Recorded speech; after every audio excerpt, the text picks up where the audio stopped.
This is the beginning of a long haul, but one that is well deserved for the YouTube community because we are over 5,000 subs. Like, not even just on the precipice of 5,000 subs, but just hard over. I think we're at like 530, 540 or something, which is just amazing. These streams have really helped make it grow in a way that I think really kind of gives me confidence in this whole, like, handling YouTube correctly as this, like, Mansant brand persona, whatever. Because I had a bit of lapse of faith in what to do with the channel once, I was moving over production to its own thing. How do you keep a channel growing if you can't cover big events? That was kind of like the big deal at a certain point was, oh man, like I can kind of do my own little Levia thing, and then when people don't care about Levia, we can fill that time with great event coverage, and that'll kind of be how the channel keeps growing. But two things change. Obviously, Savage Feet split off, and then also everyone loves Levia now.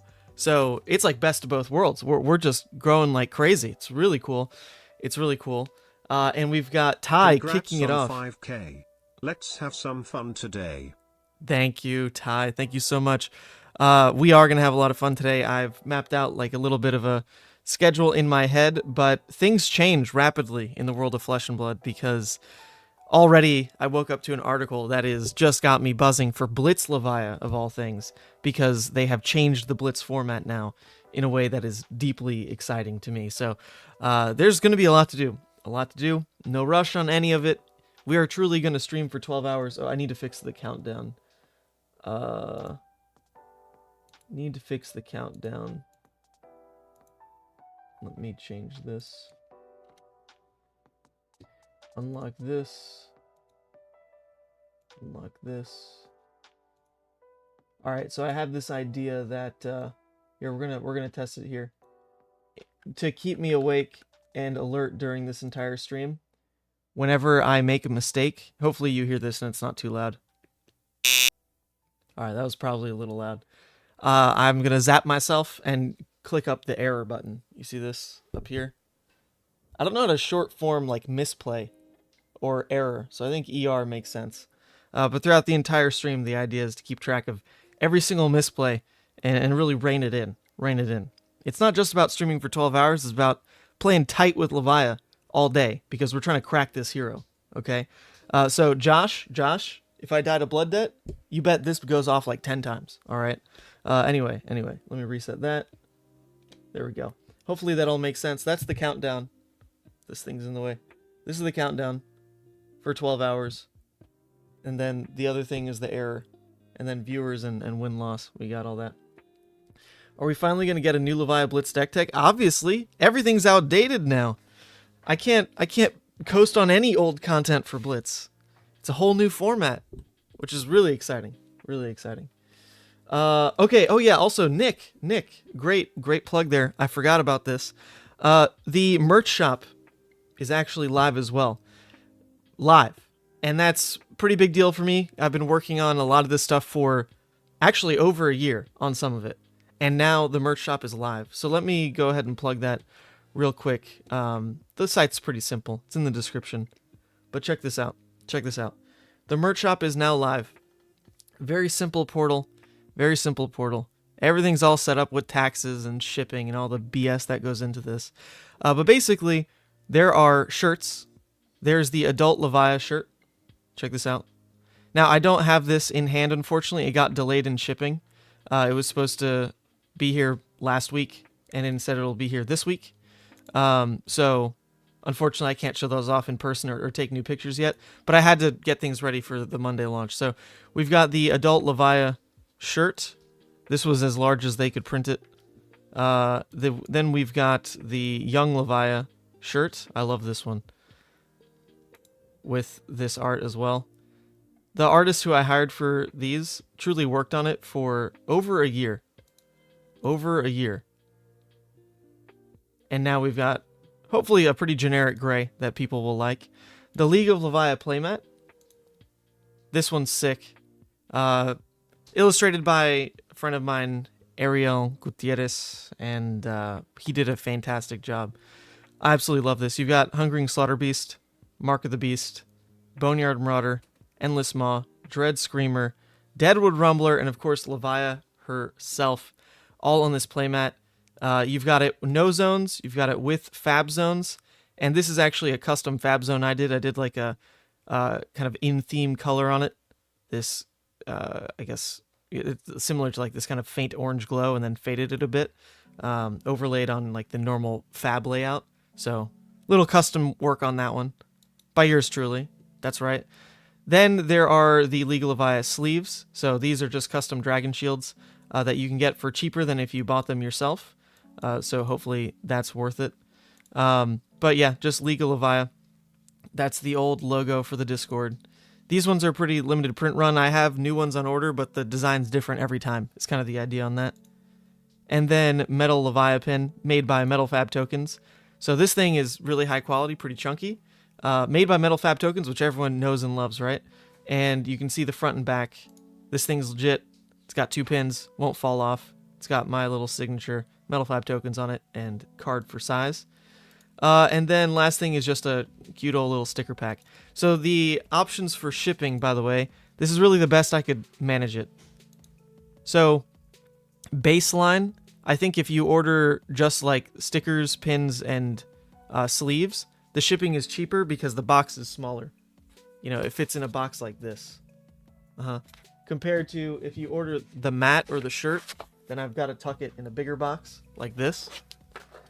And so it's like a, I don't know, like $3, $4 shipping difference.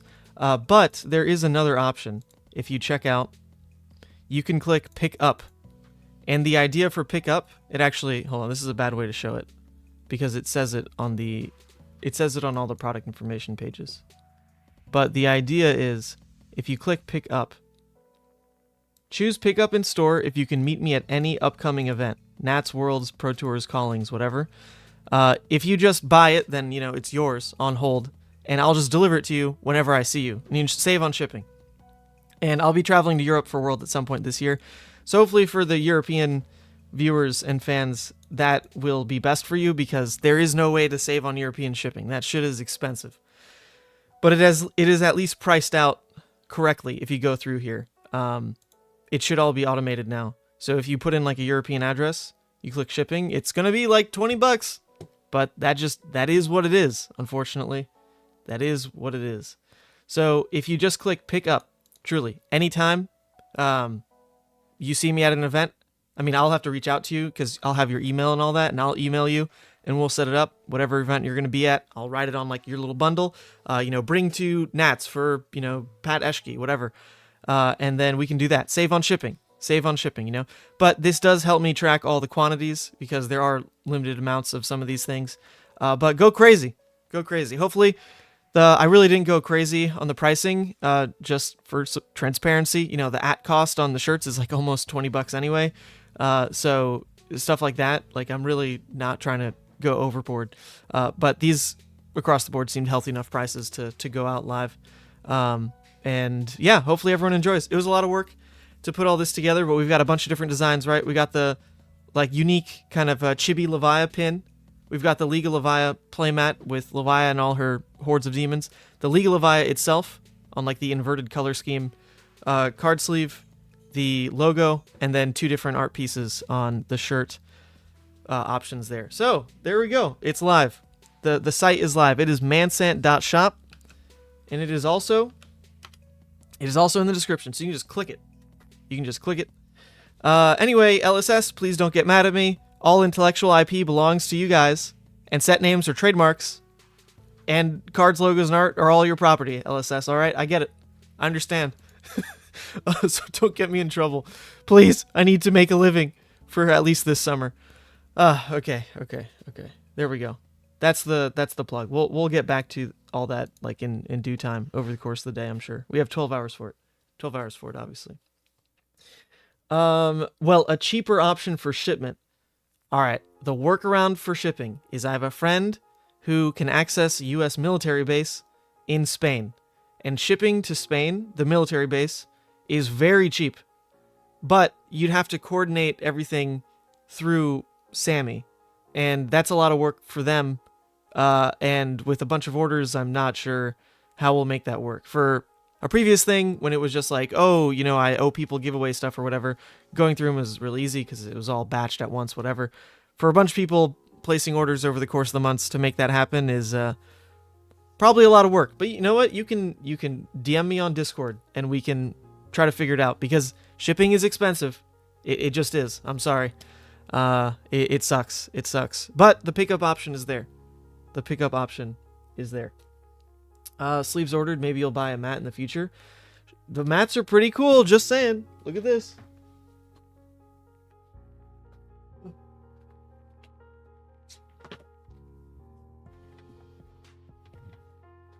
I used the mats to win both pre-releases I was at this weekend. They treated me well. Look at that. The mat treated me well. That's all I'm saying. Okay, there we go. Speaking of the pre-release season, hopefully that went well for everybody. Or pre-release weekend rather. Hopefully that went well for everybody. I played in 2 of them. One of them much more competitive than the other. There's a contingent of people that come from like the Rochester area, from where I live, that are probably like the most competitive group in upstate. And they were all at that first pre-release I went to. So I wasn't sure quite what to expect. It can always be tough when those guys come out. But I did take that one down 3-0 with Levia. And we can actually even look at that deck list because I posted it on Twitter. Here we go. But yeah, so I went 3-0 with Levia at this first pre-release on Friday at a pretty competitive store with basically the best players in Upstate all there. And it was a really good deck. I mean, it was 12 people total, so it wasn't a traditional draft pod. They split it 6-6, right? 6-6, not the ideal 8-man pod, so that was a bit weird. I did end up being the only Levia, but I wasn't entirely sure of being the only Levia until pack 2. My first pack was actually like really weird. My first pack is where I ended up with some of the a lot of my blues came from pack 1 because Levia just felt light across the board.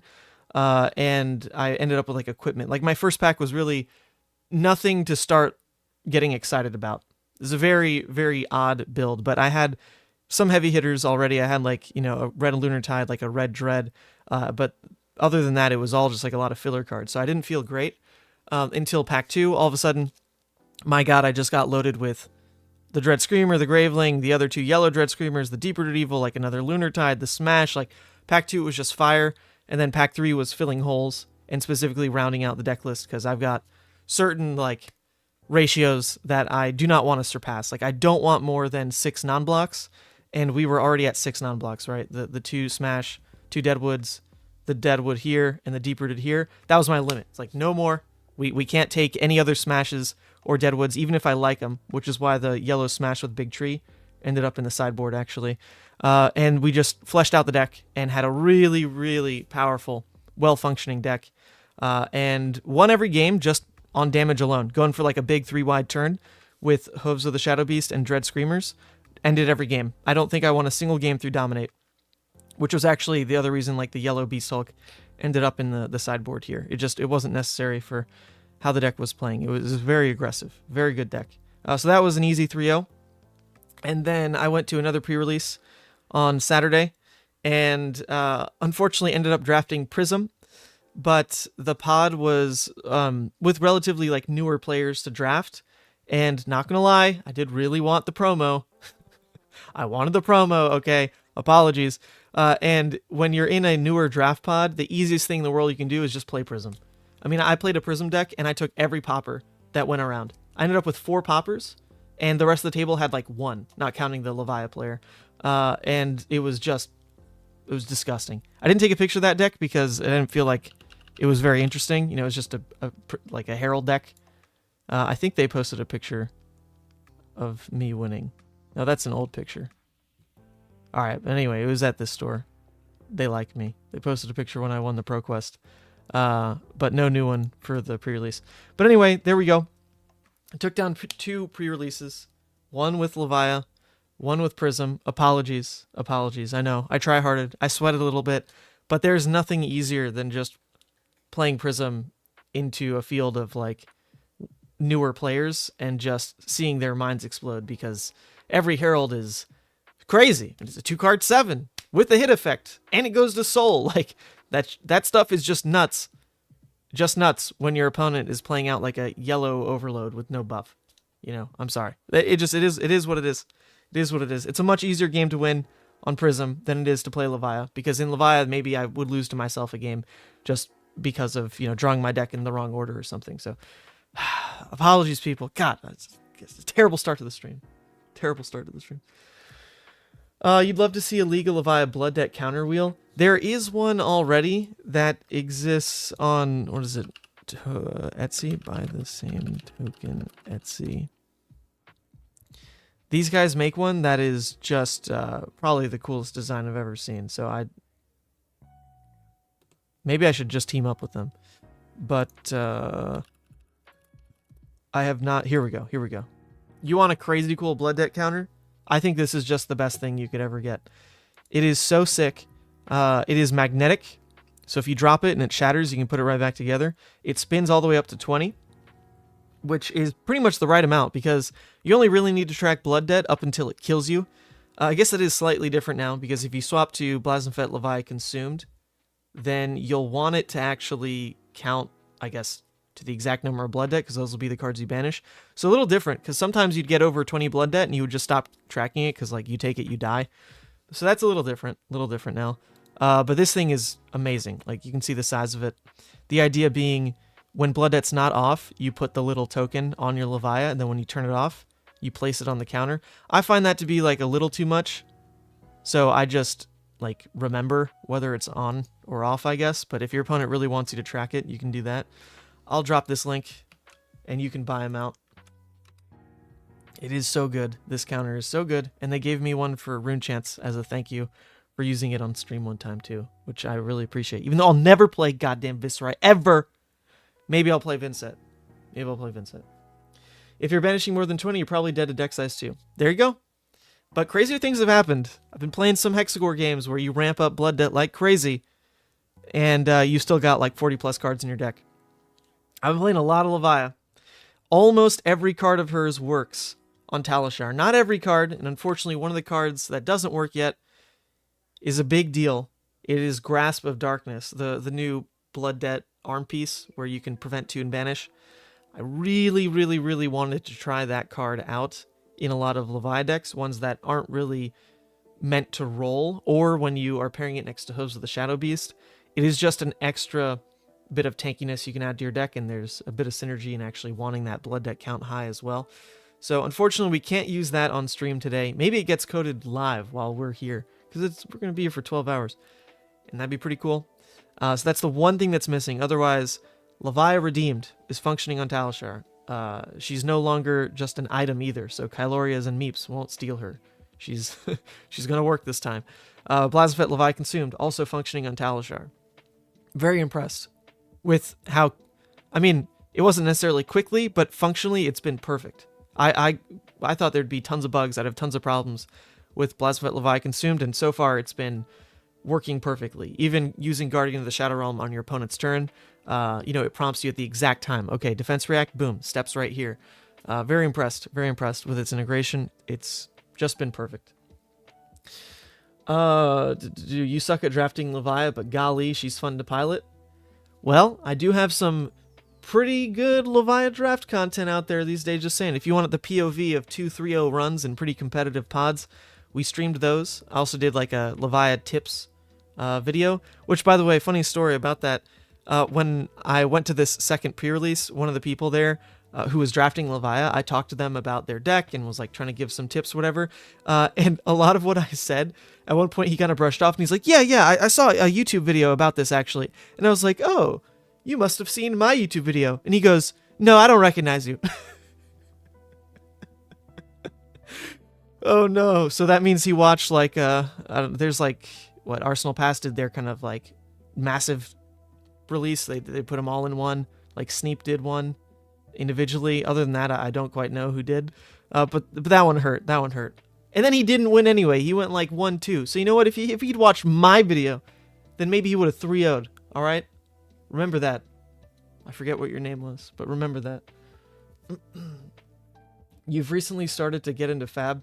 Bit overwhelming of a journey. Any tips or resources for someone who comes from almost a decade of on and off Hearthstone loose Magic experience? That's pretty similar to me. I came from light Pokemon experience on and off Hearthstone as far as like TCGs go. And I just found a community that I really had fun with and just dove in. You know, showing up for an armory was a lot of fun from the get-go. And it was the right people where if I wanted to try something, they would just lend me the expensive cards. I would do the same if I opened like a new legendary, but I didn't really want to use it, but I knew someone else wanted to use Dash, then like, boom, you can borrow my Teklo Foundry Heart. And we just kind of all found our lanes by just being a very friendly group and just helping each other fill holes in our collections that we didn't have yet, so that no one wasted their money on a deck that they like saw on YouTube. Like they saw the We Make Best video, Vynnset's broken, blah, blah, blah. So they bought everything for Vynnset and then realized, okay, wait, maybe that was a bit overhyped. Maybe I don't even enjoy this hero.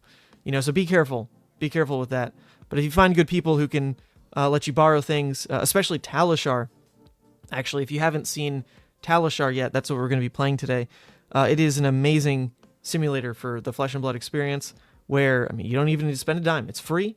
It's really well done. You combo it with Fabrary or FabDB, wherever you build your decks, bring them into this online platform, and then you can just play and see what clicks and see what doesn't. So that's like step number one, right? Is just find the playstyle that calls to you, even if you're not very good at it yet. Just make sure you are in love with the depth and complexity of the playstyle that you're exploring, because that's what'll hook you. That's what's going to just put the Fab brainworm in your head and you can't shake it. Everyone's got that one hero. You know, Flukenbox has his Dorinthia. Obviously, I've got my Levia. And it's like that across the board for so many people. That'd be my advice. If that's even advice. Basically, I just said have friends who loan you things. That was terrible. Terrible advice. You beat a Luminar's Prismatic Merciful Prism with Boltyn for a sweet promo this weekend. That's awesome. Can't let those Luminar's Prisms win.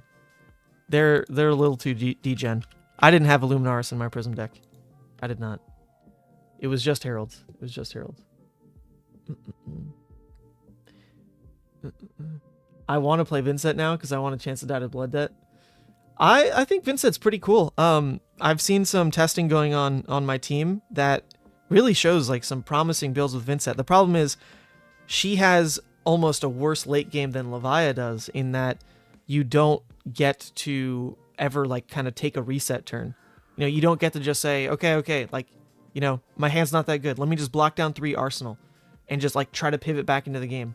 If Vynnset draws a Runeblade hand and stumbles in like a tighter late game scenario, she can just fall apart catastrophically, because if you don't banish a Blood Debt card, then you're just IP penalizing yourself basically, and you don't really get the chance to ever block 3 Arsenal. And like if that Arsenal was the critical Mavrian Skies that you needed to go wide on like that last turn, if it was like, you know, some like the pummel you needed to close, whatever it is, you have to set those up like by mid game. You basically have to put like your mid game closer piece or your late game closer piece by mid game, because by late game you just don't really get options to play that way. So I think it's an adaptive thing people are going to learn about the hero, but as of now it's been interesting to watch. Like these Vynnset decks have such great starts, like just barf out damage and then not be able to play a super functional late game. Unless your opponent like doesn't have Arcane Barrier, then all they need to do is like survive, because if they throw enough rune chance, like you will just die. So that's interesting. I mean, we'll see how she ends up, but I think she's pretty good actually.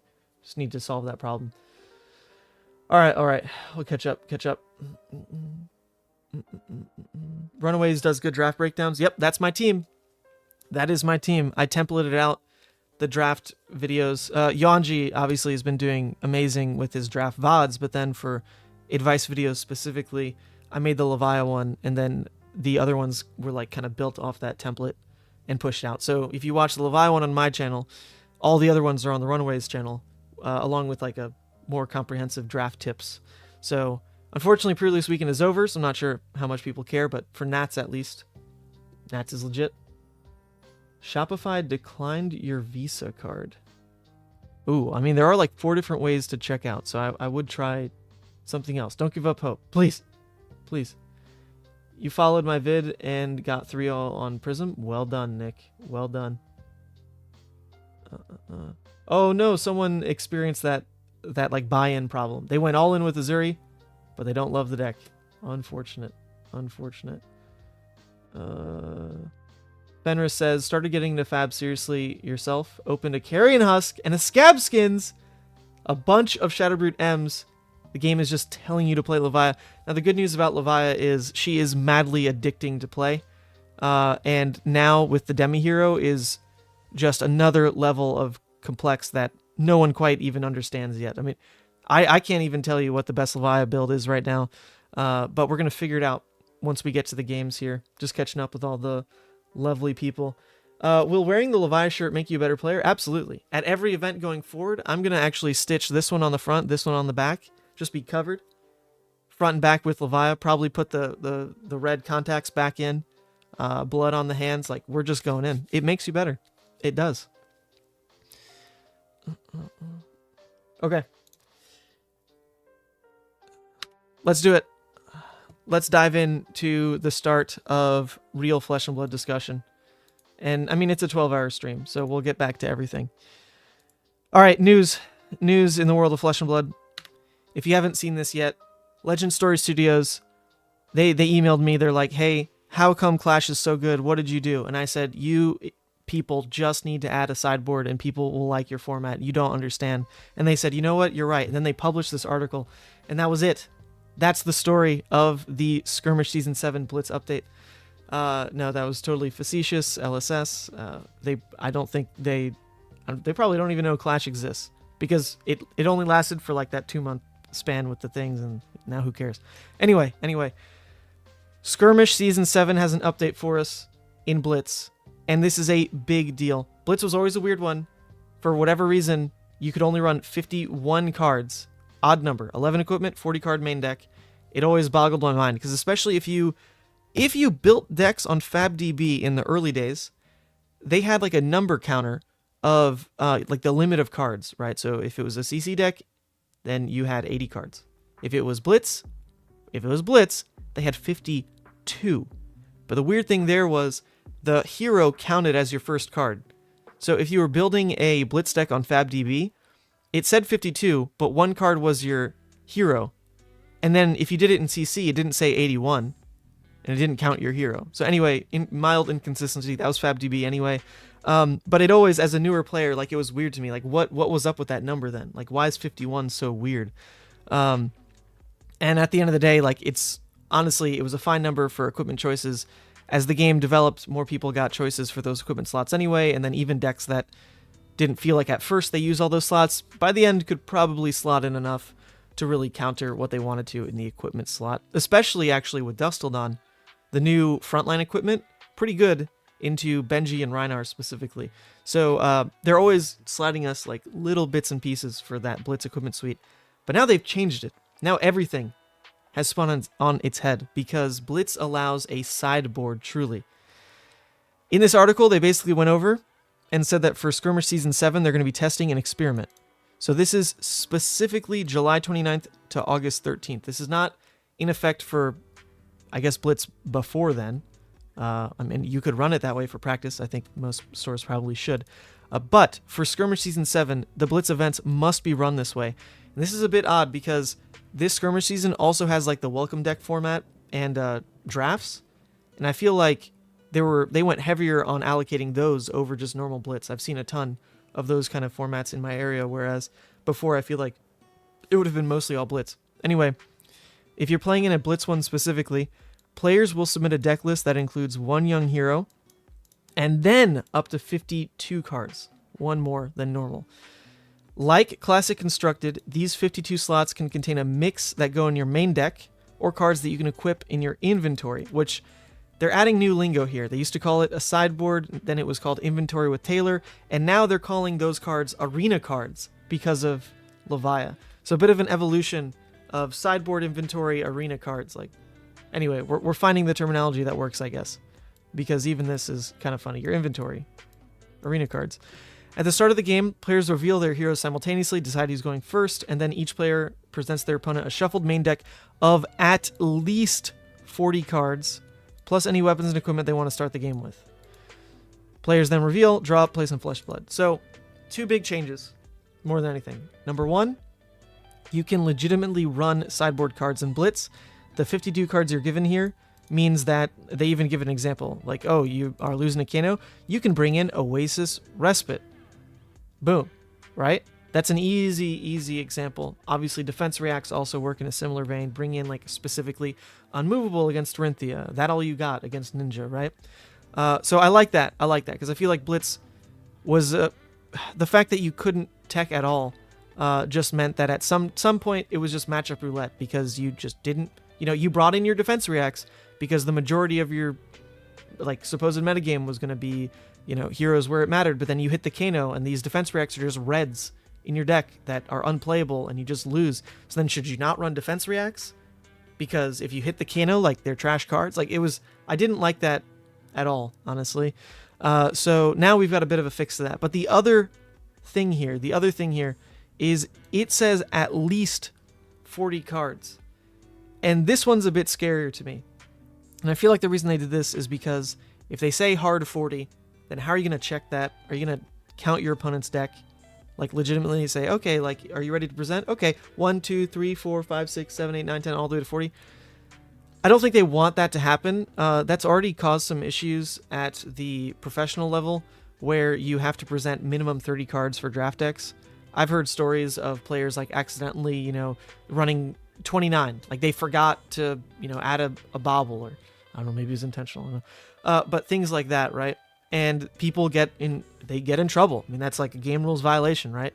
So I think since this is a more casual environment, if you say at least 40, then it's hard to make errors, because, like, well, no, it's the same deal, isn't it? If it's at least 40, let's say you just don't present 40, then it's kind of the same problem.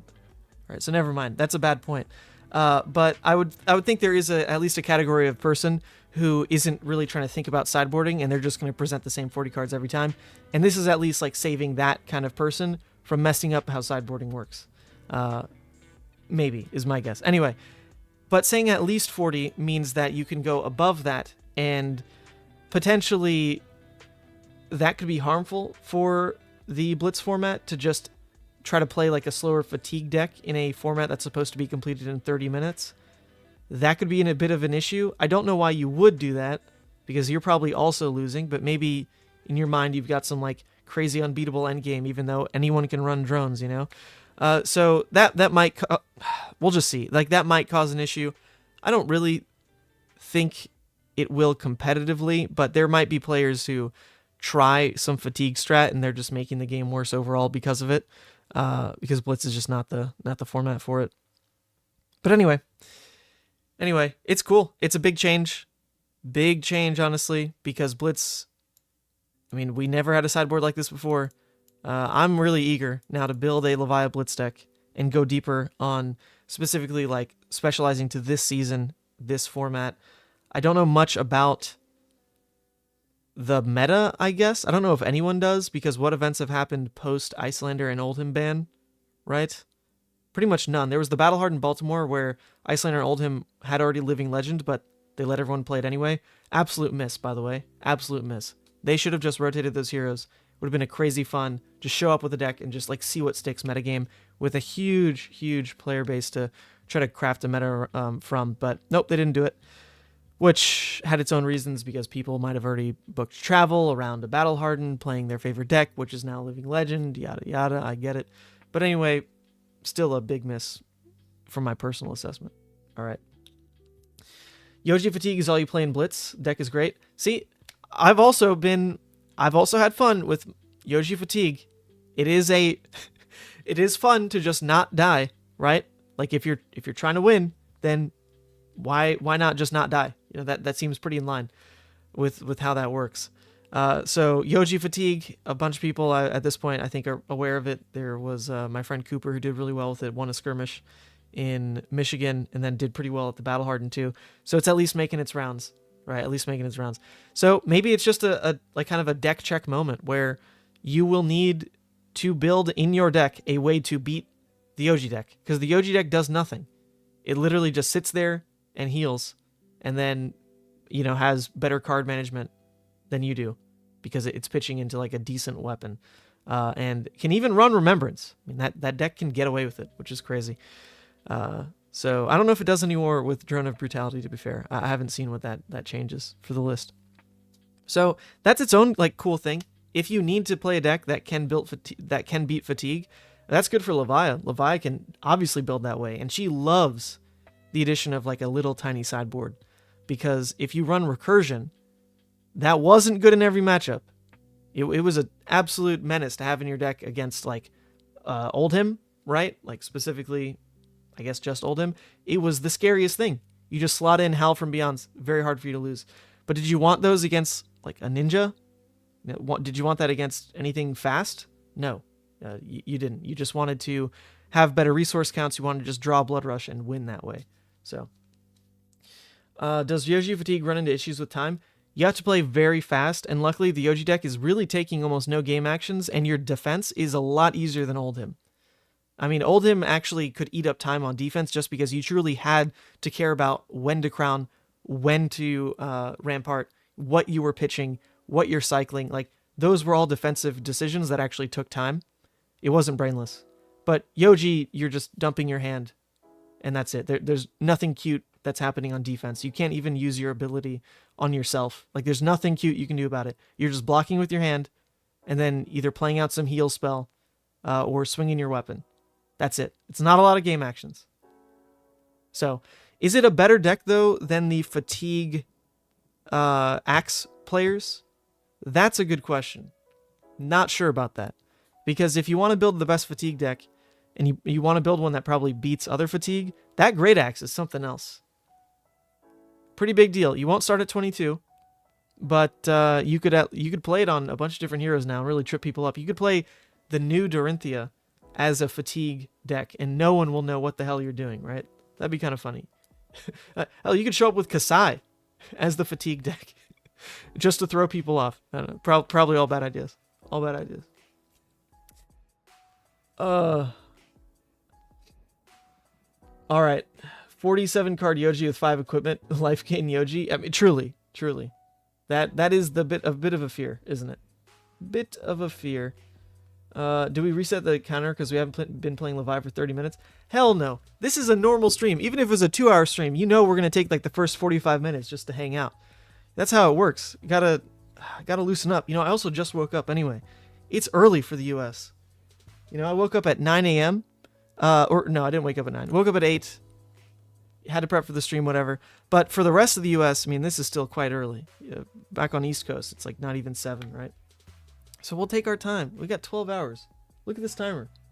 No fear. Will all the Blood Debt life gain that can be played from Banished, do you think we could do a Levia life gain? Oh, like a Fatigue Levia? Yeah, well, in theory, you don't have access to more life gain than any other deck. The fact that there's the Shadow life gain card is only one extra copy, right? Gain. Where is it? I don't even know how you search for it. That's only one extra copy of life gain, whereas in theory, you could run like any light hero also has a gain 3, any elemental hero also has a gain 3, and those haven't been the premier Fatigue decks, just because they have an extra count. I think those cards aren't inherently that strong. Like Yoji has their extra copy of a gain 3, but this one's different because it blocks 3 as well, and is like a delayed triggers as well, which can be interesting. But the ones that just like heal 3, here it is. The ones that just heal 3 as an action for 0, these ones don't even get necessarily played in full counts. The Healing Bomb and the Sunkiss, because they are a detriment. Like if you draw multiples of them, right? This one's even worse because it's going to cost you resources to play. And inherently the idea of playing into Blood Debt means you are on some sort of clock. So if you're playing ways to keep rebanishing the Grim Feast that don't have Blood Debt themselves, that would be like Unworldly Bellow. That would be Convulsions. And like, I guess, Deadwood, you could try to target banish Grim Feast. That'd be it. If you played any other of the banish 3s, then you'd risk banishing them as you keep banishing, right? So it'd have to be like a very specific, you know, oh, my opponent is doing nothing, so I can keep really weird hands of like an Unworldly Bellows and at least a yellow, and then play Unworldly, which still costs you a real card, right? Which is not a good idea for Fatigue. Costs you a real card, and then you're going to replay Grim Feast. And then that's it. That's your turn. You kept a 2-card hand to gain 3, and you still spent a card from your deck. I mean, that's not better than just playing out a weapon, right? So I don't think this is going to contribute to any kind of Levia Fatigue. I don't think it should. That you shouldn't play her that way. She can beat Fatigue. She loves to just see a Fatigue matchup. Oh, all you're going to do is weapon me? I'll walk all over you. That's what Levia wants to do. You should play her that way, you know? That's the good stuff. You hear Bone Basher is a good Fatigue weapon? Oh yeah, it's miles ahead of Romping Club, let me tell you.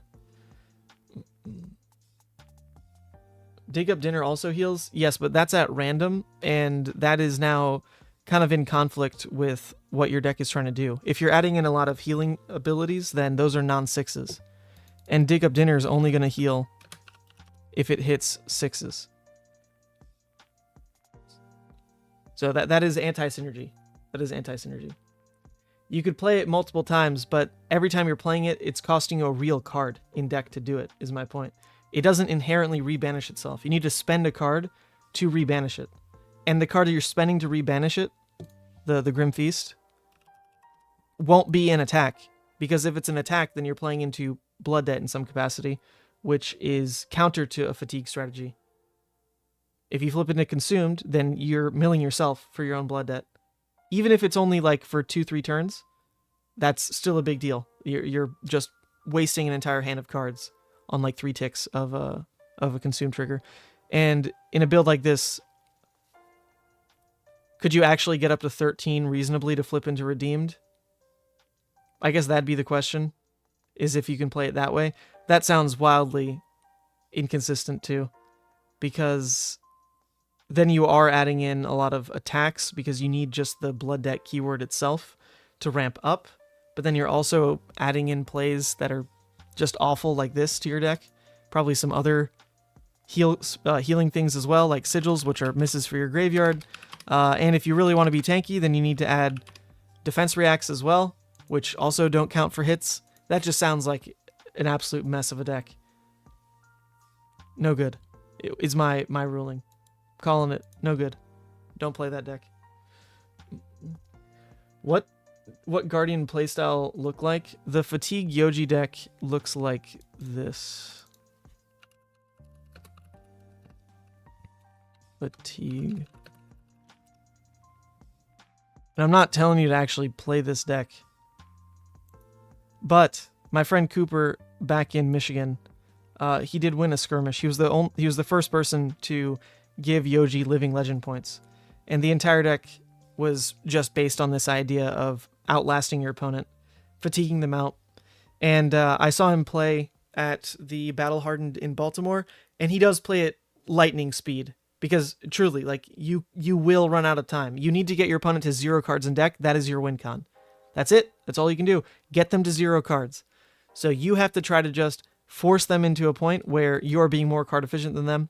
If you can ever get off like the Pulverize hand, obviously that's crazy, but you're not really going for that early game. You're trying to grind them out so their turns suck, remembrancing back in.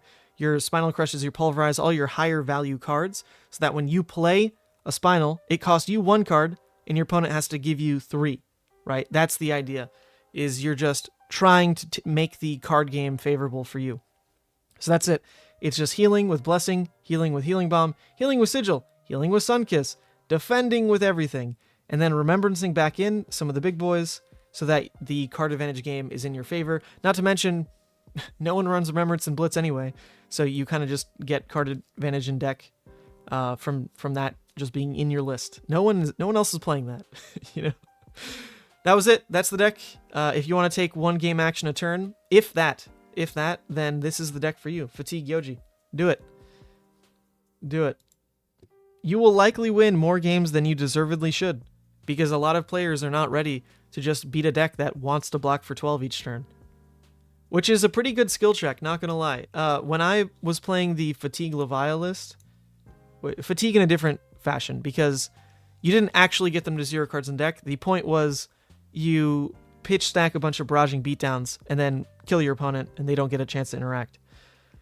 When I was playing that version of Levia, the entire reason it was winning games at all, yeah, look at this, Jesus Christ. The entire reason it was winning games at all is because people were not ready for a deck that actively wanted to block. This was the Starvo days back then, and the defensive Starvo, the one that Michael Hamilton was playing, was not the popular one. So people were still just, I guess, confused about a deck that actually wanted to just say, okay, this is not the hand, block 12. Okay, this is not the hand, block 12. Okay, this is the hand, block 6, CNC pummel. Like, turn cycle 1. Okay, now I've got some freedom. I'm going to reset my arsenal with like a better defense react. Take some time to pitch stack the barragings the way I want. Next turn, block 12. Next turn, block 12. Next turn, okay, this is it. Block 6, pummel something. Now you've got your room, reset your arsenal, stack your barragings, and go. That was it. That was it. That is like the entire game plan. You fatigued out so much in format because no one was ready to beat that. Unfortunately, now people have gotten a lot better, and it is harder to win that way.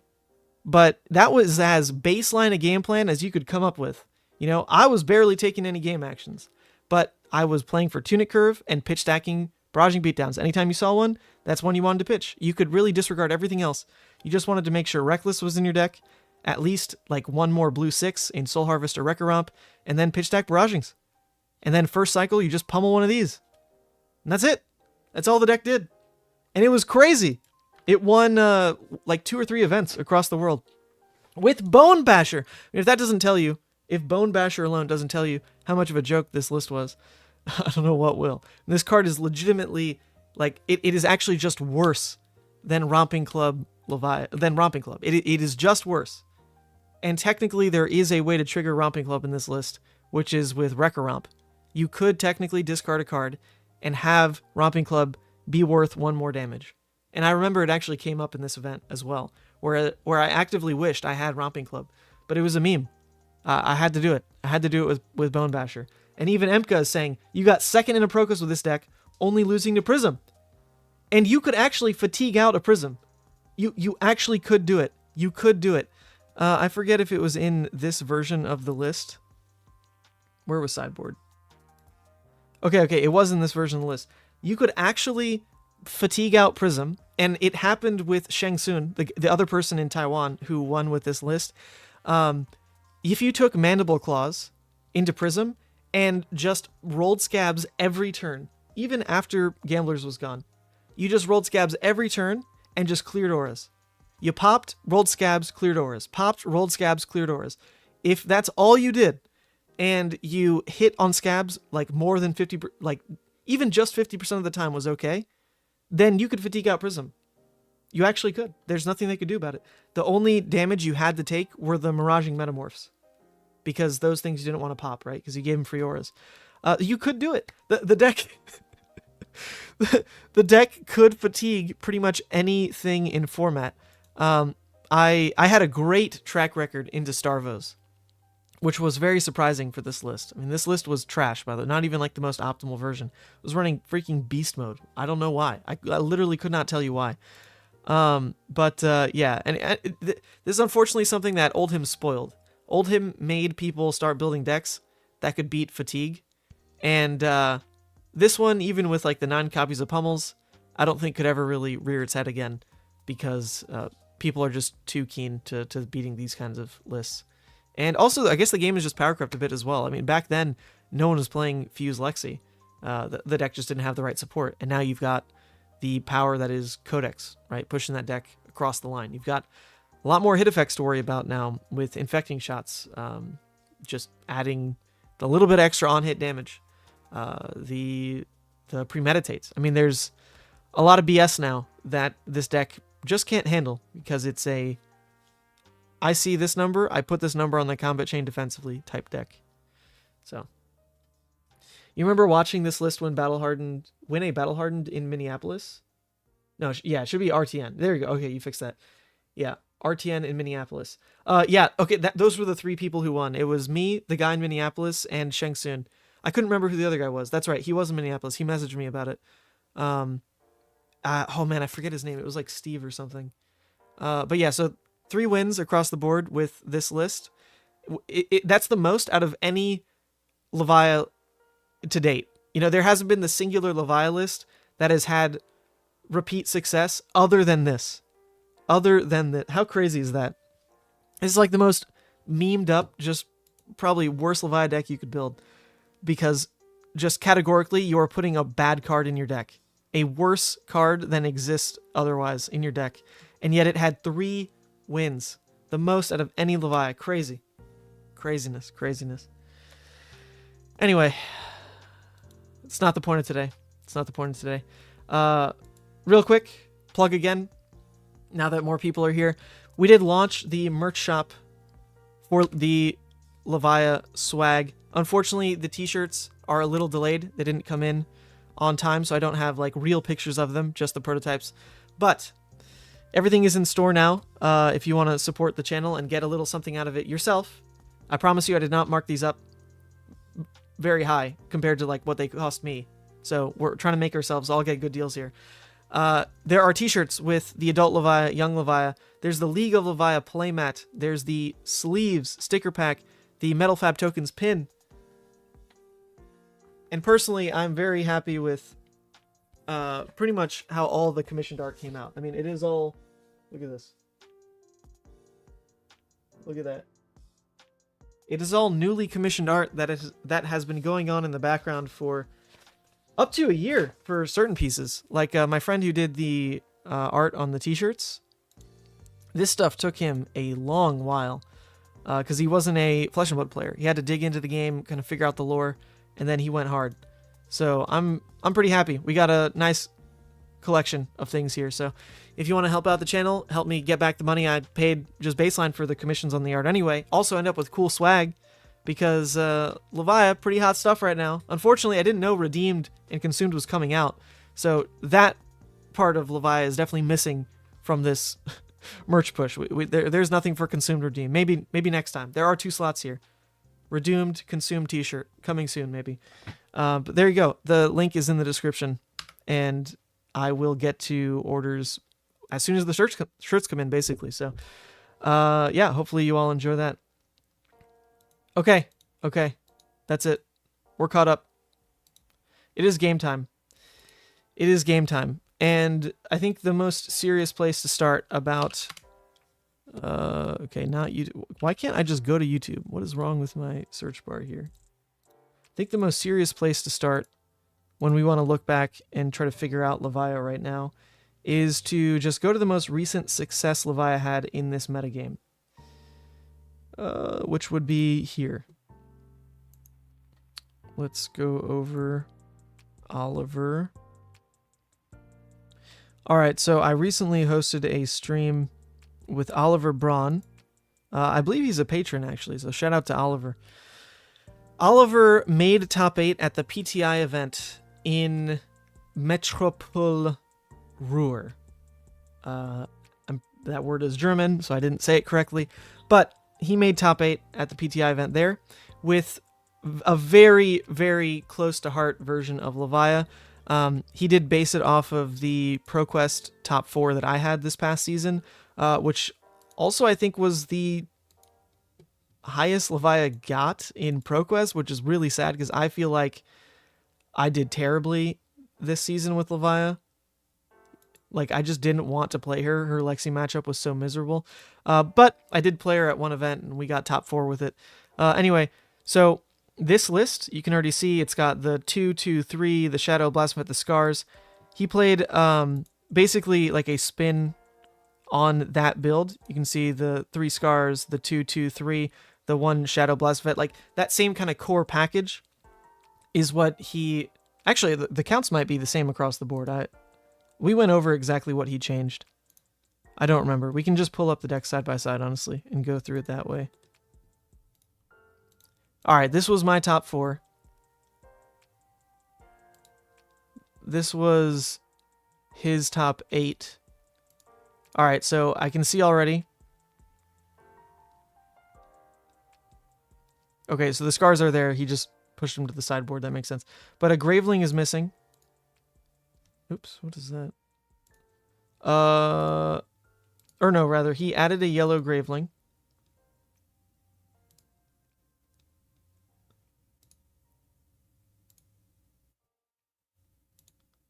Added a blue Convulsions back. So then something is missing, right? I don't see what's missing. Am I crazy? When he also pushed some things to the sideboard that I didn't push. There's the Unworldly Package of the Shadow, Deeper to Evil. Oh, the sinks. Okay, so he cut the sinks from the sideboard. That's it. That's all it was. He cut the 2 sinks from the sideboard and added in a yellow Graveling and a blue Convulsions. That was it. And with this list... Oh, wait. Oops. Oh, sorry. Oh my god, this whole time you don't see the screen? Oh my god. What have I been doing? And you all stayed tuned in? And that's enough to close the tab. I apologize. Terrible streamer. Oh, okay. At least we found it now, and so it's easier to pull up here. Okay, so Oliver Braun. Oh my god, I went through like 4 different tabs. All right. Oliver Braun, this guy, made top 8 at the PTI event at Metropolis Ruhr. He came on the channel, and we went over the list, and we played some games together. But the main thing is we just need to look at the most recent performance with Levia and start to get an idea of, is that the most solid and tested playstyle? What can we improve on that build? That's like the first question we're asking today, right? If we look back at like this season of the metagame, this is Oldham's still around to be fair, but this is also needing to care about Lexi and Azalea. This is that meta. He's got a list that changed 2 cards from how I played it for my top 4 ProQuest run. So this was my build. The only difference between us here is I had 2 counts of Graveling, 2 counts of Convulsions, and then 2 Sink Belows in the sideboard. The most recent list, the one that he made top 8 with, he added back a Graveling, added back a Convulsions, and... Oh no, the Sink Belows are still there. Okay, I'm crazy. I just can't figure out what 2 cards are swapped.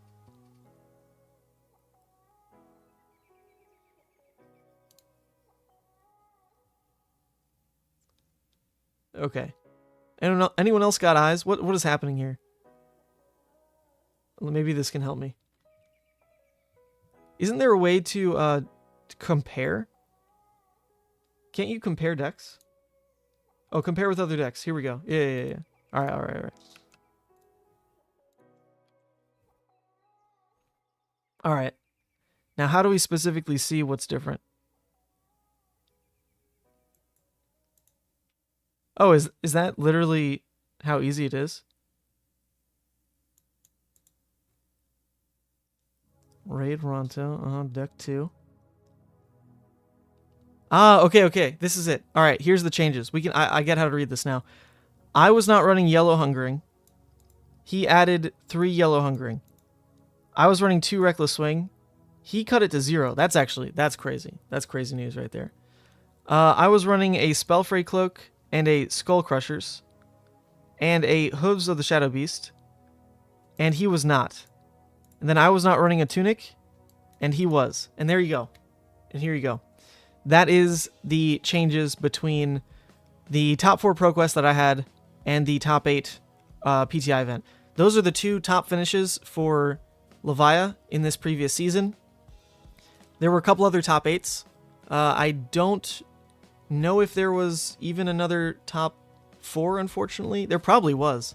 I can't pull it off the top of my head, but there were top 8s that got people excited pretty early. But anyway, so if we look at the 2 most recently performing Levia lists, they're all based on my Scar for Scar list, for one. But the core concept here is we are a Bloodrush deck that needs to have good rate hands in between Bloodrushes, right? That's all Levia needs to be functional. Because the biggest problem with Levia, not to mention Blood Debt, is that you can be in the driver's seat off of a Bloodrush turn, but then you can draw a hand that just deals 6 damage, right? Just deals 6 damage with like a cost you don't want to pay. Because, you're hitting your graveyard for something like a Writhing that just doesn't matter, right? So, this was the idea of building Levia with the Scar for Scars. And then for me, even mainboarding, even against aggro, the Shadow Blasphemous and the Howl from Beyond is I need my hands in between Blood Rushes to be functional in some capacity. I need to be able to make the call of, hey, my Blood Rush turn was really good.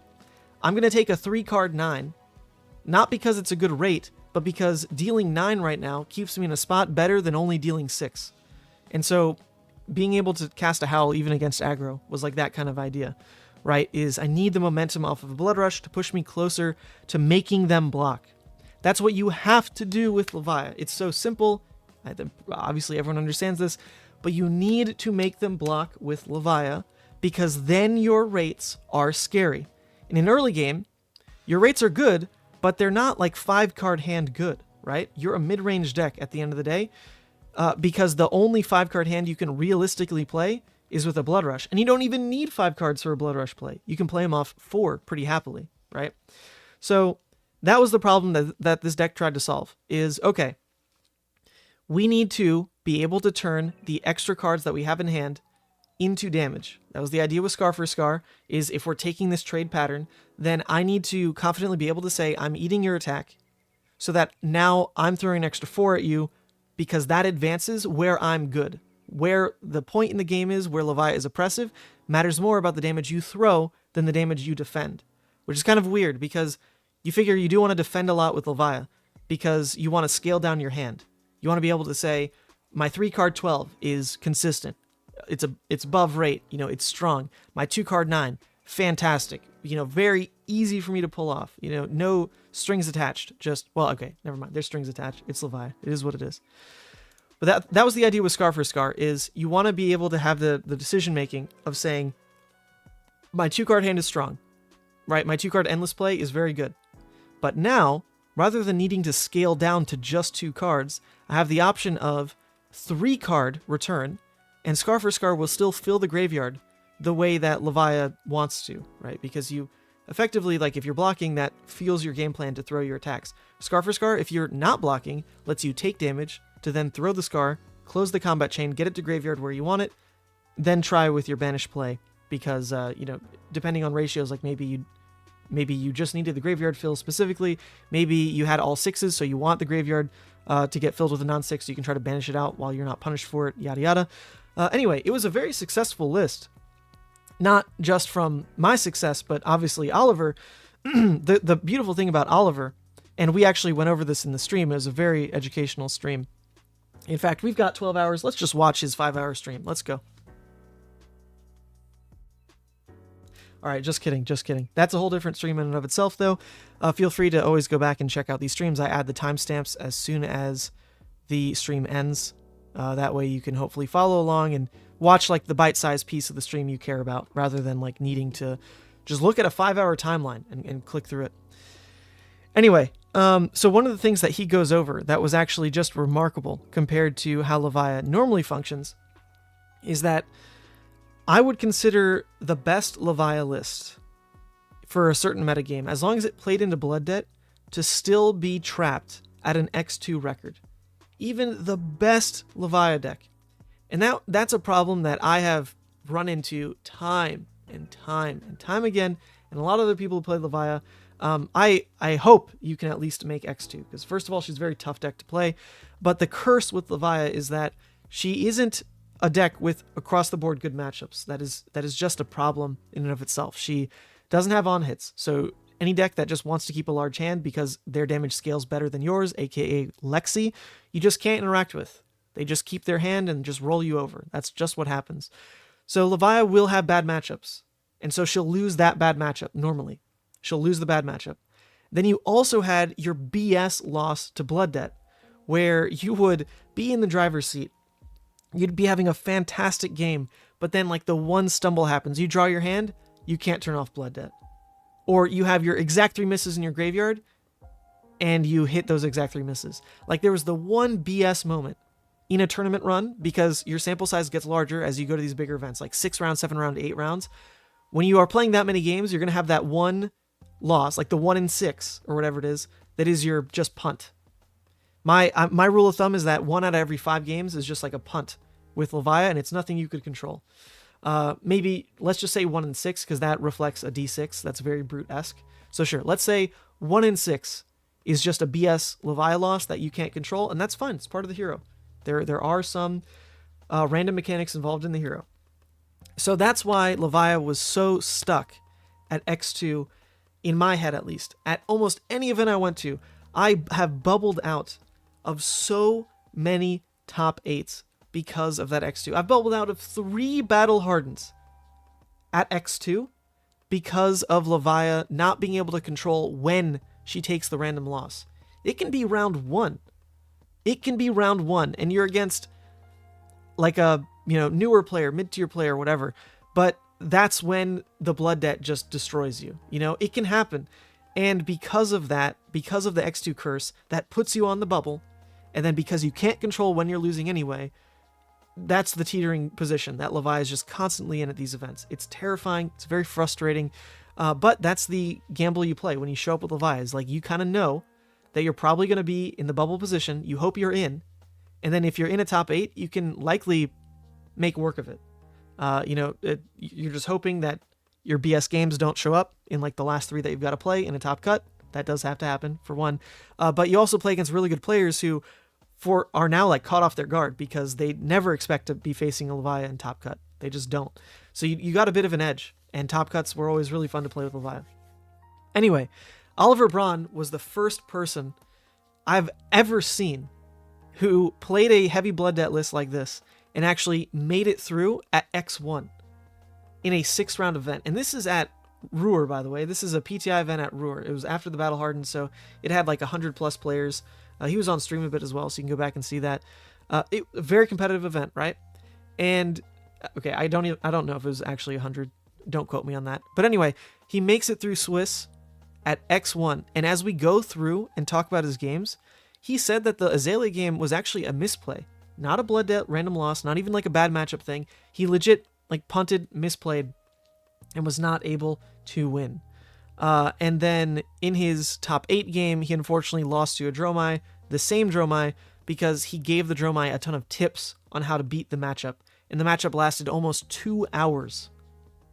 And the Dromai just like basically ran him out of having flexible hands, being able to like pop and make a play.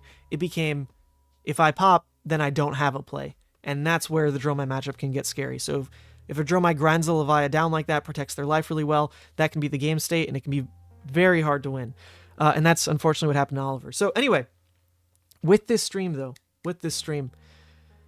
lot of revelations for me when it came to Levia, because I had put down Levia. I had just not played her at all in the Ranger meta. I thought, Jesus Christ, like, you just can't interact with Lexi. She rolls you over. The few games I've played, I felt so miserable. The moment you play in a blood debt, you risk just like losing to an Arctic incarceration alone. It is a miserable, terrifying matchup. But what Oliver reminded me when we went over this stream is that you still have blood rushes in deck. It is never impossible. That's so simple to say. You have blood rushes, right? It is never impossible to win these games because a Levia deck can treat you really well. And if you build your deck the way that I had done previously, the build that he was using, to try to have the in-between power turns that aren't just tied to Bloodrush, then you can take the momentum of a singular Bloodrush and close the game. He reminded me that that's what the deck was supposed to do. Because in my head, I had still chalked it up to, oh my god, I just need to see Bloodrush. That's the only way to win. He reminded me, you need to see 1 Bloodrush. And that's reasonable. Expecting to see 1 of a 3 of card, that's fine. No sweat. That's not like a Luxac game plan. That's fine. You're hoping to see the 1. You need to capitalize on the 1 and then scale your in-between hands to still get your opponent down into a blocking state, because if you can get them to that point, the meta actually looks quite good for Levia. Because think about it, what does a Ranger do on a low card hand? Nothing. A 2-card Lexi hand throws like 5. Right? That's trash. And that's the case for a lot of the aggro heroes. Azalea, very similar. Katsu, even more similar. Fi at least has a 2-card 7. But that's the idea that he reminded me of, is if you just relentlessly push and even take some really scary trades yourself to just push your opponent down, You win the late game grind. They do not. And it's that simple. That it is that goddamn simple. That is where Levia's strength is. That's why she's so good in Blitz, is because when life totals matter, she is stronger. It's no on-hit effect, but it's on-hit death. So anyway, that's the principle that we're going to focus on. All this to say, that is the principle that is going to define what we're trying to do with Levia, even post the Demi Hero, because that is really her strength. And on top of that, there's other things that we can mention, but that's the guiding principle on how to make a Levia deck good, is just push, get them to a must block state, because when you want to block and your opponent doesn't want to block is where you win. You're not trying to keep the last 5-card hand the way most aggro matchups play, where you're trying to be the last person, go down to 1, so your last 5-card hand can push your opponent out of the game. That is not Levia's play pattern. Her play pattern is, okay, good, we're trading, I'm winning. So, there you go. That's the masterclass. 2 years of Levia. 2 years of Levia, and we've boiled it down to a singular point. Now we're going to build the decks. And now we're going to go undefeated for the next 11 hours, right? That's the whole idea. Okay. What's happening here? Oh, actually I forgot about this. This is a good plug. Thank you, people leaving comments on YouTube. All right, plug time again.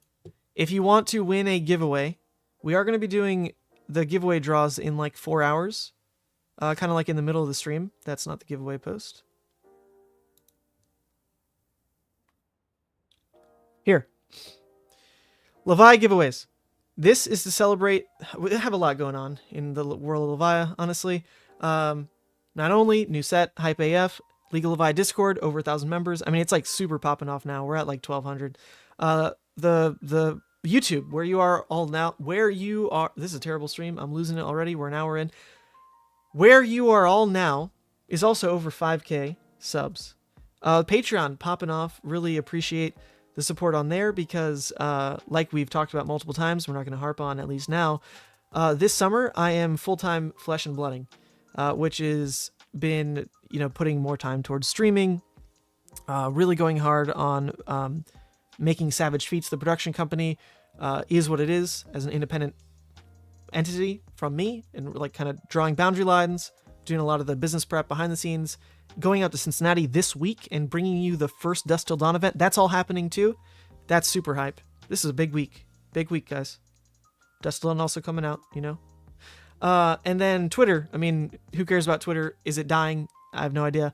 But there you go. There is a giveaway across all the different platforms. All the different platforms. On Twitter, it's as simple as clicking retweet. Yes, Savage Feats is not only doing Cincy, the casters are the Wonder Kid himself, Brody Spurlock. That's right. Not on screen, not on the table, but rather behind the table, casting, believe it or not.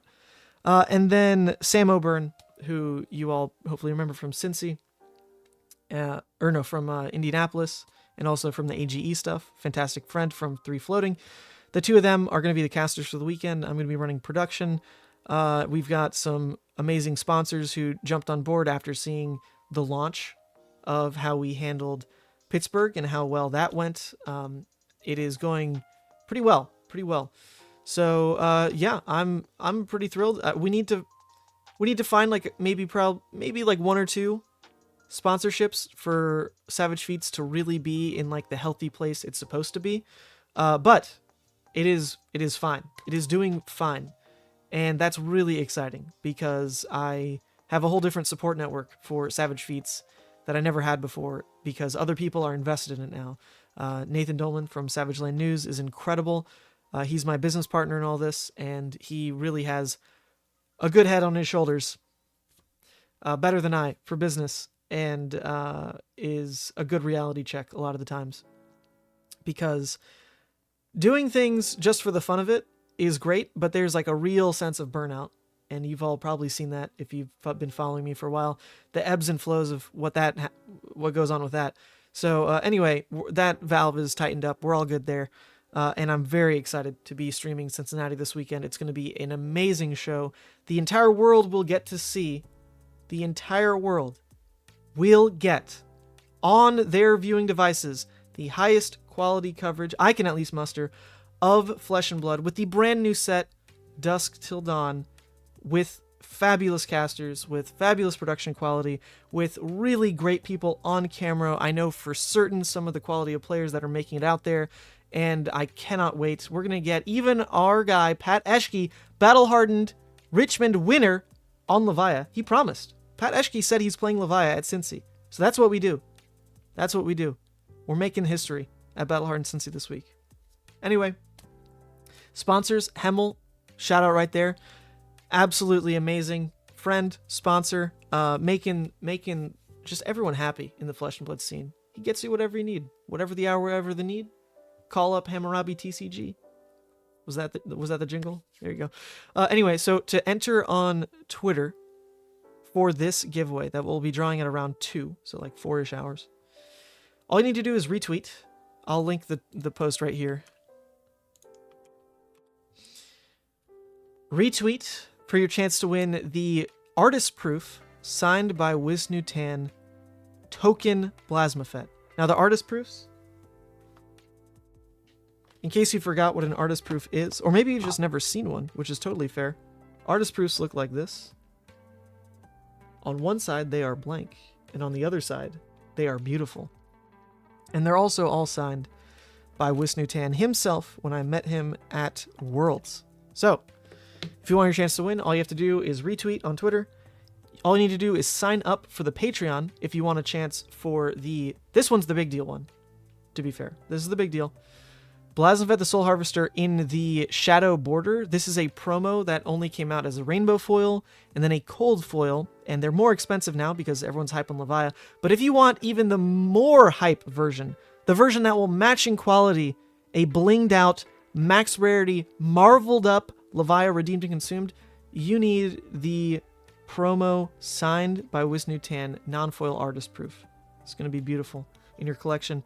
The way to enter for that one is just become a patron. The cheapest tier is $5. You get access to my stream schedule for the week a bit early and get to have input on that. I actually forgot to make the post this week, so apologies there, but that's the idea.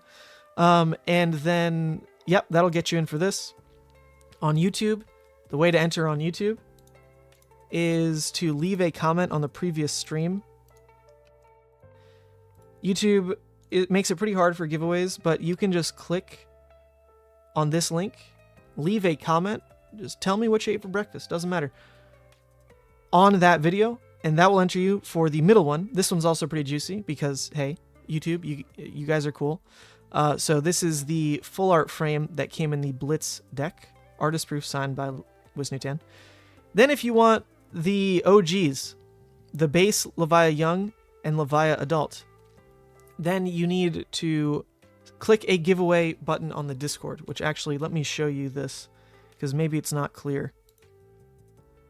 Alright, on the Discord, because I was surprised by this, there's only 159 entries, I tagged everybody. When you do that, like, the servers blow up. All you have to do is click this button in the giveaway, and it will automatically draw, and then I'll have to re-roll it because I didn't set it up correctly. There's going to be 2 winners. And then there you go. That's how you get these ones.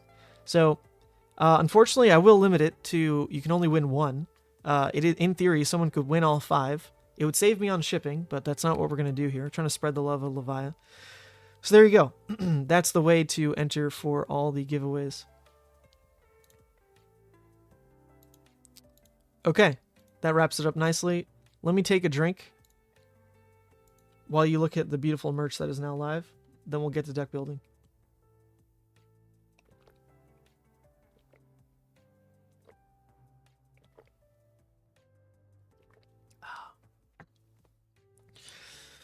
Pat is here. Yes, he is. And Matt, folks. Everyone now cares about Levia. Look at these big names. Michael Hamilton and Roger Bodie, I hear, they're still a little too committed to Boltyn, so they're watching all that non-existent Boltyn content. But for anyone who cares about Levia, they are here. What's up, Tyler? Hammer.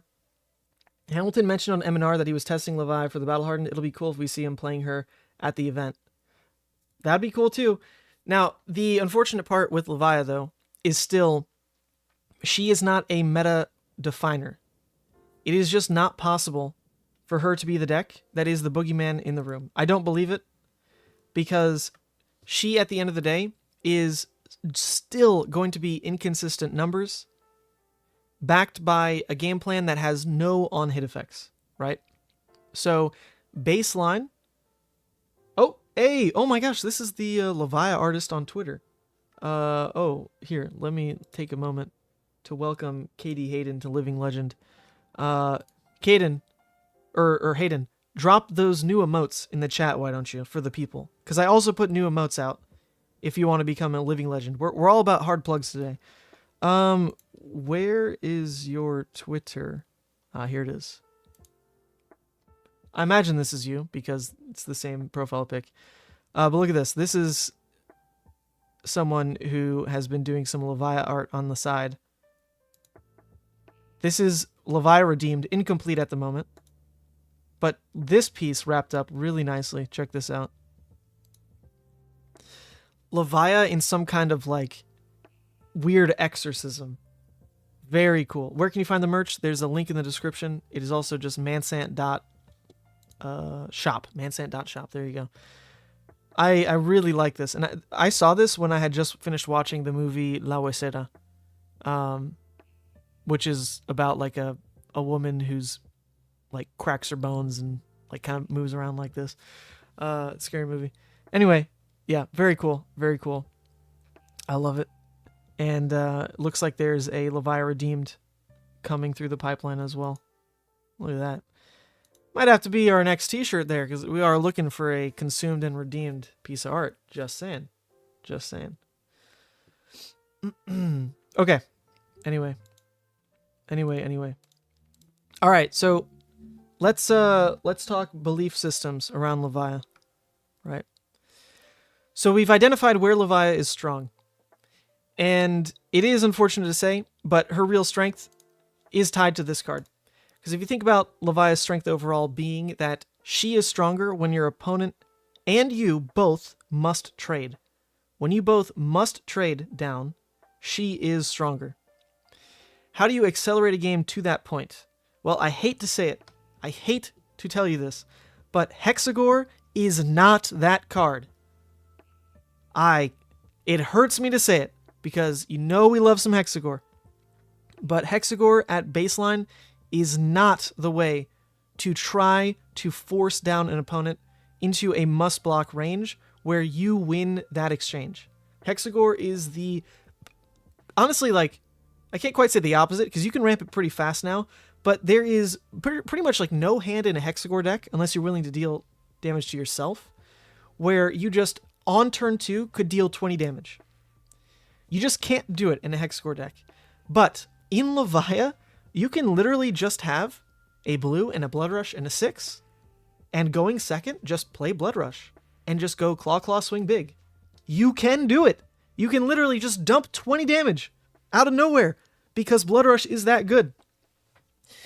And what you're doing with the push of a Bloodrush is different than what Rhinar is accomplishing. Because what Rhinar is accomplishing is hoping to deal enough damage that then his blocking ability, or rather the kind of like ways around blocking, intimidate, whatever, we'll just call it what it is, intimidate, just wins the game. You push him down with Bloodrush, because that's your good card, and then you win with intimidate. Levia does it on a similar axis. You push them down with Bloodrush, but then you win because you grind better than they do, and you actually don't need to keep large hands to be able to close, which is kind of the problem with Rhinar, is you push them down with Bloodrush, but then to close the game, you still needed, at minimum, like a 3-card hand with Alpha Rampage, at minimum, to be able to deal like the extra 3 over, or you find it with Reckless or whatever. Levia, not quite the same. Like, you could even just keep a 2-card Dominate hand Writhing, boom, dead. Just win. This is all independent of what the demi-hero is adding to that game plan, but I really think if you're going to build a best Levia deck, it is rooted around Bloodrush still. You can have fun with your Hexagore, we'll probably have fun with that later, but we're just going over, like, you know, fundamentals here, like what we're trying to accomplish with Levia. Okay? We're not going to talk about Levia's feat. We're actually going to talk about the deck. there's so much Levia feed out there. You can fill your time with that as you please. Doesn't need to be on stream. So yeah, what did the Demi-Hero add to Levia's strength? Or actually, we can just talk about Dusk Till Dawn overall. What did Dusk Till Dawn overall add to Levia's strength? Well, honestly, two amazing things. Let's go to the Levia cards. Two big wins if we're still pursuing that same vein of Levia's strength. Number one cost 6s are crazy. That rate, it really cannot be overstated in how perfect it is for a brute deck. This is the Bloodrush 18 damage 3-card hand that is just now easier than ever, because the only way to pull it off before outside of Boneyard Marauder was discarding like a Mark of the Beast or Beast Within to make Gravelings playable. But the idea being, you can deal 18 damage off 3 cards with a Bloodrush, kickstarting with a blue, right? Or no, sorry, wait, not 3. It is 4, right? Oh my god, why am I so bad at this? Because you're gonna spend the 1, 2, 3, 4, but then you reset the 1. Okay, so yeah, okay, it's 4-card hand. Sorry, it's not actually 3 in my head. Idea being that you Bloodrush with a blue, spend the 2 floating on a claw. You pitch another blue for the claw. The 1 floating goes to Boneyard Marauder. That's been the bread and butter Levia play. Because if you did that off a 4-card hand, then you actually got to reset a card in Arsenal at the end of it as well. Granted, only if you actually draw like the specific blue you need. Or no, sorry. If you did it off more cards than that, then you could actually reset an Arsenal. And just kind of win a value trade that way. You don't need to overpitch and kind of stumble with a weird cost curve that normally with Rhinar, you need Tunic for. Because if you're trying to go claw, attack, he doesn't have these easy to play 1 costs. He could only play a 2 cost. So you needed to use Tunic and then swing with like a Pack Hunt. You wouldn't want it to be Numbskull now, but any of the 2-cost brute cards were really how that curve shaped up, and that was only off Tunic specifically. So Levia doesn't need Tunic because she can make those same rate plays without it because of her 1 cost with Boneyard Marauder. And now you got an extra one in Slithering Shadowpeed. So this is just an extra way to try to guaranteed push 18 on a Bloodrush turn that still buys you a new arsenal. Or at minimum, if you just don't draw the perfect blues, then this is still like a really cheap way to throw the 18 and not whiff. Because if you draw into like only expensive cards, then maybe you miss a Claw Swing and that screws you up. So Slithering Shadowpeed fits perfectly in to the we need our Bloodrushes to be good. The other thing it does well is it makes your Artivores stronger. Because Artivores were always like kind of they're questionable to include on a lot of Levia decks.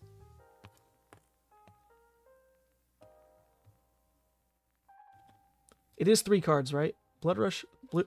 Okay, I literally don't know why I'm having such a hard time conceptualizing this. So here we go. I'm gonna draw it out.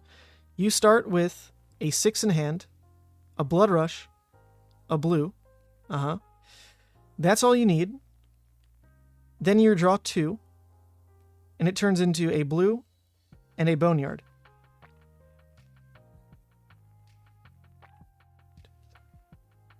Yeah, so it's a 3.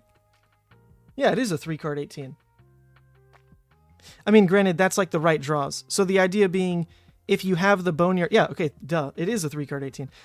The idea being, though, if you have the Shadowpeed or Boneyard in Arsenal, then you are going to play it off 4 cards, because that's how you guarantee you have like the right cost curve to end the attack. And then you get to reset your Arsenal. So you get to deal a 3-card 18 and reset Arsenal off of most playlines with Bloodrush in Levia, is like kind of how it goes. Anyway, that was weird. Brain fart. Okay. So Slithering not only functions perfectly next to the way... Oh, I'm not centered. Oh, you're right. Oops. That was just me knocking the camera. My cat is actually behind it. He's back here. Look. He's sitting right behind. And so he's pulling on the cord. There you go. So yeah, my bad. It's been slowly scooting to the wrong side. Goody, stop. Oh my God, he's pulling on it. All right, let's sit back. Okay, there we go. Thank you for that. Thank you for that. A lot to keep track. Oh, God, okay, you see this? Goody. We're gonna get you out of there, cat. Goody. Get out. Get out. Jesus Christ. Goody. No, buddy, this is not a game. Get out.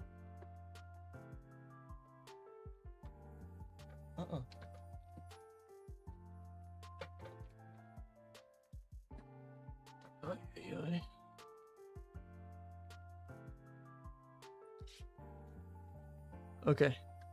Man, he does not like that. It's really warm behind my desk because of all the heat coming off the computer. He likes it. Oh my god. Okay, he will not get out. This is just gonna get pulled all day. There we go. Okay. Okay, anyway. So yeah. Slithering, huge win for that play pattern. Oh, Mr. Pierogi, we got 20 bucks coming through. Thanks for the tutoring session a while back. Oh man, forgot about that. So keen to get back into the new OG Shadow Mistress with the new set. You're gonna start crushing it. We all are. We all are. That's the point of today. Cat, show the cat. All right, fine. Cat moment. Goody. The people want to see you.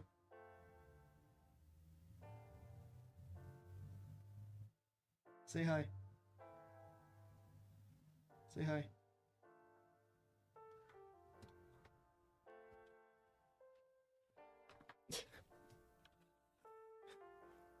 Notice how that's directly behind the computer. Oh my god. Oh, this cat. This cat.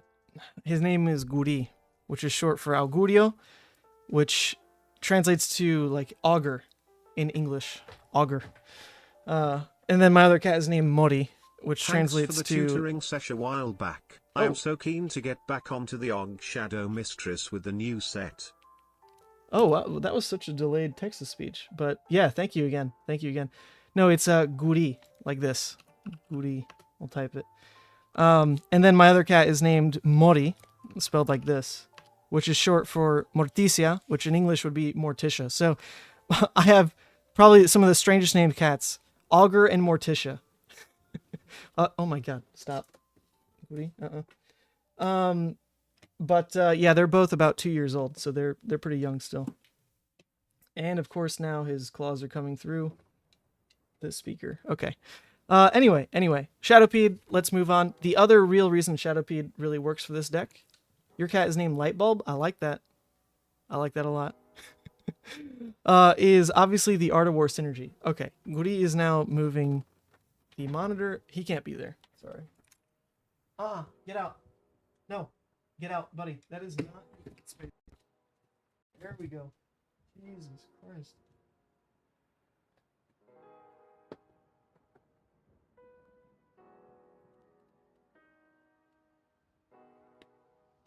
Alright, he's been evicted. You have to move all this back. He knocked over a speaker.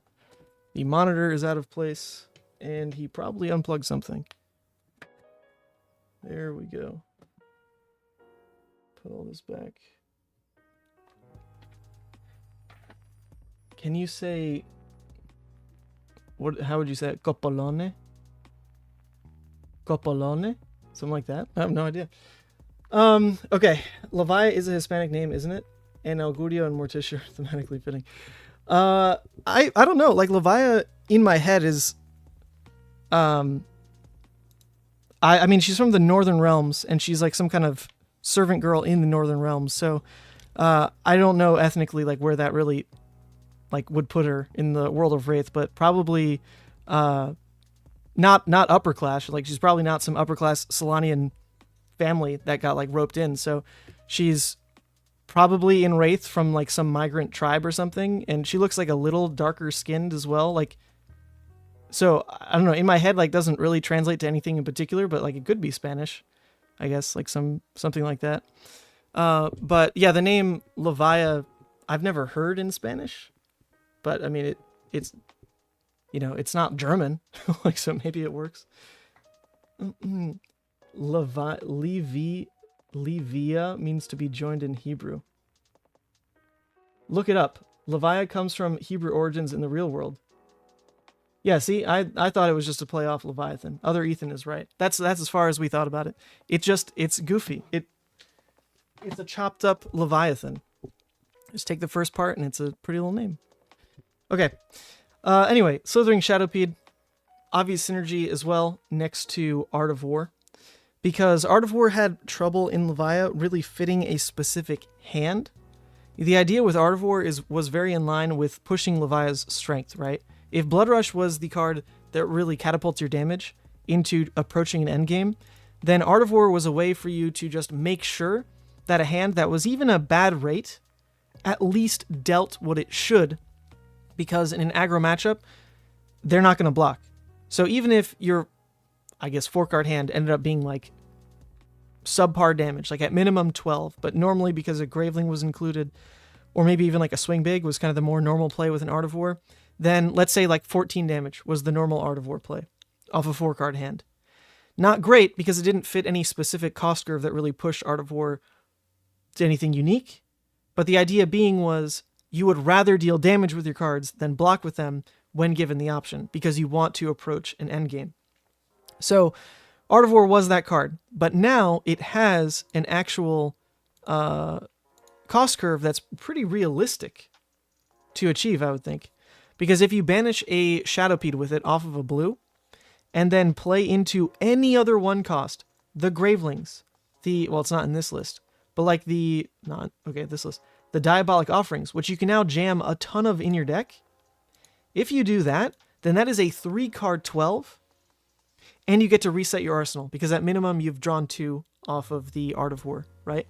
So now that is a great way to play Art of War. You just go ahead, push a pretty consistent 3-card 12, reset arsenal. If you don't hit the 3-card 12, then you've at least 4-card 13, most likely. Something along those lines, right? Which is also not bad, because that's exactly what Art of War used to do in your deck anyway. So, huge win for Levia in Shadowpeed. Diabolic Offering, similar vein. If you're trying to push with your Art of War turns, with your Bloodrush turns, then you can start to truly include, like, Mark the Beast as discard fodder. Because if you discard that on a Bloodrush, then all of a sudden the cost curve opens up dramatically, not only with the Gravelings, but now even with Diabolic Offering, and it's a blue anyway, which you really enjoy. Slithering Shadowpeed, when you banish this into the Art of War play, Diabolic is another 1 for 6 you could draw. So same deal, right? These cards work really hand in hand in just the 1 cost being very important for how Levia wants to play. Then you start to kind of find holes in the rest of the package. You know, these don't contribute to the idea of we win in a trade state. These cards do not win in a trade state. They are like just kind of the base rate. In theory, you can play them early game, right? Like a 3-card 9 is just baseline rate for Levia, for any deck in Fab, because at minimum you should be able to also block with those 3 cards for 3 value apiece, baseline. So returning a 3-card 9, but also having, in theory, the option to just defend for 9, really weird. I don't think Levia actually wants to trade that way ever, and these cards even got worse. I didn't notice that they were actually tied to 6 or more being banished from your hand. I actually thought these just said there was a cost to banish, and they just get the, they get the plus if it had like Blood Debt, was in my head what it was, similar to like a Blood Dripping Frenzy, right? That it was looking for Blood Debt. But actually, these cards are looking for 6s, which makes them significantly worse. If they were just looking for baseline Blood Debt, maybe you could start to see some of them be playable, because you could at least force banish, like a Diabolic Offering that was clunky in your hand, or any of your Recursion pieces, and just at least get them where they need to be, and get a bit of a buff out of it. I could have seen the card legitimately playable if that's what it did. But instead, no. I don't think there's any reason to start looking at this suite of cards to achieve what Levia is trying to do. It doesn't fit what Levia is good at all. At all, basically. Anyway, so the last cards then to really look at for the Bloodrush strategy and what makes Levia quite good is Redeemed herself, right? The Redeemed hero, the demi-hero.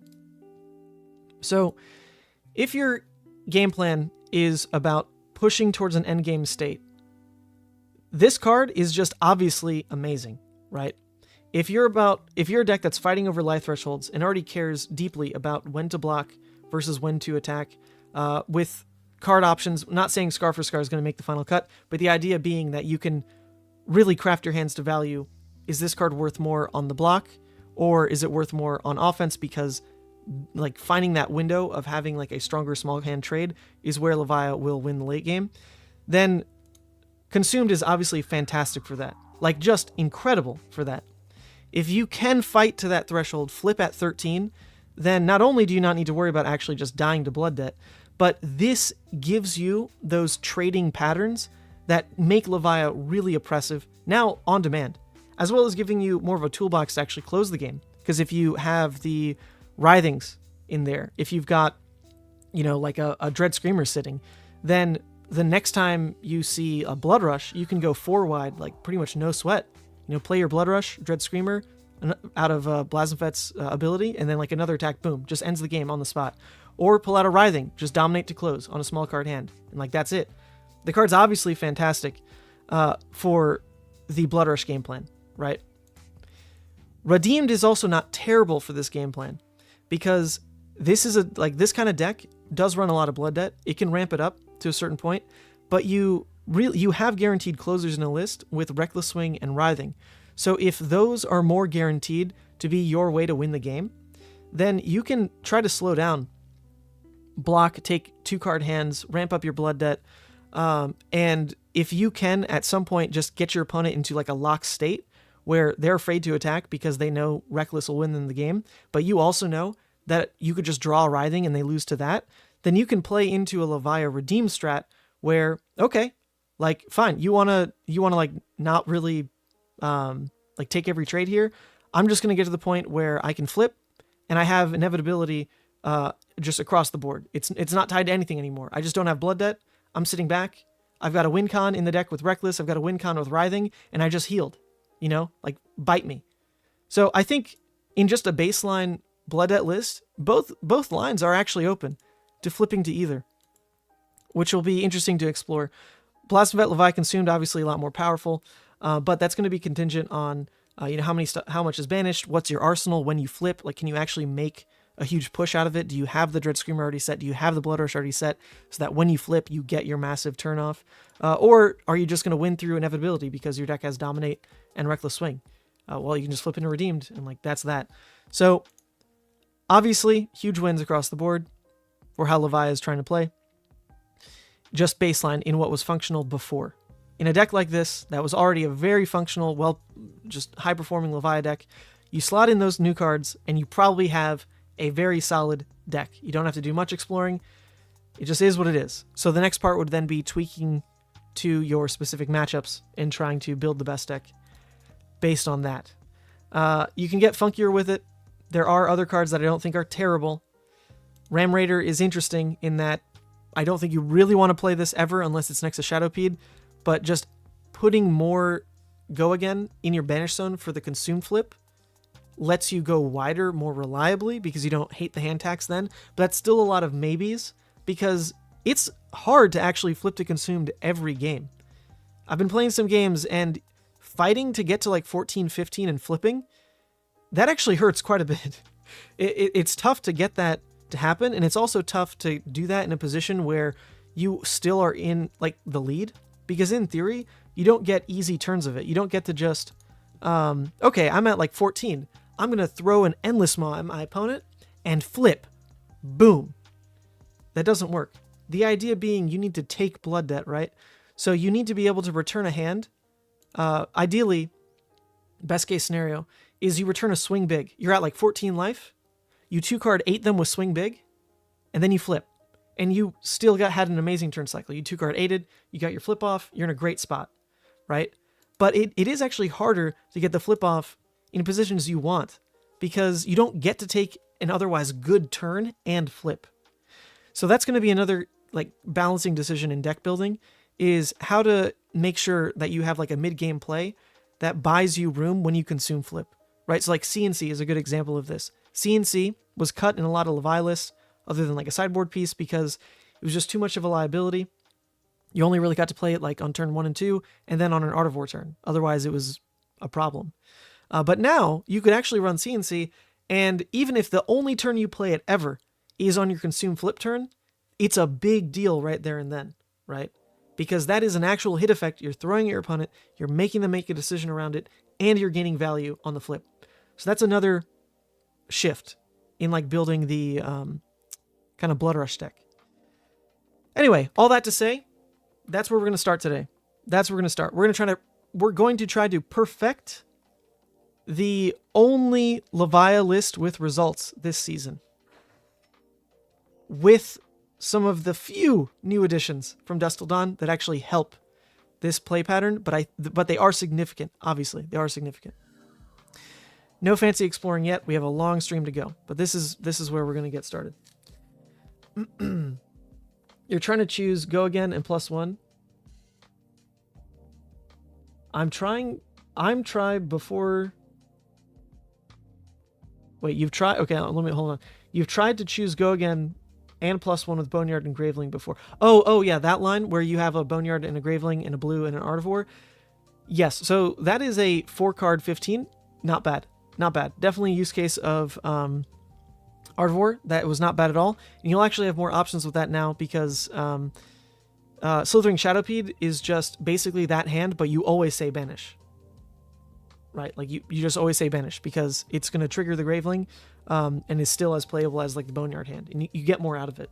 So yes, that line was fine and it just got more options now. Is the hammer good? For a different kind of deck entirely, I think Hellhammer is incredible, but for a different deck. As we've talked about previously on the stream so far, the way to win with Levia is to reach a state where both players trade. If you reach that state, Levia does really well. But Hellhammer is not part of that game plan. It's part of a different game plan. And the game plan that it fits into is honestly the perfect slot for it. I mean, the card is the best thing you could hope for in a recursion list. Recursion is a whole different beast. We're going to get into that later. This is my favorite way to play Levia, but it's probably the least successful way to play Levia because I might be the only person who actually plays it this way and I haven't won anything with it. So there's that. It's just like my pet project. I always try to play this list. I think the best I did was like top 64 to calling. That was it. Thoughts on Hellhammer and Decano? No. If you're not running Bloodrush Claws and Decano, you have no shot of winning. You have no shot. If you're banking on consumed, maybe running Findles, Fighting Spirit, or Wounded Bull, good 3/7s to intentionally flip. No, I mean, you would never want to actually take more than a playset slot of those kind of cards. I actually could see specifically maybe the heal. The heal of a Findles Fighting Spirit could be kind of funny. If that is the difference maker, your opponent fights so hard to push you to 13, you say, okay, 2-card hand, Findles, go up to 14, still throw 7, flip. That's pretty cute. I will admit, did not think of that. I wonder if it ever comes up. That might be a way around how hard people try to force you to not flip, would be to add Findles in and now have a bit more play around life gain that still throws like decent numbers, because you don't want to run like sigils or in a list like this. That just wouldn't make sense. I could see that, although I do think you'd run the yellows over the reds because you don't want to mess up your Bloodrush turns. If you draw a yellow, that's 5 damage with a claw. So it would maybe slot there, but I don't think that's where I would start ever. Like the swing bigs alone or the CNCs, whatever you'd put in there, that's the ideal flip. Or you could, because it is Scar for Scar, still trade down 3 and throw back a 1-card 4, which is, half of what Swing Big is doing, and you can't risk giving them a Quicken. So it's like the same deal. Same deal. Hayden says that you always said Levia. Well, I'm sorry. Do you say Leviathan? Is this a Leviathan? I'm sorry. I'm confused. I thought it was a Leviathan. I thought James White said Levia. I thought in the promo video that LSS put out, they said Levia. Oh, we're so many years into this hero. And now I can finally point people to a canon pronunciation. Here, check this out. Okay, how does the actual channel not come up? Oh, this is unreal. What is the actual channel called? TCG?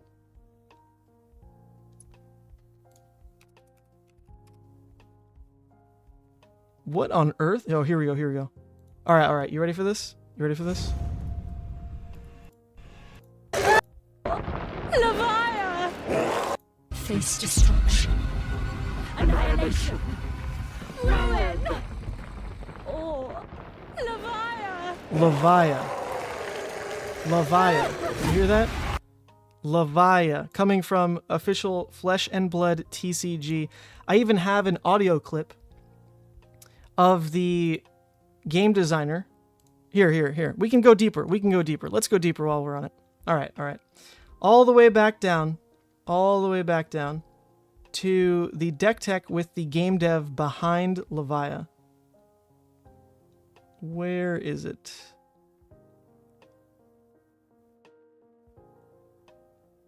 No, we haven't missed it, right? This is like the Monarch thing. Okay. You ready? Here it is again. Everyone listen up.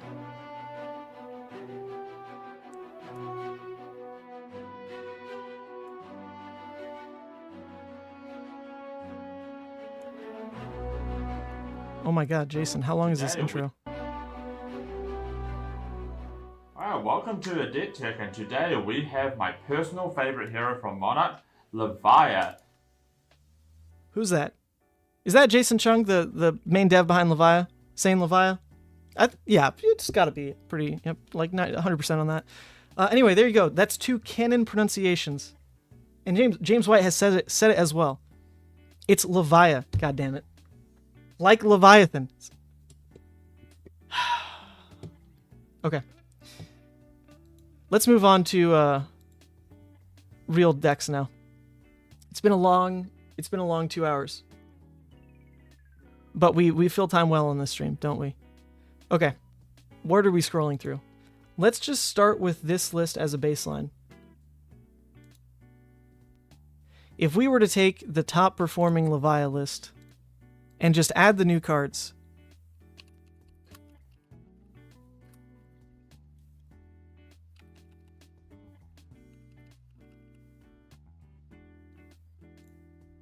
and still build around the Bloodrush. Let's just add all the new cards first. The ones we know are good.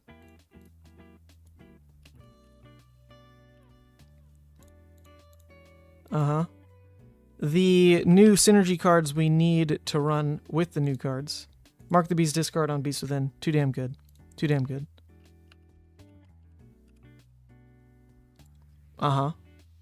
Okay. Now it's about trimming. We added the good cards. What does this mean we can now stop running? Okay, I think the first thing is we want to go back to upping all the Graveling count as well. So hold up, we're still adding new cards. We want to go back to upping the Graveling count. We want to go back to upping the Convulsions count, because all that is better than it used to be. And now, no Ram Raider. We already talked about that. Maybe 1 Ram Raider at some point. And now it's a question of what ends up not making the cut. So the Recursion stuff in the Bloodrush build was basically just for Oldhim. You really needed to splash Recursion. Otherwise Oldhim could get tough. So I just don't think we need this anymore. Oldhim is gone. Recursion is too slow. You could run 1 Ghostly Visit. We'll put this in the sideboard for now. Blood Dripping is not good for this build at all. 0%. Come on, the whole reason we did like a 2-hour intro on this deck specifically is so we trim the questions. Because not every deck can explore all the new cards. Or rather, not all the new cards need to be explored in one deck. They do different things. We're achieving we're trying to upgrade the Levia deck that actually performs. And the performing Levia deck is just Bloodrush that trades to an endgame and then wins the endgame exchange. That's it. That's all it does. It's simple. It's probably the simplest way to play Levia, but it's the version that has the most success even into a field of Rangers. Okay? Now we can also trim the cards that you needed to supplement the recursion play pattern. Unworldly is good next to Swing Big, but you don't need it. The idea was really because you're splashing recursion pieces, because of Oldhim, you needed the extra Unworldlies to kickstart that engine. You don't need them. You don't need them if you're not running the recursion package at all. Okay? This is about what we're looking at now. The one thing that scares me a little bit is if we look at the baseline of where we started.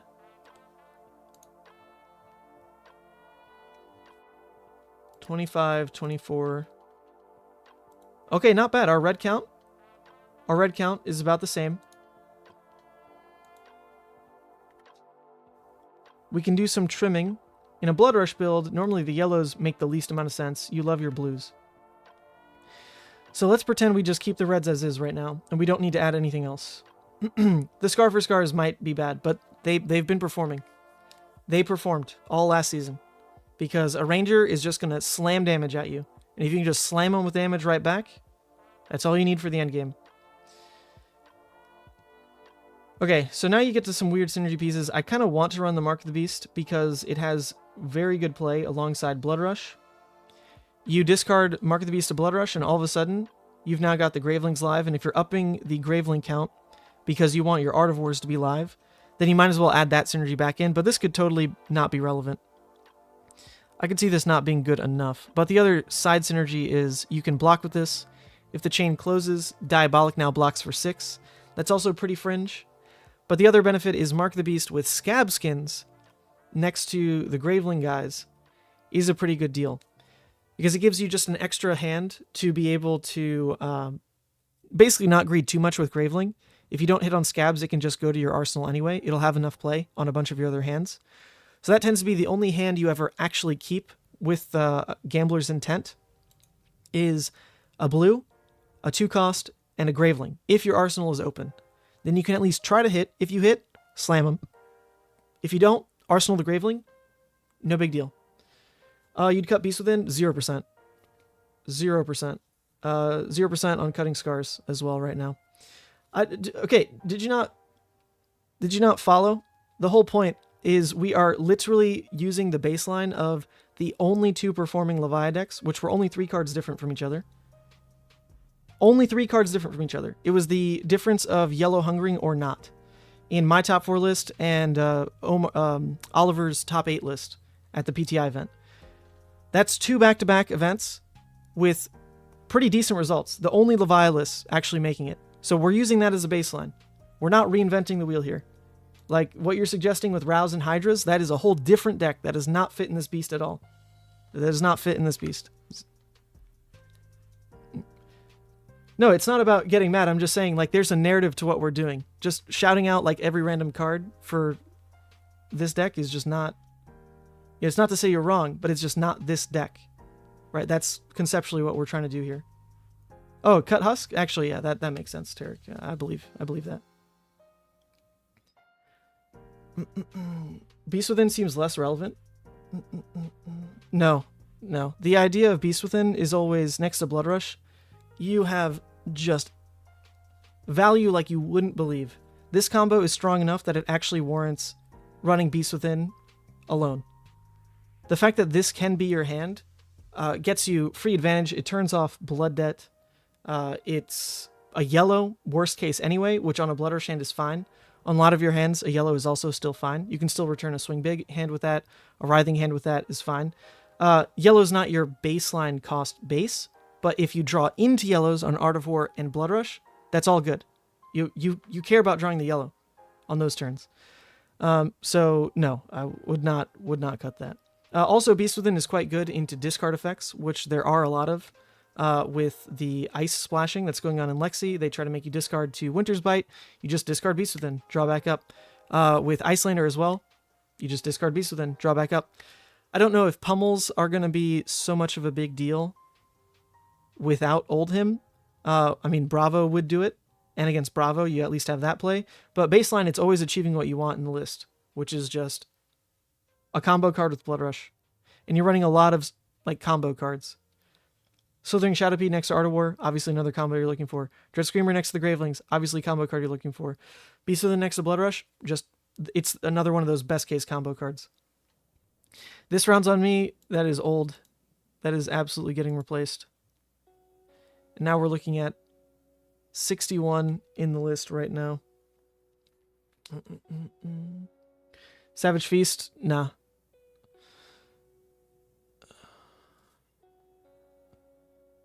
That's starting to compete quite a bit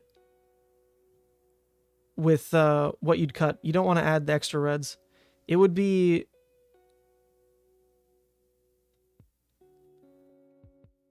I could see Savage Feast maybe making sense over the Writhing, because the Writhing is really just in there for winning the game. You otherwise don't play it. And maybe you just win the game enough because the Consume flip, giving like card advantage might be enough. The Dominate on Convulsions is enough. The Reckless is enough. So this is like the extra tipping point. And in theory, on the Consumed, it's just so guaranteed that you banish a Writhing, you're now just sitting on to Dominate to close. But this is the card that you really don't play as much as any other red. So if you were going to add Savage Feast, it'd probably be in this slot. I could see that, actually. Just as another Scabs enabler.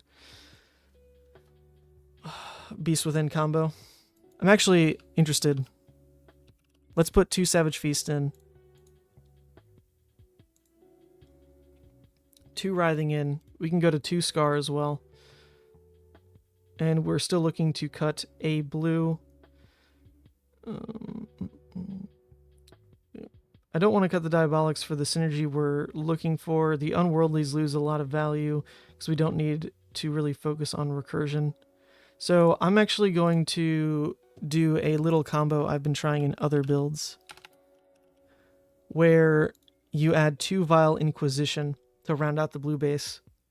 Because now you've got Dominates, you've got Burn, and Reckless. You have a lot of control over a late game like health thresholds. Vile Inquisition is honestly, I hope, a sleeper hit. It could just be trash, but it's a blue block 3 that costs nothing out of banish and can burn them life. And at a 0 card hand, could be how you turn off Blood Debt. So I've been trying this splash in a couple other lists. The 2 Reckless, 2 Vile. We're sitting at 21 blues, which is pretty healthy. Levia, you pretty much never want to dip lower than 18. 21 is pretty standard for when you're kind of all in on Bloodrush plays. I think that looks good for a main deck that we're going to try right off the bat. We don't need the Arg Smash. We can rethink most of the sideboard here. Skull Crushers is now trash. We don't need this. Don't even want Skullhorn. The sideboard I've been putting in for equipment most recently is against Icelander, AB2, and Tunic, plus Hooves. This is like the Icelander package you run. I am running Nullrune Gloves against, Vynnset. I think you, unfortunately, have to. There's going to be turns where you need to be able to just deny what their hand is trying to do, of like, you know, they're throwing 3 rune chants and a 6. And you need to have the option of blocking those rune chants, blocking 6, and just like resetting. You have to have that option, because Vynnset is like she can be a little too disruptive if you ignore the rune chants entirely. So I have been enjoying the 1 Nullrune Gloves there. And it makes more sense because you can actually play Art of War defensively in that matchup, because Diabolic Offering blocking 6 is kind of crazy. So against Vynnset, you can pitch a blue into AB anyway, use one of the floating for Art of War on defense, turn on Diabolic Offering, and now that card alone blocks 6, which can be a pretty good flip. So because of that, yeah, I do run the 1 AB there. Then for other sideboard slots, I'm still eager to try the Shadow Puppetry CNC combo against Ranger in particular. Shadow Puppetry only really good if it's pushing a breakpoint. Otherwise, unfortunately, this is not a card that you want to be putting in your deck because you just have Scab Skins going to cheat this curve. But if it can push a breakpoint, and that's relevant because of some hit effect on the card, that's where there's huge value to be gained. And so Shadow Puppetry pushing the breakpoint on CNC on a cost curve that the deck really loves now, because it's got the 1 cost that you can spam with the Boneyard, the Slithering. If you actually get the Banish off, then Gravelings and Diabolics. Now that 4-card hand, really, really threatening. So I think this combo will work now. I think it starts to look pretty good. And then the last card that I've been wanting to try a little bit more is just bumping up one of the blue slots in the right matchup to hold the line, because a 1-card block 5 is just high value.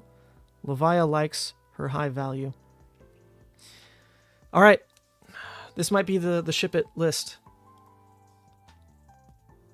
In a Bloodrush build, I normally prefer to go to 3 ofs of exactly what I want to see, because you are intending to play a short game most of the time. So these might end up shifting. I could truly see it just being 3 Savage Feast, 3 Scar, and Writhing might not be needed with the additional late game burn. But it's just the on-demand dominate from the consume flip. I do want to just try what playing with that feels like. So we'll keep it as 2 and 2 and 2 on all this for now, and that should be good. Let's ship it. Let's ship it.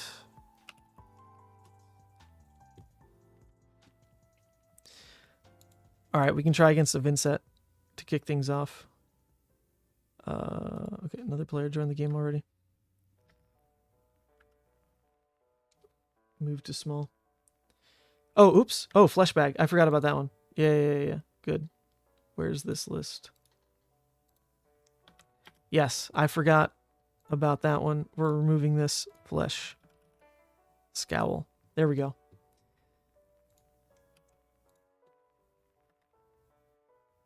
Yeah, that absolutely goes in. All right, we've got a ton of games right now. Let's try against a Vynnset. Get some new hero action. Vynnset loves to go first. We actually don't mind going first as well because we have unplayable hands potentially, so I will choose first myself. Invite to chat. This is a matchup where we do have to take the Null Rune, like I said. Scowl also gets pretty huge value here, so unfortunately you can't go the Spoiled Skull. In terms of anything we want to change around, not really. We'll just ship it. Ship it. Everything is working on Talishar other than the Shadow common equipments. So even though I, in theory, also want to try those, just a tanky version of not relying on Scabs for any play and just bringing in Grasp next to Scabs, we can't try that. It is not live on Talishar, unfortunately. Okay, we like the Savage Feast to proactively get some graveyard fill going.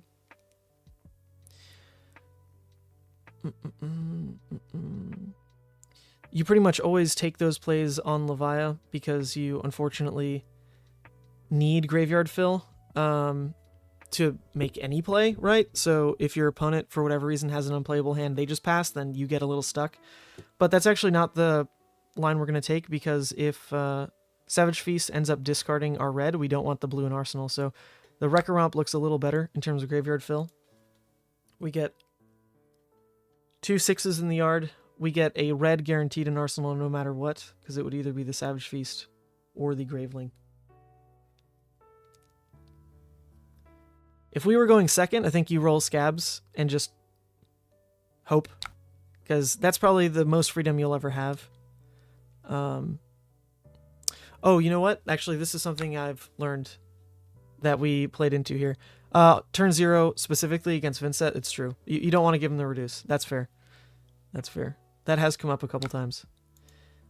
I'm pretty sure we care more about the Rune Chant than the 6s in the graveyard, especially since the Savage Feast was going to enable a playable turn anyway.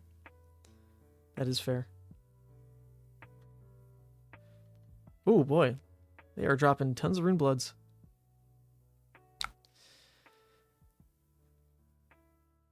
Okay, our turn is just return the Swing Big.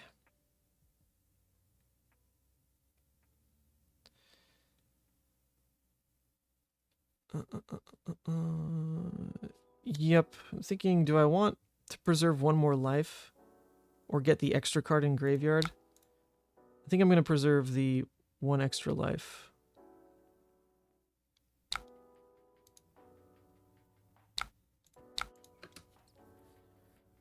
just go down to 39.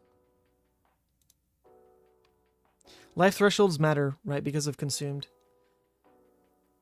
So we're going to try to make lines like that over just filling graveyard.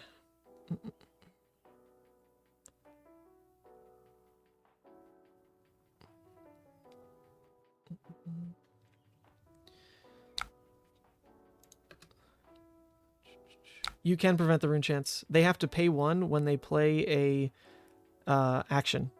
So you get a heads up on whether or not you can block even the 1, right? Is Crown of Providence still a sideboard option against CNC decks? Tell me what the CNC decks are, and we'll consider it. But I think any deck that's running CNC, it's mostly a splash into Lexi specifically, and your deck's not built around it. On top of that, you can get around to CNC with Husk. So I don't think you necessarily need it for CNC in particular. The reason to consider Crown of Providence over Scowling is because Levia can run into issues where, with the random draws that are tied to Artivores and Bloodrushes, you can get stuck with a very bad card in Arsenal. And if that happens, the only thing you can do to get rid of it is Crown of Providence. Like, you know, if Levia draws into, like, after an Artivore, an extra blue, like, worst case Wrecker Romp, right? You do not want to put that in your arsenal. But if you don't put it in your arsenal, then you are losing an entire card's worth of advantage. So Crown of Providence lets you get around that. And that was a big deal. So we'll find out what I prefer to have more, honestly. Yo, we got Nathan in the chat. With Slithering Shadowpede, would Ebonfold be worth it to pitch yellow, banish Shadowpede, draw an arsenal to still prevent damage retake tempo? No. Taking Ebonfold is a just strict loss of tempo. If you're talking about tempo, Scowling Fleshbag is insane. Scowling Fleshbag is a second Husk in the right scenarios. That's a tempo gain. An on-demand Husk that interrupts your opponent's game plan? That's pretty good. That feels graveyard? That's pretty good. That's pretty good. So we obviously have the Bloodrush play. We will keep the Bloodrush play. I actually don't mind that we're going to lose Arsenal here because the Graveling's not even guaranteed to be playable, and 4-card Bloodrushes are fine. So we will take all this. It is going to be a lot of damage, but no point fighting over it when we have the Bloodrush hand. Yeah, that's a 12-card play. Or 12 damage play, rather.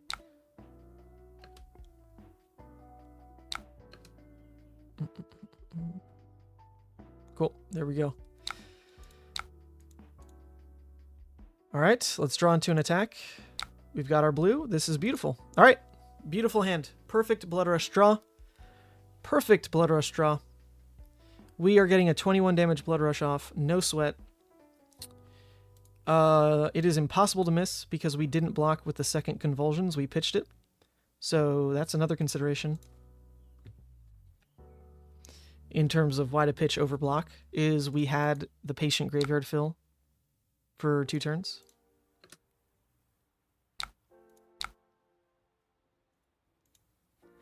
Make them scared. Show them the pitch already. What do you think about Spoiled Skull into Runeblades? No, I think the Scowling Fleshbag gets a lot of value into Runeblades in particular. So, unfortunately, the main reason to run Scowling is, I think if you know it's Bulllander, then that's all you run. If you know it's Bulllander, then just run the AB1 headpiece and you're fine. You're golden. But if it's not, then you need to be able to pivot into a better equipment suite against Wizard. So then I haven't moved over to AB2 plus Hooves and Tunic, which feels a little bad. Definitely feels not great. But if you know it's Bulllander, you want the AB1 headpiece. Scowling won't pull its weight. That could also be wrong. Maybe against Icelander, you can give up on the gloves and just run Hooves, not need AB2. That's also probably fine. What do we care about right now? Nothing really on the pitch. Okay. This is a pretty good Scar for Scar hand. If we take the damage, right? We take the damage. Then we get to just launch Scar into Endless Maw. That is a 3-card 13. Pretty good. Pretty good. This one is banishing a card from hand. I'll take it. Not a big deal. We didn't need one of these cards anyway. The other option would be... It is pumped by 3, so the other option would be pitching in, blocking with Husk and Armor. That is not worth it. We're just going to let this through.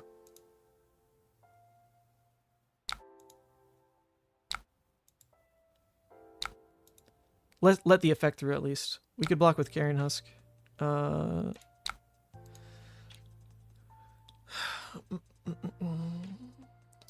Take 3 down to 19 ourselves. That's unfortunate though, because then the Scar is off. That doesn't quite line up. So the difference would be we block with Scab's Scowling instead. No value on the Intim, but it lets us instead take 5. Scar is then active into our play. We know for a fact Carrion Husk will get value because they throw 6s. So I think let's do this. Just so we turn on Scar. And then this also sets up Scab Skins to potentially block 1 on Flail for pretty high value. Okay, let's do that. Then we'll get rid of the... We're at 1 blood debt. I would rather the Dread Screamer for when we flip, if we flip. Yeah, let's get rid of the Dread Screamer.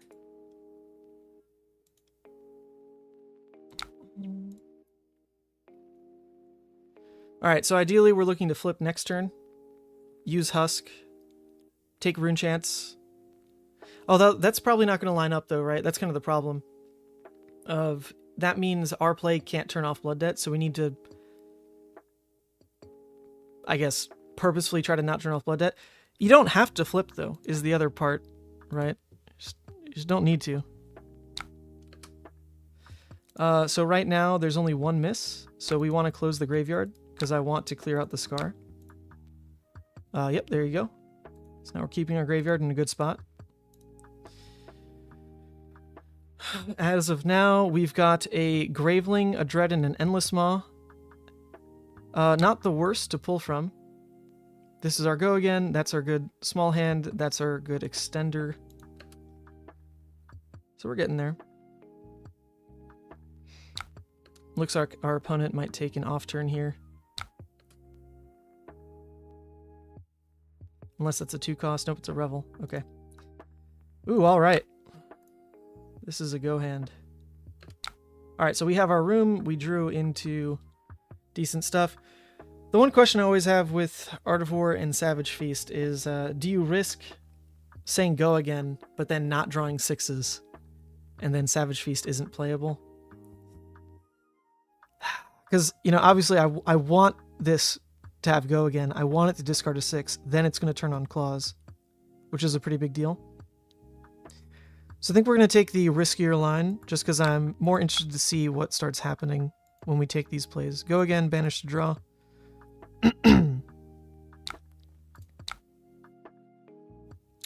Okay. Problem, obviously. We did draw the non-6.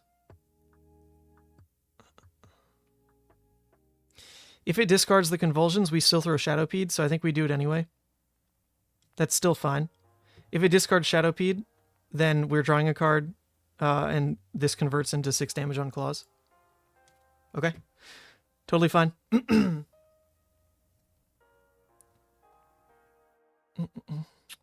Totally fine.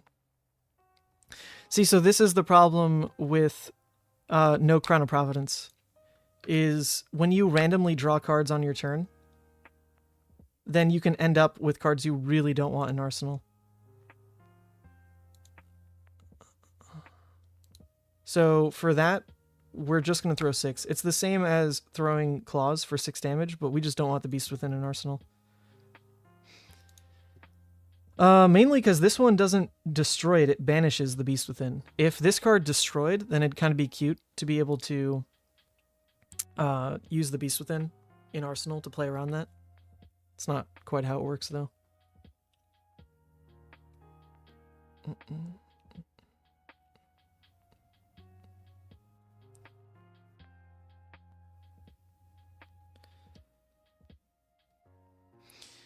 All right. This is where they're trying to keep a large hand, so what we're going to try to fight to do, in theory, is get to 14, use Carrion Husk, flip. We're going to pretend that works. Pretend that works. Although with a large hand, it's probably going to be pretty tough, because that could mean it's a Revel, some kind of go again into a Revel turn. Those, I mean, you just can't block them anyway. The Rune Chants will just eat you alive. So in theory, right, if there's no more Rune Chants coming through, then we need to at least block one of these to stay at 14. I just think there's definitely more Rune Chants coming. So I don't think we make that play then. I don't think we care. I think we just make the 3-card 12 play, block with Husk, and Beast Within.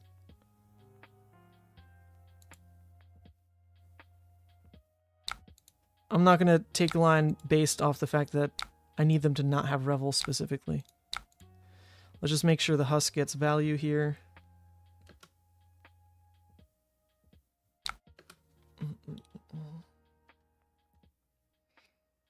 Yep, see what I say. It was a Revel anyway. There's no reason to take a bad play just in the off chance that they didn't have more Rune Chants to throw.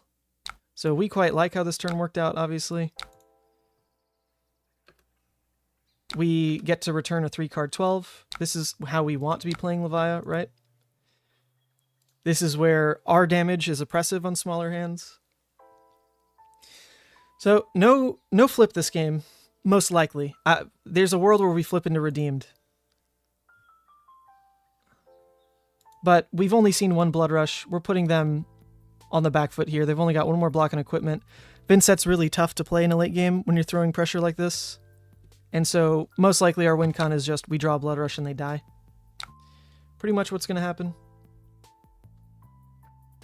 Was the deck linked earlier? No, but this is not like a final build at all. We're experimenting. We're experimenting, but there it is in chat. This is just taking my top 4 list and Oliver's list, which were 3 cards different.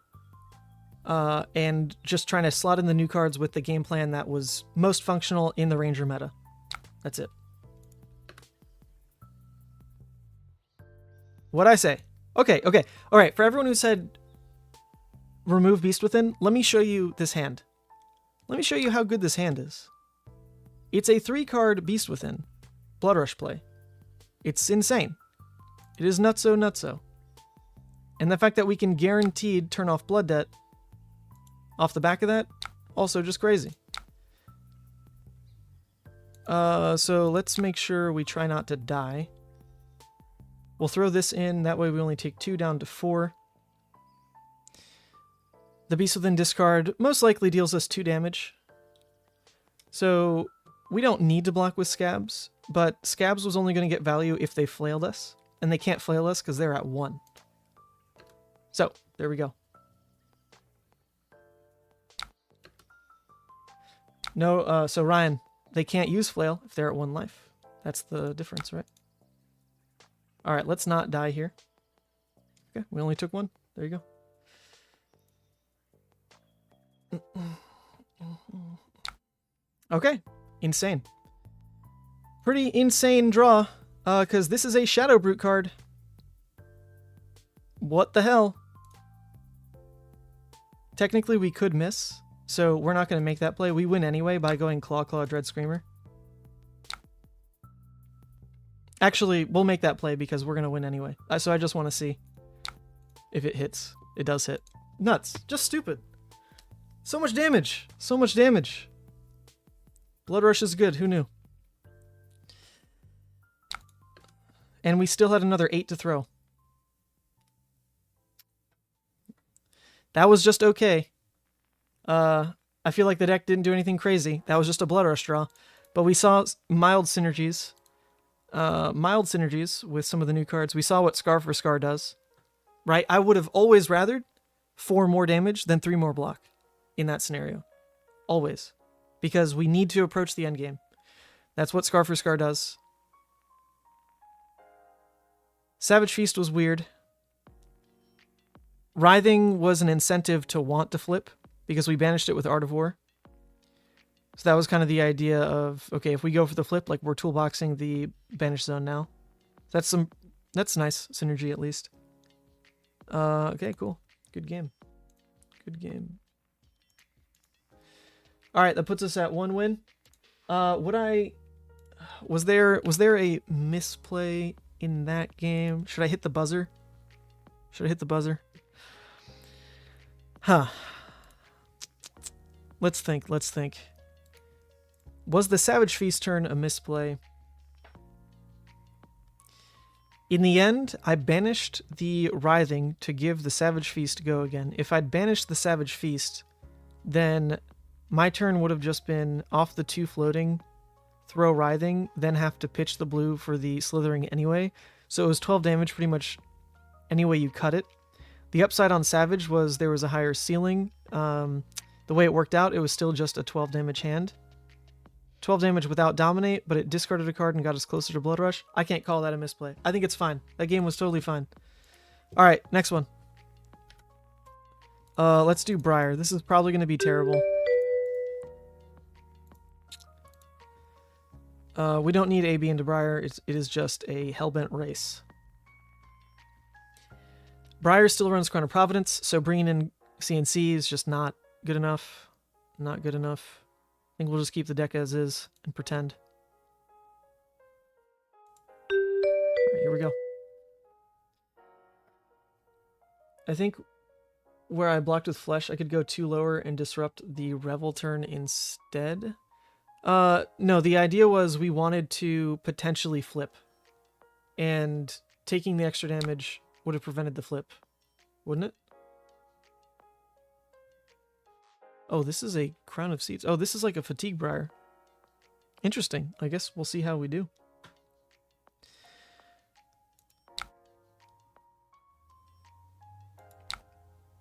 I don't want to waste an Endless Maw. It's too much damage. This will give them the embodiment, though.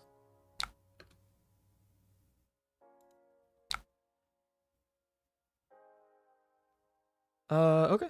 I mean, this has some pretty high ceiling to it. Is it really what we want to do, though? It could be Art of War, banish, go again. At minimum, that's Endless into Claw. But then the graveyard is a little screwy. I mean, we don't really have a play otherwise, and I think we've got room to take a little bit of Blood Debt since this is a fatigue match. So let's do it. I guess other question being, do I want to keep the Deadwood in dead, or do I want to keep deck, or do I want to keep the Diabolic in deck? I don't need to banish a 6 because I'm about to with Endless Maw. I think let's keep the...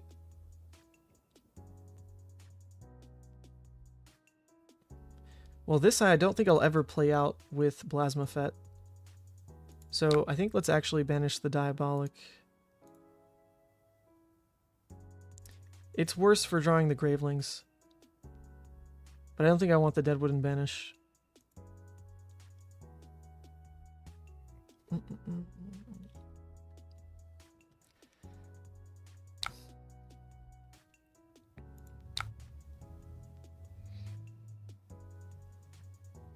So now we can just swing big into Mandible Claw.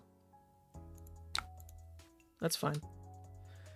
So we're taking 1 damage for it, but we're setting up Diabolic, which we prefer over Deadwood for the Consume flip. And we're not clearing out Graveyard, we're keeping Endless Maw. So yeah, I guess that was the difference to think about, is banishing the 6 specifically to turn off Blood Debt for a play like this, or Graveling, but then ending up with Deadwood, which is a card that, if we have to play it out, that only, like, that mills us. No matter how we play it, either we play it and it mills, or it sits there and it mills. We'll see.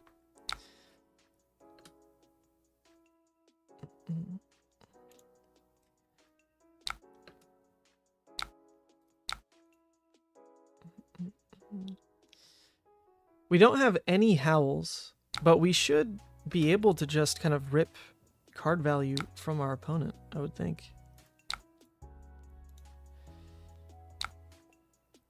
Reaping Blade, no use out of the Quicken. They're getting a random Ponder draw, which doesn't matter to them because they can crown it away. So all we want to do is just not waste our cards. So I think what we can do then is just either block Boneyard, go Dread Screamer into Scar for Scar. Not terrible, or just take it, go Scar for Scar into Endless Maw. Because that damage, in theory, goes over their block, and then we can set up the Dread Screamer for a bigger turn. I think we'll take that. We're not on much of a clock, so let's do it. Not waste our go again all in one turn. If we did the Scar for a Scar play, then we're wasting one source of go again. Either because the Dread doesn't extend, the Scar doesn't extend. It'd be used together. Whereas now we can use this go again into the Endless. It'll be 19 total. And putting a Dread Screamer in Arsenal to push for our next wide play. We definitely want to try to have room to go for 4 wide Bloodrush turns. So parking a Dread Screamer in Arsenal is better than parking a Boneyard Marauder in Arsenal into this kind of matchup.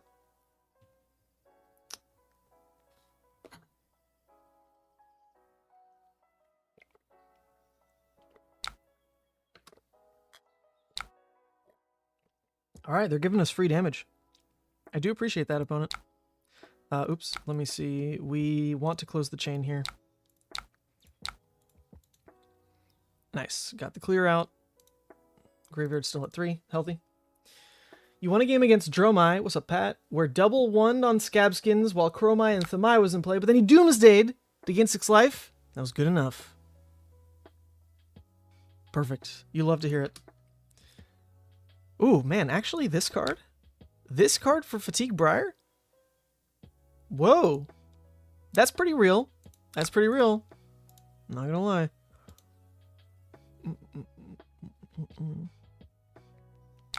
Okay, we hate to see this ENC, obviously. Our turn can just basically return Slitherpede, take 2 Blood Debt.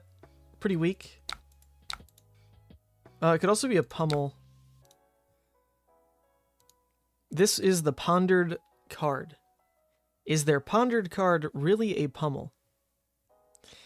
If it's really a Pummel, I'll be pretty sad. There's nothing to really do about that. Can't Scowling it away. So I think we're just going to pretend it's not a Pummel. Okay, it's not a Pummel. We'll 2-card 6. Save a Scar for later. But we will take 2 Blood Debt. So that's 3 Blood Debt total taken so far.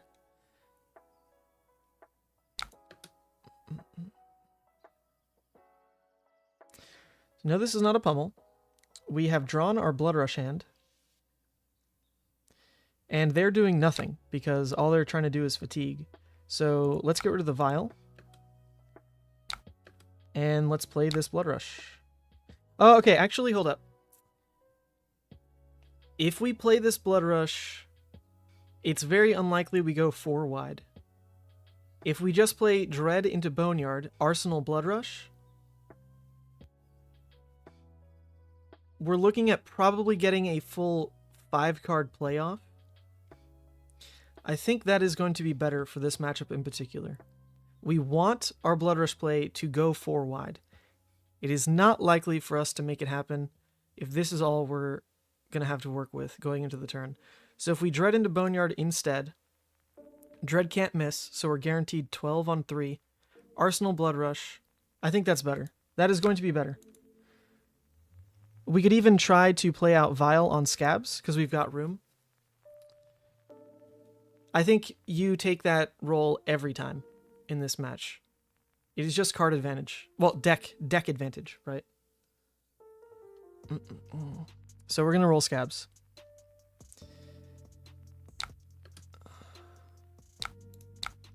We did not hit, so we'll just Boneyard.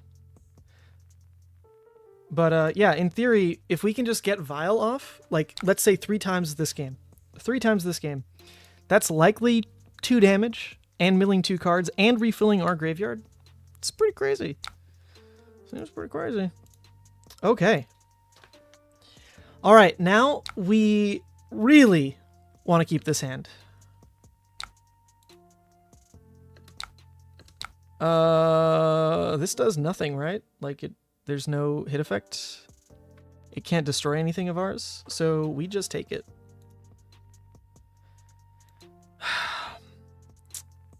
Ooh. Okay, there are two ways to play this hand though.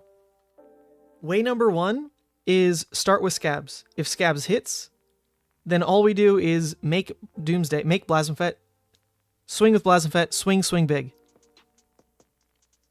14 damage, we stick a Blasphemfet, they need to answer Blasphemfet. That's one way to play it.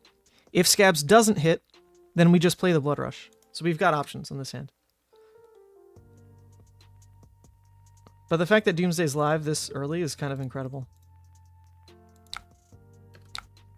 Alright, here comes Scabs. It did not hit. Okay, so we're going for the Bloodrush turn then. We have the 18 damage Bloodrush. We can Claw Boneyard. Or we can try to push with a second Bloodrush. I don't think we want to go for the double Bloodrush push. We have our 18 damage. Let's just take our 18 damage. We really want to go 4 wide, so we'll wait for a better turn to do it. Interesting lines. Interesting lines. I like it. Levia, such a good deck.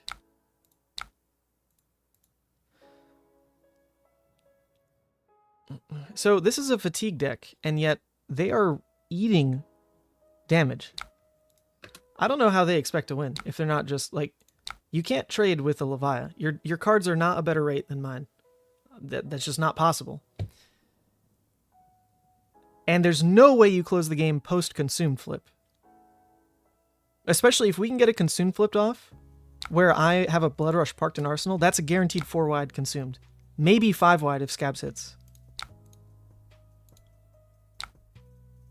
Okay, they're going for Wounded Bull. Okay, so here's a weird thing. We let this hit, we go to 14. We go for Bloodrush with the intent to not turn off Blood Debt. The problem with going to exactly 14 is if they make a grasp. So let's say we accidentally discard the Mark of the Beast. Then Blood Debt is off. Then all they need to do is keep a blue. They're going to grasp Reaping. We can't flip to Consumed. I don't know if we really need Consumed, to be fair. This could just be a redeemed game.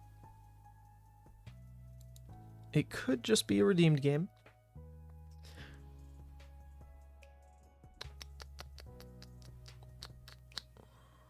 If I want to keep options truly open, I think I just block with Scabs here. If I want this to be my massive turn, and I don't want them to have an embodiment, I can just block Husk and Scabs. I don't mind...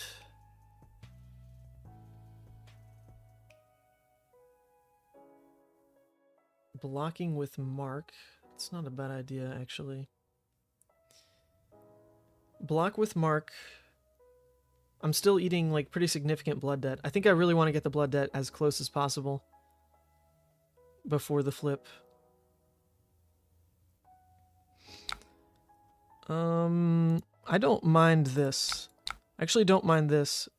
Try to make this a big Bloodrush turn without an embodiment. It is going to be a little Scabs reliant, but we've missed 2. And we hit 0. So Scabs has to be talking to us pretty soon. We go for a Bloodrush here. If it's 4 wide, that pretty much ends the game on the spot. Even if it's not, they're on the hella back foot because they have no embodiment to help defend this turn. They're not on Tunic 3. And we still have 1 more Bloodrush. I'm going to make this play.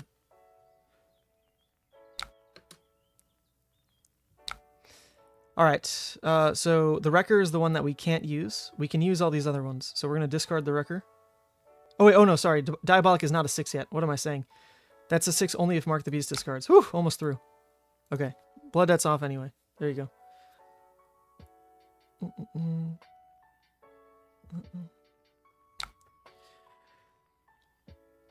Okay. So we actually just didn't draw an attack to be able to go 4 wide no matter what. Pretty weird. Pretty weird. Ew.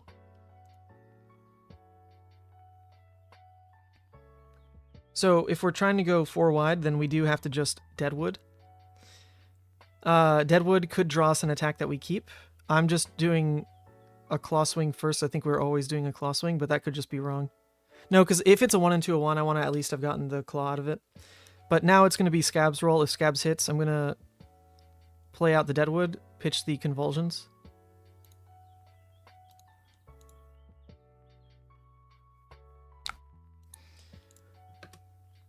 Right. If it doesn't draw an attack, then at least the Scabs hits. The Scabs hit lets us Vile. It didn't hit again. That's 3 misses. Okay, so in that case, the best arsenal... Ugh, none of these are good. I guess in theory, like, Soul Harvest, kind of, but not really. Convulsions is okay. The Deadwood is okay.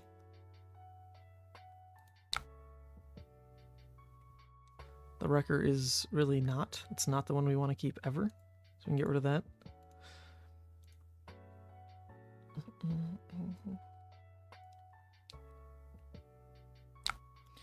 Yeah, I can't Soul Harvest. I don't have Graveyard, and it doesn't get the Bloodrush buff anyway. No buff on Soul Harvest. It's just a shadow action. I'm going to play the Deadwood as the final attack, obviously. I think the only consideration is, like, which do I want in Graveyard, though? Or rather, in Arsenal. Soul Harvest is pretty bad. Pretty bad. Convulsions isn't the worst. So I think we'll try to put the Convulsions in Arsenal. It is okay. In a perfect world, we just draw a red and keep the red.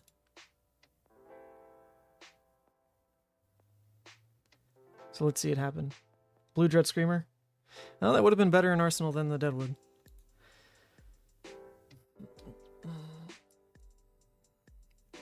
Yeah. Just parking the Convulsions for Dominate at some point is fine. It's just a free Dominate that we'll have parked in Arsenal. But look, like, we still have 1 more Bloodrush. I mean, our opponent is at 7. It's ridiculous.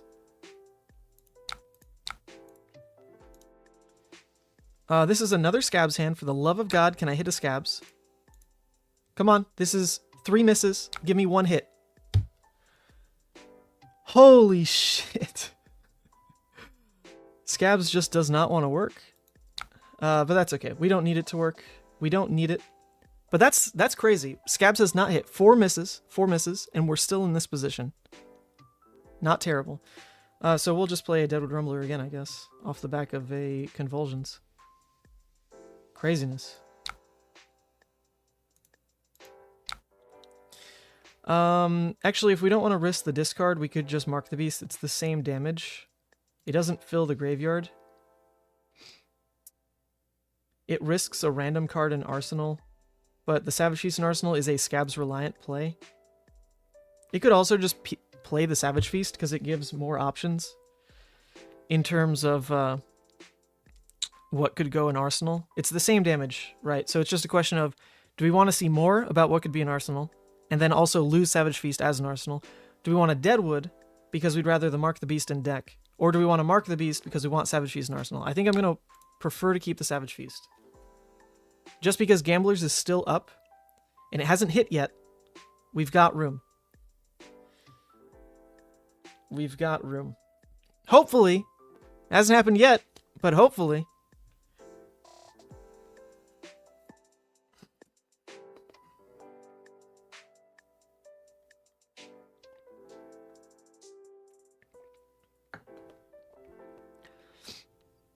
Our opponent is on full defense mode. So our redeemed flip is going to be live this game. Like, there's no way it's not live, right? Pretty crazy. Pretty crazy. Like, this isn't even that heavy of a Blood Debt list, and we're there. Okay, another reason for Savage Feast, we have the Art of War plays. That's pretty good too.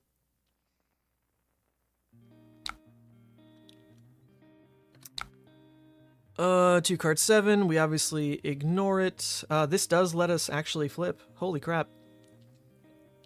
We take it, we go to basically enough of a range that I don't mind flipping. The issue then is, do we win milling this many cards? I don't think we want to flip, because we want the last Bloodrush. If we banish the last Bloodrush, we're not going to win. At least the Bloodrush is the easiest way to still win the game. So let's just play for that instead of the flip here. In that case, keep the hand. Don't care about 7.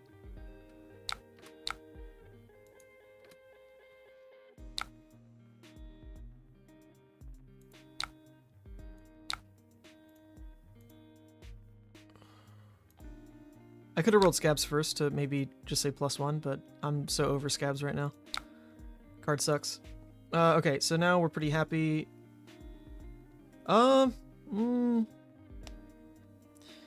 Yeah, I mean, if we Savage Feast, it's really to draw a blue. Otherwise, the hand plays.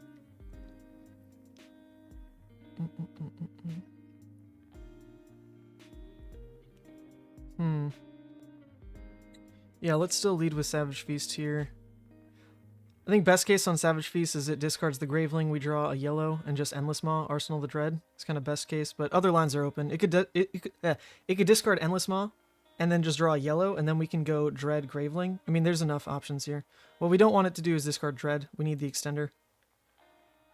Okay, so draw me a yellow at least, and we'll like this play. And it drew a red. Okay.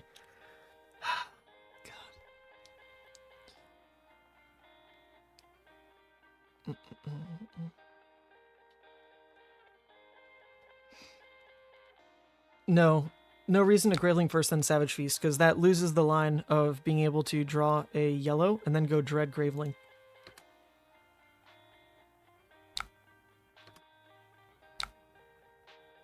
Alright, so we could roll Scabs again just for Vile Inquisition. We have the room. Let's just do it. Jesus Christ. Of course, now everything hits.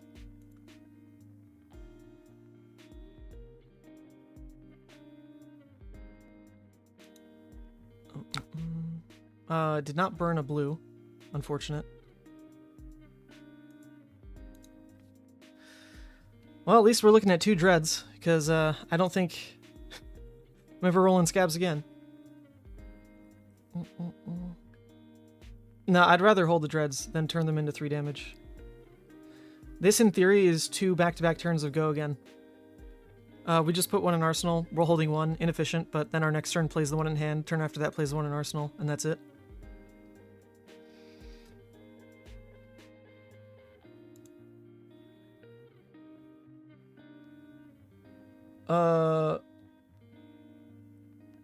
Oh man, when you say, do you mind if I undo? If I say no, then that's how you would say it in person. Do you mind if I do? No, go ahead. But you're supposed to say, do you mind if I undo? And if I do mind, I would say yes, but you could also construe yes as in like, yeah, go ahead. So I don't like those options. It should say, can I undo? Yes or no. You can take either one a weird way. They're at 3. Yeah, come on.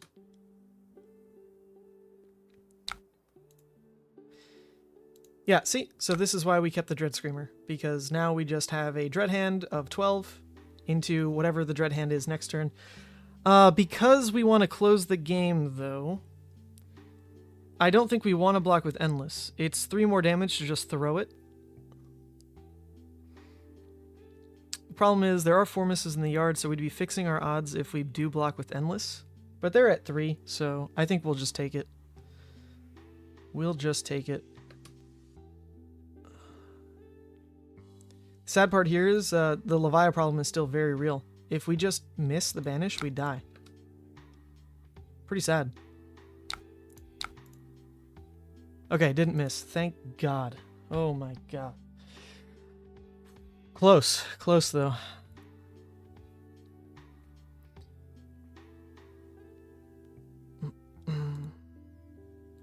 Alright. Turn 9. We've drawn 8 cards total with 2 Artivores and 2 Bloodrushes. So we're 2 turns ahead. It's really turn 11 in terms of draws. Beast Within ticked one, but then we kept one, so that's evened out. So we'll see our Bloodrush in the next 3 turns.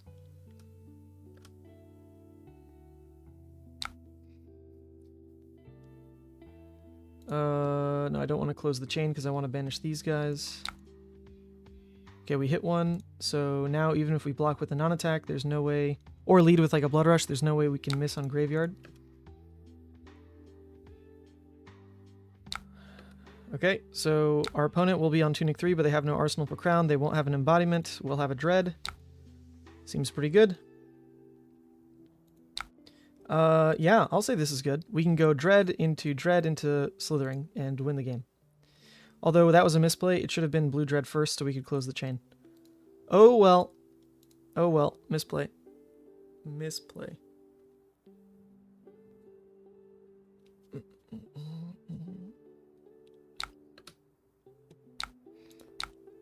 It's the beauty of these extra 1 costs. Look at this. So we don't actually win though. This one being 4 won't be enough. And they can still block with Tunic as well. Yeah, so they should live at 1, you would think. They block 3, 4. Or wait, oh no. That's a 2 block. Okay, we win. GG's. Good game. Good game. Alright, that puts us now at 2-0. That was... And that's kind of what Levia is supposed to do. If you don't... Yeah, if you don't like interrupt her, then I'm just going to make sure my hands play max value throughout the entire game. Obviously, the scabs didn't work out on pretty much any turn we rolled them. But if they hit, we would be looking at Vile milling like an extra 2 cards. We would be looking at a Savage Feast, kind of unlocking who knows what on a turn. Any strict misplay that game? I still think I was right to banish the Diabolic over the Deadwood, but we took an extra damage for it. Which didn't come up, but that might have been a thing. No, I don't know. I don't think there were any misplays that game. That seemed fine.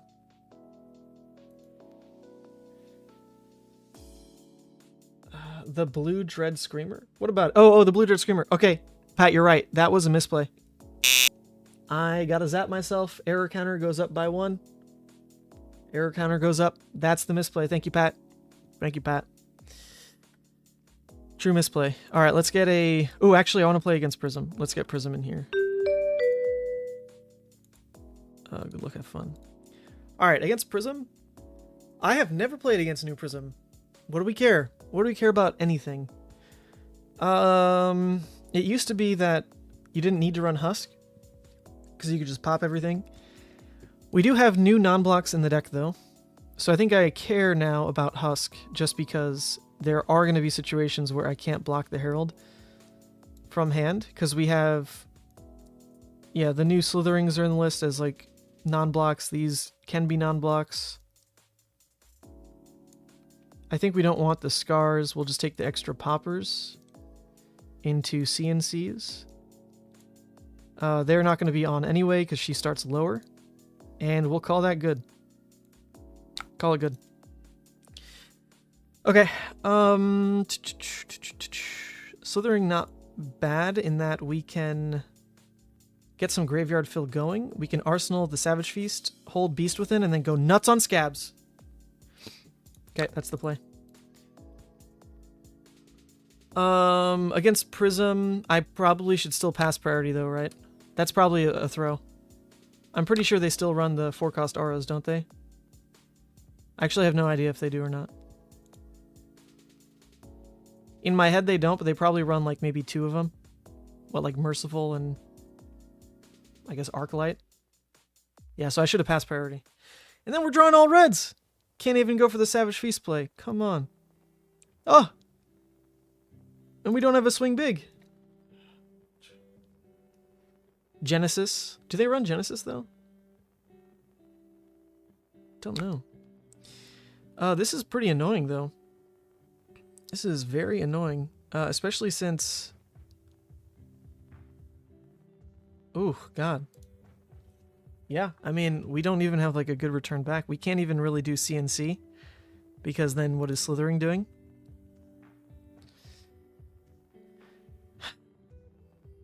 Do I care about letting them have one soul? Don't they get a combo off? If it hits and it goes to soul, they can then Empyrean.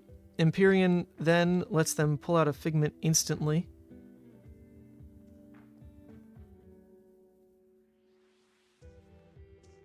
And then flip it. So basically if I let this hit, they get a Herald.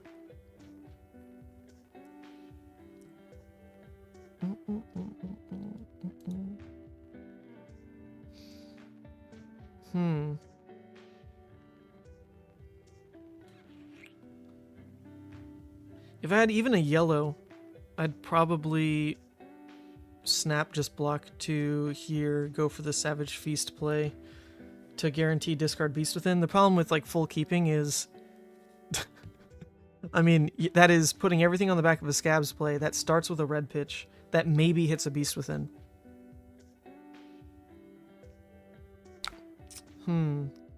I think I'm gonna give up armor.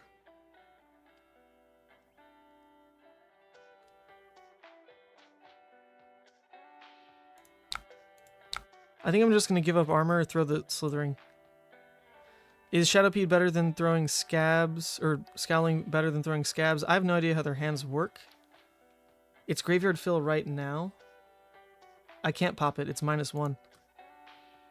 Let's just get the Graveyard Fill going. I have no idea.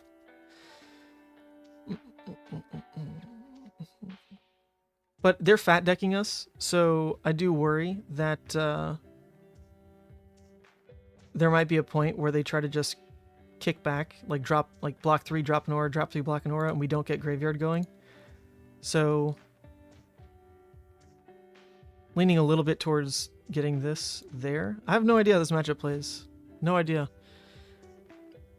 But they don't have a lot of go again, right? And if something hits, then it's free anyway. So I don't think Scowling really gets value. That could be wrong, though. I saw Shamir say it. So, and Shamir's a good player, so we went with him. Just tuned in. Can you tell us when you go for Blasphemous and when I go for Redeemed? So this one is flexible. This deck in particular leaves both options open. Because it's not tied to doing anything other than winning through Bloodrush in a good late game. So if you can get consumed to the point where it basically spells the win on the wall, I think specifically if you can get consumed to the point where the flip is basically game winning because your arsenal is a Bloodrush or a Dread Screamer, or all you need is the Writhing that is in your banish zone to close the game. If that's all you're lining up, then I think you just like snap go consumed every time, basically. If that's not what's lining up, then you just play a normal game. You will get to 13 Blood Debt, and then at some point, you can just be playing a high-value game, hit Scabs, flip Redeemed. Because the only... My God, it's another goddamn Herald of Triumph. Get out of here, dude. Get out of here. If they pay enough footsteps, we've got another popper. What is this? What was that?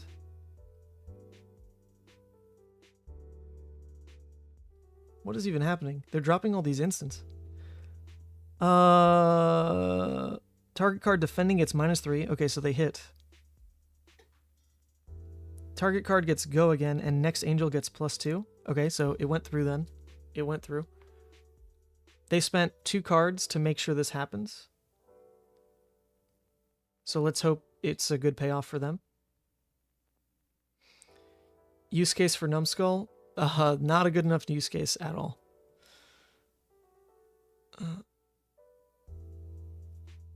But that is fair. In a situation like this, if you want to bring in the best-in-class popper, turn by turn, Numbskull would do it. So when this enters Rhinar, you may put a yellow card from graveyard on top of deck. They chose Figment of Rebirth. Wait, no. No, so I don't see what they chose. They put the... No, they didn't even put the Herald of Triumph because it's there. Did it not resolve? I have no idea. I have no idea where it went. Okay, well, we're going to roll scabs, though, because we've got the Savage Feast play and a bunch of blues. So let's hit. Nice. Easy does it. Okay, this is pretty awful. This is the argument for wanting Crown of Providence, because a lot of your random draws suck. Unfortunately, we also discarded the Deadwood. So the option now is just launch Wrecker. Just do it. Fill the graveyard with the Consumed. It's really not the biggest deal because there's only 2 misses. Compared to keeping one of these in Arsenal. Maybe the Dominate is relevant in this matchup, actually, because of how Ward works. That's probably okay to not waste a Dominate. I don't know. I don't know. Let's not waste the Dominate, though. It might just be a way to kill a Herald for pretty low effort.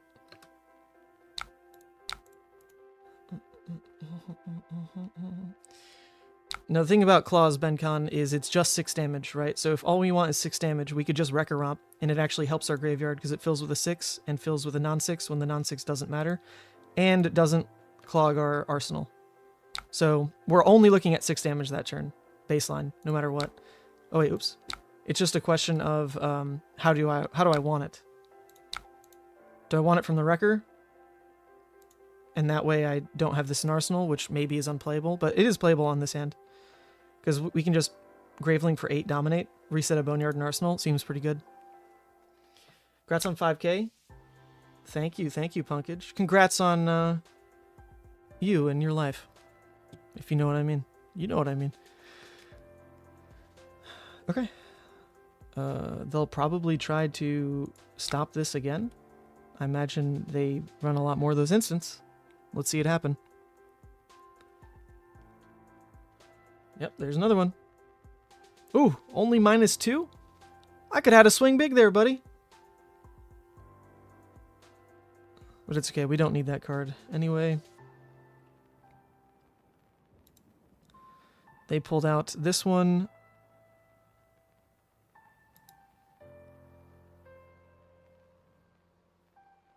They are flipping Soraya. Okay. I mean, it's just 4 damage, right? Oh, it's 7? From this thing. Your next angel attack gets +3. Okay, I mean, I don't really care about that, right? There's no hit effect on it. They drew their cards, which is a bit inefficient because they have Ponders anyway. They're dropping a Genesis. Ooh, okay. Well, it got a little scarier now. Alright, so I have to roll Scabs again then. If Scabs hits, then I'm just going to pop Genesis, throw Boneyard at face.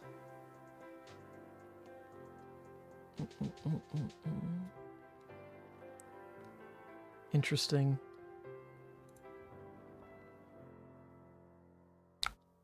It did not hit. So if it did not hit, do I still just throw 8 at face? Eat their ward? Or leave Genesis up?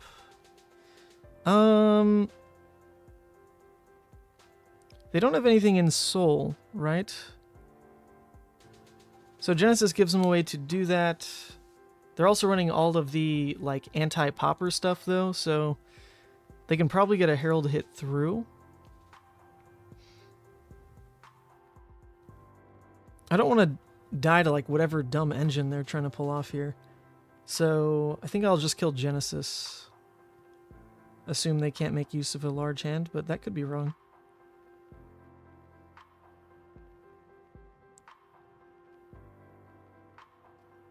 Huh. You know, I really don't know. Alright, we're actually going to make an experiment. In the old Prism, you'd always kill Genesis. Against old Prism, that was a snap play. But against new Prism, let's try something a little different. And just go Graveling for 8 Dominate.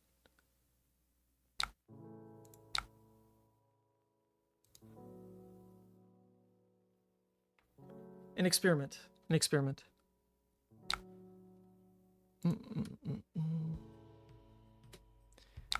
Okay. They're at 10, so, like, how bad can these plays be? They're just at 10.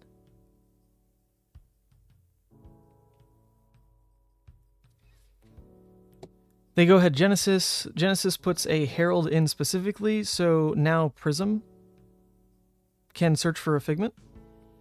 So that's its own little baby engine. That's true. But they can only awaken one Figment, so if they were going to do that, they had a Figment out anyway. Interesting. We have a Swing Big for this. They're going to Dreamweavers it. Okay, so we'll likely just Husk. They really want this to hit, so we can just deny that hit. Okay.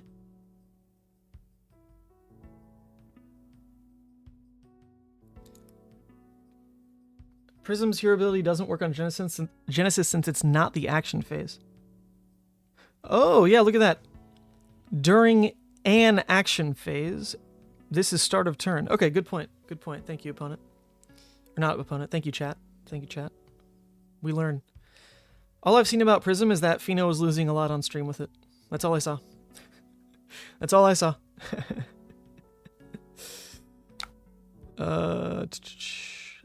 Get -1 this turn. Not a big deal. We got Swing Big if somehow you attack again.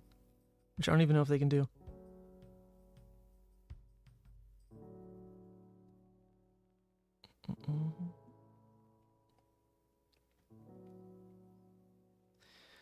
They awoke this one. When it attacks, you can banish a card from Soul, because they only have one. If you do attack action cards, get -1 until the start of my next turn. My opponent's undoing a bunch of things, so never mind. This may not be it. There's 2 Prism players testing in your LGS, and both of them are not having good results. Well, that's because they haven't heard of the Teklo Foundry. Because it is true, when Teklo, in the chat here, sent Fino his list, wins did start a-coming. They did. Okay, well, we're back to the start of the turn. Okay.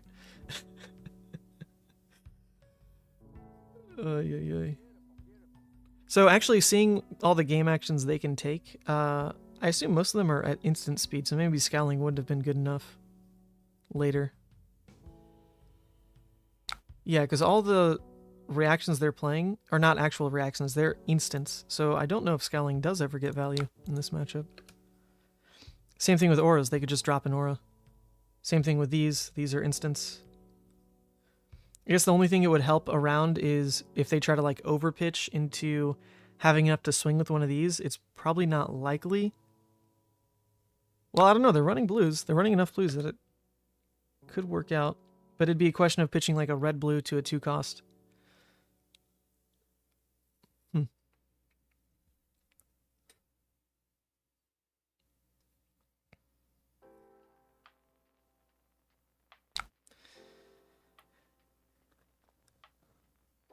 -1 until the start of your next turn, so this is just going to be a 3. I mean, I think we just take this all day, though.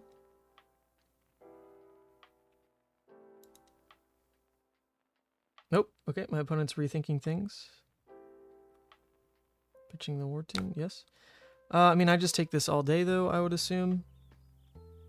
I will try to hit on Scabbies. If I do, then the turn is Dread Screamer into Mandible Claw, into on Genesis, into Boneyard at them, Arsenal Swing Big. Seems pretty okay. But it is always lead with Dread Screamer. If Dread Screamer wasn't getting -1... Wait, so actually, did they even do this? They have to banish a card from Soul. How do I tell if they did that? I don't think they did banish, right? It would show here. It would show some like splash effect, I would think. I wasn't tracking how many cards they had in Soul. I don't see it in the little chat log here. I guess I can undo it at worst case, but idea now being I Dread Screamer into the Archangel just to make sure it dies. The blue Dread going there honestly makes more sense than going face, because going face they just block 3. It eats the Spectral Shield. This at least guarantees kills the Angel. Yeah, I think this is fine. This is what you do into Dromai, is use the blue dreads to clear Morag guys. So it could be similar in this matchup. Just use the blue dreads to kill that stuff. Now let's go for scabs. Please hit. It does not hit. So now there's the question of kill Genesis or go face. It seemed like they didn't get great use out of a 5-card hand, and we did already clear their board, so I think I'll take the off turn to kill Genesis, keep the swing big in hand as my popper, and call that good. I think. And then we actually have the 4-card play for 15 damage, in theory. We're going to try this. Let's see how many of those reactions they have. We already saw a red, a yellow, a red and a yellow of all these. Congrats on 5K, and thanks for all the great Levi content. You're welcome, Rev. Revy. All right, am I going to see you in Cincy? You coming? Or sorry, Ravi. Okay, so they've got one more coming.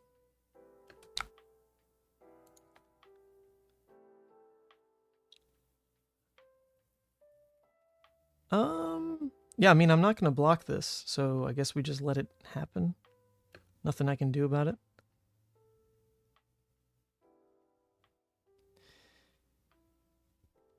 Does this mean they have to spend a card from hand if they want to awaken it? It does, right? Because only... Well, no. Okay, so this is going to hit. This makes the Prism free. The Prism triggers, and then the cost is free. So this card does go to Arsenal.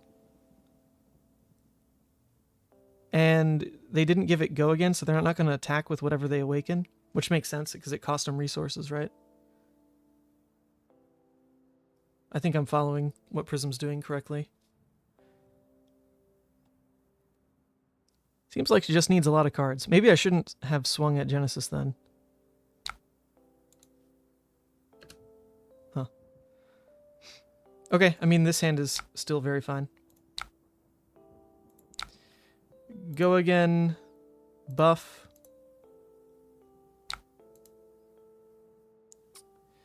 Comes in for 15 total.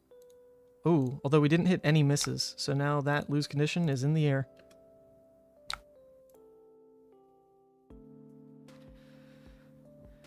I wonder if I should have blocked with scabs on one of the heralds just because it gives me more play around fighting for this exact breakpoint.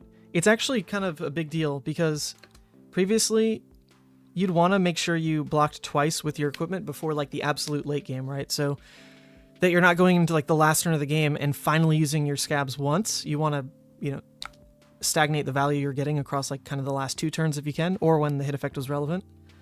But because you're fighting over 13 life potentially, then maybe that's like where you actually look to get scabs value. So you have more control. You know, just give yourself a 2 life buffer. I'd be at like 18 here and have more of a choice because now I'm thinking like, you know, they come in for 7. And maybe my turn is just like block 3 and this, let it hit.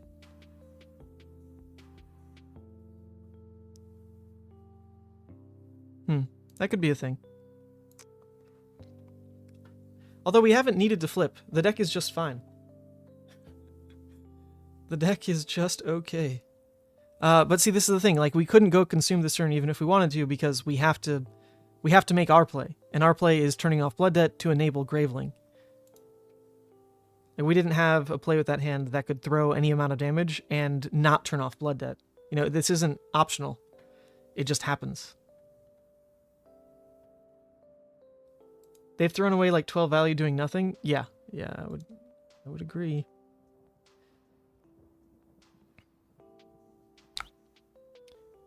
Okay. So, alright, now we're in a good spot because if we actually miss on the flip, then we're fine because we'll turn into consumed. So there you go.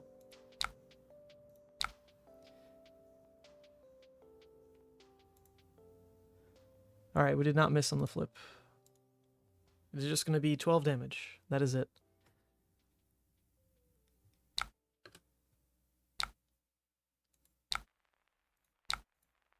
Is it worth ever targeting the angels? Probably not, because this guy has all the instance, right? So if I throw face, it's at this point, it's pretty likely the angel goes anyway. All right, our first Bloodrush of the game. First Bloodrush of the game. Let's see it. Yep. Okay, this is 20 damage. Good luck, opponent. They didn't respond with Arclight, so I guess it's happening. Oh, okay, they just die. All right, that was very odd. I'm not sure what I learned about playing into Prism specifically, other than I don't know if this is a standard package. I'm not sure I should actually start applying, thinking about these to normal Prism lines. I feel like this is way too many non-blocks for the average player to ever feel comfortable with. But if Prism needs their whole hand to function, then like, who cares about it blocking? Could be like a sideboard package. I don't know. Okay. So we're 3-0. Misplays though. Misplays. I wonder if that turn with throwing Graveling 8 Dominate rather than killing Genesis was truly a miss. Because otherwise it could have just been, play out the Convulsions just to get it out of Arsenal. And it turns off Blood Debt. I can just Claw, Genesis, Arsenal, a Boneyard. Boom. That's it. Going for 8 Dominate cleared the Angel. I just don't know what leaving it up actually does. I felt like it was scary enough, but this only lets them have go again once. So unless I pop it, their turn only goes like 2 wide, right? But then they were running these cards. So I guess that's a little bit hard to judge, because it would have been giving them a full 5-card hand. I don't know.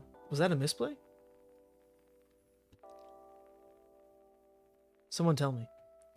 Talishar puts your demi hero next to your boots. Only redeemed, because redeemed is like you activate it, right? So you need the option to activate it when it's live. The way they've hacked that is to just have it in like the permanents. You can just choose. The issue initially is when they coded it, it counted as an item. So Kyloria and Meeps were able to steal it. Arg Smash was able to break it. But they did fix that. That's no longer the case. Consumed is a trigger though. So if you ever tick down to 13, it will ask you, do you want to transform? So it is functioning. The only thing that's not functioning as far as Levia cards are the Shadow generic equipment pieces, which is a little too bad because I do care a lot about trying out this one. I think you can build a Levia deck to literally never need scab skins. I mean, in the Prism matchup, you would take Gamblers and you'd play it that way. But you could build a Levia deck to either just use this plus scabs to be fully tanky, which is a pretty big deal because now you've got a headpiece that blocks 2. So if you're trying to block an arrow, you block hand, headpiece, 5. If you want to block another one, hand, like card from hand, arm piece, 5. If you want to block another one, card from hand, scab skins, 5. Which is pretty crazy. Now you've got like on board, not to mention Husk, you've now got like 4 easy ways to block critical arrows at like the 5 breakpoint. So I think there are some Levia builds that are based around that. You don't roll scabs. The scabs is just block, and grasp is just extra block, and that's it. You just have good stats in equipment. You could also run this next to hooves, because if you're not taking scab skins, then or taking gamblers, then you shouldn't be rolling scab skins. But if you take this plus hooves, it's the same amount of block as scab skins plus gamblers, but you have the guaranteed push with the hooves activation. So if that's really relevant, if you're playing like a really short game for whatever reason, against, I don't even know what the matchup would be, because I think the way I would play, I'd want to take scabs plus grasp. But let's say against like, I don't know, maybe a Rhinar.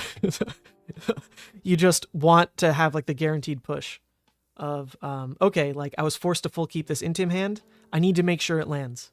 Well, I'm going to crack hooves, like make it go, because it was a bit of like an incidental thing that you ended up with extra cards. That may, but I don't know. Anyway, we can't test that because it's not working today, but we can try everything else. What we can also try today, everyone in chat, now that we're 3-0, take a bit of a break.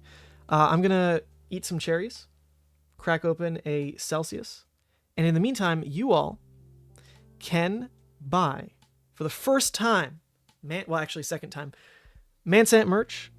Nothing is like really branded around me. The idea is it's League of Levia, celebrating the hero. That's what it's always been about. But it is on my store, so mansent.shop. If you want a way to get a tangible return for the support you give me, which I think is the right way to do it, you can buy any of these items, and I will start shipping them out over the course of next week. There is a option. Unfortunately, I don't have the shirts in person. They're a bit delayed. They'll get here this week, and I'll be sure to show them off. But these are in hand. The playmats look lovely. There's no zones. There's fab zones. There's the League of Levia sleeves. There's the pins. On anything you choose, you can click pick up, which saves you on shipping. So there will be no shipping charge. And then just coordinate with me. I'll have your email, so I'll reach out. And I mean, I'll be at Worlds, so if you're in Europe, I can just, bring a bunch of stuff then. If you're going to like Nats, if you're going to any upcoming callings, even some Battle Hardens, I will just bring whatever you ordered, so you can save on shipping. But there you go. Merch is finally live, so multiple ways to support the stream. And this one, you get something out of it. Pretty good. Pretty good. The playmat itself, I agree, pretty fire. Here it is in person. Here it is. Look at that.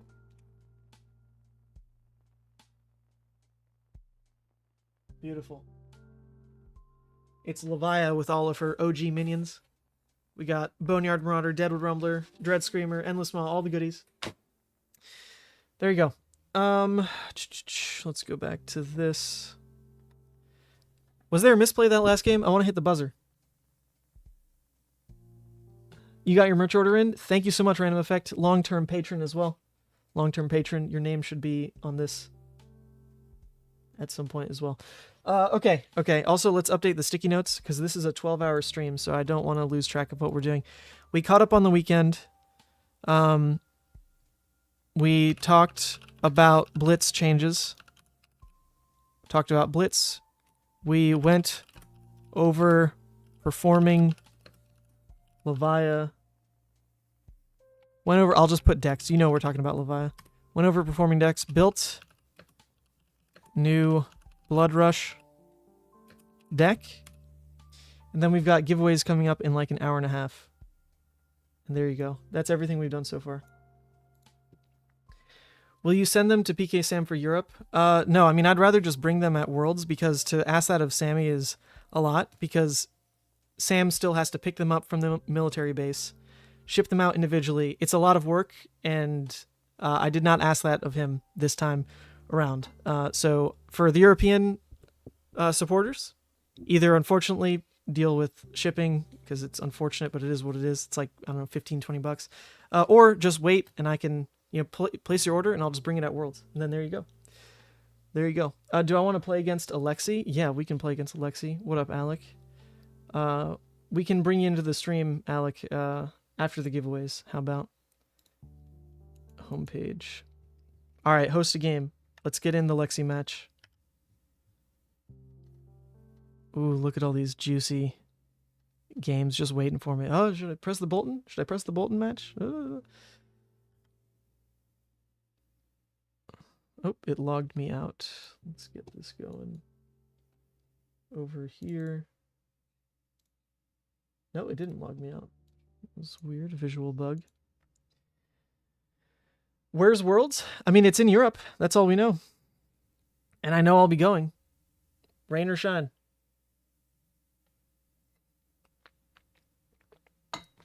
Play one while you recreate it. Okay, let's do a Boltyn game.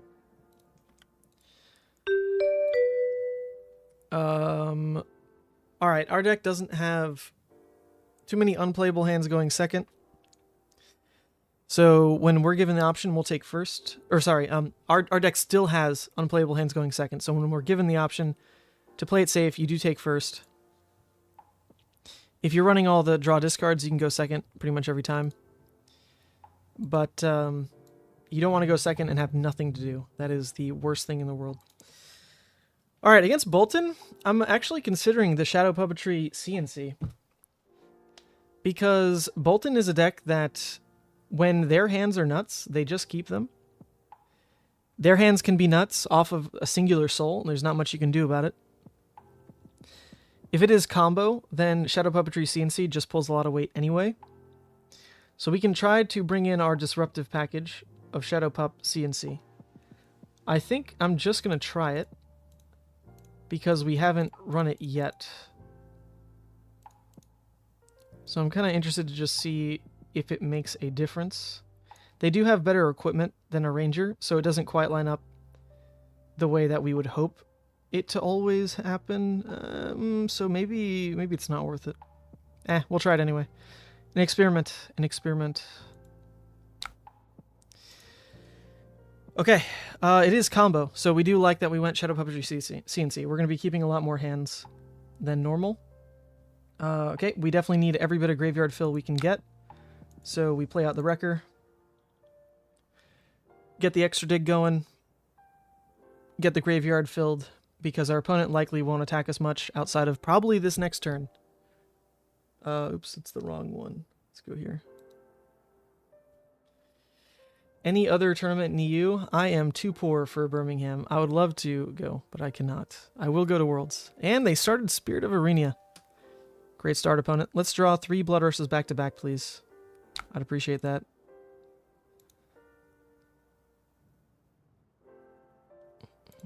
Well, funny enough, this is a matchup where Soul Harvest could be cute. Not seeing it this early, though. That won't do anything for us.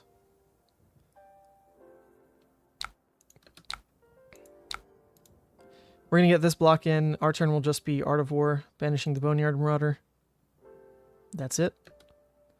This leaks the least amount of damage. We'll still take 2 on the Centauri. Whatever.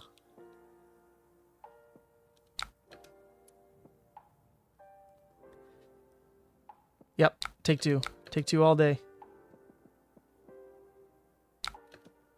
What's the time looking like?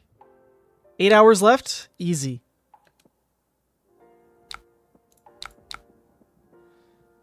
Actually, this is a matchup where I could have rolled Scabs first, because every bit of damage is going to matter. So if Scabs had hit, then I could say +1.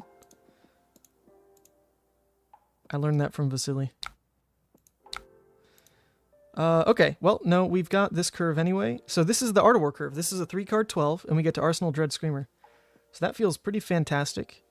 We want to go ahead and play the Boneyard out now, because it might hit Vile, and we will roll for Vile. We will absolutely roll for Vile. So let's get the Boneyard out first. It did hit, so we're going to roll Scabs as well. If Scabs hits, we burn their deck and hit Illumina. Every time. Every time. There we go. Let's see it. Scabbies. Alright, they're going to Fate. They're going to be like, oh, that's Illumina on top. Keep. Now watch. Not a 1. Not a 1. Okay, well, we don't get to Vile. But we will Slithering instead. Slithering instead. I think Vile's crazy. You guys see that? Vile's like kind of a nuts card. Blue block 3. Just Scabs. You can deal a damage, mill a card, fill graveyard. Boom. Some matchups, that's craziness. Just saying. Okay, so we want to take the Dread Screamer, swing big turn, Arsenal Endless, more than anything. They're charging with a Soul Shield. Well, they could have gotten value to Soul Shield. Interesting. So they're leaning towards actually attacking rather than full blocking in the early game, which gives us some room to land damage. Okay, so in that case, maybe we just Endless Maw instead. The problem is the Mark the Beast goes right to the Banish Zone.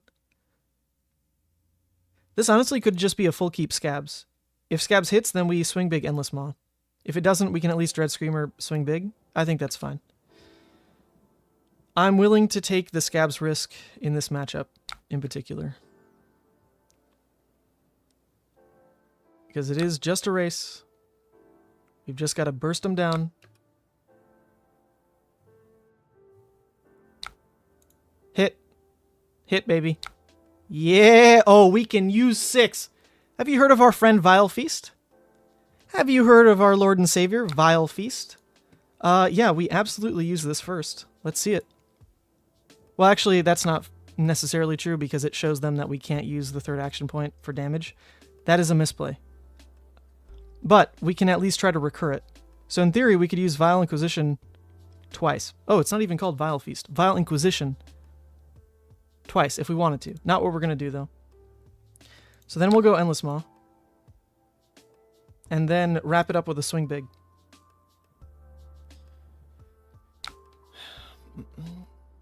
What do you mean +1? It's -1. They lose a life.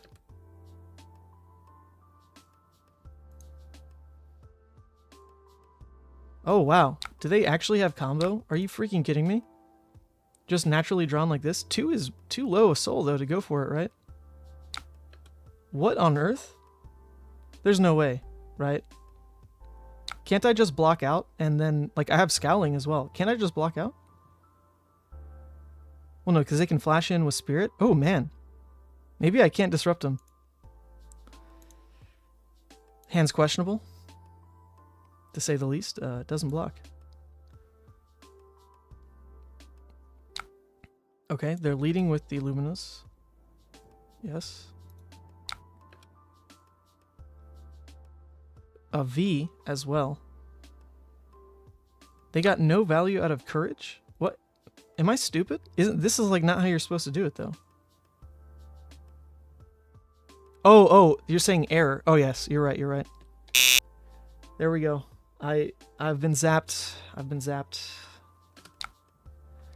I learned the error of my ways. I mean, I don't care about this V hitting. It's a question now of getting through every single one of these damn Luminas. It is going to be 6 swings total. I mean, I can block out a good deal of them. They only have 3 soul, so ideally...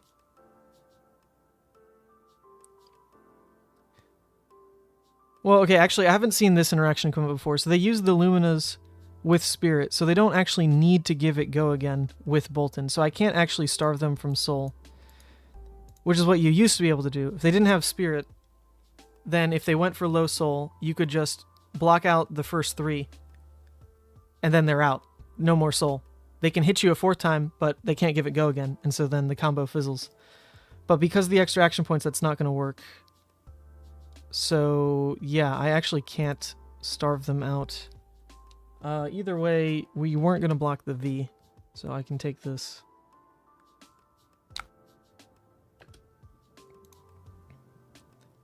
This hand is questionable. Very questionable.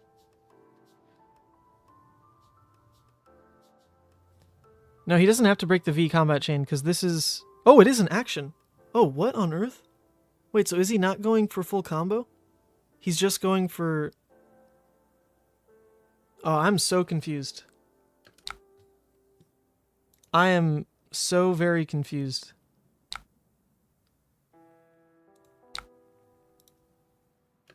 It could be that I'm seeing it wrong. But yeah, I thought this was an instant. It's not. It's an action. Okay, the person just forgot. Okay, go back. Alright, they're a new Boltyn, but they also started turn 0 Speed of Arena, so, you can just be new, I guess. Get away with things. Wait, this is still wrong, opponent. Alright, so I can really bug abuse them, and we can be shh about it, but it doesn't let you respond to the Intimidate with Scowling. So if we want to be a dirty bug abuser, we can Scowling. They cannot respond with an instant because it's not fully coded. But they're still not doing it right, so I feel like we don't need to... Yeah, I mean, I wouldn't do that anyway, but there you go. Yeah, he still needs to do this and pay for these. I don't understand.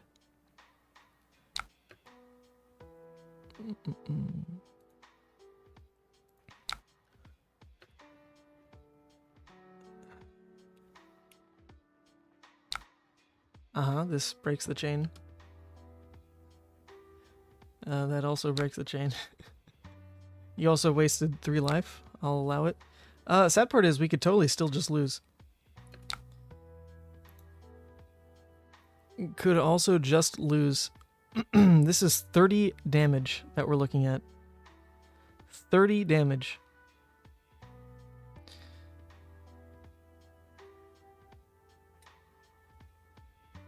This hand only returns Dread Screamer. basically returns Dread Screamer, Arsenal, Art of War. That's it. Or Dread Screamer, Claw, Arsenal, Shadow Puppetry, block with Dread, that's it. Oof. We can't starve him out of soul because of the way spirits work with these. There's the extra action point, so I'd have to block 4 total, which I can't do. Not with the Art of Wars. It would have to be... I guess it could be... Art of War, say, Banish, +1 Defend from Arsenal, if that's the case. That's starting with a red pitch, though, to do it. This then blocks 4. This banishes. Draw a new 2. In theory, those block 4. Maybe we have to Art of War again. That also seems... I mean, that just seems bad because we'd have to pitch another card for it, too. That would then let us, though, in theory, if we push full tilt, block 2 from hand with what we'd have block-wise. Block 2 from hand. Sorry. So that's this one and the next action point 1. Then we'd still need to get through 3 with go again, which we can't do on equipment. Yes, there's no way to full block it out. I'm not seeing it.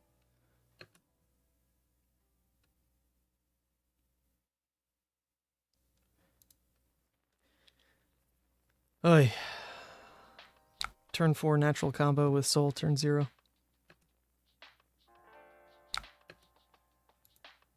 This might be a hard loss. It's going to be so much damage.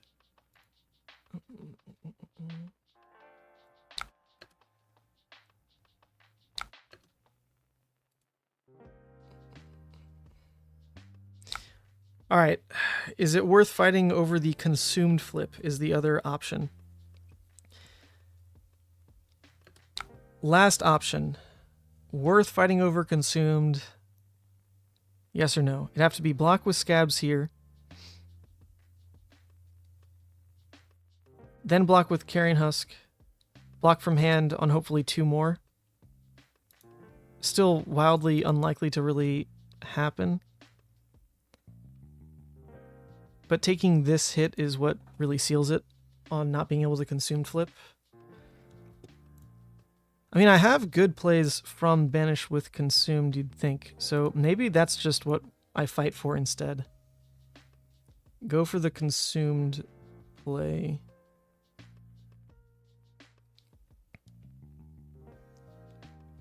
First Art of War pitches here, banishes, says +1 and draw. Next Art of War says banish from Arsenal.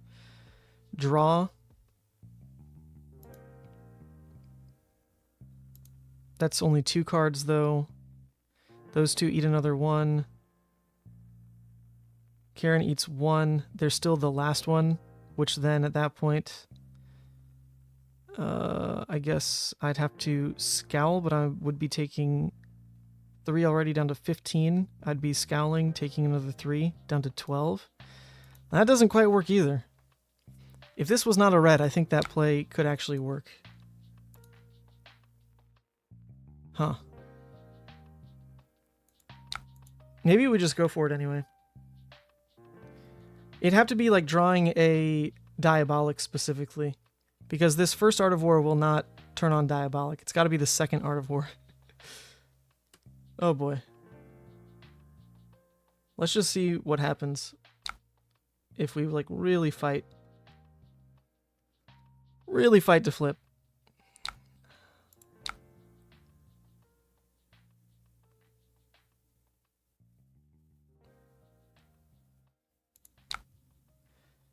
Banish to draw. At minimum, defend from Arsenal.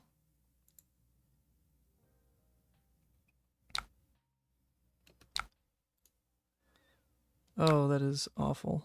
But, I mean, we're pitching anyway. Banish to draw. Buff attacks. Okay. Well, we did end up with the 2 attacks we needed. This could do it, in theory. We block here. Alright. This is actually the exact draws we needed to survive.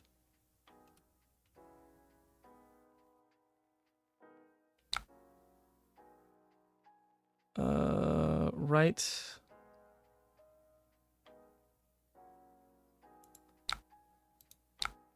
We take 1 down to 14, then this blocks 8. Uh-huh. Okay. We've done it.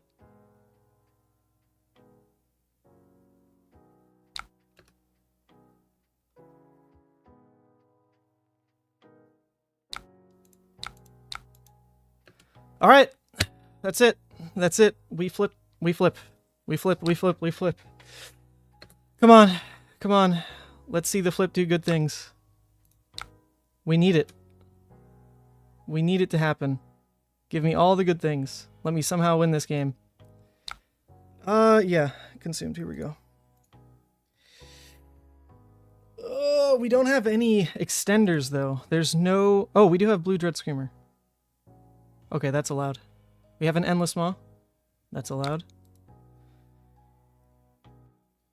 So what we need to do is try to fight for some breathing room. We can take the 2-card Endless Maw play first.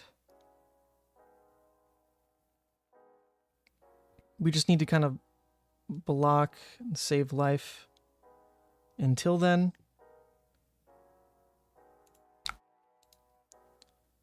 This already can be give and go again.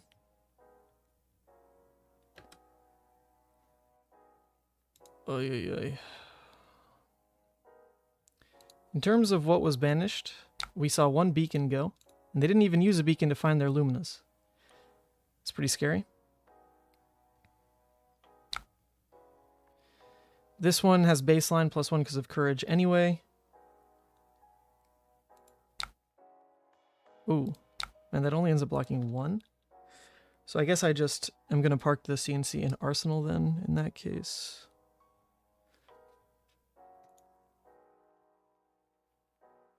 Oh, God.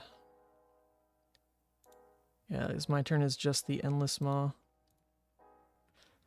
Although it looks like they want to Arsenal a card, so maybe my only win is I eat this, I hit Scabs, Endless Maw into CNC. That'd be pretty sick. I mean, it's quite the pivot, but they could just eat it all and not care. I'll be taking 5.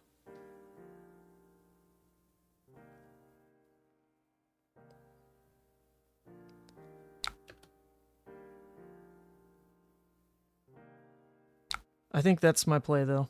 We gotta try. Okay, let's see it.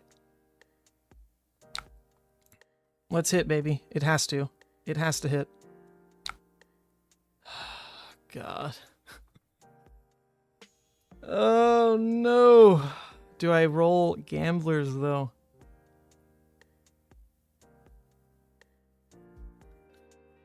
Oh, I think I have to use Gamblers. It's it. Like, it's it.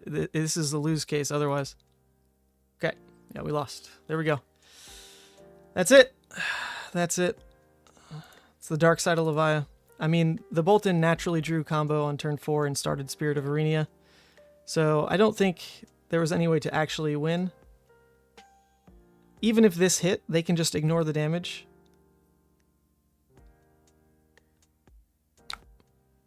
So, yeah, that's that. They can also just beacon here and I'd straight die. We can't play around it. Anyway, though, because if we block with something else, then they can just give it go again. Oh, Lord.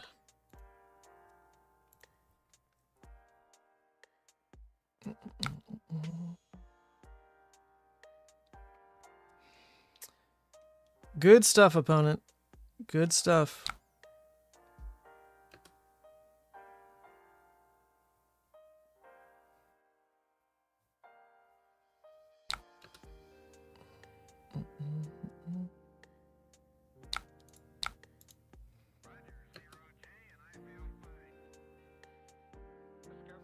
Oh, okay, they have one more go again, so it is just over. Or rather, they have something they can play out. Oh wait, it was Lumina anyway. Oh, oops. Yeah, okay, it was Lumina anyway. Oh, well, that was a Boltyn that was brand new to the game, that got no value out of Gallantry, no value out of Courage on defense, had to restart their combo turn twice, and it didn't matter because they started Spirit of Arenia turn 0 with Halo, and found combo by turn 4. And, yeah, well, I think that just always happens in that case. I love turn 4 Lumina combos. Do I send it? Do I send it? Oof. It's a dangerous, dangerous message. I shouldn't send that. No, no, no. We'll say, thank you. GG's. There we go. There we go.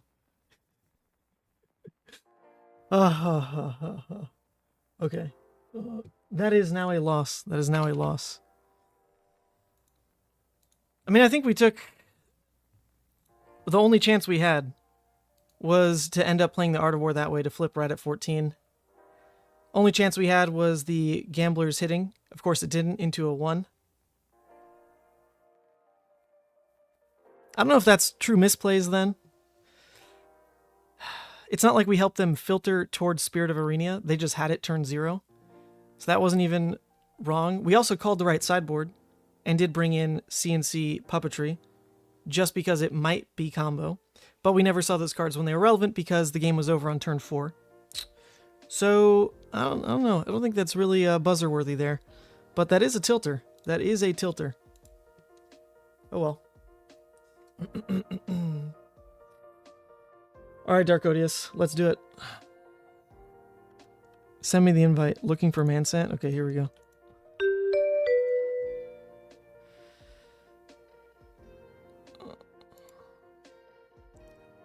We've arrived. Alright, same deal. Those were useless. We'll bring in the extra poppers. Seems decent. Alright, it does make you redo the chat once the game starts, though. So I'll have to click the buttons again. Get wrecked, kid. Go back to Canada.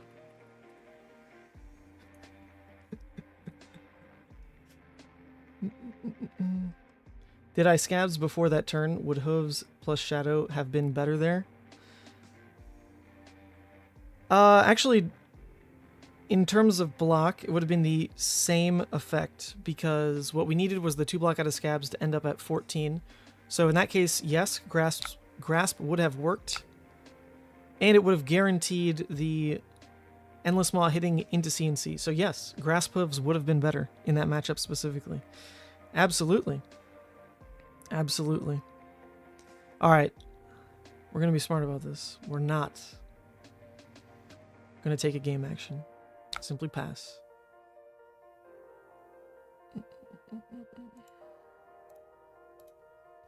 All right. Now we try to do the Popperoonies. Oh, they do run this. Oh, do we want to blow them out? Okay. All right, is this an Art of War? Art of War banish, say +1? Blow them out?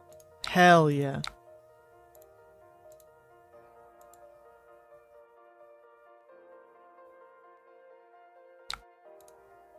Get wrecked, kid. That was so not worth it. Okay, all we need to do is kill passing. Not a big deal. Let's just cycle closer to Bloodrush as well. So do that. Get the Reckless Swing back on top. Herald of Triumph.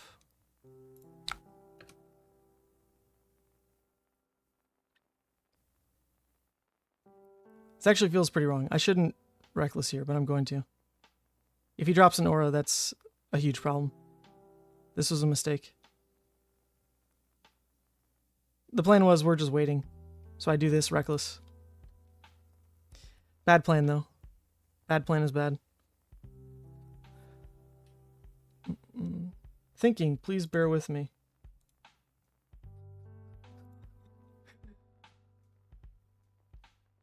What's the chances? Is it a blue and like a Genesis?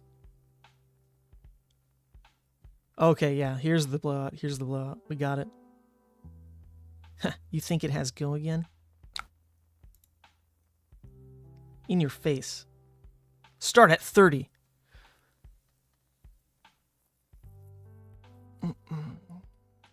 Still problematic if he just drops another blue aura.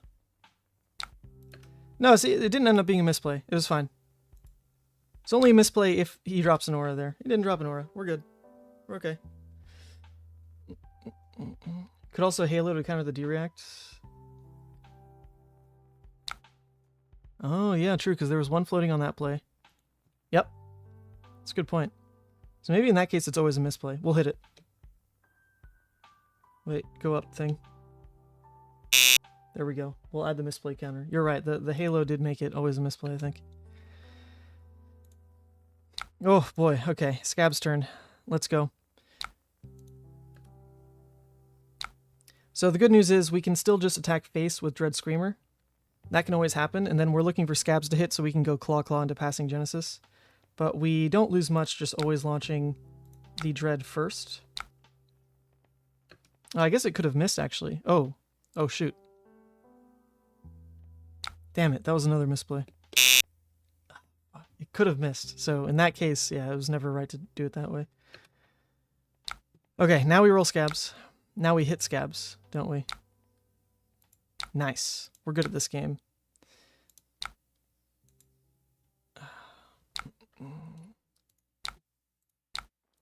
Beautiful. Great turn. Great turn. They're at 24 somehow. We haven't really done anything. It was a misplay because the other miss was Artivore, Vile, and the Reckless. So it actually should have always been lead with Scabs, not Dread Screamer. We're staring down a Herald again. We don't have the Graveyard to push for like a Dread Boneyard. But we do have the curve to try to just Dread, Scabs, Claw, CNC. That's fine. That's totally fine.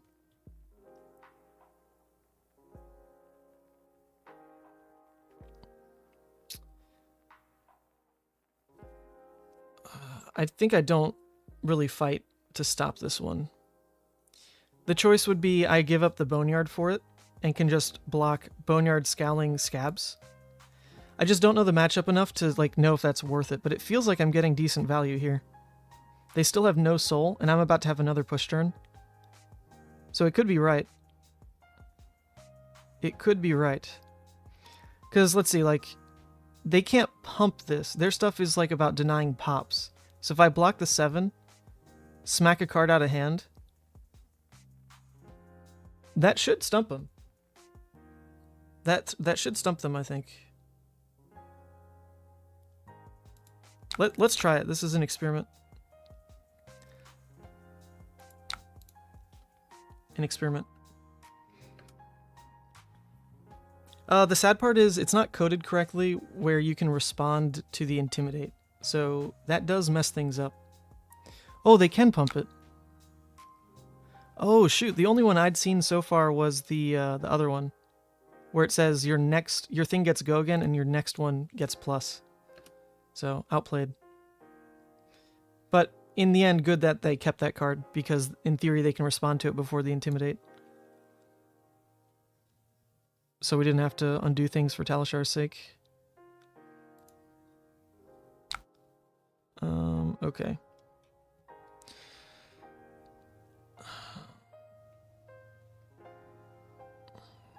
Alright, protection. We can't miss. We filled with Scowling and Reckless. We like the graveyard fill there.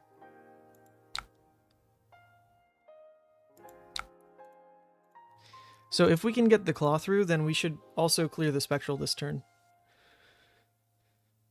Oof, or not Spectral, the Ward this turn. Because if we hit Scabs, then we get to throw a Claw in there as well, and then CNC.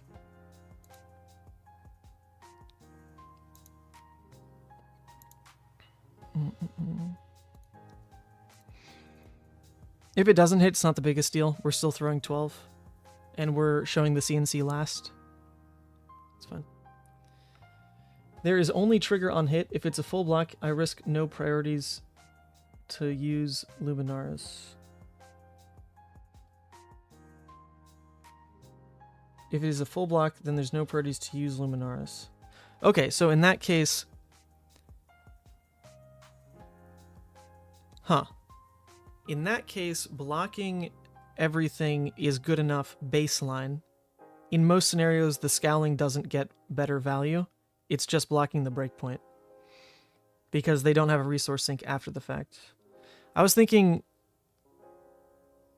This, Well, wait, doesn't this give it go again baseline? I can't see the Luminaris. But doesn't it just say the Herald gains go again? Am I dumb? We'll see in a second. But I thought what I was doing there was potentially blocking so that they can't give it go again to drop a 0 cost after. Was what I thought I was doing. I didn't know this was conditional on hitting, but it could be. Target, Angel...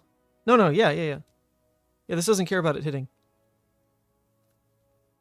So I was using Scowling in a way that, in my head, was effective. Whether or not that's a line Prism goes for, not sure. But they already dropped double passing, so like in theory... okay, third passing, pretty unlikely in that scenario, but there is a world where that's what happens.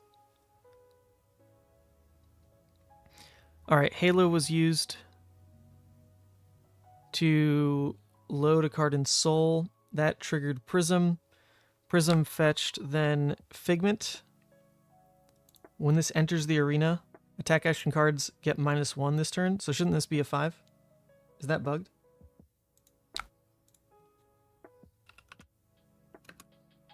Hi, kid.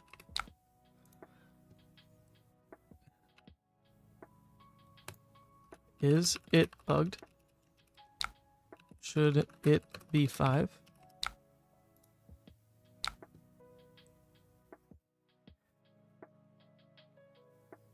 Huh. No way to manually change what that might... Wait, actually, yeah, they can he like manually add a... Okay. Was gonna say you could add a spectral if it messed with ward. Okay. He says it's not going to affect breakpoints, so there we go. It's just gone. Yeah, because that ate the 1, too. Yeah, I mean, it's still worth rolling scabs. We've got the window for it, so no reason to not try. 1 into 1 is just terrible, obviously. Not a 1. Okay, we actually get full use out of everything here because we have Vial. Look at Vial, baby! This turn. The turn it came was your opponent's turn? No, he just summoned this because of the Halo use. This Figment just came out on this turn. I believe. Tobias, you would know better than I think. Because what do I know about Prism? But that's what I thought just happened. He Haloed, put in the Herald. That triggered Prism, because it was during the action phase. Or wait, no, not triggered. How does it work? Wait, yeah, it did trigger, and it pulled out the Figment. He's giving back the life in manual mode.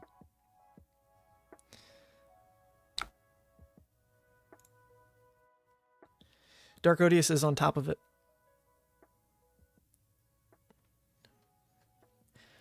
But this one is a big deal. Because this at 5 matters about like the Ironhide and a card blocking.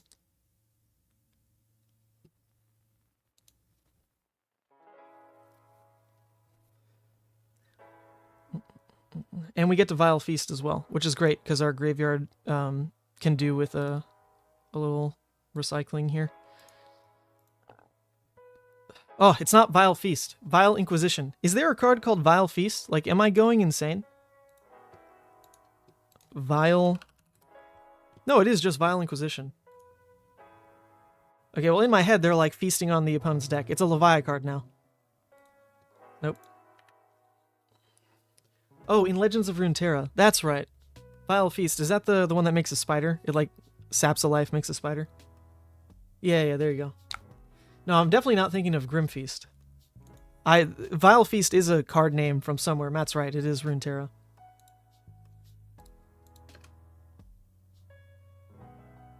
Ooh, dropping the Arc Light. Okay. Eating the damage, though. We'll still Vile Feast you. Vile Inquisition you. There is Grim Feast, but that's not the card I have in my head when I'm saying it.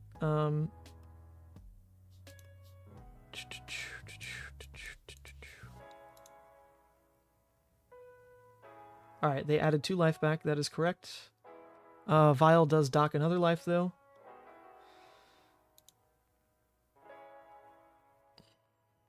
Okay, so their turn is just attack with Victoria, but they've got no card in Soul. So I believe what's happening. We're going to have to roll Scabs. If Scabs doesn't hit, then we can just clear the Arclight by pitching in, I guess, the Dread, Arsenal, Bloodrush. Make our next turn big, hopefully. So because of that, I mean, we don't care about this. There's no additional effect attached to it. Actually, if Scabs hits, I don't think we Bloodrush anyway. If Scabs hits, it's just a Claw, Arclight, Endless Maw turn. Save Bloodrush. Okay, it does not hit. So in that case...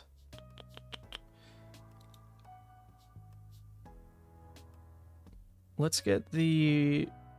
oh, it's only 2 blood debt. Only 2 blood debt. If I pitch for the Dread Screamer, then I'm risking not drawing into any blues in the next hand. But it lets me turn off blood debt. I don't know if I really care about 2 life. I think I don't want to Pain to the Dread here. And instead just use it as pitch into the Arclight. I don't think this game's going to be that close, but I could be wrong. Because of this, if our next turn is Bloodrush, then I want to keep the Endless Maw in Arsenal. This is the attack I'm protecting, because I know that we have a blue to kickstart. Okay.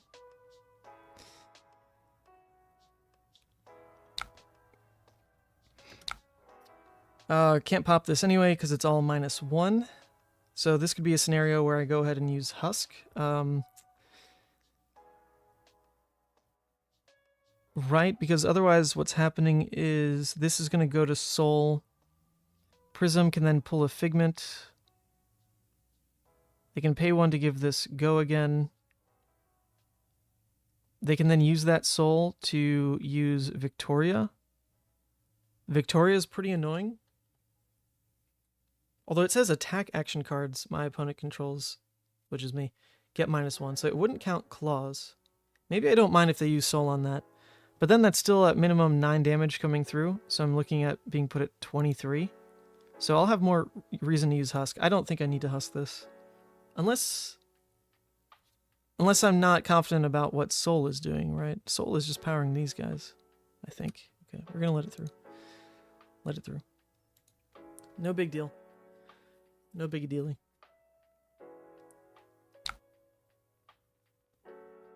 Keyword is control. Don't think cards in graveyard count as being controlled. For what purpose of control? Oh, you're talking about, potentially, like, using the -1 to mess up blood debt? That is not... You gotta turn on hold prio. That won't affect these. So blood debt will be safe.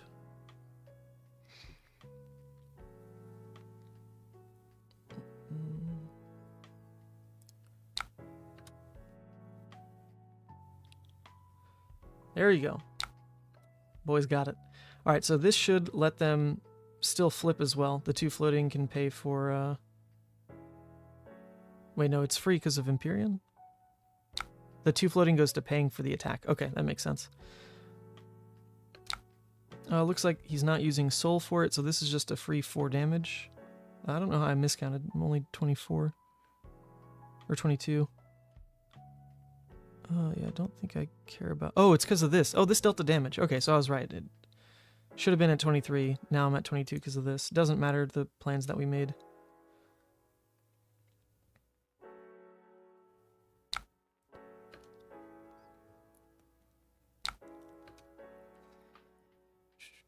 This does gain a ton of life, though. But it still should be hard to answer Claws. Like, Claws coming in for 5. We've got to feel pretty weird to defend, I would think. Ooh, lost the blue. Could be a tough situation here. Depends on resources quite a bit. Okay, got another arc light coming. Well, it's just Bloodrush. It's just, let's see if... I mean, not Bloodrush, it's just Scabs. Let's just see if Scabs hits. That's it. There we go. It hit. I mean, it cost us the gamblers, but I don't think this game is going to last till a third arc light. So we should be fine.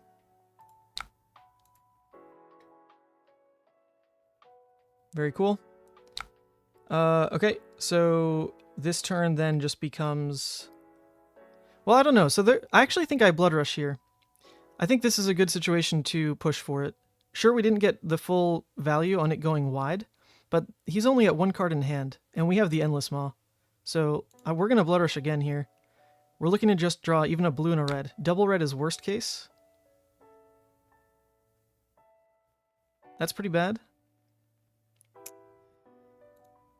Red, yellow. Not what we wanted. We can at least come in with Endless.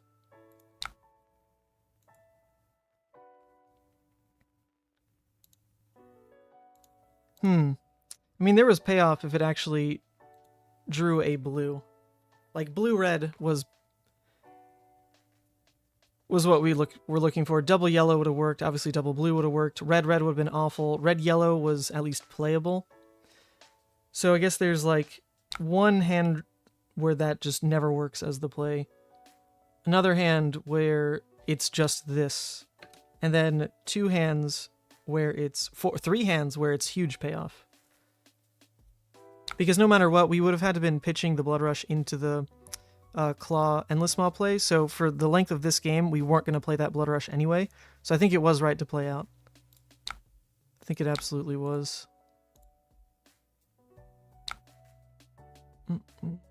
Alright, unfortunately, this hand is lacking Go again, but we can at least go for a Dominated Swing Big.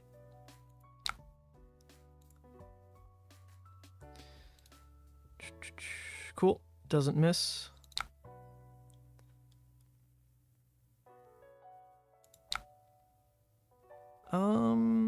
Let's go for the Graveling and Arsenal. Better curve next to the Dreads, which we've only seen 2. So there's 1 more red floating, not to mention the blues.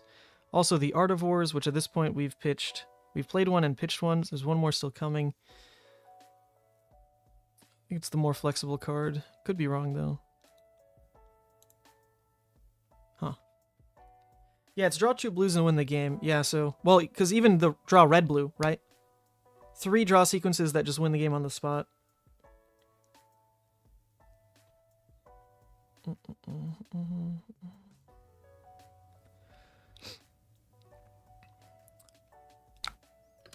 We've got 1 more Bloodrush to match 1 more Arclight.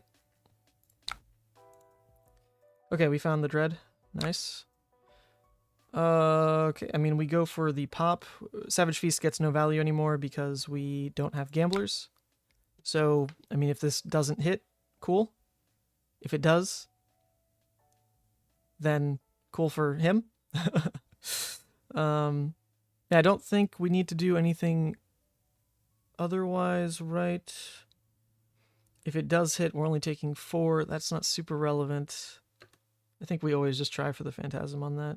Yeah, no reason to play around one of the debuffs. Okay, it was impossible to miss. Oh, shoot, it was possible to miss. We play the Convulsions. Nothing we could do about that, though, because we did play the Convulsions last turn. So no misplay, but a scary situation. A scary situation nonetheless.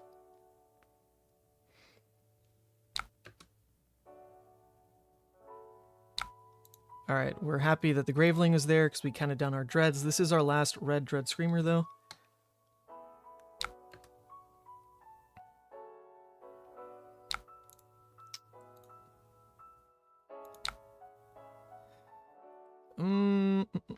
I mean, we throw the Endless because it's the most damage the hand can present, and I think we just cycle everything because we're looking for that last Bloodrush play. We didn't hit the miss out, so we do need to be aware that if we block with 1 more miss, then the Bloodrush discard could be the 3rd miss to lose the game. Just need to be aware.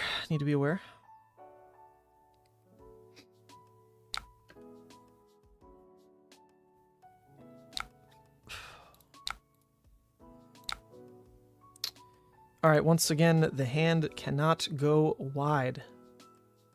But it does turn off Blood Debt. This does give a window for us to cycle out the Mark of the Beast and set up a better arsenal in Shadowpede.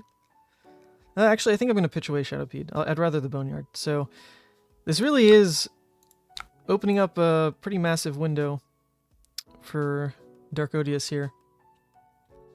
Can't present lethal on this attack. Can't do it. Also couldn't trigger Consumed on this turn. We only have 6 Blood Debt. So missing Blood Debt would put us exactly at 14. Couldn't play Soul Harvest.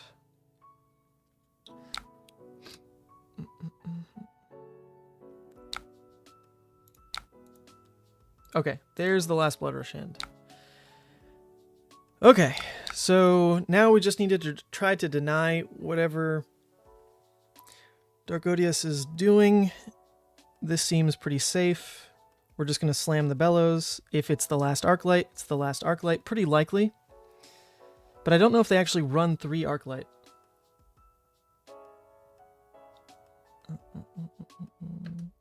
Guess we'll find out on the last Bloodrush play.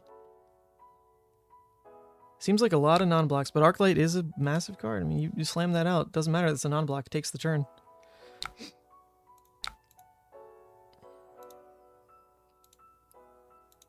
Alright, last ALS. It is there. Okay, so we can either turn off Blood Debt, kill the Arclight, or let Blood Debt happen, flip to Consumed, try to win through the... Go again. Oh, we only have the 1 Dread Screamer, though, but we did pitch in 2 Art of Wars, so we pretty likely will have a 3-wide attack turn coming anyway.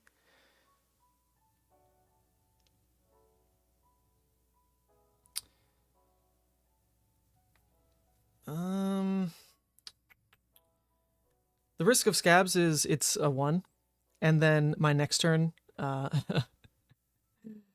still have to deal with the Arclight. I really hate those kind of positions, but it is hit and I win. I hate that. It's hit and I win, or just play it safe. Ay.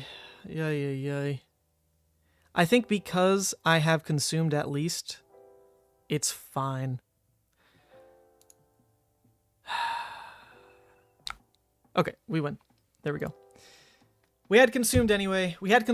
So it wasn't like Scabs or lose. It was Scabs or we win the game through, like, the next 3 turn cycles. But now we just win anyway. Okay, fine. Fine. I'll allow it, Scab Skins, you dirty equipment. We can even throw 20 and flip if he doesn't die somehow. There you go. GG's.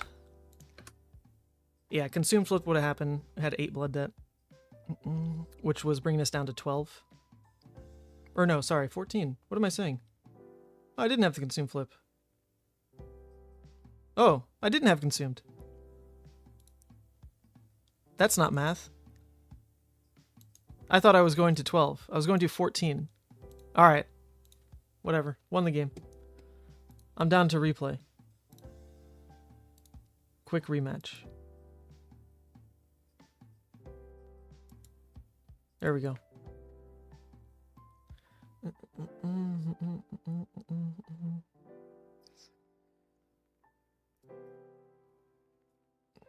Is he in? We are now 4-1 with new Levia. I think flipping to Consumed, if it had worked, it wasn't going to work, but if it had worked, because the 2 Art of Wars are still in the deck, and it wouldn't really have burned much of the deck, because we were taking mostly life into the flip, I don't know how that would quite line up. I don't think I'd banish both Art of Wars to the next turn, but that could have happened, because in theory, if it had been 12, burn 1. I pitched 1 Art of War pretty late in the game, so I think that one at least would have been left in the deck. The other one was probably gone, though, to the burn. Unless I hadn't seen it and it was in my natural draw. I don't remember if I pitched 2 or just 1. Definitely the one on the Bloodrush turn.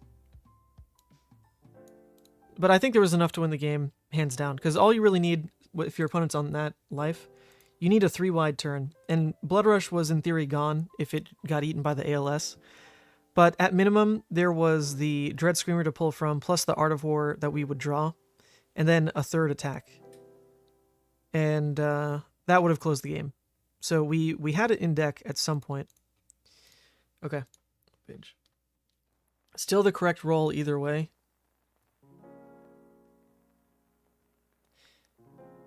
Yes, although I think I actually wouldn't have done it if I did the math right. I would have just thrown the Blue Dread Screamer. Because that's the last ALS, and at that point, like, we have game just in deck. Opponent would be at 5. We have, if we flip, a guaranteed 3-wide. If we don't flip, then we've got 2 more Art of Wars for guaranteed 2-wide at minimum, and Art of War does give you room to at least attack, then try to roll scabs. So it could have been 3-wide on those alone. So I think I would not have rolled scabs if I did the math right and wasn't flipping to consumed. Like, I just don't do that. I don't do it. There's no reason to roll a 1 and then go to 14 specifically and then be in the hot seat to need to flip to consume to have enough to win and kill ALS on your next turn and then get around to winning on the next turn. So I think, like, there were too many potential, like, catastrophic outcomes of the 1 there because the flip wasn't part of that same turn. You'd have to fight for that flip on another turn cycle, into fighting with the ALS another turn cycle, into closing the game. Because there wasn't an upside. I'm saying the same thing, Matt. I'm just explaining why I wouldn't do that. I'm saying I don't do that because XYZ. It's the same as your reasoning. Game was already in the deck. We didn't need to do that. It was greedy. It was greedy. So yes, +1 error. Yes, correct. There's another error. God, we're at 5 errors. That was all like in one game, basically. Whew. Tough, tough. Let's try another Vynnset match. Okay, never mind.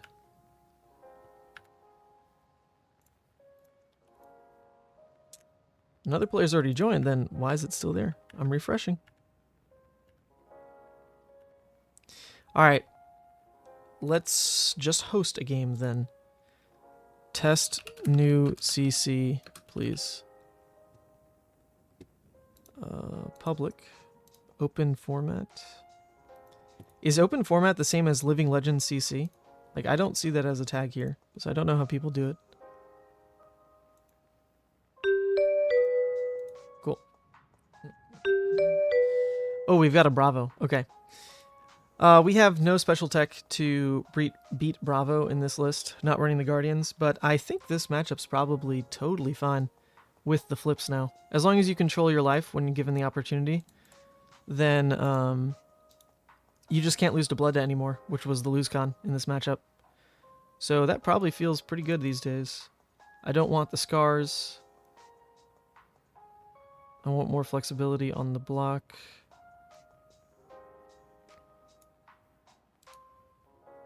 Alright, let's take it.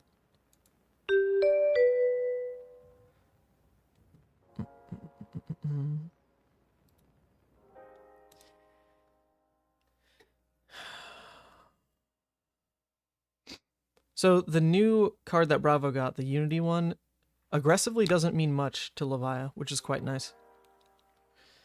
Quite nice. Okay, well, they're attacking into us, which lets us fill Graveyard with this entire hand, basically. We could keep the CNC to at least have a disruptive play into them, so I think that's the card we're going to play around trying to keep. But if they Zealous into Anothos, obviously we give it up. If they Pummel, then we're going to discard the Beast Within.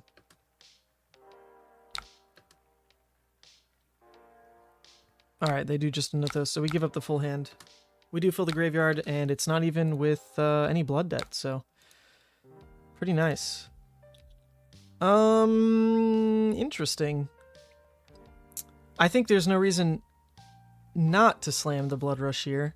Problem being, this isn't a blue. If it was a blue, then I think I'd take the 3-card 12 Arsenal Bloodrush and just do it.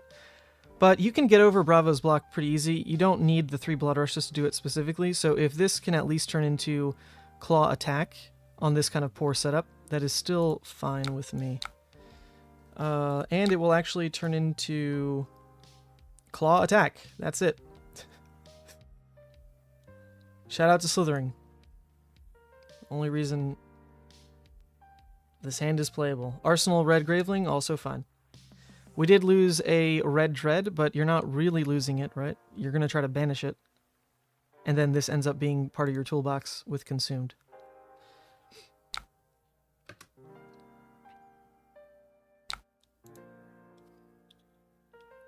I'll take it.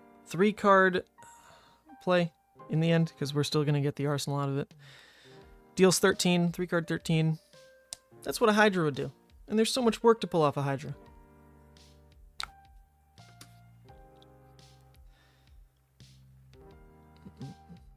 Fleshbag is very good into Pummel. That's a great point. I hope it comes up. If the Pummel's in Arsenal, it's going to be harder to do, because the Bravo can, like, you know, pitch around just leaving 2 floating. But if it ever comes up in hand as a potential play, hell yeah. It's amazing. They're going for the Spinal play. Really not a big deal. This hand wasn't going to go wide anyway. We could play it greedy, though. The greedy play is block with the Recursion. Actually, it's not even greedy. It's just what you have to do on this hand. Yeah. Because it's dominated. So the play is going to be, see if Scabs hits. You can then Writhing, Graveling, Arsenal, swing big. If it doesn't hit, then just swing big. Because the other line of just blocking with Reckless for the 2 damage has too many risks involved. If you hit the blue, then the hand is just swing claw. And we don't want to lose at least the swing big play out of this hand.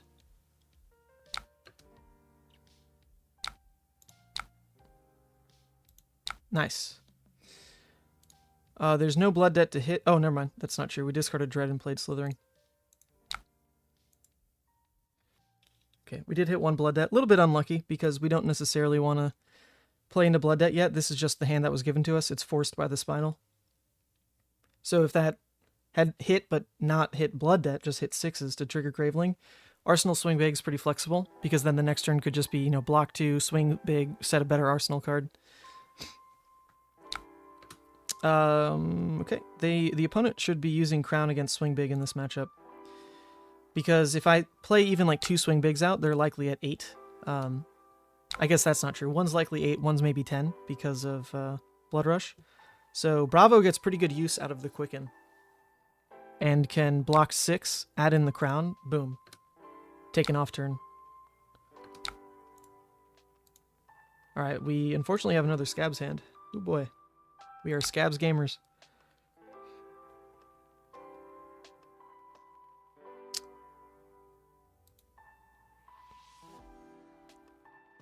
Yeah, so the Mark of the Beast here...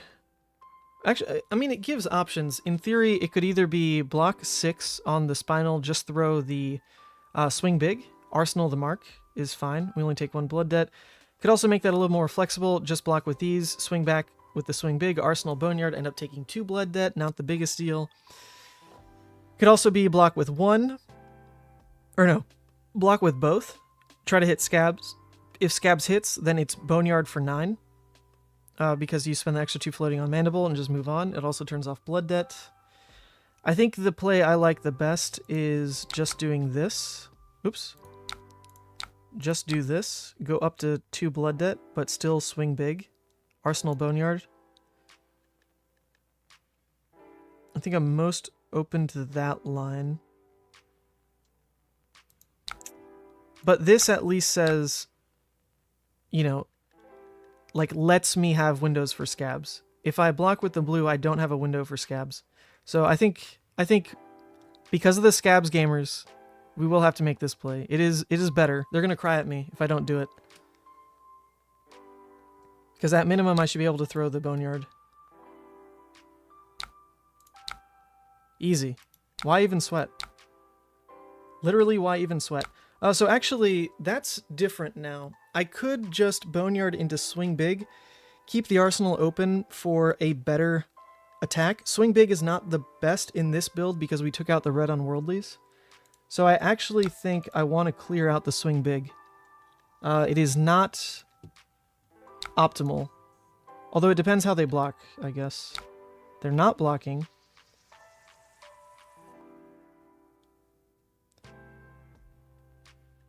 So a little riskier to play the swing big out because they could just still do the block 3, get quick in Arsenal. I think that's still a fine push. It gives me the window I want for Arsenal of my own. A new reset there.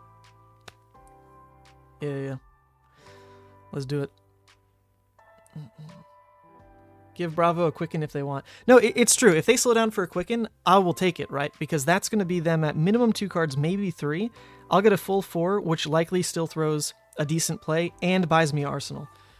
So, yeah, this is fine. This is totally fine. They want to give me this. My turn is safe. If they attack at all, I can just burn the Beast Within. If they don't, then I can still Endless Maw. Arsenal Writhing. I do also have windows for Scabs, so it should be Scabs. Because they're giving me 3 damage if I hit Scabs. Okay, no need. So let's also push and cycle out the Beast Within then. We don't want that. We'd rather find our better cards. Alright. Fleshbag could counter Quicken. It actually could. That is a great point. I have not considered. Wow. In the matchups where it comes up, the matchups that are not like built to have Go Again, but then try to pivot their game plan because of the Quicken you gave them, Scowling gets better value. They're taking an awkward play to get value out of Quicken, and then you interrupt it with Scowling. That's pretty crazy. That's pretty crazy. The list I'm using is right here. We built it live. We're going from full concept to execution on stream. It is just a slight change to the list that I played to top 4 ProQuest season that Oliver then ran to top 8 of the PTI event. So we're just building on a basic core of what does function for Levia. And yeah, giving it some new tools with the new set. All right, Doomsday is massive. Massive, massive, massive for this matchup. I think we also likely Scowling because of what people had pointed out. Ooh, okay. Well, now we just... This is a little strange. I mean, normally... Oh, this is very strange, actually. So, if we Scowling, we also don't want to lose Arsenal. So it'd be Scowling block 2 to play around the pummel, right? Our turn then becomes, we have Doomsday and Writhing and Graveling. So our turn is just play out Blasmo, swing, banish Graveling, or roll Scabs. If Scabs hits, then it can be Writhing into Graveling. I don't think I like that better than just dropping Blasmafet. I want to see Blasmafet in this game. So it's going to look weird because... Okay, actually, this is a lie. Maybe the better play then is blocking here, here, here. We keep the line open for Scabs to hit to then Writhing into Blasmafet, Arsenal, Graveling. It just feels bad to waste like straight 2 value on block. So I think I do prefer this. Make it so it can't be pummel. Leave ourselves open to the Scabs hit again. Because we could deal 12 and stick a Doomsday and get Graveling and Arsenal. That's such a payoff. Yeah, we'll do this. Yeah, it has Go Again, but we've taken away that play as well. Whether he was actually playing for the Go Again or it was a pummel, there's nothing he can do now. There's no card in hand, so it can't even be a Nothos. We just saved a lot of damage. Okay, Scabs. Oh, God almighty. Okay, we have 1 miss, so we are going to go ahead and cast out Doomsday because we want the Writhing to hit it. Clear out some misses, so it's only leaving the 1. Oh my God, disgusting. Oh my God, can you even lose this matchup anymore? Scowling feels insane. I was blocking like it didn't have Go Again. Well, no, the block is always going to take the last card in hand. Functionally, whether it's pummel or Go Again, it's the same deal. Like, this isn't going to be a 0 cost. Right?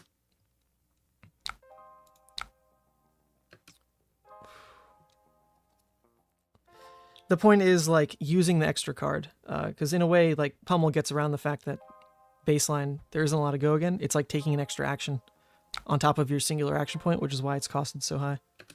It's functionally the same, but you're right. I didn't specifically say.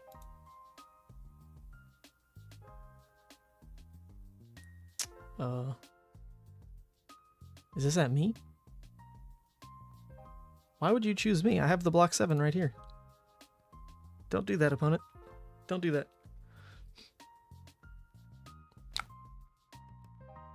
Holy moly. Okay.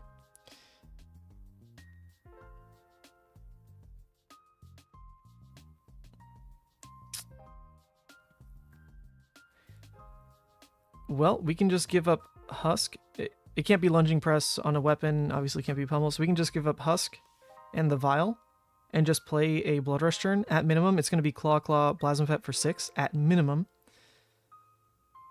Because the Graveling in Arsenal isn't great for a Bloodrush play. So the other options would be we just play Dread Screamer, look for Scabs hit. If Scabs hits, then Graveling into Plasmafet, Arsenal Bloodrush.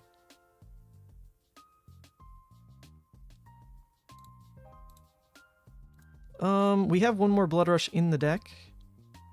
I don't mind if this one is only 16. I don't mind.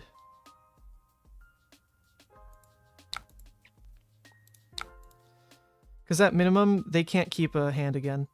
We still have Gamblers up. They can't keep like a crippling type of play. We're going to have too much damage, even if it is only 16. So it looks a little weird, but we're going to do this.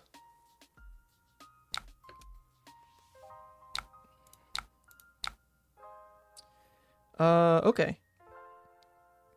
So now we have no way to turn off Blood Debt unless we push the Art of War here. So I think we always do this. Just considering 9 does not put us in Plasmafet range anyway, so yeah, let's go ahead and do the Art of War. We will say go again, because we want to be able to Graveling into Plasmafet at minimum. If we can go Claw, Graveling, Plasmafet, pretty big deal.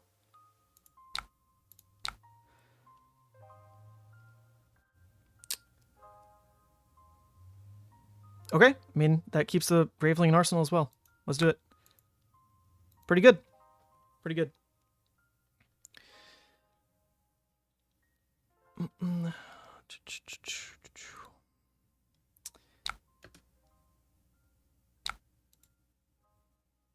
Disgusting. Disgusting. Plasmafet sticks again. Bravo is just out of this game. Sorry, Bravo. Sorry, buddy. You ain't getting to play.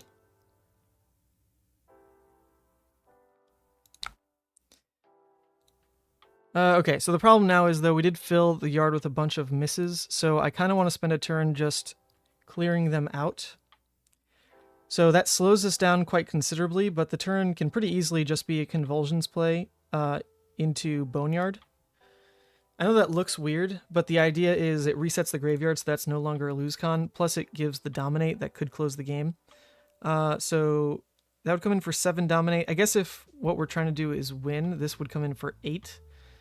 Gets around like a blue unmovable in hand and still wins. We are going to lead with this, though.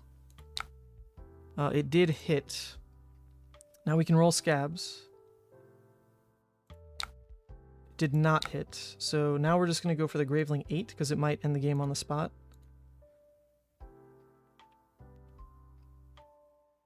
Good game. GG's. Oops. Oh, sorry. Oh my god, that's BM. GG's.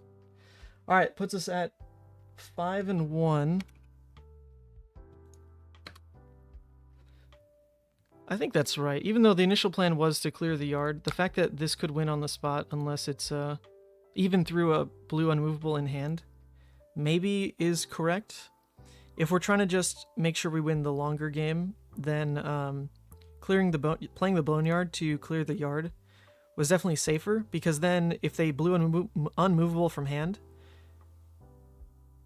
they will live at 1, which is in Reckless range, which is in Vile Feast range, or Vile Inquisition range.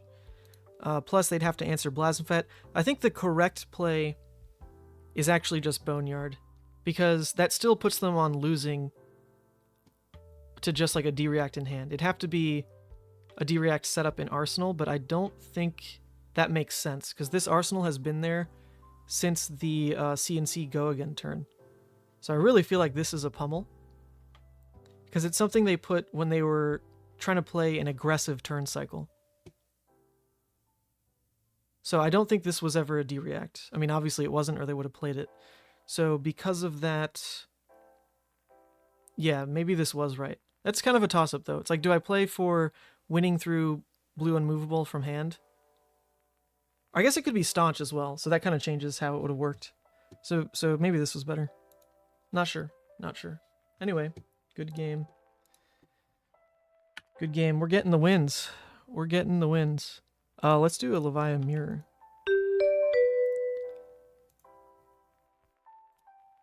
I used to always hate the mirror. It's pretty miserable because it's tied just to Bloodrushes. That's not entirely true anymore. I think there's more play now to try to skill express a little bit in the matchup. So let's see it. I'm ready. CNC Shadow Pup. Honestly, that could be decent enough. The fridge is quite real, but pushing CNC to 7 makes it matter. Still demand something.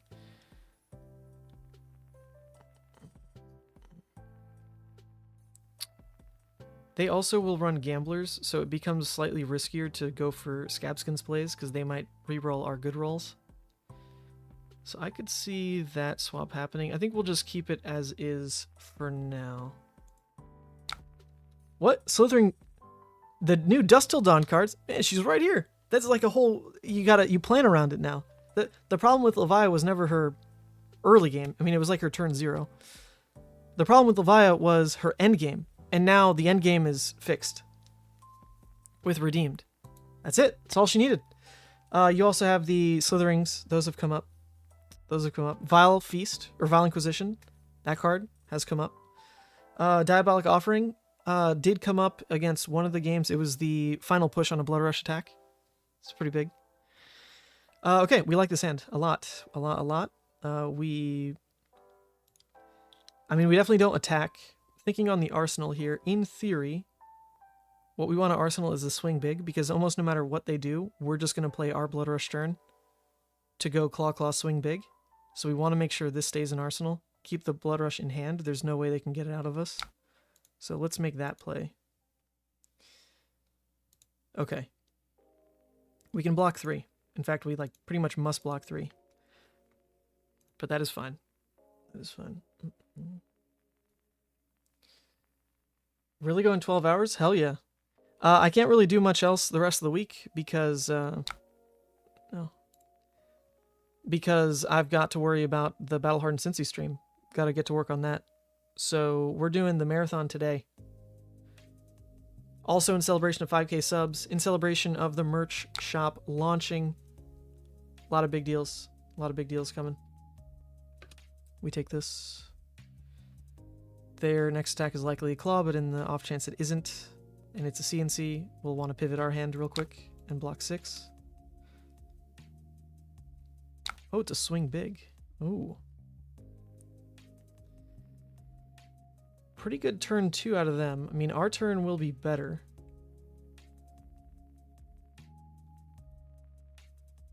Huh.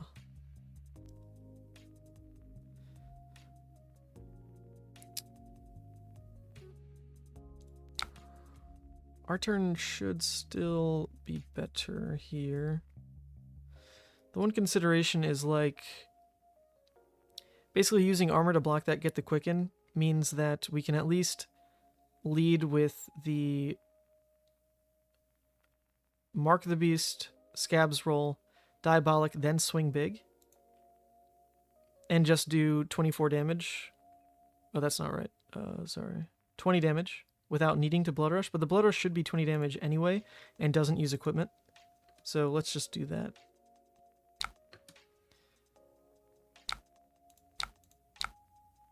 Okay, we got the 20 damage turn off. Pretty good. Pretty good. $20. Can you elaborate on the merits of Vile Inquisition? Is it the hypothetical 1 damage from banish? It's basically, it costs you nothing to, at worst case, roll scabs and get graveyard fill, which is actually a problem. That has been a problem in Levia before. Your graveyard is stuck. The only way to fill it is like your opponent attacking, finding some proactive card, and that's just not happening. Oh, actually, I totally forgot about this. I was distracted. I was distracted here. Oh, god damn it, chat. Look what you've done to me. Messed up a Bloodrush. Playing around Scowl, was that worth it? Would I've actually have played around Scowl? Probably not, honestly. Because I couldn't overpitch. This wasn't a red. If it was a red, it could have been overpitch into Claw for then swing big.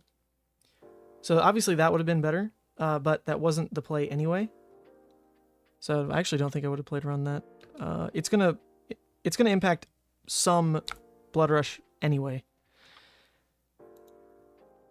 It's gonna happen at some point. Nothing you can do about it.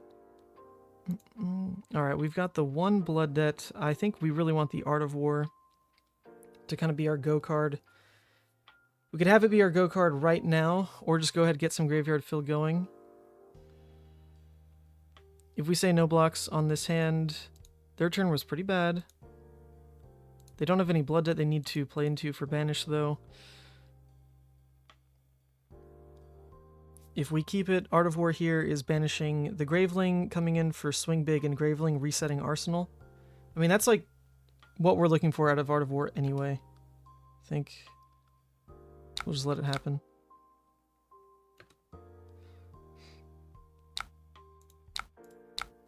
Go again, banish.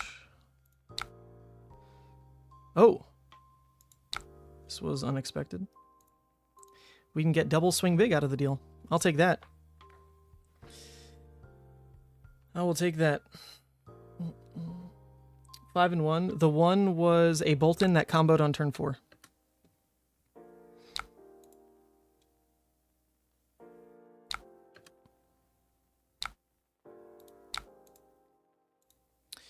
Alright, we have our Graveling play into setting a Dread Screamer for another high value play. So we're looking to block with the yellow Graveling in particular into whatever our opponent is doing here. They are starting with a Wild Ride, which eats the Quicken regardless, so they're really protecting themselves from the whiff there. So this might have been what was drawn and discarded off the top if they were scared about the Quicken. Uh-huh.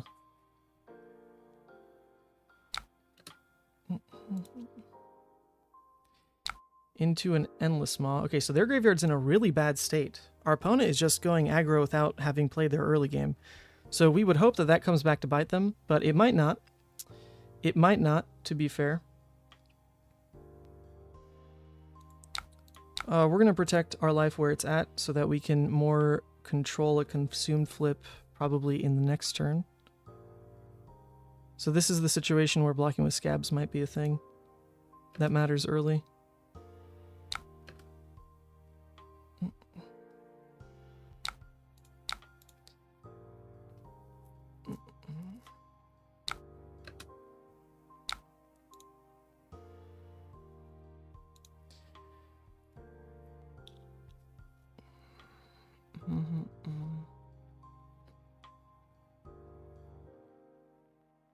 Okay, so they will have the graveyard fill. I mean, obviously I was giving them the window anyway to go ahead.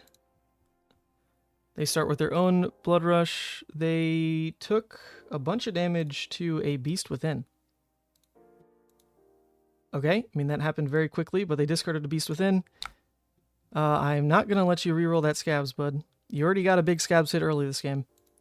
Not too keen to let that happen again. No, thank you. So we actually have the scenario we were kind of looking for where we can block 9, swing Scar, and then potentially flip into Consumed. And actually quite like that play. So let's see if we end up doing it. Our Banish Zone isn't the strongest though, it's just Mark, Graveling, Graveling. So I kind of don't want to make that the play.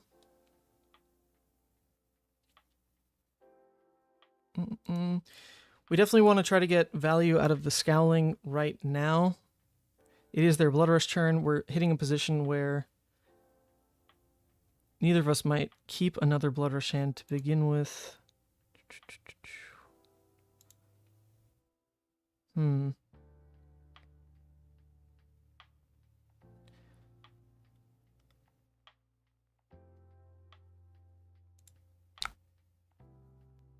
Let's start with just the simple block, because we want to try to punish potentially the Mandible Claw play, I guess. It's just, if this is a blue and a red, then, and this is a 2-cost, they can always pitch around it anyway. If this is their attack no matter what, then I don't think it matters, actually, if this is their attack after Claw. But we'll make it be their attack after Claw, at least. We're not going to get rid of the Vial, because we do need the line open of actually having to turn off Blood Debt, since we'll be past 13. Our opponent is also past 13. They can't flip, so I feel like that's what we need to be playing for. This is where Scabskin's not blocking early might have really hurt. Just get 2 value. Alright, so now we can Scowling. Hopefully that gets good value. Oh, here's the problem though. If that card in Arsenal is a Graveling or a Diabolic, or a Boneyard, or a Shadowpede, that's a lot of problems. That's a lot of problems. So I think I need to play around it potentially being that. So we'll do this, go to 14, hope that that's the end of the turn, because if it's not, then I'll need to throw the Dread Screamer hand back at them. Let's see. There's so many 1-costs it could be now. It's terrifying. It's a terrifying world. And it is a Boneyard. Okay, so we do just have to eat it. Do just have to eat it. Then this turn is just Dread Scar.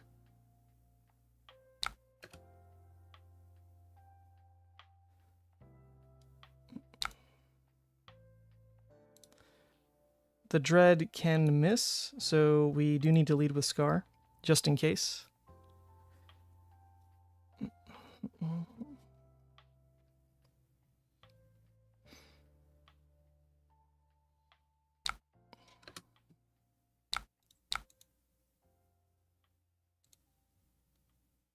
We still might miss next turn because we only hit one of the misses so far.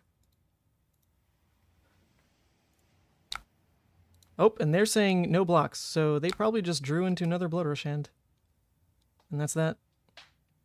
Be a pretty good opponent. Or Art of War. Art of War 2.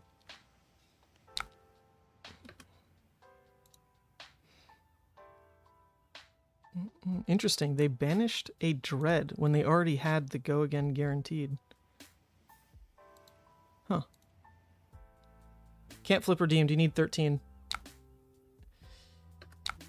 You need to have 13 blood debt.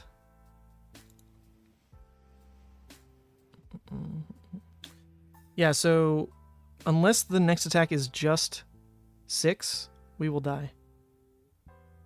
But actually, it's going to be death anyway, because this won't turn off blood debt. This doesn't count as a 6 for its own effect.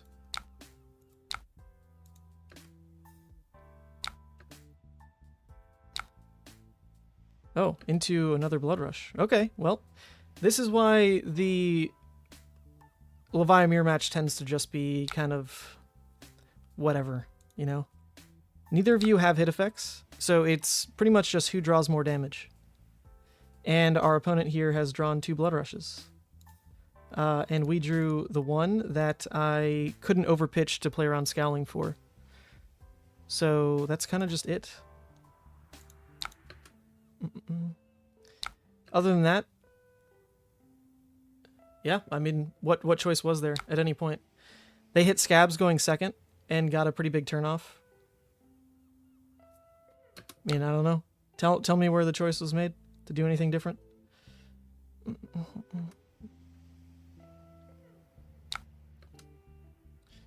That is it. GG's. Good game.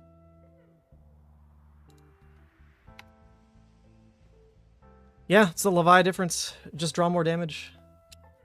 Draw more damage. GG's.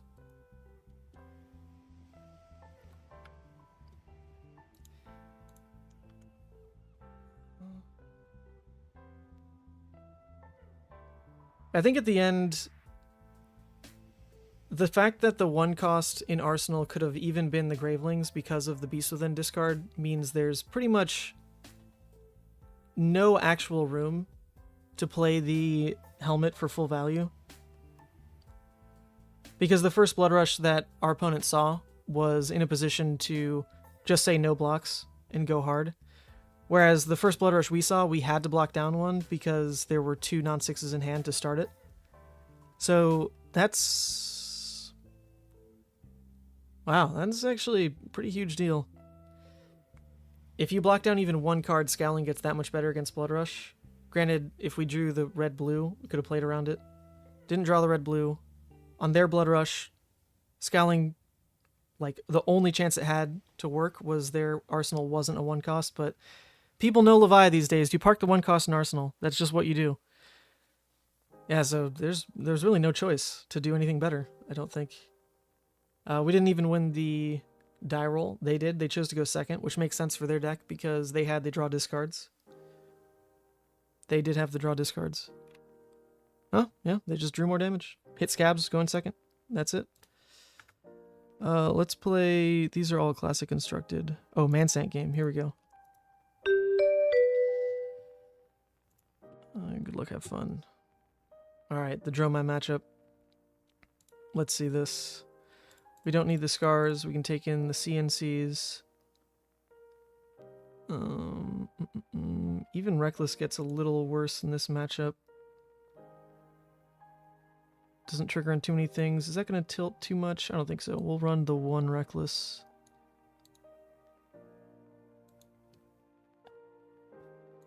Cool. Let's do it.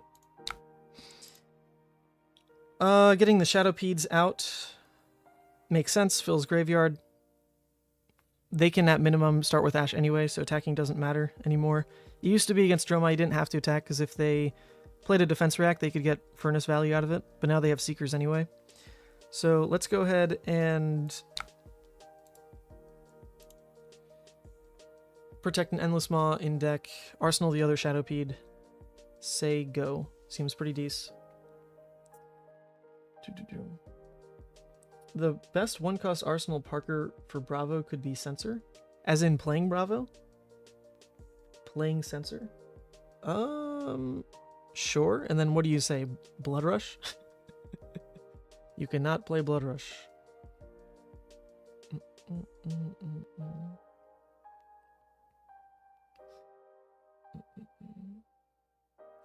This deck, to answer Corto, this deck in particular should not try to go second. It doesn't have enough of early game with like the draw discards to want to go second.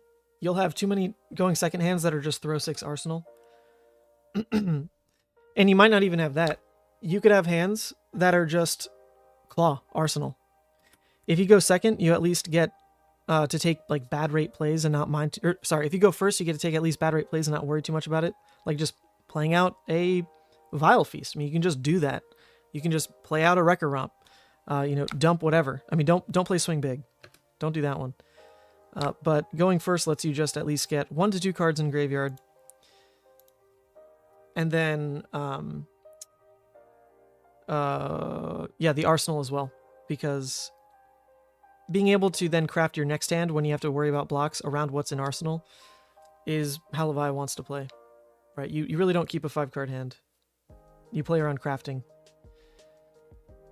your best smaller hand return, which in this scenario would be, I mean, it's either block with both of these and go for Dread Screamer play for 12, or it's most likely pop a dragon with Soul Harvest, just return Swing Big for 8, keep the reds in deck. Don't hate that either.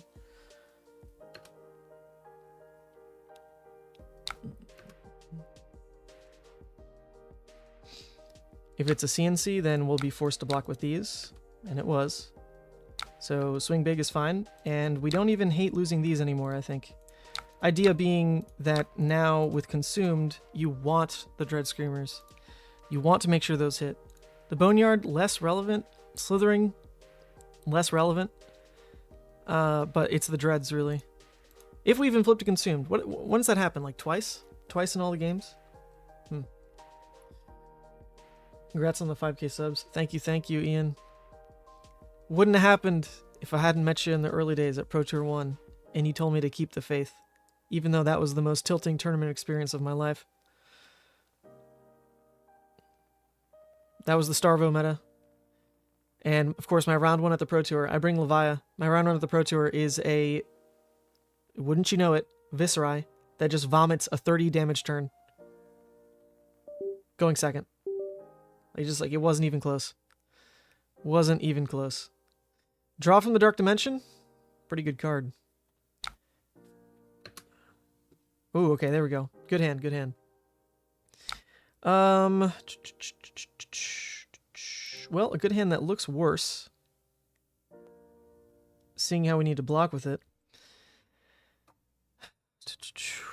Well, I don't mind just letting the Slitherpede go, but the way we could try to guarantee a better hand for Bloodrush with like a guaranteed attack would be to block down, just return Slitherpede, Arsenal Bloodrush.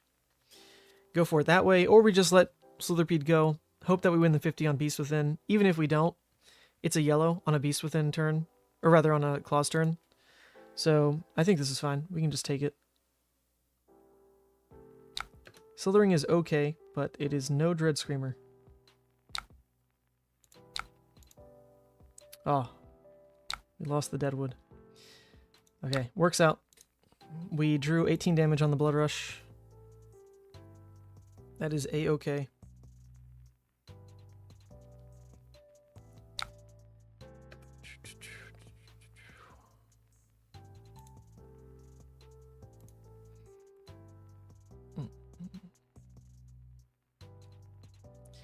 Two CNCs down.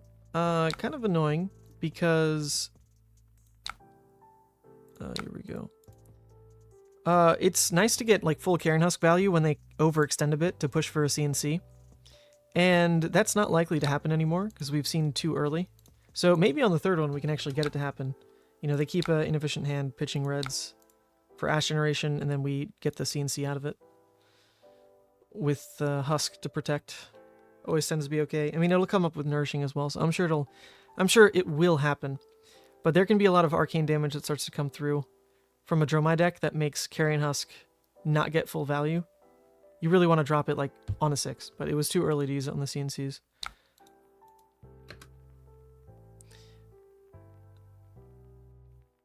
I guess the difference there would be I could Carrion Husk the CNC, still make it a 50-50 on the Beast Within discard, but then at least know that I'm probably rolling Scabs. In this scenario, I wouldn't, because I didn't have the pitch for it. So, in the end, I guess I don't mind that I saved the Husk, I guess.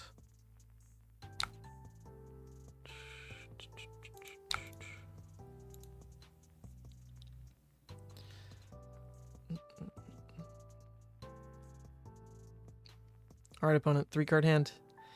'Tis just a Dust Up. What is this? Dust Up? Pitch to Flame Scale Arsenal? Dust Up snaps? Snatch? Go crazy? I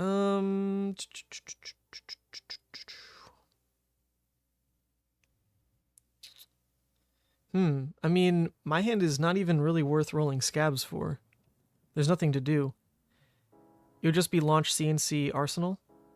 Arsenal Doomsday is also pretty bad in this matchup, because most of the time they can just build a dragon board, not necessarily swing it into you, but then you drop Doomsday and they'll just swing all the dragons into Plasmafet, so you just didn't really do anything. Not the worst, though. The graveyard is pretty stacked on Blood Debt, so maybe we can get it out early before they have the dragon board state. Because of that, I think I will give a card to the Dust Up. Play the CNC Arsenal Doomsday. That's it. Not going to worry about the hit trigger, though. We'll keep these for a snatch, if it's there. Which it will be at some point.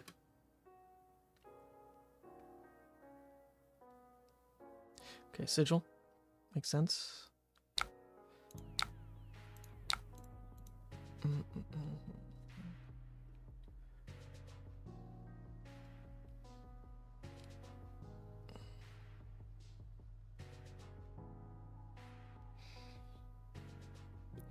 Forcing Crown out, but this is not a random card. It's a card they actually wanted in Arsenal, so hopefully that messes them up the tiniest bit. Still a pretty good window for them to build a board here. We're taking 2 Blood Debt off the back of it, but we have a popper into a Bloodrush hand. Kind of risky to go for, though. I doubt the Doomsday will be playable. That'd be... I mean, we'd have to hit 3 and play out the Carrion Husk. Okay, so we're just not taking that turn. The opponent is making us slow down anyway. That's fine. We can just Dread Screamer the Uvia into Smack the Passing. It's pretty okay.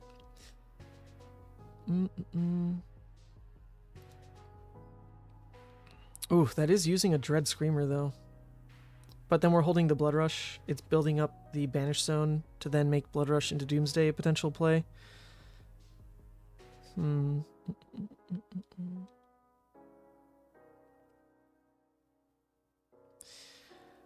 kind of into... Yeah, I mean, we're going to roll Scabs on the... Oh, actually, I don't know. Do I even care about Uvia? I don't think I do. This list doesn't look super grindy. I mean, they added the hold the lines, but other than that, I haven't seen any like special blues in the list. It's just passings. So I don't quite know still if this is... I mean, they run the D-Reacts in 2 counts, so that probably really puts them off it being a like red line list, like the Empress list, but they're then also running Nourishings, which is a feature of an Empress list. So I'm a little thrown in how grindy they want to make it. I think I'm just going to ignore the Uvia, though, actually. We're just going to ignore it. Famous last words. But we know that we're about to play into a Bloodrush turn, so I'd rather put some pressure on them now. If they try to go greedy and just eat what is potentially 9 damage thrown their way, then the Bloodrush is going to be that much more impactful. Alright, we roll Scabs here because if it hits, we can throw 3 at face and clear passing. Okay, 1 into 1. That's pretty bad. It's pretty bad.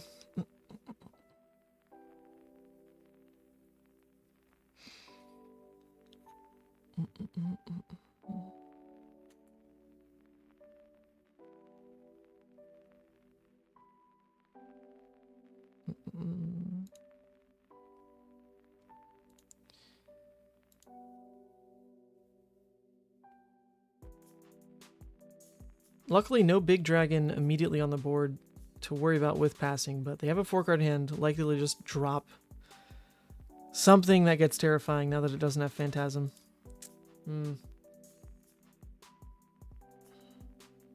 The 1 into a 1. But at least Blood Debt was already off. We'd already thrown 6 at face. They took 2 of it. Not worst case. What we're looking to do here is likely Husk just to make sure Doomsday is playable. Mischievous Meeps. Okay, new card as well. Not too keen to let them draw.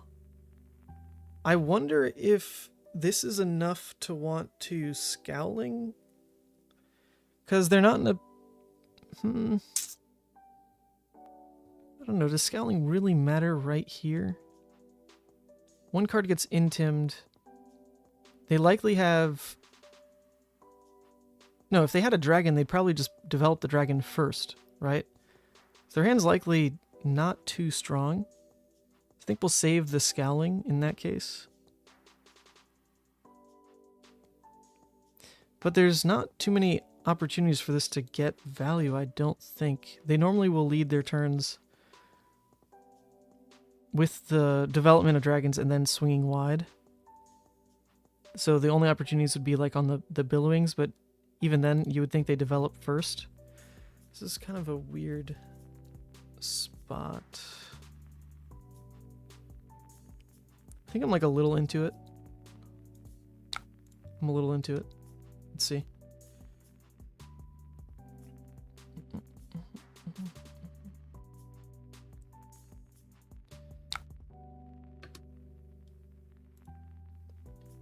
Okay, so they just didn't develop first. Well, we could have gotten a Moragai out of hand.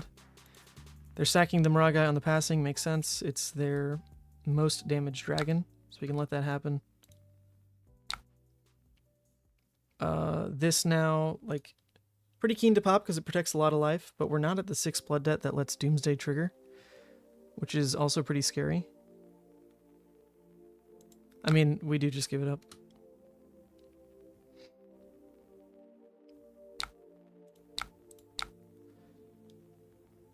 Oy, oy, oy.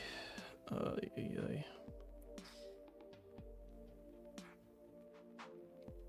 Well, if we dread into Doomsday, or if we dread, then it's very likely Doomsday happens. The only way it wouldn't is pretty catastrophic. Scowling, Bloodrush, Gamblers are all there. It could be any combination of those with CNC as well. If we roll Scabs looking for a hit to try to then Savage Feast, that's pretty terrifying as well. So I think maybe I should have just eaten that entire turn. Oh, I think, oh, that was so bad actually. I should have just eaten all the Ashwings to make sure I have better odds on keeping the blue. Yeah, that was just bad. That was just really bad. Really bad. Alright, we might need to make lunch soon. I'm feeling the burnout a little bit. A little bit. We can't even Dread Screamer face into Claw Moragai into Blasmafet passing, which feels quite bad.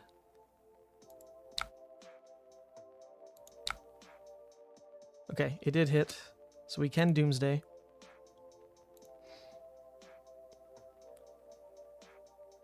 We will Doomsday kill the Moragai. Oh, actually, that's not necessarily true. If we kill passing with Doomsday, or with Blasmafet, then that leaves killing Moragai open for like a blue Dread Screamer. So it's a little more flexible. A little bit more flexible. But this is where Doomsday just doesn't feel that good, because we're going to drop it, and then all the dragons can just turn and kill it. And it's really no sweat.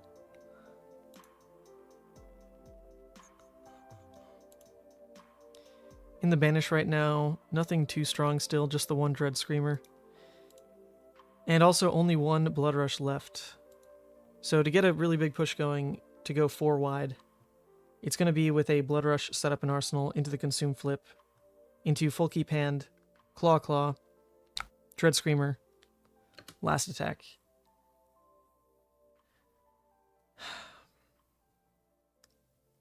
So everything's kind of being concentrated into one turn. We'll see if we banish these other dreads in the meantime.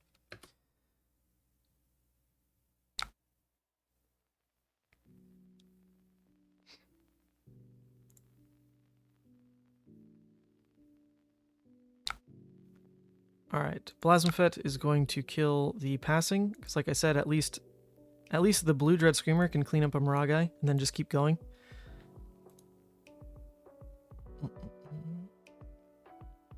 They should buy some life. They still took 4. I don't like this in Arsenal at all, because we no longer have Scabs. But sometimes you just gotta roll. Might be next hand. Might just need to roll next hand.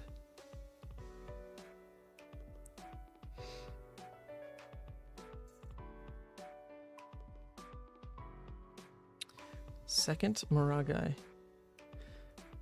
Well, a last Bloodrush, instead of throwing damage, could go into clearing Moragais. That'd be nice. Just Claw. Last attack face.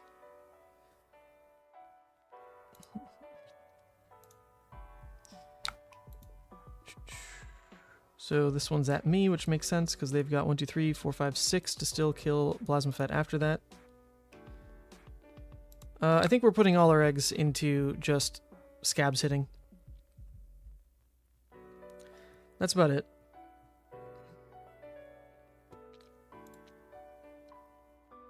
Actually, even if it is scabs, I don't think we mind blocking with one card still. Yeah. So actually, I should block this. There's no reason. Even if it is a scabs play, we can block on the...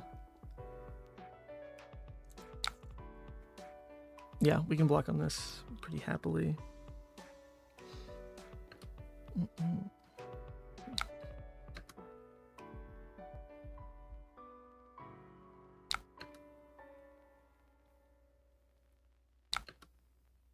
Goodbye, Blasmo. Fare thee well.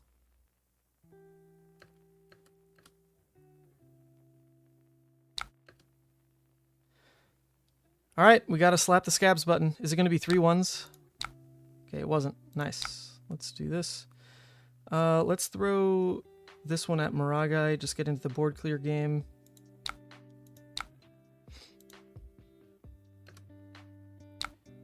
We can no longer turn off Blood Debt. Bit of a problem, wouldn't you say? So we're just gonna clear the Maragais then.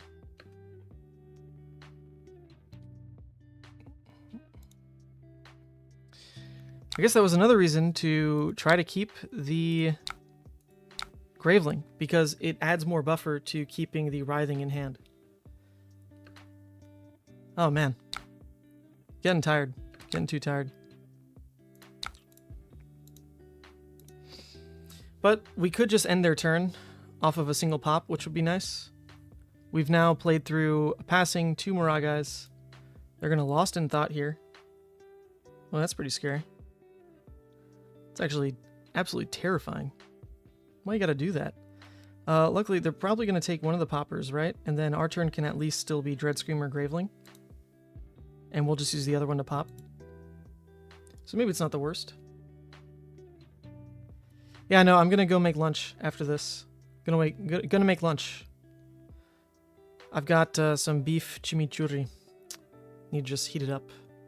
I never eat those frozen meals, but you know, we're in for the long haul here. Oh, I also have a drink.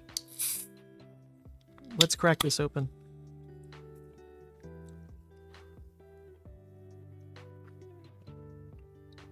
Yeah, Sammy, what's up? It's just beef with, like, supposedly some chimichurri sauce, but we'll see. Or not sauce, but chimichurri on it.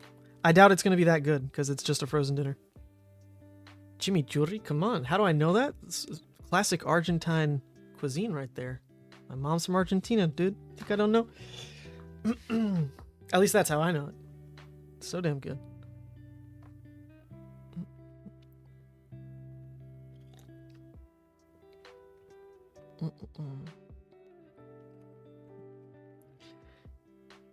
Actually, the lunch break will coincide well with the giveaways. So, we'll do the giveaway drawing, and then I'll jump off, like, real quick to just go heat up some lunch. And then we'll be back after this game. This is a good game, though. It's been very interesting. I think I've... Oh, wait. I've got to hit the error button. I made 2 misplays this game. All right. Error number 6 and error number 7. Oh, God.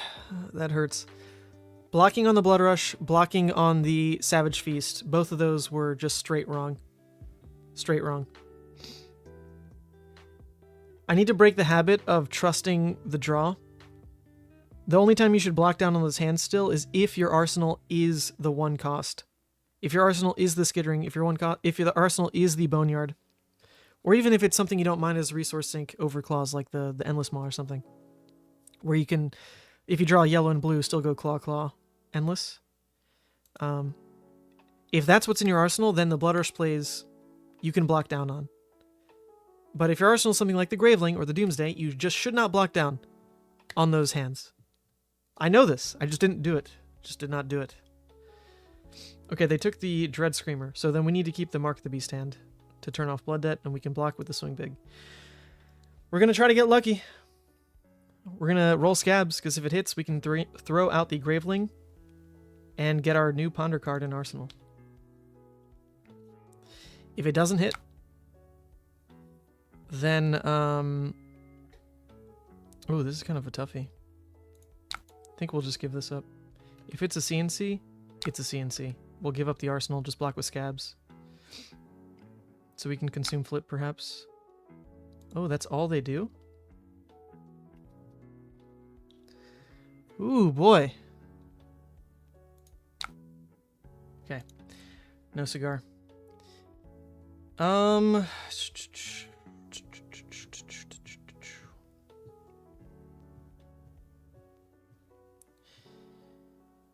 Is it worth it to go for the flip now? I don't think so.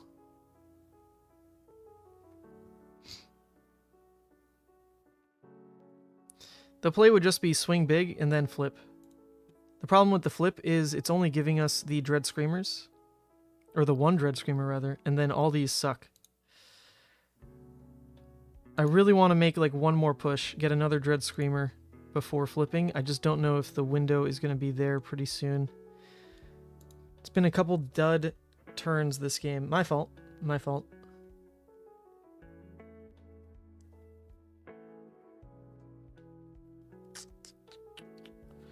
I don't think I want to take the flip yet. Let's just mark the beast.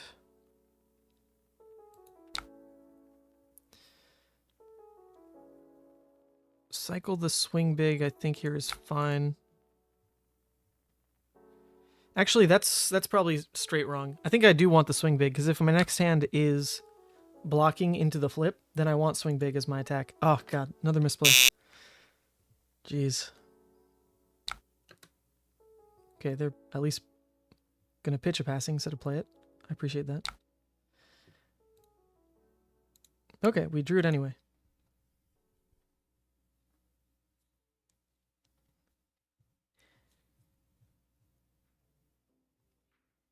Alright, in theory, this is a flip turn.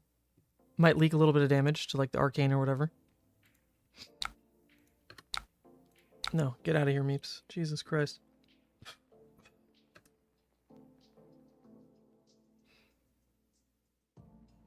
No card draw for you. Into a dust up. Okay, so we have to give this here, because in case they snaps and want to go wide, I don't want to let that happen.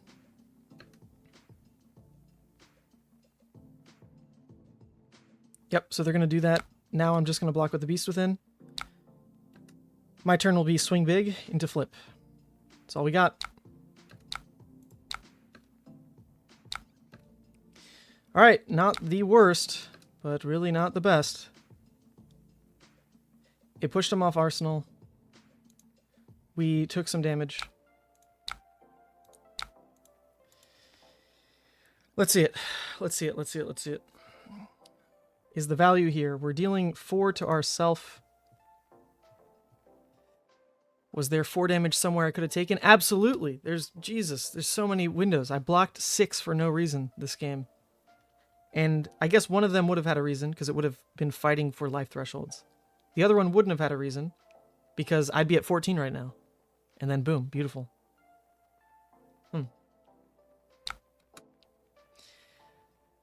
It's a very worrisome flip, though. Very worrisome flip. Only 1 dread. The rest of these need go again in and of themselves. And we're only finding go again if we get lucky on scabs. Whew! Okay, I mean, their turn is at least slow. So we'll go ahead and pop it.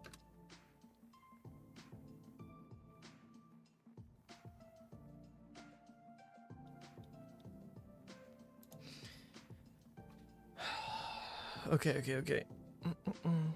We do have to roll scabs here again. We do just have to.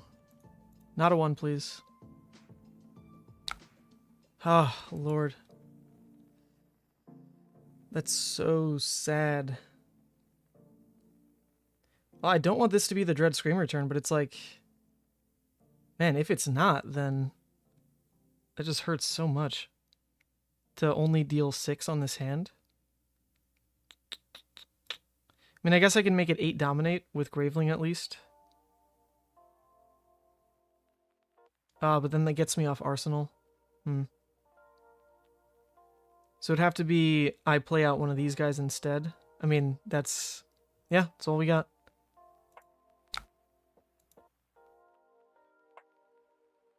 Alright, gain the +1 dominate. now we can get a Slithering Shadowpede. Actually, what are misses like? 1, 2, 3. Yeah, let's actually play at the Boneyard.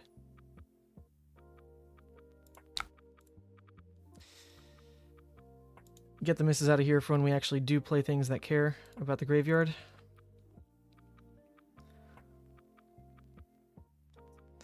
Seven banishes from top of deck, though.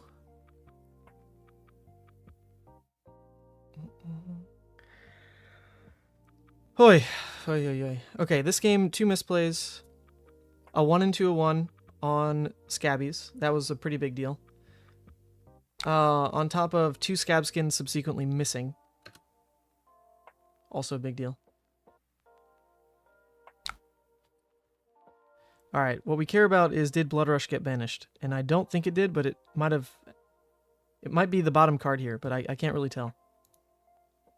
Okay, it wasn't. Okay, so, well, this is kind of our turn. If we can get away with only blocking a singular card here, if we can get away with popping into Bloodrush... Okay. That's it. Well, they're not swinging, so Beast Within might not even hit. So we could, in theory, go Claw Claw. Oh my god, of course we discard the Endless Maw. Why, game, why? We drew enough resources. Yeah, so we can go Claw. Claw. Claw. Dread Screamer, Graveling, Arsenal, Endless. Not the worst. Not the worst. But, like, this is kind of it. This is the last push. Last push in the deck. They've got a Fate Foreseen at least in hand, so maybe not one in Arsenal to buy them life that way.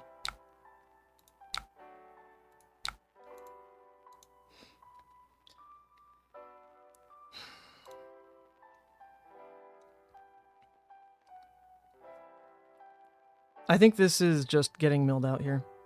We missed too much damage on the last 2 big turns. Blocking on the Bloodrush just lost 5 damage. Potentially even more, because it could have pivoted and said to be Claw Claw type of play. And then blocking on the Savage Feast also lost like another 3.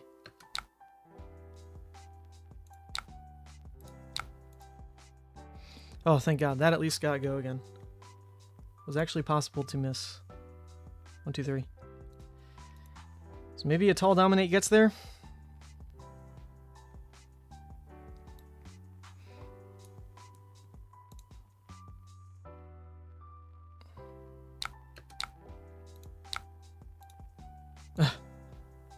Somehow have a non-block? So I can't check what was actually milled, but like I need to know these things. You know, do I have Dominates left? Do I have like Writhings? Because maybe this in Arsenal plus a Convulsions is enough to win. You know, that is possible. There's a Convulsions. Okay. I mean, card draw here gets them closer to like a Sigil. I mean, they probably have... They've got one more Sigil anyway. Could be what they're waiting on in Arsenal. I mean, my turn can at least go...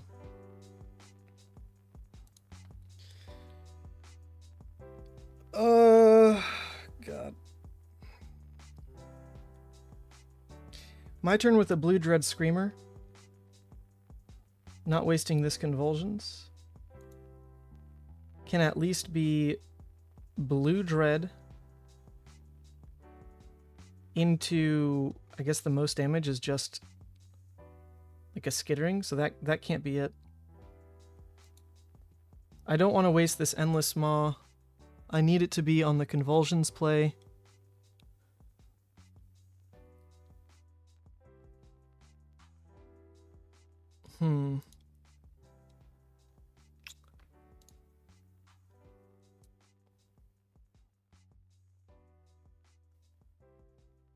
This is very strange. I think I'm going to need all the last Dominates in my deck to win.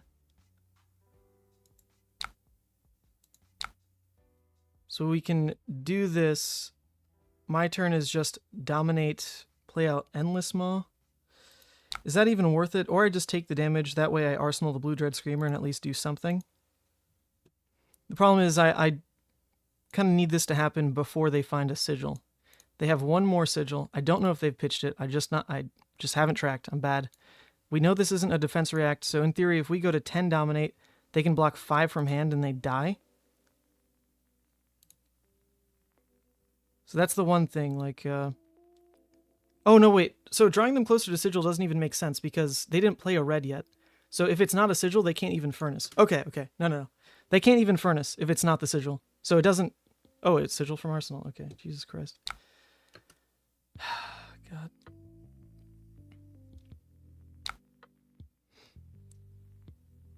And that gave everything go again. Holy shit. 1, 2, 3, 4. Okay, so we're not dead. Ooh, wildly annoying turn. If that's a 0 for 4, I'm going to flip.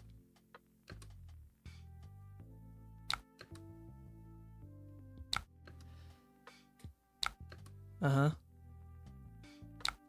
Uh-huh. Uh-huh. Okay. I mean, same deal. If it's 10 dominate, then if they don't have a defense react, we win. Very unlikely. I mean, they're running the unmovables as well.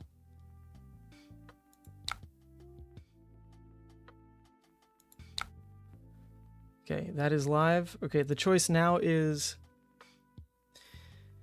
If they have the defense react, then we kind of need to throw the Diabolic as well on top of it. Is that the only shot to win? Or actually, it's not even Diabolic. It'd be one of these guys.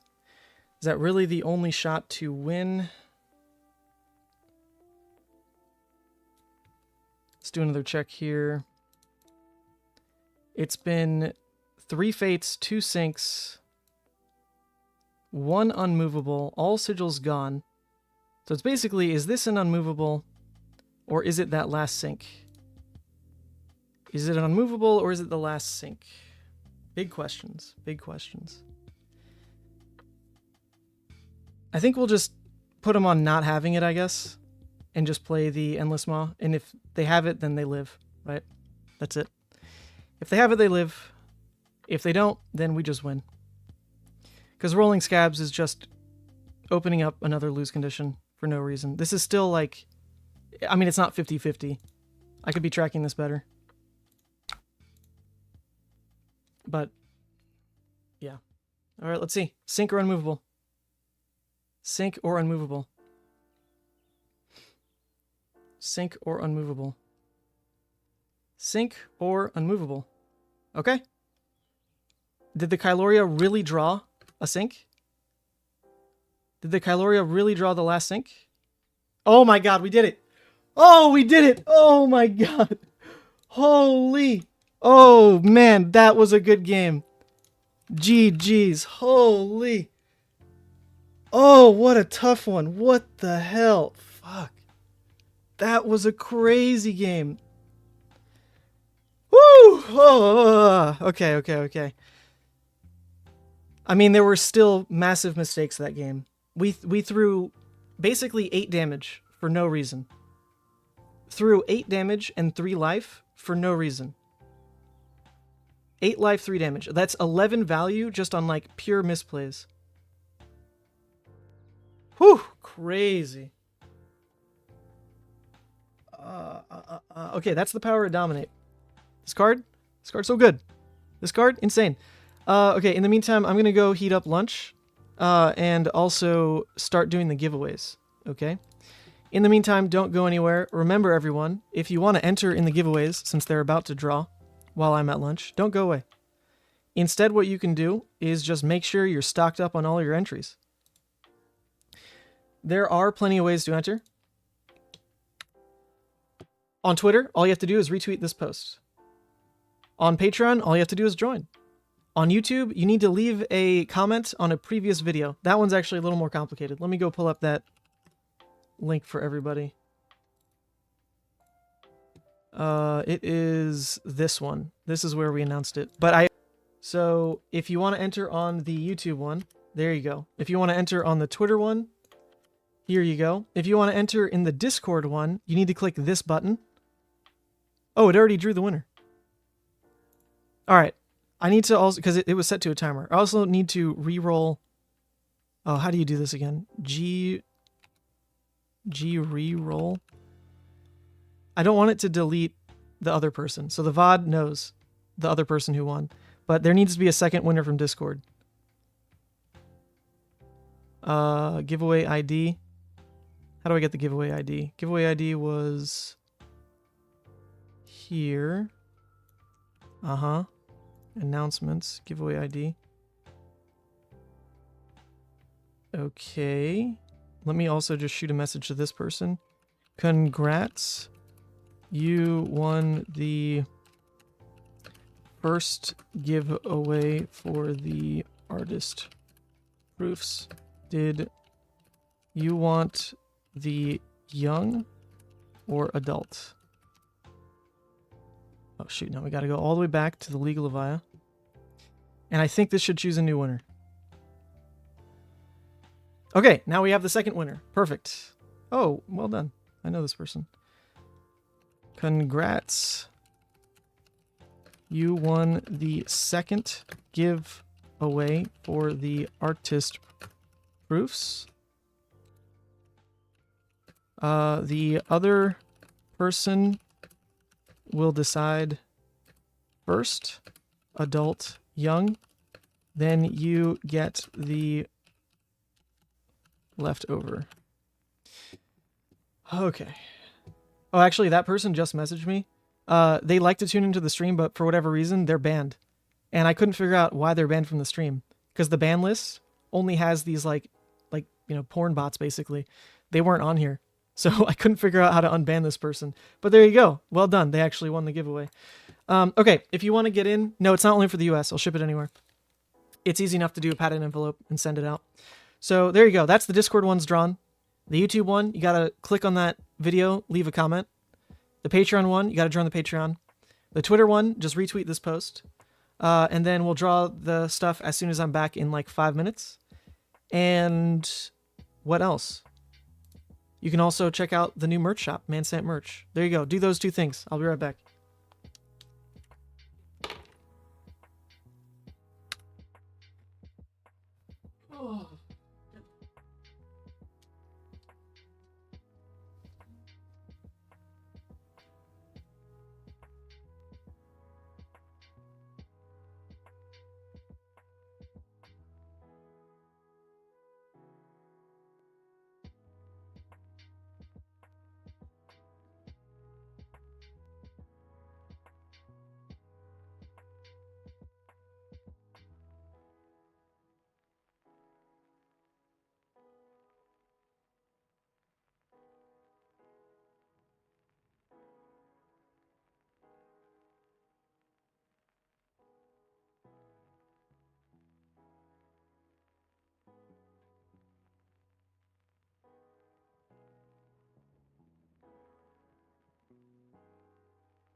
All right.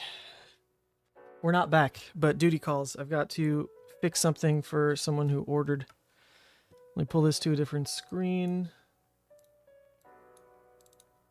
I'm not here. I'm not here. I'm on break. I'm on like a 5-minute break. And yet I'm still working on said break. All right. Pull up this Shopify. Uh-huh. Log in.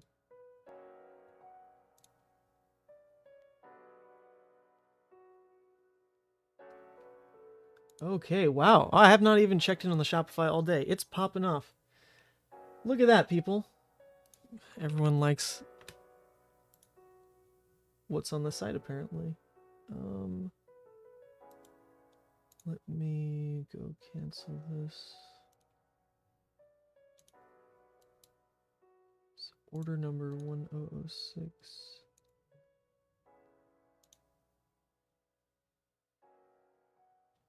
Cancel order now.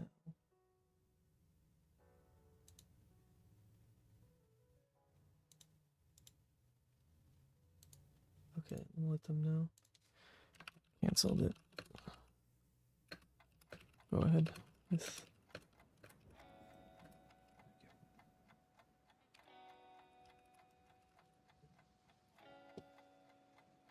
what's that?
Okay, I'm back.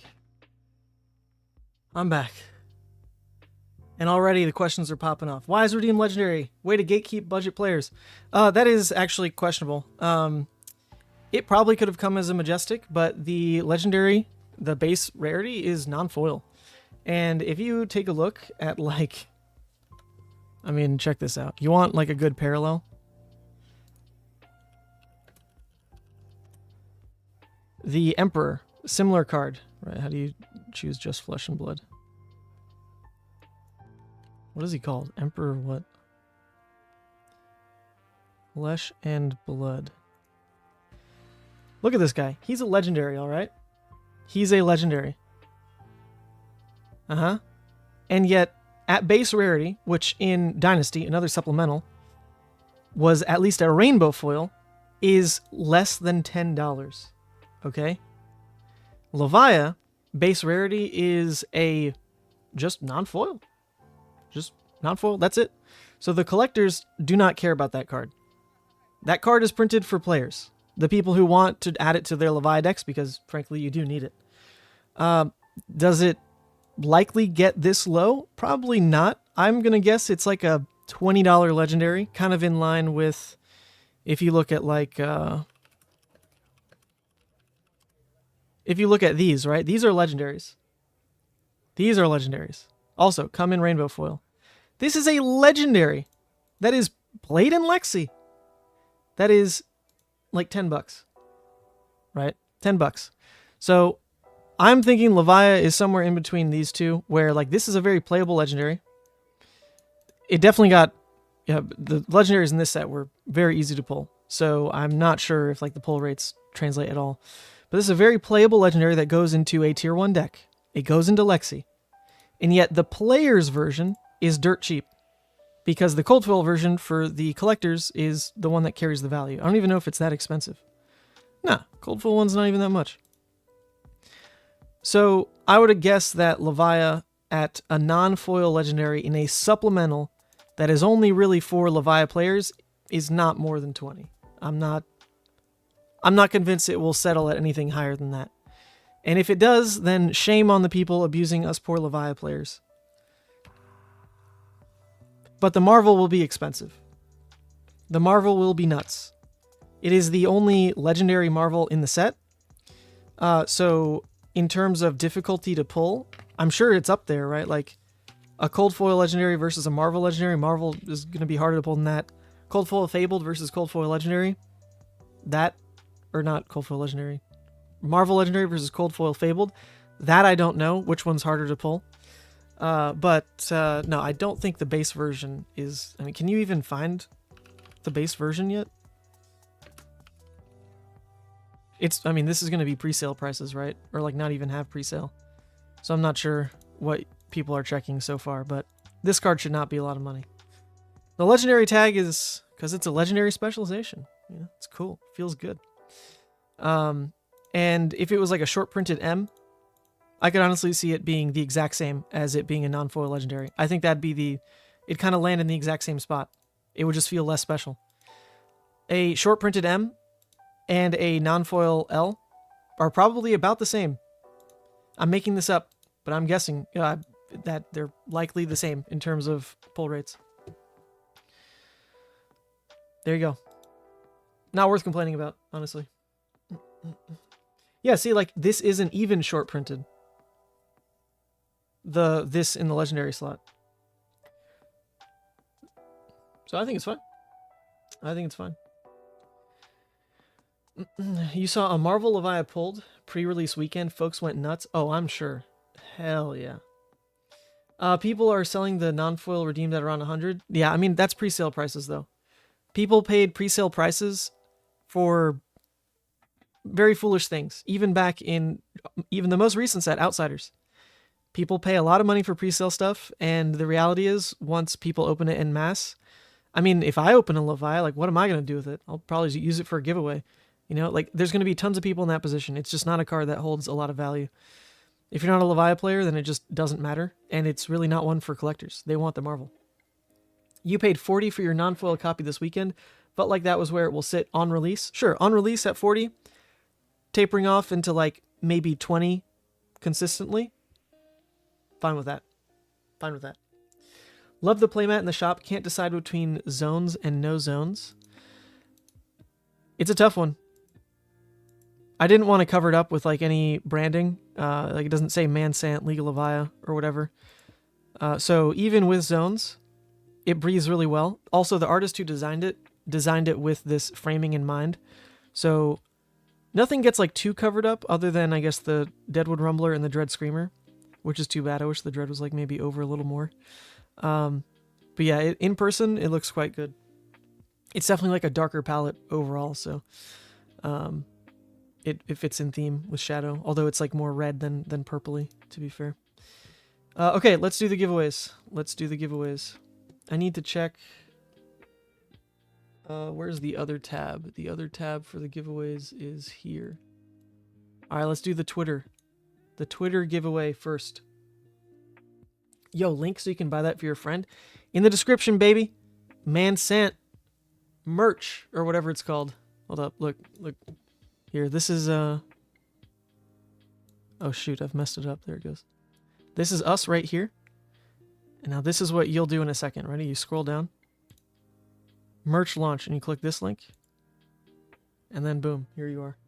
Just like that. Just like that. Do note that for shipping, there is the option to just choose pick up in store, and I will just bring it to you at whatever event I go to, because I go to a lot of events. I can just bring it to you, and then that's it. That's it.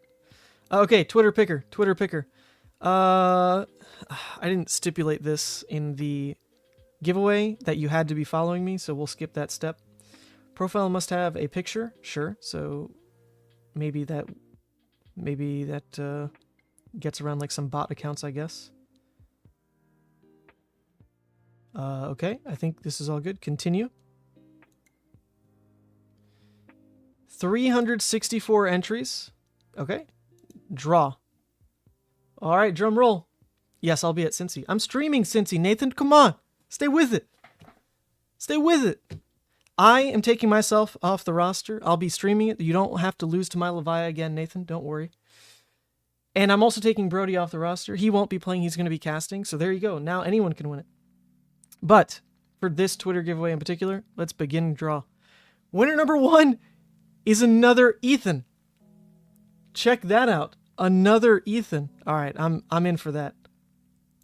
Let's message this person.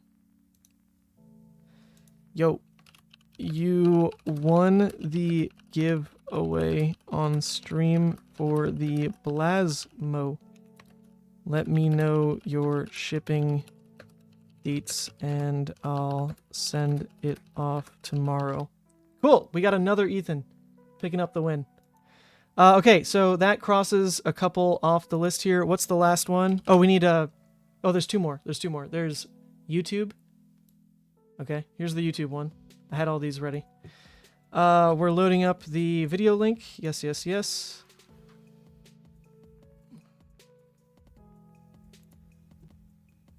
Include replies to comments. Yeah, sure. Filter duplicate users. Yes. No, I don't need to filter any of those. One winner. Showing random names. Theme color. Doesn't matter. Solve sum 10? Oh no, is that divided by? Oh no, it is a plus. Okay. We're not a bot. Do I have to click get YouTube comments? Yes, I think. I don't even know how many were in here. 357. Pretty similar across the board here. And we'll start the raffle. Mitchell, 257. Levia finally getting some love. All right, my friend, you are too. Time to go back to that video. Whew. Back to that video. So many things to click. Go find Mitchell. Which means I need to like scroll to the bottom. So it loads everyone. Will it come up as Mitchell? Mitchell 257? I would hope so. Come on.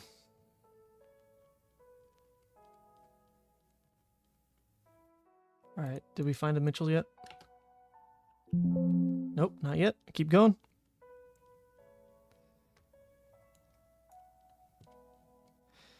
Oh boy. This is the worst part. Why can't it be easy? Why can't I just click a button on YouTube?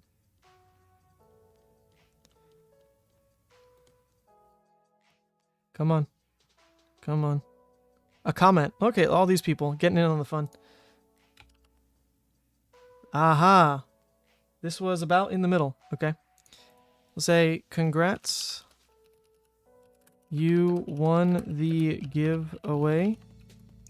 Message me on Twitter or Disc to send me your shipping deets. Good job. Okay. All right, last one is the... Actually, let me pin this to the top as well so I don't lose it ever. Pin. Yes.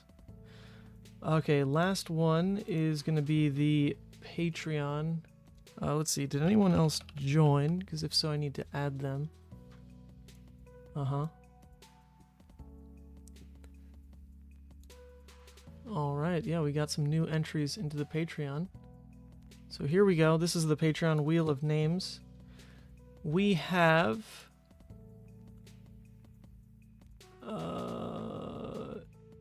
Jonathan Presley. I think they're already in there. Yes, they are. We need to add Cameron Moore. Cameron Moore. And Christopher Williams. Christopher Williams. Oops, Williams.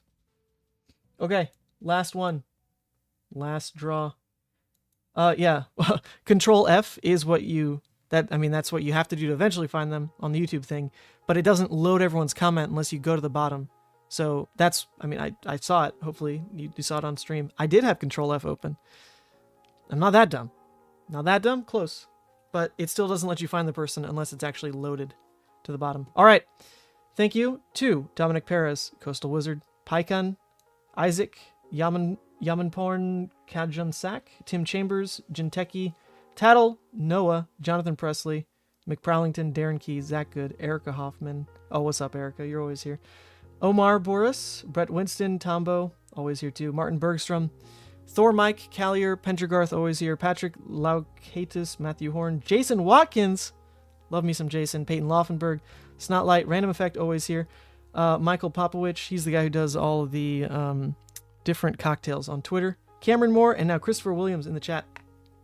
Let's roll for the winner of the Blasmafet promo full art signed by Wisnu10. Wee-hoo! Drum roll.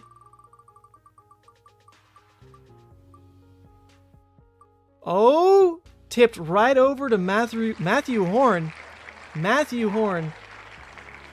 I need to send them a message real quick. Congrats, congrats, congrats. Where are they? Also, I should just, take a picture of this. All right. Let me move this over here.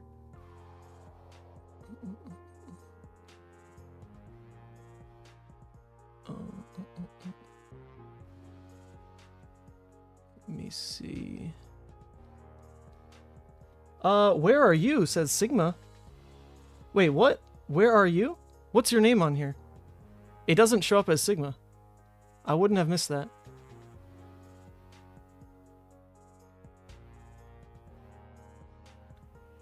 Alright. There's some people who... Yeah, I think everyone's on there. Oh god, did I miss someone? If I miss someone, that feels, horrible, actually. I double-checked this last night. I probably should have double-checked it, triple-checked it one more time. Okay, well, you know what? Matthew Horn, they won. They won. I had to do this one all manually, so that's on me. That is on me. Let me go back here and just drop this. Make a post. Image.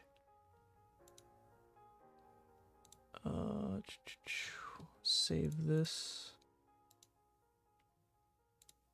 It's fine.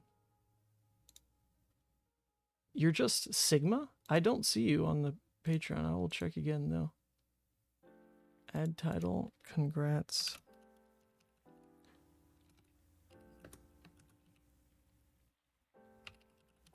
Matthew Horn.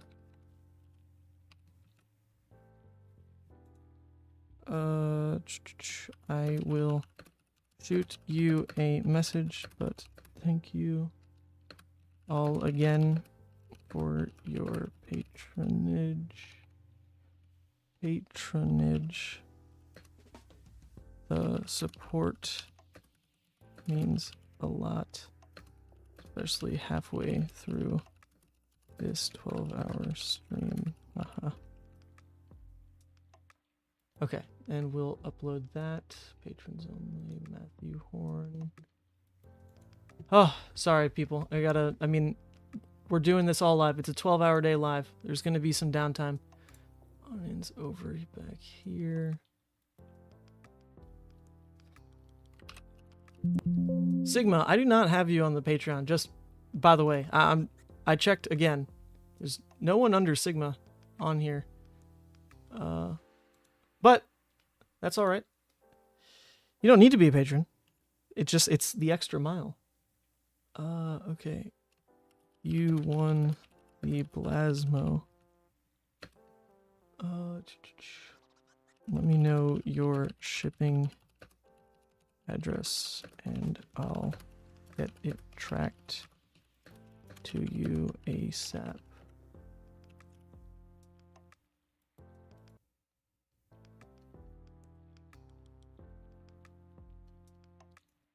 Oh, never mind. I see.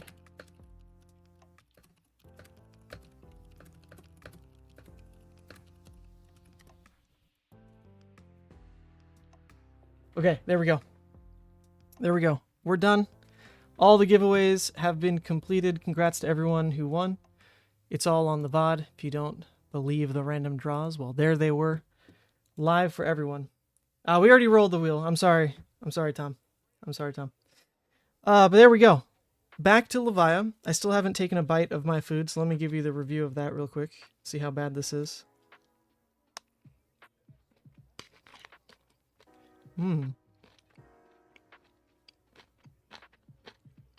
Not terrible. Not terrible. I mean, it's simple. Nothing flashy. Just potatoes, green beans, some beef in a chimichurri. Not overly salty. It's not bad. There we go. Who won? The winners across the board were Matthew Horn on Patreon. We had Ethan Hayes on Twitter. Mitchell257 or 274, something like that, on YouTube. And then on the Discord, we had Matt and Nee. One. There you go. That's everybody. That's everybody. Okay, back to Levia. Back to Levia. Some good games. 6-2 so far. Now, one of those losses was to Boltyn. We got draw sequenced out of the game. They had combo on turn 4. We even made a really cool play where we defensive Art of Horde to flip right at 14 life. We survived his turn with exactly 14 life.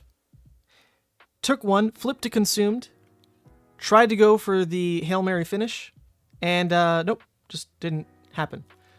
So, pretty bad loss there, but I don't really know if you beat a Boltyn that starts with Soul of Arenia on turn 0 off of Halo, and then finds combo by turn 4.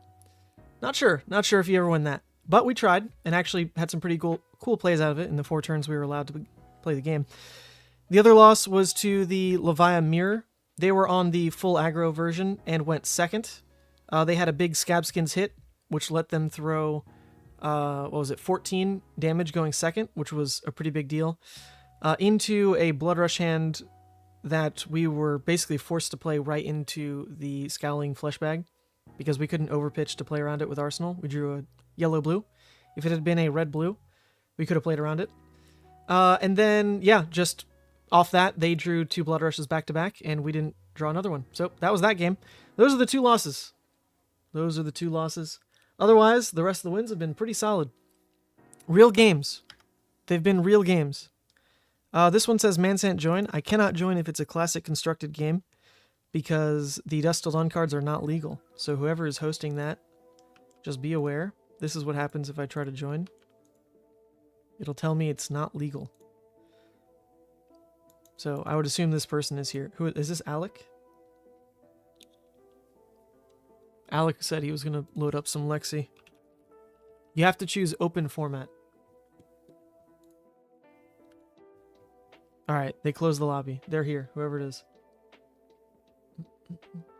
Oh, you forgot to join on Twitter? Well, there's going to be more giveaways. If I open up another Levia in the boxes I got of Dusk Till Dawn, I'll give that away too.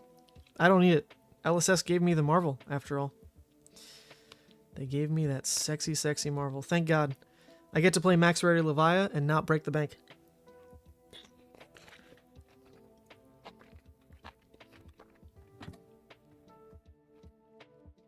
Which? Max Rarity Levia is truly on the table. Because we also have the playset. Look at these suckers. The full playset of the Diabolics. The extended art Diabolics. We got them. Look at that. Gorgeous. This is the real reason I want to play Diabolics so much, is I want to flex like crazy. I want to play these. I want to play my promo Scar for Scars. I don't have the CNCs. That one, that's not real. That card is fake. We're just going to pretend that foil CNC is good enough. I almost got the artist proofs of the fabled CNCs, but the artist proofs were like 40 bucks a piece. I probably still should have done it, because then I could have gotten the artist proofs and maybe gotten away with running them at like a low-level event. You know, showing the real CNCs in my like sideboard, saying like, hey, I do own the card. But you can't do that in a real event, because the card back is, you know, not the same, even if you're running opaque sleeves.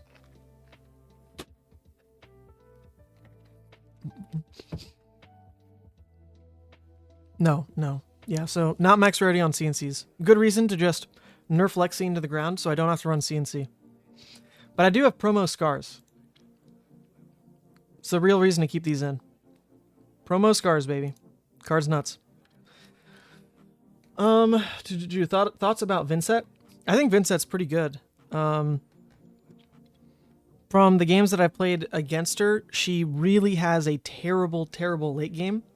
So she's an interesting hero in that, like, Vynnset needs her 5-card finish to win the game. Like, that has to be your push. If you start trading on smaller hands, it's very hard for her to pull off the, like, you know, block with 2, trade with 2, because she requires a bit more setup than that. She can't just, like, randomly play off the top on small hands without more setup with, like, rune chant generation, right? So she's an interesting deck in that you have to actually have, like, a plan to close the game.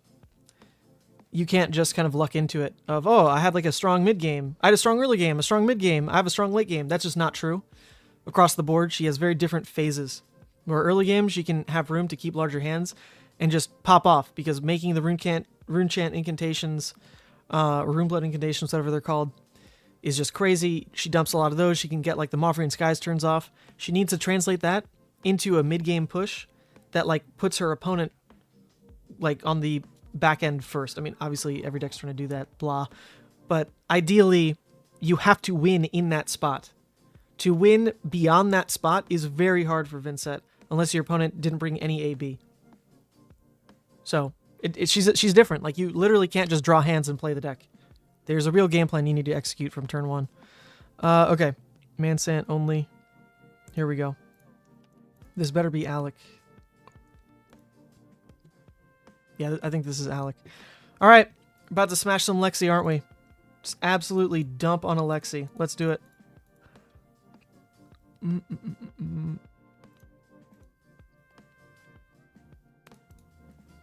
I still don't know if this is the right package I'm citing out, but I'm definitely citing out the Scars. And then this just feels easy, taking out 2 and 2. Might not be right, though. Like, the marks are pretty weak. And in this matchup, like, they can't really respect every life threshold, so it might just be...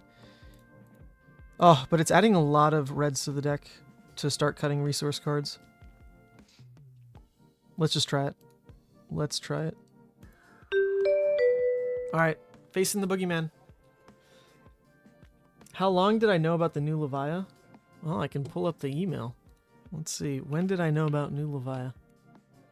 Not for very long before anyone else. Let's see.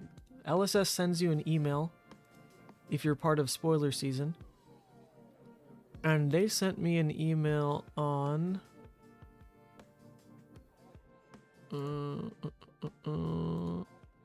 So they sent me an email. I had to say yes to wanting to be a part of it. They sent me an email back saying, amazing, get ready. June 20th. Although at 11 p.m., so let's just call it the 21st. And then spoiler season went out in like the following 2 weeks. So I knew back here. And then spoilers were this weekend. So I only knew about a week and a half before anyone else did, which was also not a lot of time to plan the spoiler video. And then I didn't get the card in until the 3rd. So not for very long, like a week and a half before anyone else. That's it. All right, this hand sucks. We can't really get any graveyard fill going. We don't have the resource card to burn. But we don't want to let our opponent know that, so we want to say pass. So that they think, oh my god, it could be like a CNC, we won't load. But the reality is Lexi should always load against you. They really should. Most of the time, like, all you're doing is throwing 6. They can get a little punish if it is a CNC or a swing big, but that's it. That's it. They should always just load. It sucks, but that's the truth. Opponent is also on 69 cards. Hi.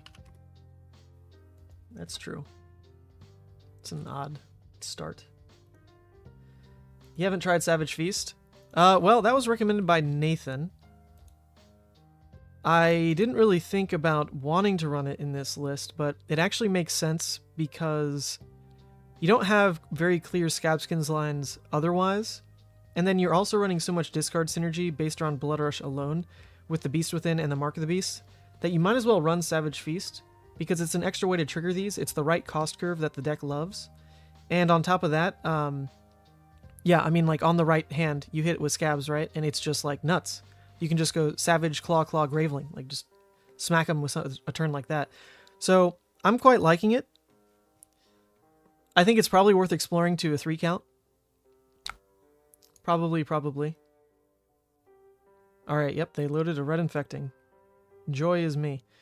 Let's go ahead and cycle cards in that case. Get closer to a Bloodrush. So the sad part is, into Lexi, you really don't want to slow down. If we were able to fill the graveyard by 1, then if we could Arsenal an Endless Maw, that lets us block with 2, and then at minimum, swing back Endless Maw, reset Arsenal. Would have been huge. Would have been absolutely massive. We just don't have that playline open anymore. Because, oh wait, oops. Sorry, that's the wrong pitch. Because, yeah, we can't fill the graveyard at all. So we pretty much know for a fact the only thing we'll ever attack with on this next turn is a Bloodrush if we draw it, a CNC, or a Swing Big. That's a terrible spot to be in. Terrible spot to be in. If we could fill the graveyard even by 1, then we could be looking... Okay, never mind. We drew the Bloodrush. We're good. We're good. Never mind. We're totally safe here.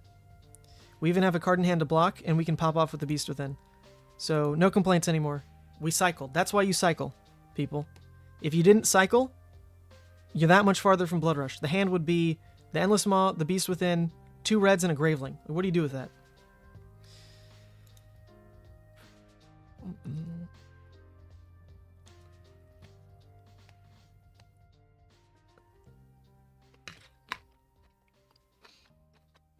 Second loss was to the Levia Mirror. To answer Zakar. They were playing the full aggro version and got a Scabs hit on turn 2. That was like pretty huge for their momentum because I'm not on the aggro build, so my start was slower.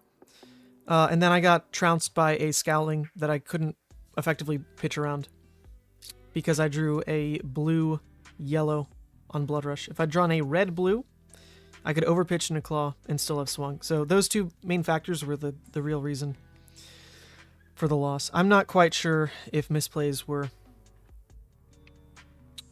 really a part of it. They won the die roll in forced me to go first, which is like actually good for me, but they are the aggro deck, and them getting to choose second was also a big deal. I mean, we're only taking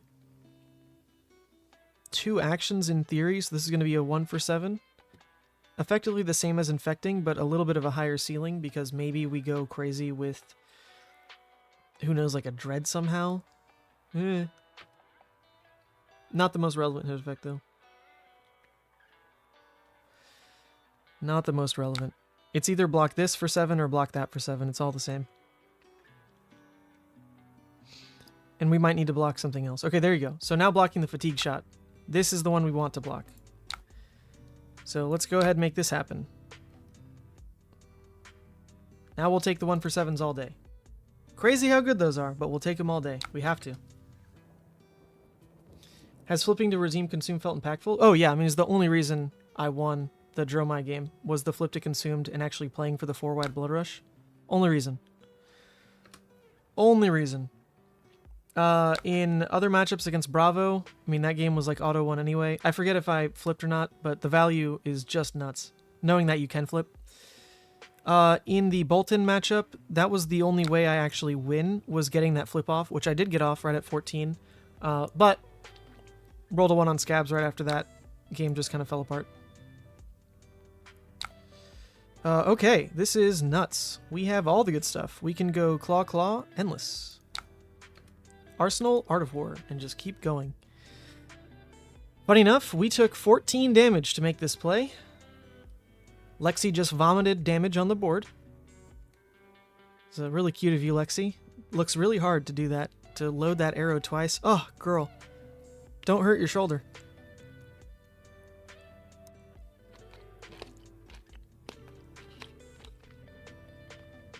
If I hadn't have blocked, then their turn was 19 damage. I did block though, so we're only going to take 14. And yet my Bloodrush, like the only good card in my deck, that turn is only going to be 21. Tough. Tough to stomach. Tough to stomach.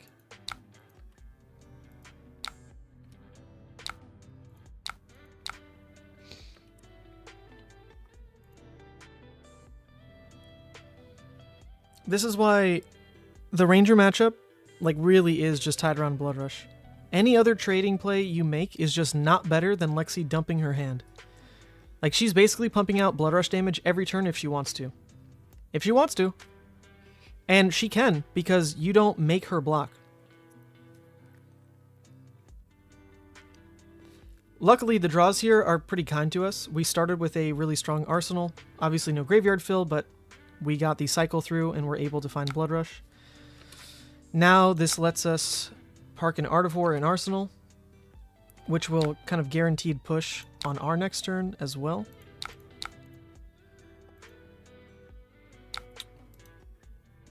Into potentially arsenaling a Shadow Puppetry as well. I mean, this hand's not very good.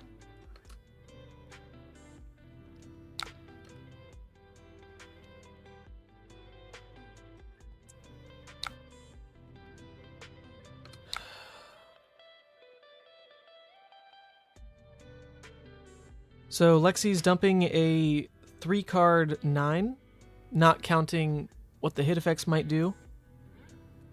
Hit effects are super relevant, obviously. If this hits, they're going to get this back in Arsenal, and that's effectively drawing them, you know, it's more than a snatch, because they're guaranteed getting the Endless Arrow again. So we obviously care about blocking this. Don't care so much about the Remorseless. Art of War won't count towards Remorseless, so we're probably only taking 2 damage from this. That's still a 1 for 7 that they're throwing our way. 1 for 7.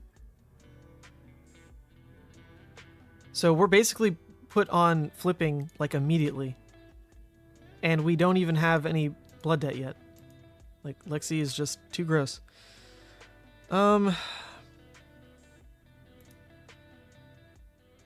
We can't even really make the small play this game, or this hand, which could have been Shadow Puppetry, Scowling on the Endless, into Dread Screamer, Graveling. Just make it a 3-card 10, which at that point is one value lower than what the Lexi threw, because we'd be taking 11 to throw back at 10. That's pretty rough. So we do need to push and try to make the Art of War live. The problem with that is banishing the Dread does not kickstart the turn, because then Graveling's not live in and of itself. So we're basically looking at needing to fill the graveyard by 1, which is like a block with Shadow Puppetry, I guess, on Endless. Going with Art of War saying banish go again, but then needing to draw a banisher to then turn on Graveling. Oh man, that is just so many maybes. That sucks. I think we just have to take the 3-card 10. Save the Art of War for a better hand. We're losing room this game to breathe. Losing it quickly.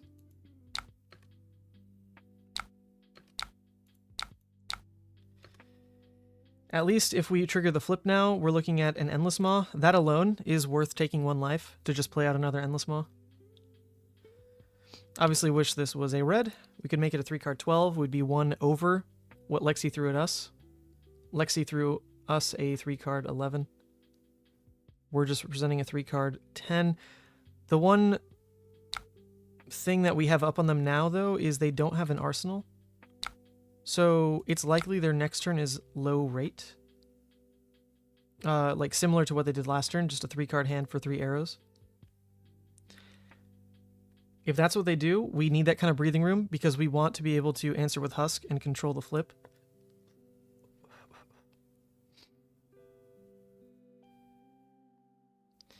If the Lexi player wants to play it super safe, which they might, they can block with 2, Arsenal, pass, because then we're stuck at 2 cards in graveyard, which might be something people actually start playing around against Levia, is actually like watching the graveyard and seeing what's there.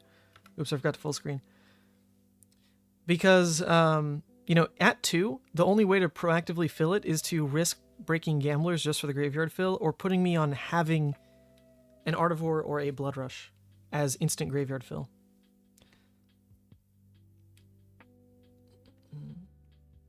Flipping with only a few blood debt is just drawing a couple cards. Yeah, I mean, that's why in this matchup, I think this is good. This is about all we need. Because now we're looking at a 2-card 12. Whenever we draw a Dread Screamer, we can make it a Graveling play for 12 damage. We can also have a 1-card 9. And this is a matchup where we do have to block quite a bit. You know, so the sooner we can flip and play with higher value small hands, the sooner we're going to win. It's not about orchestrating a huge push alongside a Bloodrush like it was in a more like control-y, grindy matchup like against the Dromai.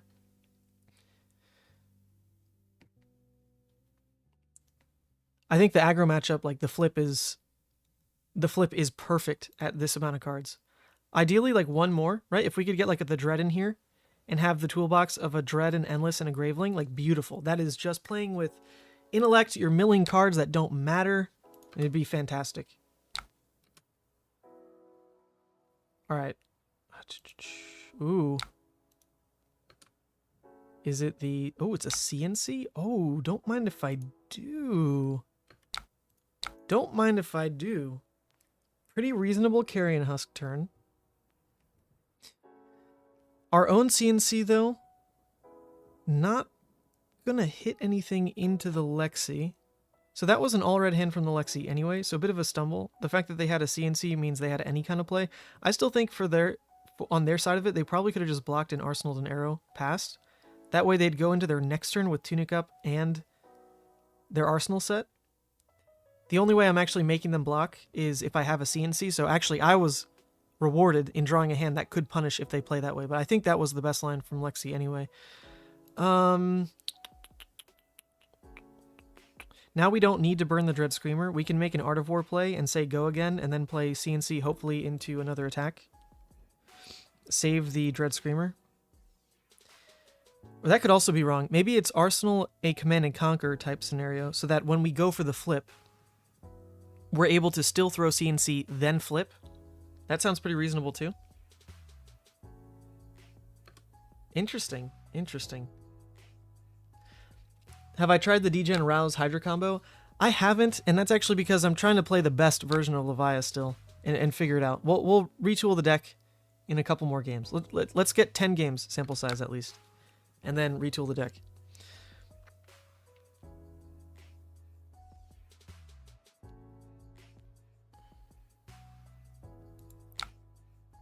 So this is the graveyard fill we need anyway.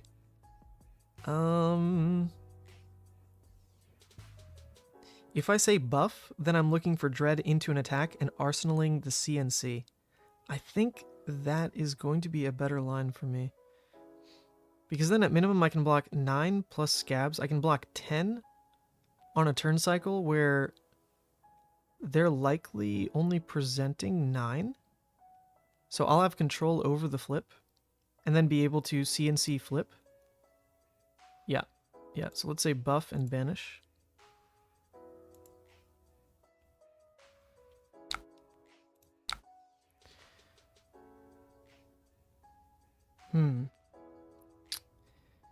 Not ideal here. Not ideal at all.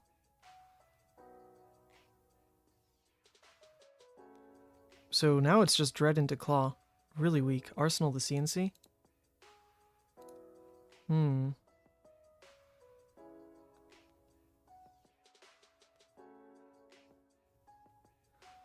Or just pitch for the CNC now.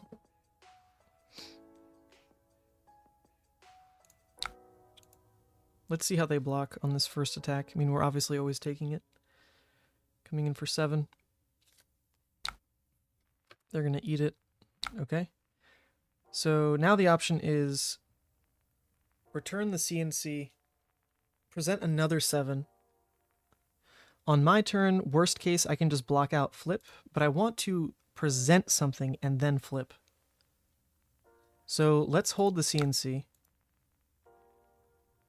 Just throw Claw, and really hope our next turn is block 3 CNC flip. That's ideal. That's ideal. Don't forget to rotate your laundry. What's up, Morgan? Wow, cool merch. Thank you, Lee. Make sure that if you're looking into it, you can save on shipping if you just say pick up, and I will deliver it to you in person at any event I'm at. I will go to Worlds no matter when or where it is. Flesh and Blood is too important to me to miss out on Worlds, and I freaking love Europe. Love Europe. Budapest specifically. Used to live there. I don't think it would ever be in Hungary, but if it was, pretty cool. Sure, none of this really matters. Okay, we have the hand. We can block 9, CNC, and flip. That's the dream. Let's see if we can make it happen. Hope is Spain. That'd be great. I love Spain too. I have family out in Majorca. It'd be a nice excuse to visit.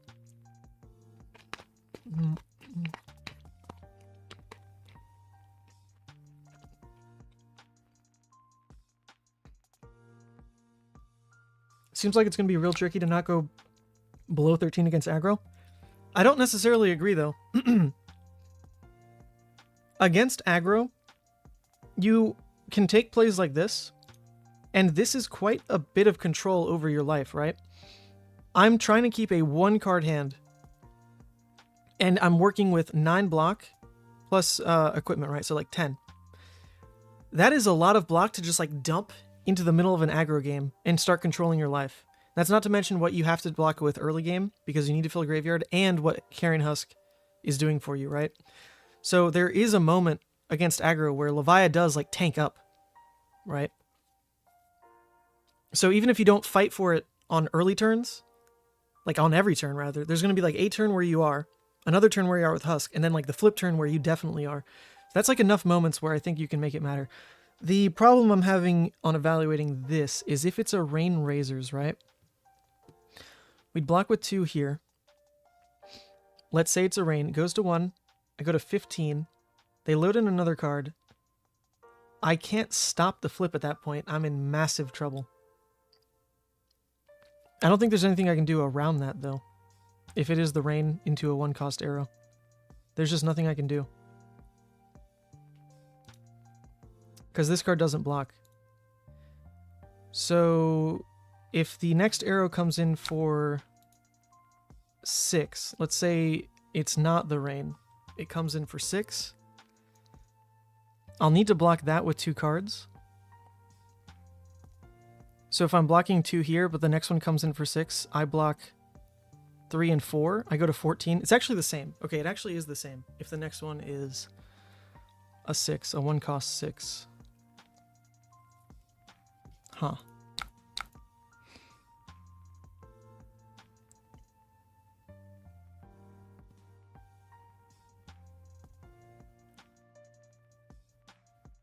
Okay, wait, so if it's actually the same in terms of controlling life, this one helps me play around Rain Razors and the fact that somehow it's like not an arrow.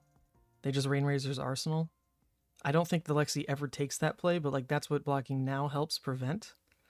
Versus if I only block now, they Rain Razors over, it never happens, so I think I do have to do this.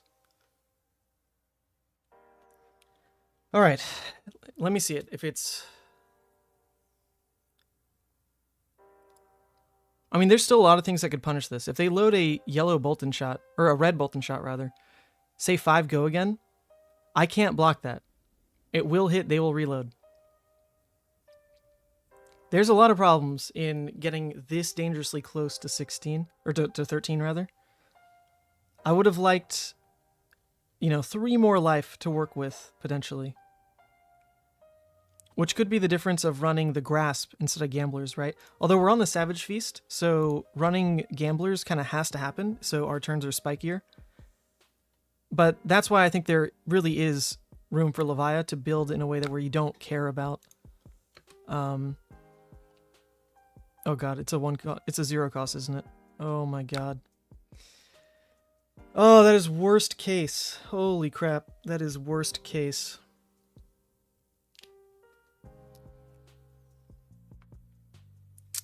Nothing to do. Nothing to do. This is game over.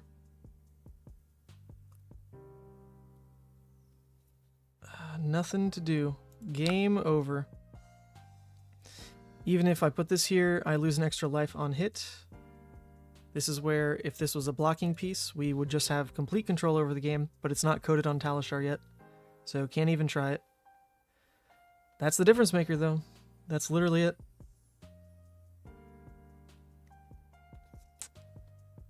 Ay, ay, ay. The CNC doesn't even feel good. They don't have Arsenal. Alright. Time for our opponent to punt draw. It's our one chance. Just punt your draw. How's the Bravo matchup? Easy. I think it was already very hard to lose to Bravo, and now with the 2 flip options, you actually just don't lose to Pummel CNC anymore, or Pummel Crippling anymore.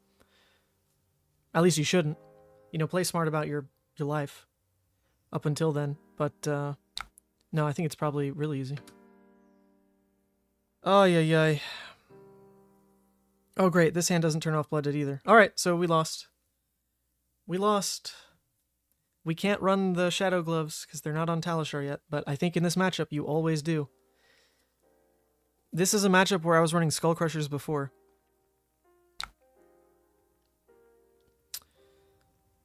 Ay, ay, ay.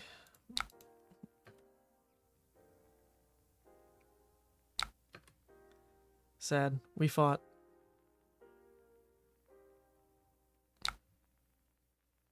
Oh, baby, it's a Codex.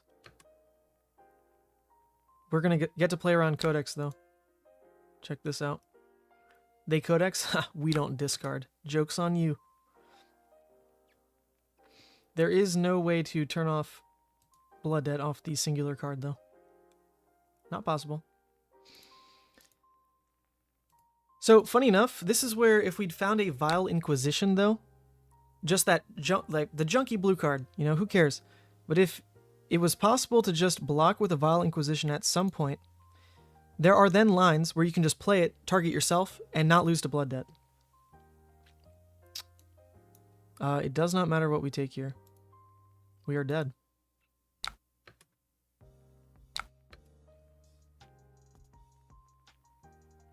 Fun game. That one's chalked up to Talishar. Can't run the card that we're supposed to run in this matchup. Surprisingly close, though. Yeah. I mean, at the same time, this being a blue was the only way it really would have worked out. If this had been a red, then it's 2 points higher. We block with the scab skins, we still would take 2. So it would have had to have been basically not a red searing shot. It could have been a red any other 0 cost, drill shot, whatever. And that play would have worked. So the one way we wouldn't have beaten that position is if it was a red searing shot. If this was the actual blocking gloves. Unfortunate. Unfortunate.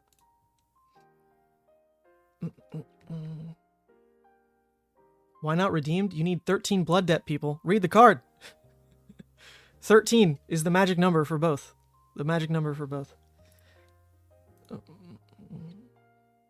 Yep. Full blocked instead of saving 1 card for CNC? Can't. This card does not block the Diabolic Offering.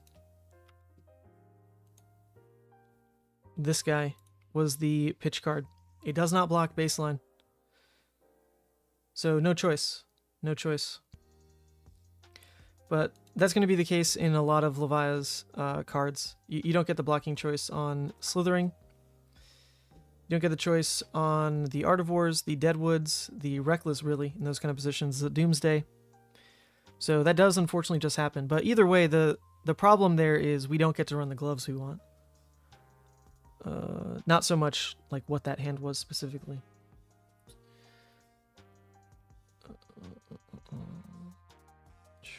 Okay, let's rematch.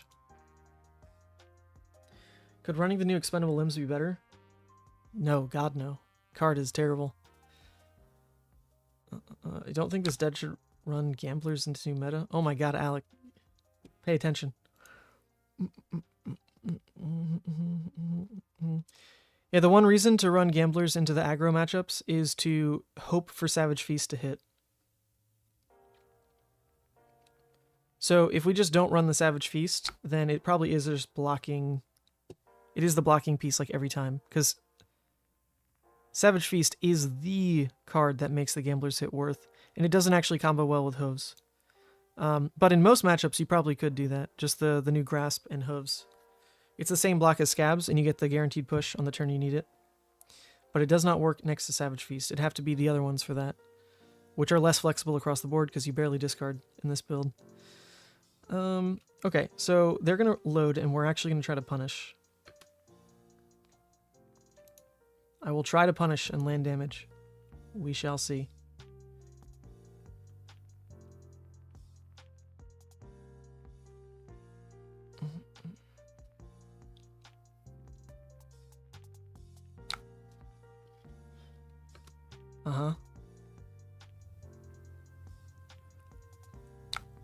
I mean, you can't pretend on the new gloves, though. The new gloves block 2, and you can't, like, just pretend they block 2, you know?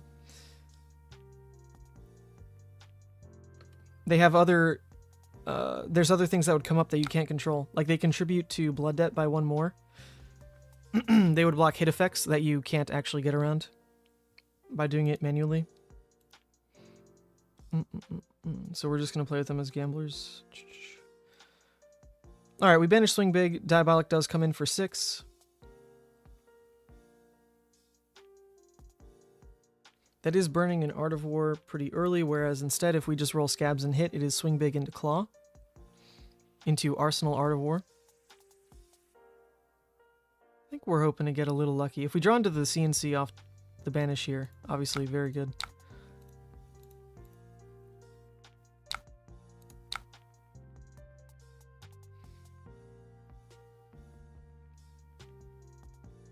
Yep.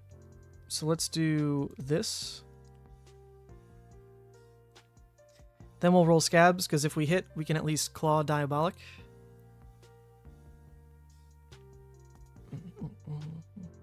And smack him for free damage before we're building up any blood debt here. And we're actually siding out the Savage Feast in this matchup anyway. For the CNC Shadow. So, yeah, this card sucks against Lexi. Let's hit. Come on. Give me something nice.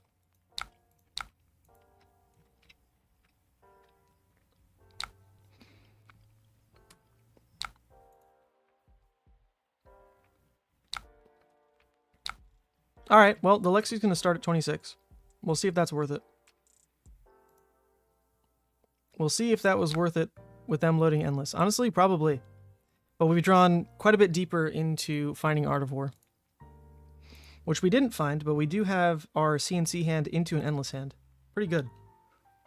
Pretty good.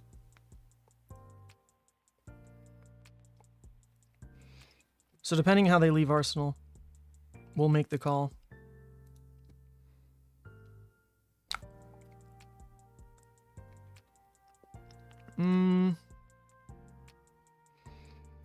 This is why Scowling is so weak into Lexi, because they can just respond, make sure the arrow goes in, shoot with the other arrow, and then the card that's intimed is just their arsenal anyway.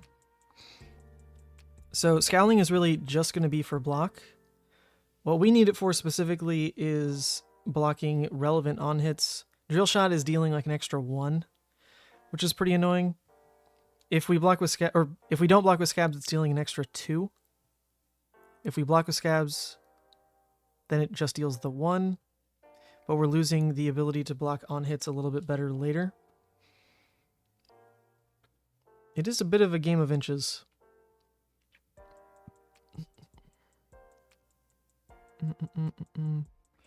We know this is coming in for 4, so I think even if they hit us on Scabs, we're just going to live with it and use it to block the Endless. That's it. I hate this card. Oh my god. Okay, it was Rain anyway. That makes sense, actually, because they didn't block with the last card, so it was probably always Rain.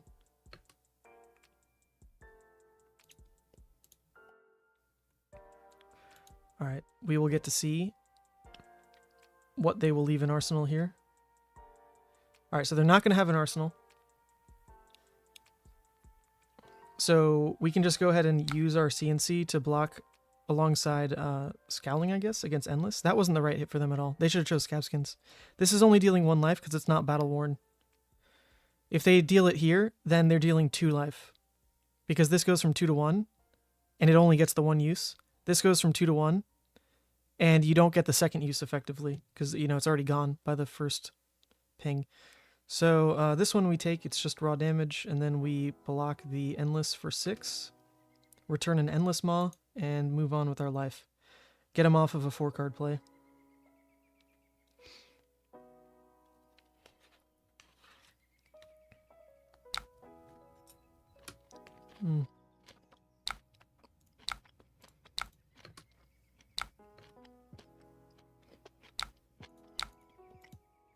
Alright, we're still very contingent on finding a Bloodrush, or we will not match Lexi's damage at all. You can use Scowling to stop Codex specifically. Yep, that's about it. I think I did mention that in, I think the Legal Levia, someone was talking about it. How bad it was in Lexi, and I did point out, like, it's really just Codex. And you sometimes can read it's just Codex, right? Like, they say go again on an arrow, and they have 1 card left in hand, and their second Voltaire is used. If that's what they do, cool. Like, that is when you do it. That is definitely when you slam down Scowling. Alright, well, now we need Scabskins. Otherwise, this hand won't function. And it's so bad that I think we have to roll for it, even if it misses. Or rather, use Gamblers if it misses, because this hand needs to throw 12, or we are not in this game. So let's do it. Oh, okay. Lexi took the full block Arsenal approach.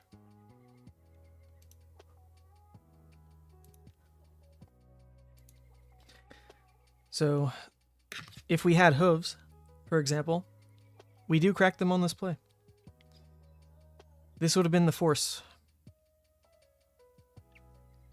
We need this hand to throw 12. Arsenaling Slitherpede, pretty good, if we're then drawing in a Bloodrush. But if all we do is throw 6 into this kind of position where Lexi blocked out, just over. Refresh.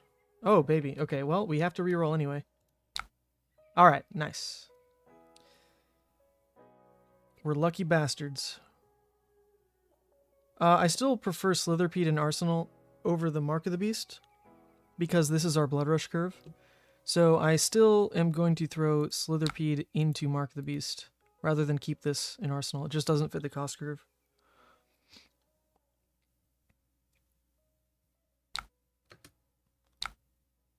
Kind of funny. If we drew the 3 Slitherpedes, 18 damage. Not quite. Not quite.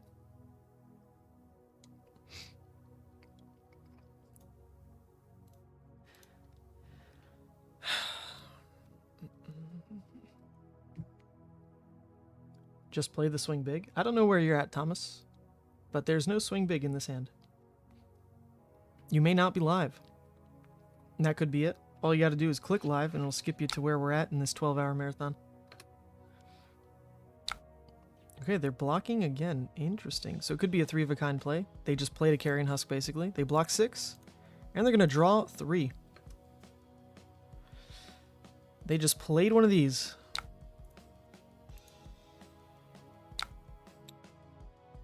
Okay. Huh. So without the scab skins anymore, the best play we can look to make is likely keep Shadow Puppetry and the blue. And we can go Shadow Puppetry, Slitherpede into Claw for a 3-card 10. Pretty weak, but it is a 3-card 10. The other 3-card 10 is Dread, here, 3-card 10. A little bit more taxing on the graveyard, but it would also guaranteed turn off Blood Debt, which is only at 1 right now. The other keep is actually the exact same. Shadow Puppetry, Boneyard, this.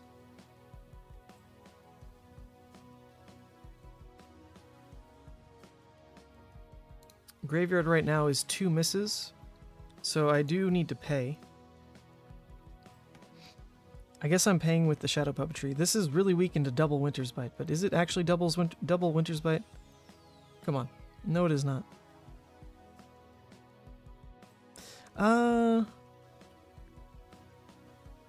No, wait. I can just pay with this. The Shadow Puppetry can go in Arsenal, and I think we're fine with that. Yeah, that's fine. That's fine. Yeah. This is okay. If it was ever a second Winter's Bite somehow, which it probably never was. But that would at least give us room if they somehow had it, they flip it, they play it. We could keep this whole hand to throw back off the blue alone, the Boneyard Shadowpede. It would work. So this is going to be a 2-attack turn out of them. 2-attack turn. They don't really need to reload ever. It's just not relevant to how this turn's going to play out. They have 1 more Voltaire. So no reason to block this Boltyn shot. And let it happen.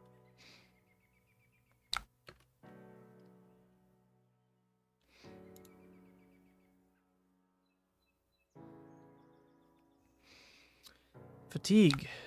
Alright, well, that's going to eat my Carrion Husk. No reason to let that happen. This is a little scary, though. They could Rain Razors. If they Rain Razors, they're only getting 2 value out of it, and they're going to neg me 3 value. So 5 value out of a singular card, still pretty relevant, honestly. I'm interested to see if they do it or not. I think I almost want them to. Okay, they do not. Cool. Unfortunately, there will be 3 misses after the Shadow Puppetry. We're going to go Shadow Pup, Boneyard into Claw. The reason to do that is I want to get some of the misses out if I can. Also, if it comes down to it, if I need to flip and block 3 and just return Shadowpede for 6 and then flip, that's better than having Boneyard in Arsenal because the Boneyard will turn off Blood Debt, which I might not want to happen. We hit 2 of the misses. Perfect.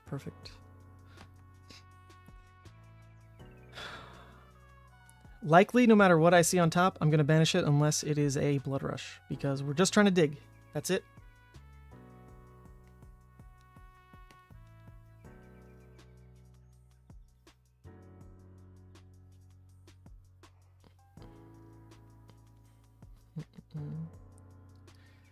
The game also started, true, with Lexi at 26 and Levia at 40. Yeah, and we're only barely there, keeping it even. Barely, barely. It's the strength of Lexi. A Rain Razor's a 3 of a kind. Another Rain Razor's in play here. Scary stuff. Boneyard Marauder. Yeah, we can get rid of that. And Claw.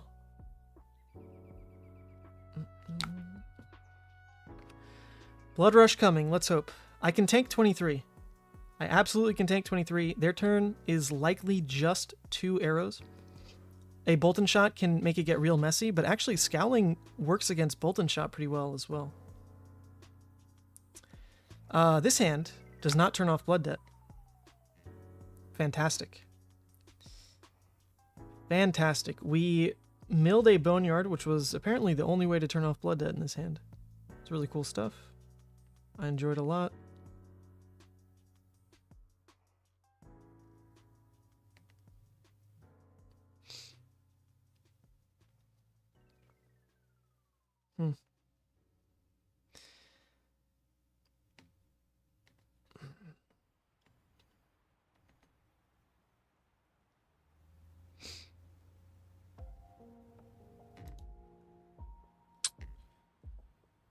Oh my god.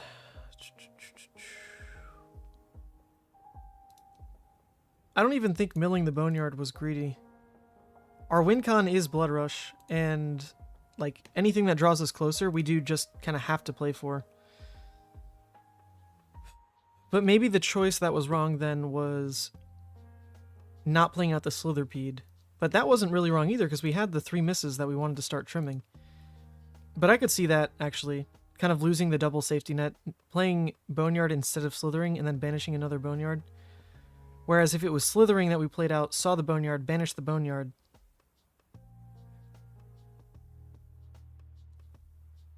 Yeah. I think those 2 choices combined can culminate into a misplay. I'll allow it. I'll allow it. Misplay. Errors up to 9. I think in a vacuum, both those choices are correct, but together, they don't make sense. It's losing out on a safety net. And then, of course, we draw this hand. Okay. Alright, so the YOLO play around not taking Blood Debt this turn would be to Reckless Swing, discard the Beast Within. Beast Within draws a way to turn off Blood Debt, and then we just make that play on the next turn. That is possible. Very unlikely. I don't think we take enough damage this turn to make the flip really worth it, because, like, what do we do with this hand otherwise, right? Although maybe that's just all we do.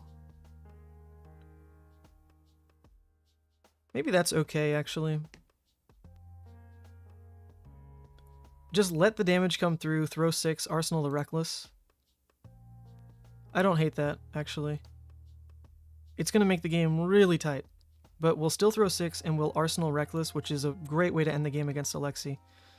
We're at 5 Blood Debt, so if we block 6, we're working with enough of a buffer here to, I think, be fine. Yeah. Yeah, okay, actually that's fine. This is okay. This is okay. A-okay.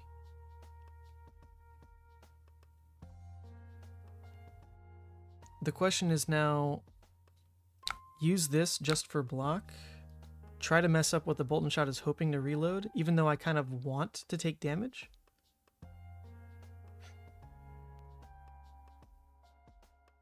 Like, I want to take damage, right?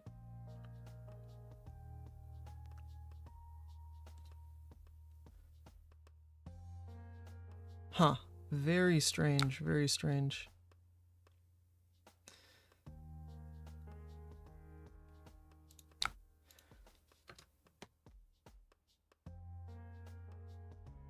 I'm not quite sure I like this choice in the end. So we want to eat damage. So in a perfect world, this last arrow, I guess, comes in for 7. We're blocking 6. Taking 1 down to 22, that doesn't even get us there, so we'd have to be, like, really inefficient. Oh, wait, we're taking 5 damage here as well. Okay, okay. That actually factors in. That's fine. That's fine. That's fine. Game is going to time? No, it absolutely would not go to time. It's turn 5, Ty. Calm down. Calm down.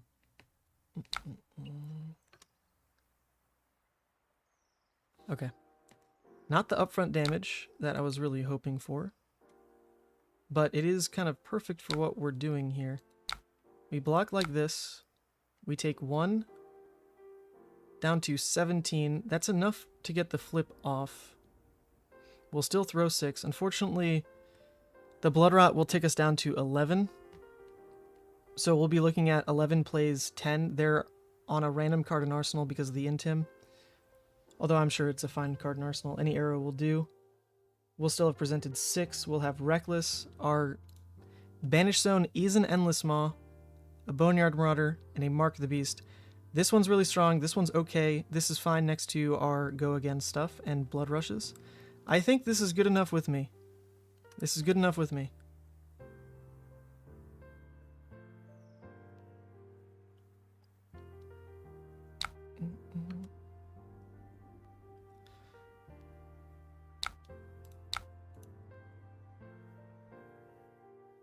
I could even pay the Reckless to not take Blood Rot. That's actually interesting as well. Oh, does Blood Debt happen after the Blood Rot? Oh! Wait, yeah, I think you're actually right. Yeah, Blood Rot will happen before. Right? Because I'm the turn player, I can stack it. At the beginning of your end phase. During the end phase. Yeah, I should be able to stack it Blood Rot first. Oh, I didn't even think about that. Yeah. Okay. Why not block with Scabs? It's not important. I'd rather Scabs for real hit effects.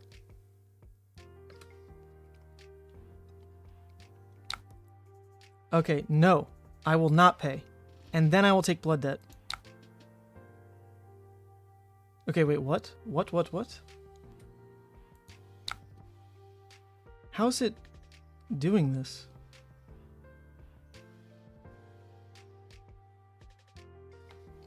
Excuse me, what? Where's Levia? Wait, I actually never noticed. Where is she? She's not here. Wait, the Levia card actually isn't on the board. I'd never noticed that. What the hell is going on? Where's my Levia? Levia isn't in this game, apparently. She disappeared. Oh, come on. I wanted to play this game. Oh, I think this was going to be such an interesting spot. What the heck? Alright, let me see what happens if I do pay. Maybe there's like some other way it works. No, it doesn't trigger either. What the hell? She's gone. What? What is it gone to? What on earth could have made it disappear?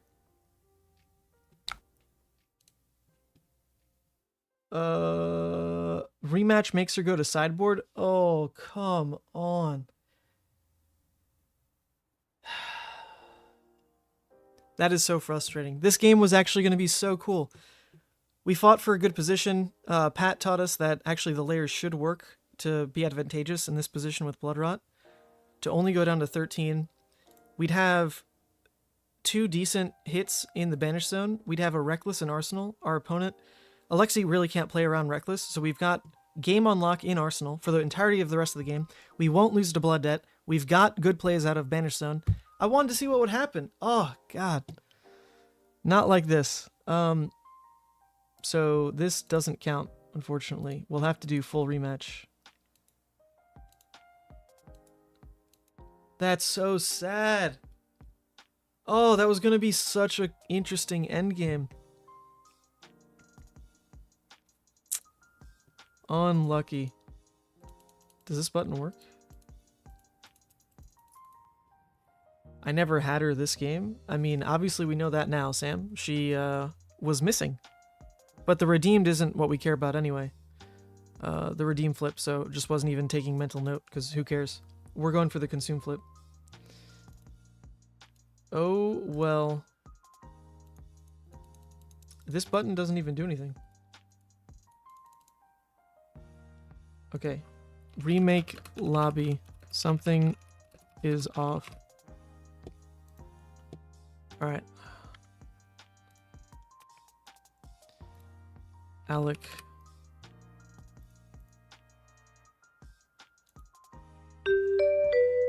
See if he jumps back in. Is there a link to the deck? It is right here. It's just normal Levia stuff. It's not that interesting. For competitive play, there is a change that needs to happen. The Grasp doesn't work on Talishar, so I just don't even have it in the list because there's no point. But I would run the Grasp, especially into Lexi, I think. I also forgot to factor these into sideboarding against Lexi, but that was... Ooh, actually, this is my bad. I forgot about this card entirely. Into Lexi, I was going to put them in over Diabolics, just to fix some of the non-block issue. Okay, now we'll make all the right choices then. These are in. In theory, against Lexi, we were never playing the Gamblers to actually abuse the Savage Feast, but now we are. So, like, I kind of want to leave them in because we have Gamblers, we might as well.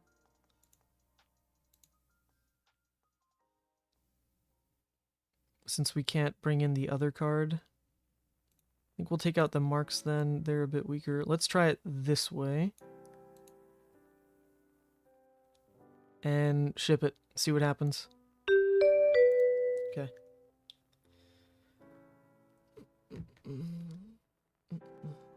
It is better than TTS, Martin. Much better. I would not have it in me to play a 12-hour stream if it was TTS. It'd be like a 1-hour stream and we'd be done. There's no point complaining about Talishar when the devs do it all for free. There's just no reason to complain. It's like pretty entitled. They'll get to it when they get to it. It's amazing that this tool even exists. Okay, so they're gonna reload anyway. I guess we'll let them do it first.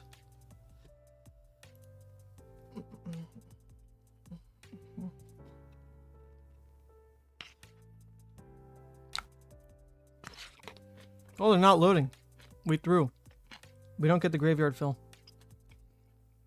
Well, this is a non-block.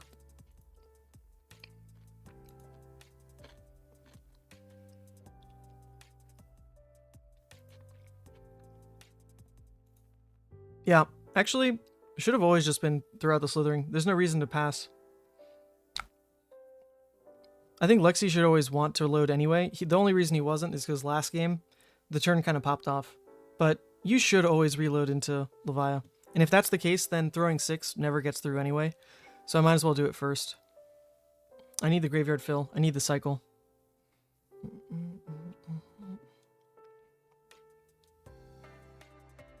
So my hand is just Return Slithering and Arsenal Bloodrush. It's really all I've got.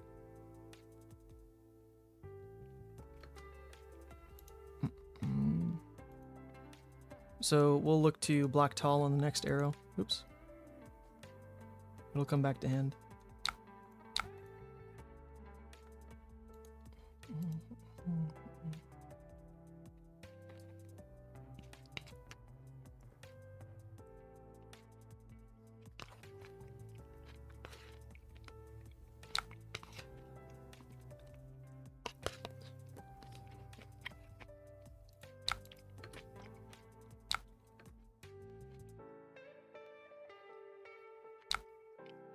Oh man, throw. I suck at this game. Could have blocked an extra 3. Could have had an extra 6 in graveyard. Up to 10. Probably like 15 errors. We're counting 10. Alright, we basically need the Bloodrush to pop off, so that means we need to guarantee the attack. So we'll Arsenal this. Reveal a CNC.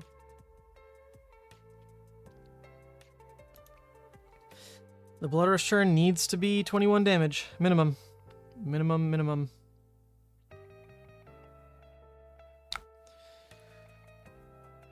So what is it? Remorseless into CNC. If that's really the case, then we have to use Husk early. I also need to block with a card. Well, I guess I don't need to. The graveyard will be filled on the Bloodrush discard alone. So actually, yeah, we're going to say no blocks on the Remorseless.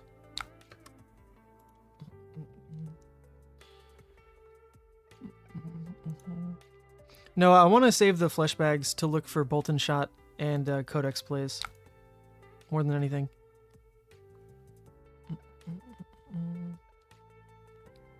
Okay, other option is just block here, Endless Maw, Arsenal, Bloodrush. I think that's also fine, because this is getting me the cards I want in the graveyard, or in the Banish Zone, rather. I want the Dread Screamer, so instead we're going to make this play. Just Endless Maw. Park the Bloodrush. There's just a scenario where we play the Bloodrush and we actually can't get value out of the Endless Maw and the Claws in the same turn, so I'd rather make sure the Endless Maw is a 2-card 9, best rate in the deck. Pause on the Bloodrush, wait on a different hand. In competitive play, you can't look at your inventory. Well, your opponent doesn't know what's in your inventory, right? So, in theory, they don't know you're playing Levia Redeemed. But when the trigger comes up, like, you announce it, and, you know, your deck list is submitted to judges, like, you do just trigger it and Summoner. It's not like your opponent can say, oh, I didn't know you had Redeemed.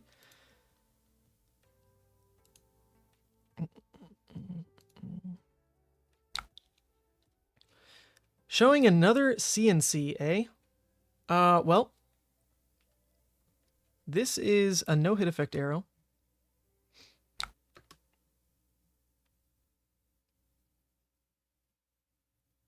Okay, now if I fleshbag, I get around them being able to play CNC.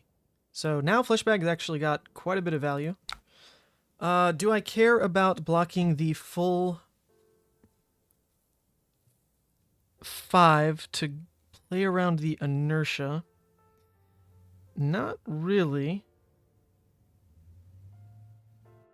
I mean, I'm always going to just launch the double Bloodrush. We're just going to go for it. So it's going to be Bloodrush, pitch here, discard. Mark the Beast. 1 floating, 3 in hand. Likely try to Bloodrush again. If we draw the non-6, that's a little bit risky, but then we're looking at 4 cards in hand, no floating. So in theory, pitch, claw, pitch, attack. I don't think we're going to end up with an arsenal anyway. No reason to give the card. Let's just do this. Fleshbag value. Extra husk. Let's go.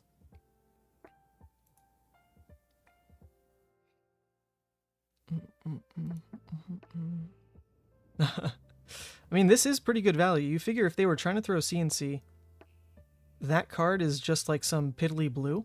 Like, maybe it really throws them off. That's pretty great value. I mean, I don't know why the Lexi is running CNC into Levia anyway. Probably shouldn't happen.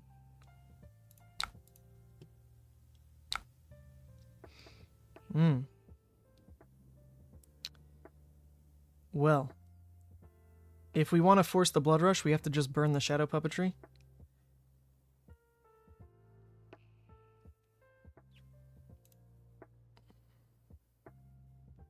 I mean, the Boneyard's nice, though. If, in theory, we discard the mark, all we need to do is draw a blue-yellow, and we're good. Okay, we lost the Boneyard. That sucks. Now we need to draw double blue. We drew double blue, so we are good at this game. I take it all back. We are very good at this game. We're fantastic. I don't know how I ever doubted myself.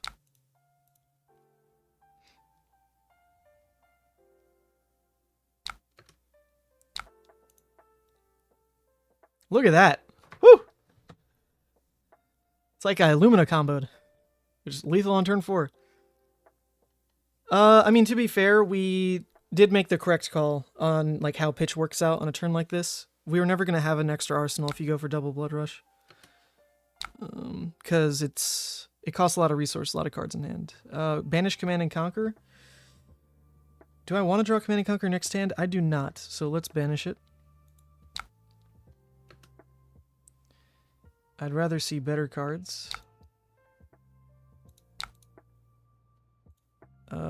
These are, in theory, better cards. I mean, I can go for the block with Husk line on this turn most likely, then try to Convulsions. If I hit a Blood Debt, I can Doomsday. So then I'll roll for Doomsday, see if I can also throw Graveling. But Doomsday should be a big deal. Oh, we are getting a Codex attack. Huh.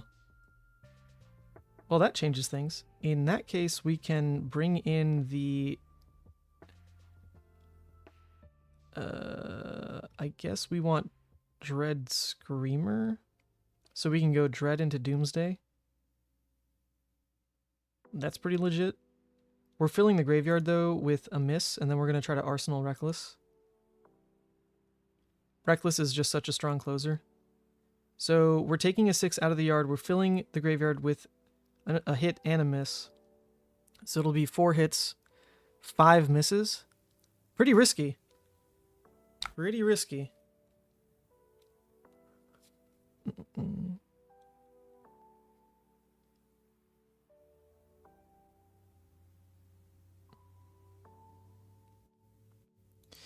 I mean, what's the other option?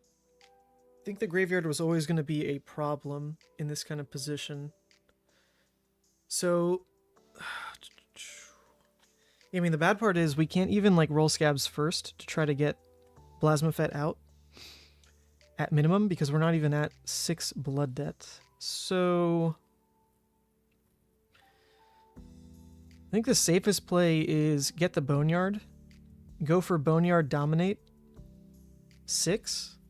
Discard the Graveling. Arsenal the Reckless. That feels really bad, but that is the safest play. Come in 6 Dominate. Reckless setup. I don't hate that. And I really think we have to be careful. Because we're not going to be in a position to want to take the blood debt to flip, most likely. They got back a Remorseless. Oh, actually, so hold up. Maybe that's the deal. Remorseless plus another arrow plus CNC. This is going to eat the CNC. The Remorseless comes in for 5, ticking at 6 if we only take the 1 game action, which we might. That puts us at 17 plus the 1 other arrow. Block with 1, figure we take like an extra 2 maybe, down to 15. Yeah, okay, so actually this is the flip turn. I don't know why I didn't think it was. In my head, because we have Husk, it's not the flip turn. But there is enough damage that can come our way. So if that's the case, and it's the flip turn, I don't want to turn off Blood Debt. I want to build a hand that can play through not turning off Blood Debt. That's another issue, though, because all these attacks do turn off Blood Debt. Ooh, God. So I guess in that case we just play for, you know, if we whiff, we whiff, and we flip. Who cares, right? If we don't whiff, this is the best estimate value. Yeah, let's do this guy. I think we're doing this correctly. This at least protects us now from the whiff. Remorseless for 7. Oh, I've not paid attention to anything this game, apparently.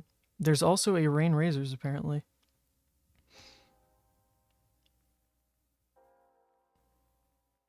Coming in for 7. Putting us right at 14, so we do have to block something, otherwise taking 1 action will disrupt the flip. They're likely going to snaps CNC, is their turn, right? So I think we give this here. Looks a little awkward. But seems the Husk should protect us from whatever does come next. Uh-huh.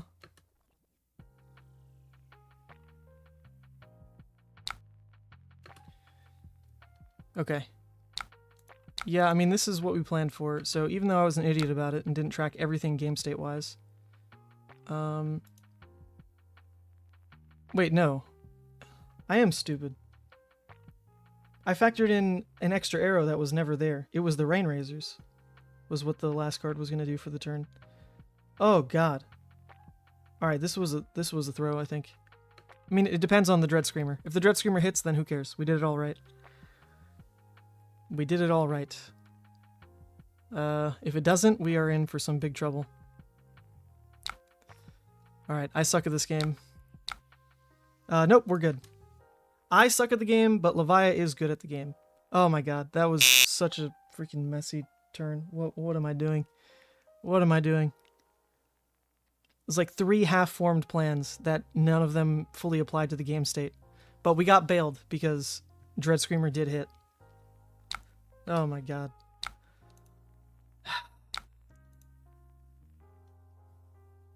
I mean, we're at 20. We've stuck a Blasmafet. I think it's pretty hard to lose this game unless you make plays like I just did. Yeah. Alright, so we won that one. We won that one. But that was a messy, messy turn. Jesus Christ. Messy, messy, messy. So the idea there then is I just don't block with Convulsions. This is the mistake. I do the same exact turn, but I just don't block with Convulsions. Just keep it. Just keep it. It doesn't hurt anything. It removes a miss from the graveyard to just hold it. It gives me an arsenal if I make the play that I think I'm making. And if I don't, then it puts me in range for the flip. So that was the misplay specifically. Everything else was fine. It just should not have been blocked with Convulsions. This was wrong. Just hold it. And actually eat the extra 3 damage. Okay. One misplay. One misplay. Full rematch. Let's do it again. Well played still, Levia so hard. I feel like I should be not this sloppy at this point, though. We are enough games in, and this is a familiar enough list that I'm just, like, not playing as tight as I hoped. Okay, I also don't think 3 Shadow Puppetry is good. I think you only want 2. 2 Puppetry, 3 CNC feels a lot better. So I would make this switch in like a competitive list. You want the Grasp, you don't want the Shadow Puppetry. Also, I'm really not convinced on these cards. Granted, we're not playing them in this matchup, so it's hard to get more data on. The Writhing has done nothing because, in theory, what happens when you flip and close the game on a Consumed is you draw your blues. And so drawing the Convulsions is the end game. Like drawing and playing them out. And this gives you something to do with the 1 cost that are in your consume zone, in your banish zone. So I actually think Writhing is not as good as I thought. Writhing is kind of bad. Because the Convulsions gets you what you want. It's a 2-card play to come in for 8 Dominate, in theory. Because you come in with the Graveling. So I think you need to be very careful, make sure you're pitching back the Convulsions. And then you just don't need Writhing. Writhing is just not good. And if that's the case, then Savage Feast and Scar maybe go up. Scar. We go back to the value games. Okay, I think from the testing, I would change only that. 3 mark is a little weird. Definitely a little weird, but what we haven't really explored is how well it combos with the Savage Feast. That's kind of the idea, is the discard targets are pretty scarce. Or rather, the discard enablers, Savage Feast and Bloodrush, but their highs just go through the roof if they can discard a Beast Within or a Mark the Beast. And you do have control over that discard, because these ones are not random draw discards. So I think we'll keep exploring it at those counts. I could also see just not running 3 Scars baseline, add like 1 more blue, because that kind of goes in line with how we're swapping when we side into Lexi anyway. Okay. Join voice. Let me message Alec. I talked to him before and he said he wanted to jump on the stream on voice. Yo. You find your headset.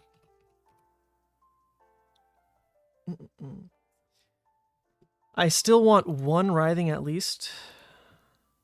Yeah, for the grindy matches, I guess.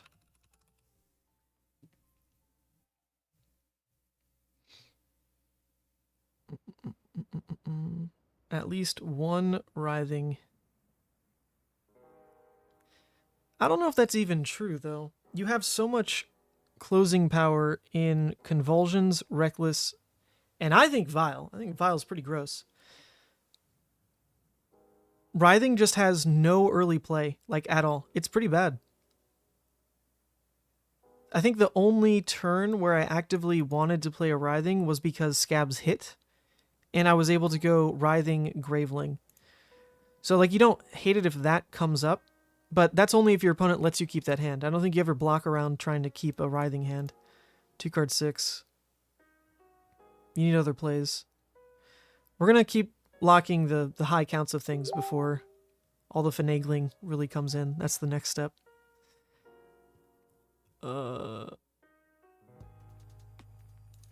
Okay. Alec does not want to jump in voice.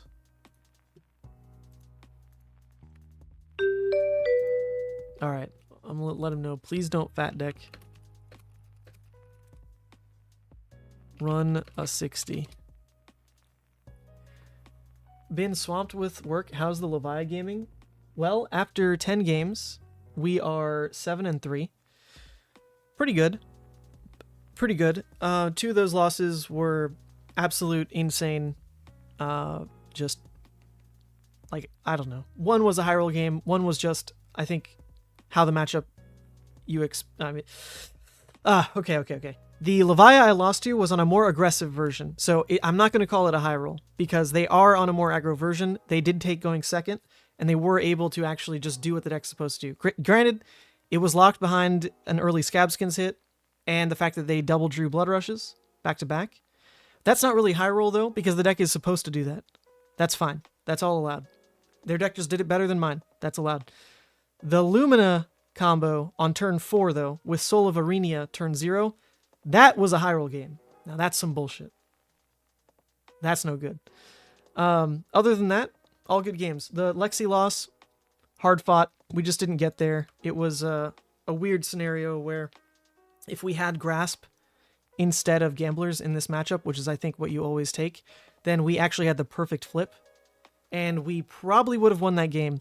But because Grasp is not coded on Talishar, we can't run it. And we're running Gamblers instead, and I mean, just strictly worse in this matchup, I think. Because you're siding out the Savage Feasts, which are one of your main reasons to run Scabs.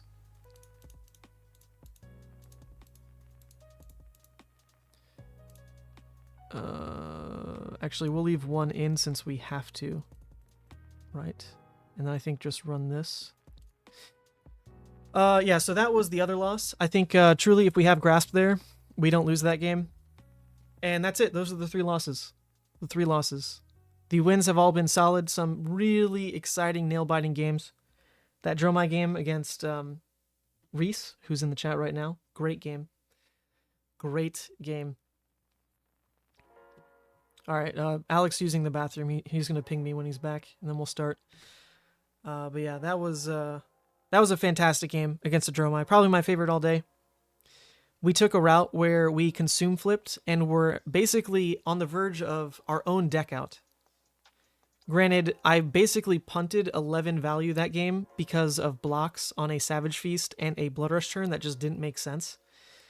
And then those contributed to not only missing damage, but also consume thresholds that didn't line up. I actually wish I'd taken 3 damage sooner at a certain point so that there was less risk of losing the consume flip on a different turn cycle. So a lot to learn about that matchup. I think the Dromai matchup's probably really intricate now with the flip, because the game's going to go long enough that you get to choose.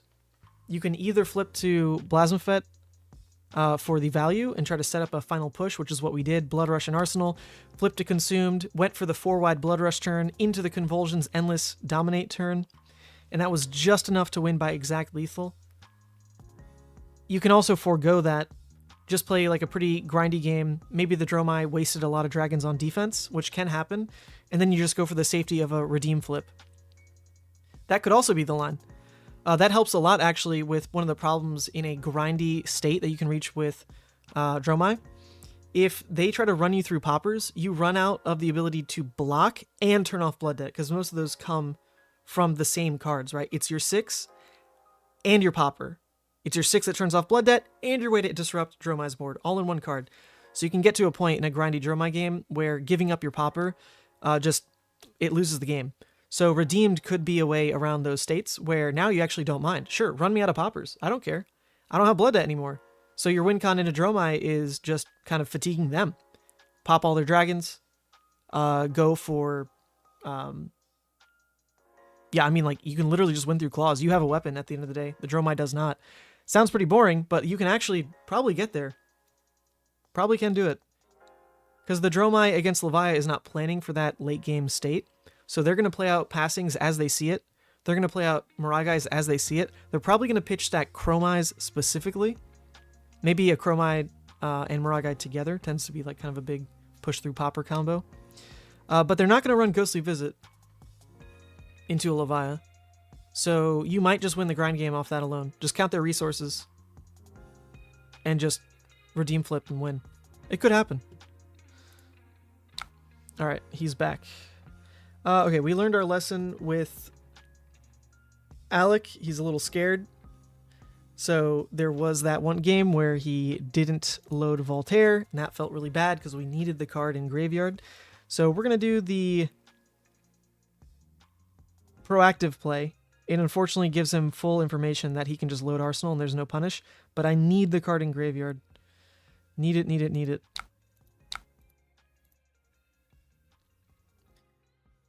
Honestly, there's room to just roll Scabs and try to swipe with Claw, but actually, that's probably always better. Just roll Scabs no matter what. In my head, I don't want to risk like rolling the 1 here, but we're only running the 1 copy of Savage Feast, so we don't really need our Gamblers. Use it for 3 value. Pretty bad, pretty bad. But it actually wouldn't have been the worst to just throw that, try to land 3. Alright, this hand just returned Slithering, and then Arsenal swing big. So maybe that's just the mistake. Don't overpitch. Make sure I hold a pitch card. I don't know how I feel about that one ever, though. In Levia, like especially the ratios right now, I mean, that is not that red heavy, you know? I don't know the Hyper Geom on like drawing all reds, but I feel like it happens maybe once per game if you're unlucky. So at least we have a throw 6 play in Shadowpede. And if they're gonna Sedation, then we don't really get a say about Arsenal.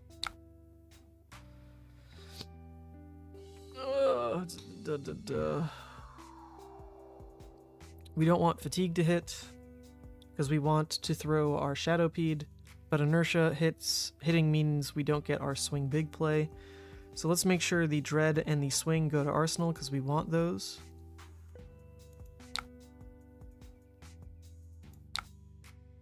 And then we can look to get Scabskin's value on the Fatigue shot before they Drill shot.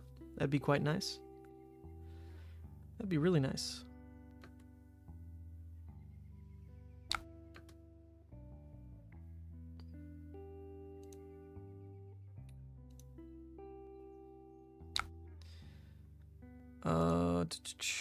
We blocked with Swing Big and Dread. Actually, that was a mistake. I think I should have blocked with all the Blood Debt, pitched the Swing Big back in. Because if we find an early Doomsday, we want to just rip that sucker. The card's nuts. So, slight misplay, actually, on that. In that case, though, when we do flip, I would rather the Graveling, because that's the 2-card 8 Dominate over the Boneyard. Let's do that.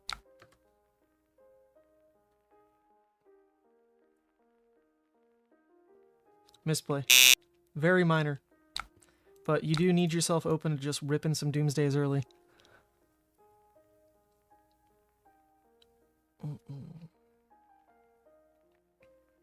Fabry has the percentages in the stats page.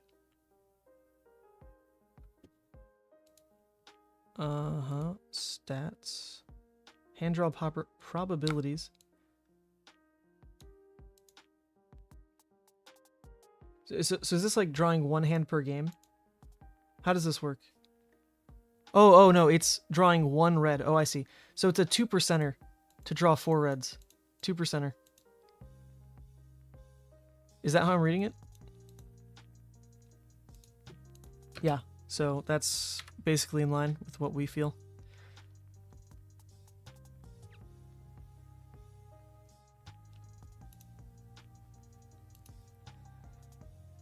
Okay, this hand's kind of weird. I kind of want to keep it, just see what happens.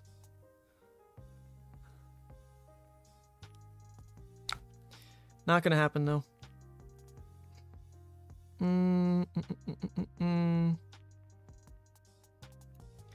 So our best rate hand is just a 2-card 9 if Scabs hits. We just go Boneyard 9. For that to happen, we need Hamstring not to hit. If Hamstring hits, then we just, you know, it's a 2-card 6, whatever. I think Hamstring is always going to hit, unless I give up the Shadow Puppetry and Savage Feast on it, and then we lose Shadow Puppetry and Arsenal as a potential play for, like, CNC. So is it worth giving up Shadow Puppetry in Arsenal for the off chance that Scabs does hit for a 2-card 9? Ooh, that is hard to call. Very hard to call.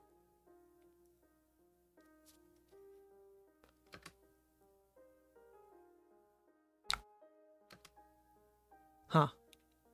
Huh.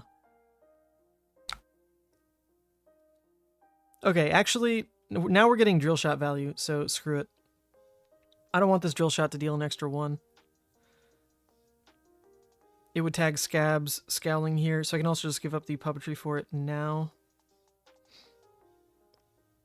The other play I can make, I guess, is just roll Scabs and let the Savage Feast potentially pull weight. But then that means I'm guaranteed keeping a 3-card hand, which starts to look really bad if Scabs doesn't hit at all.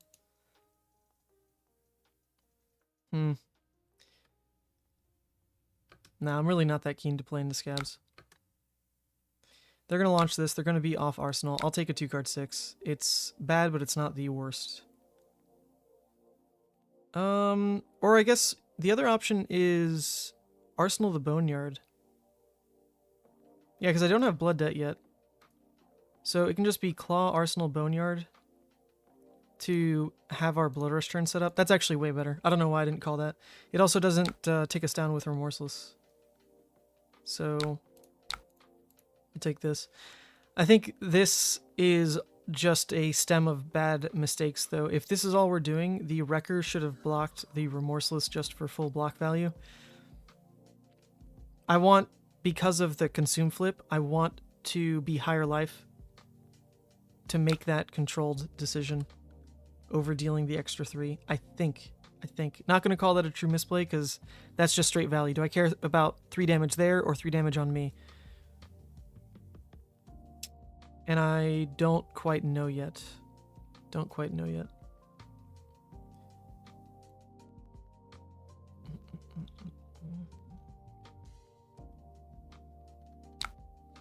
Have I done any testing with the Hellhammer build? Yeah, I played it on stream. And won a game with it. And then that was it. It took like an hour and a half. Because it was an Arachne deck. The Hellhammer deck has like probably 0 game into aggro though. So it's really not worth playing unless you just like it for fun. So this is cool. This blocks 5. Pretty nice. Pretty nice. I mean, I assume it's coded.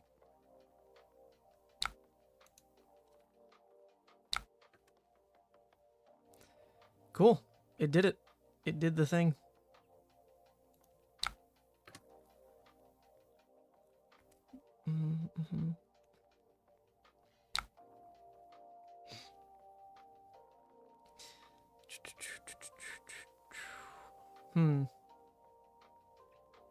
Well, I actually think I'm okay to just reckless swing this, funny enough. If we keep the blue, then we can roll Scabs, see if we get the 9 damage out of it. If we don't, it's just Claw. If it discards the blue, then it's just Boneyard. The other option is block with Endless and Scabs right now. Our hand is just the Deadwood Rumbler for 6. Keeps the Boneyard in Arsenal. That's actually better. What am I saying? That is much better. Much better.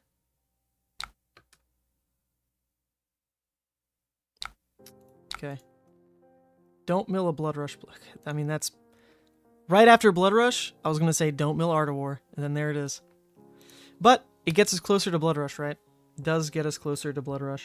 in theory. Milling it, playing it, it's all the same.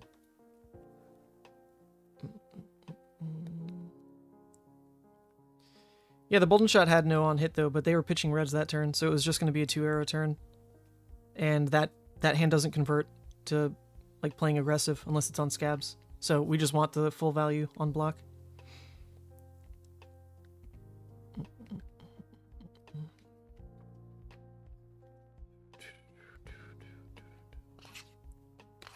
I guess the difference would have been just take the 2 damage from Boltyn shot, use it on Endless Maw, or on Endless Arrow, not worry about using scab skins. So it's taking 2, but saving 1 on scabs.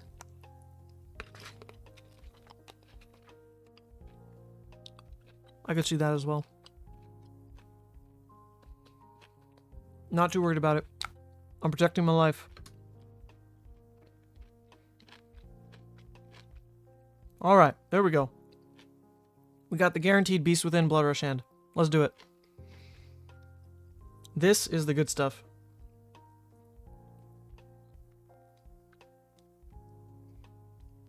Since Art of War makes me draw, it prevents me from getting closer to Bloodrush.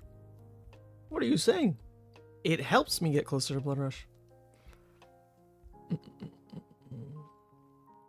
You think writhing is better than what? I've just been very unimpressed with writhing. I think I played it 1 game out of the 10 games so far. Played it 1 game. And granted, it was just a way to get value out of scabs and play a Graveling out. Like, that cost curve was fine. But I really thought the Dominate would pull more weight in the Consumed flip.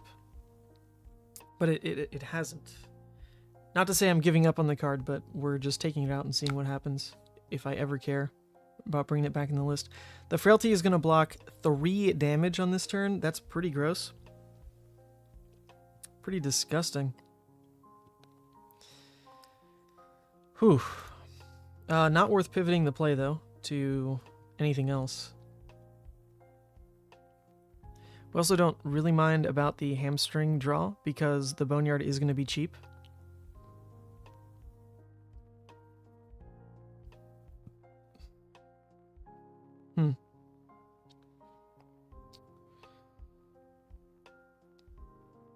Yeah, I care more about what the infecting is going to do to me than the hamstring here. So we'll let this one through.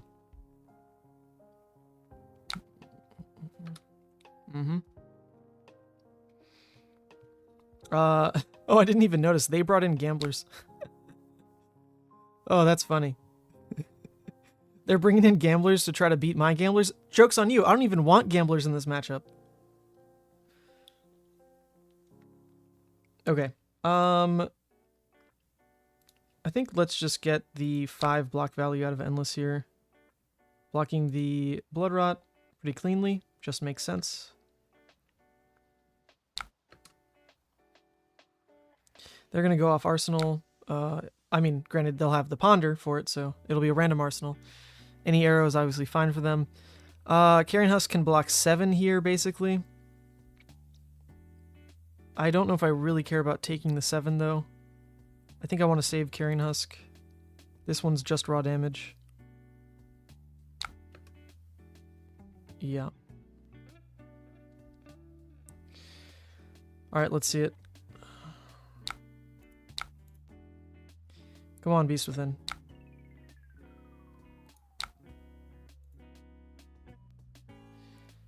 Well, pretty rough. At least we got the Beast Within off. Otherwise, it would have been a double draw red hand on the Bloodrush. It's the beauty of Beast Within.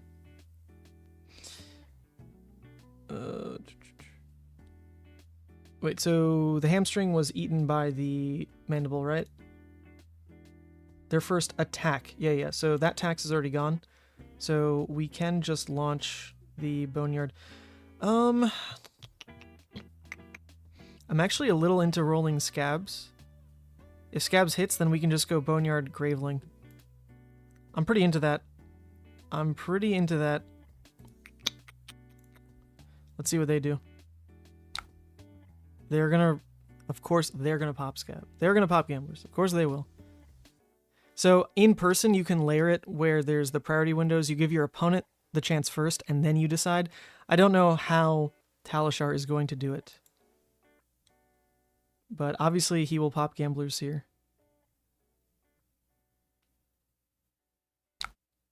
Okay, no, we are fine with this.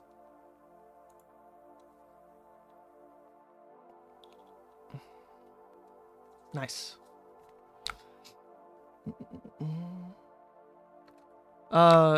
They've only got gamblers in because Alec is trying to beat me, and I'm fine with it.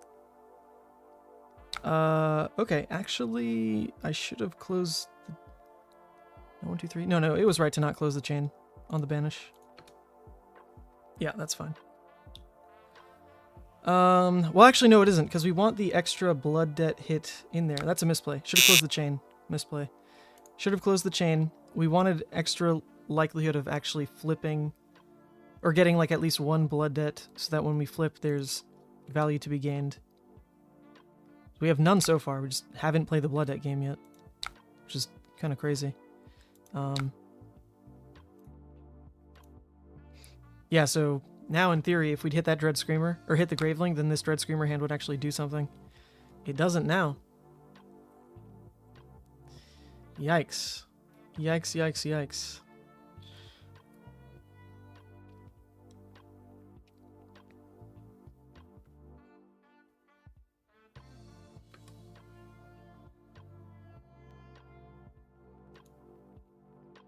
So this is obviously a Rain Razors, so I'm gonna Reckless Swing, I guess. Is that really worth it? He's obviously looking for the reload this turn. Oh, maybe this was just not the right way to do it. He wants the reload. Or at least he wants this to have go again more than the reload. That's what it is. Yeah, duh. It's in Arsenal, so the Rain Razors is always coming out here. Now the hand can still be 2 more arrows. I don't have any blood debt, so I don't hate just playing the Reckless. If it hits Beast Within, that's pretty cool. I should have played this differently, though. Oh, it hit Beast Within. Alright, not a misplay anymore. We're good. We're too good at the game. Drew a blue Deadwood. Useless, but really not so bad. We took 2 damage for that. To deal them 2 damage. And now we can at least 2-card 6 them. And actually just not have blood debt. That's pretty cool. Still a misplay, though.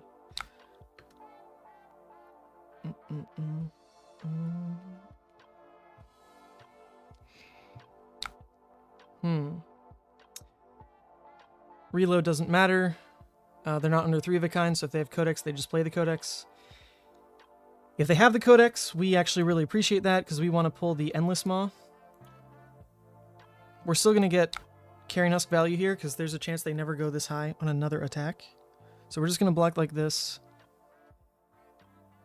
There is a world where if we don't care about the last arrow, we can just go Dread, roll Scabs. If it hits, Claw Claw, because of all the blues. That's possible as well. This could be a scenario, actually. Okay, so if it is Codex, hold up. If it is Codex, then Scowling is a big deal. We've seen 1. It's turn 6. So they're about halfway through their deck right now.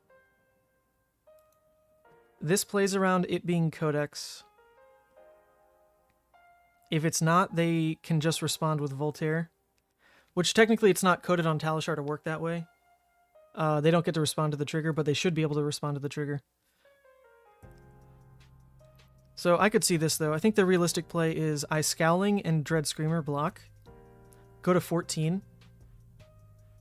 That doesn't pop Carrying Husk, right? So if that does end their turn, I still 2-card 6 them.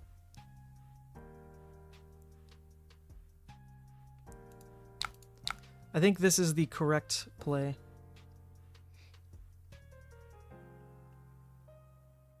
If it is an arrow, I'll just Carrying Husk, I guess. It's not coded right on Talishar, so we'll see if he says something in the chat. If he wants to change that and just like previously load. Did you want to Voltaire?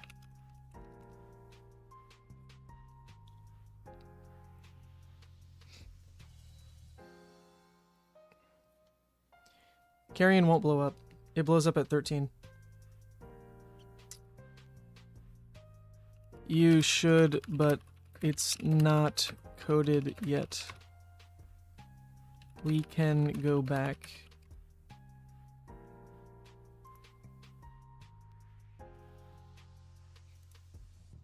Okay, so it's not a codex because he is saying he wants to load it. It's an infecting. Obviously, we're not going to play as if we know it's the infecting because we're not supposed to know it's the infecting.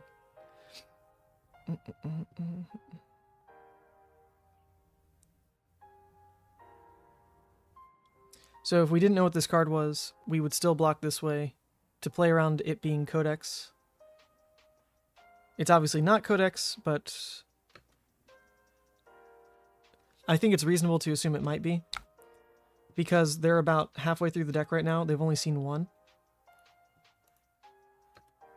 So now we just get the Carrion Husk value here. Still taking 4 from this down to 10.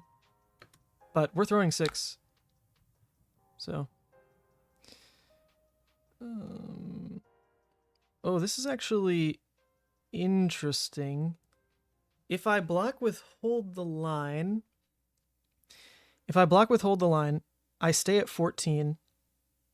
On my turn, I will flip to 13, and then that's it. I don't have any blood debt, but it also means I will never take blood debt.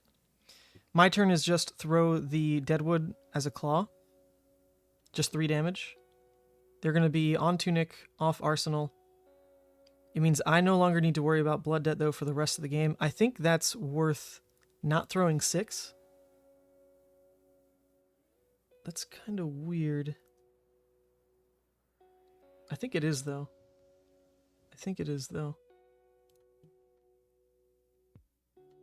It'd be the exact 3rd miss, so that's not really a worry right now. Yeah, let's do it. It blocks 4. We don't have to worry about blood debt ever again this game. We're going to tick to 13, and it'll go face down. Seems good. Seems quite good. I forgot it was a defense react, honestly. In my head, it just wasn't live because they didn't 3 of a kind. But yeah, it does just block 2 baseline. Pretty good. They're dead to another Reckless Swing. We will transform. We get absolutely 0 value out of it, and that is my bad. That was the misplay we docked ourselves earlier. I should have closed the chain to have the likelihood of banishing 1 more Graveling. And even that would have been a massive deal, because here you go. It would have been the Graveling for 8 Dominate. So that does suck. That definitely does suck. But we at least have Dread Screamer into Boneyard Marauder as hopefully our closer turn here, but that's not guaranteed by any means. Not guaranteed by any means.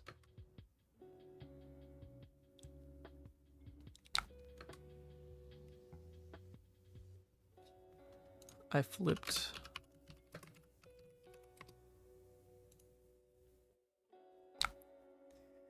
Okay, so it's a Codex. Their last card is a Codex. Pretty terrifying. The good news is, though, I can pull back a red Dread, and then the turn can be Dread into Boneyard. So as long as I just don't die to whatever the Codex pulls up, which is...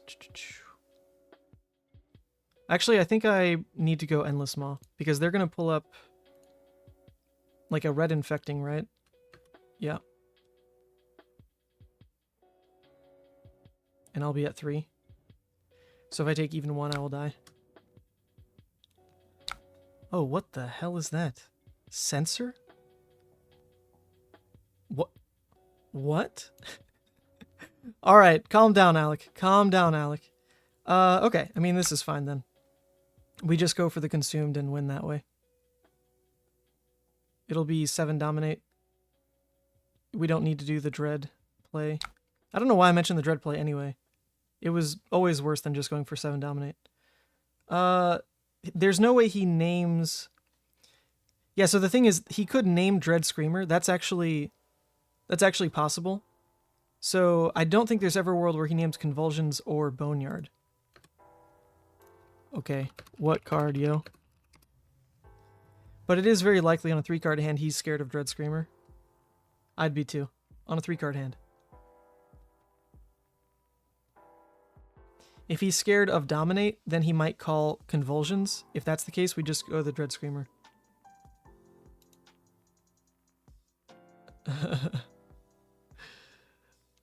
I mean, it's hitting. Okay, so he wants to call Blood... Okay.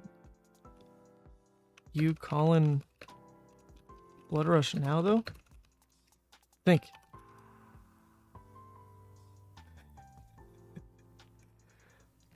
I don't know if he knows enough about Levia.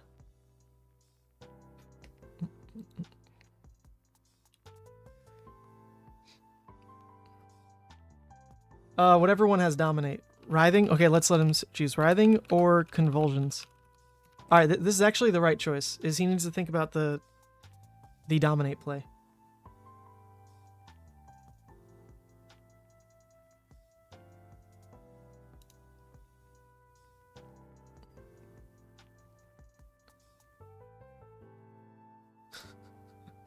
Alright, Alec, we gotta wait.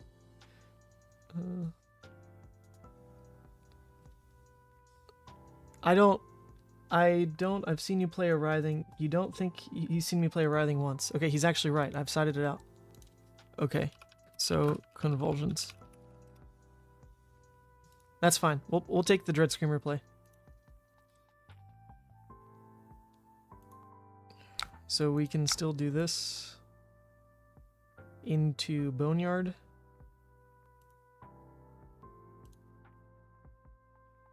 One, two, three, four, 5, plus the miss, 6. I mean, if it missed, it missed. It's just all we had. Actually, it doesn't show what we banished because we are consumed.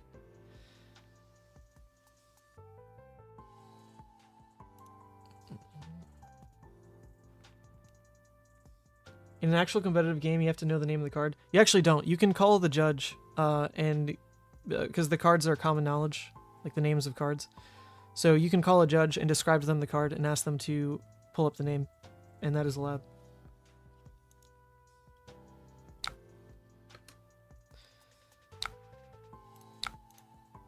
Okay, now we banished 2 misses. That's good. We should only have the...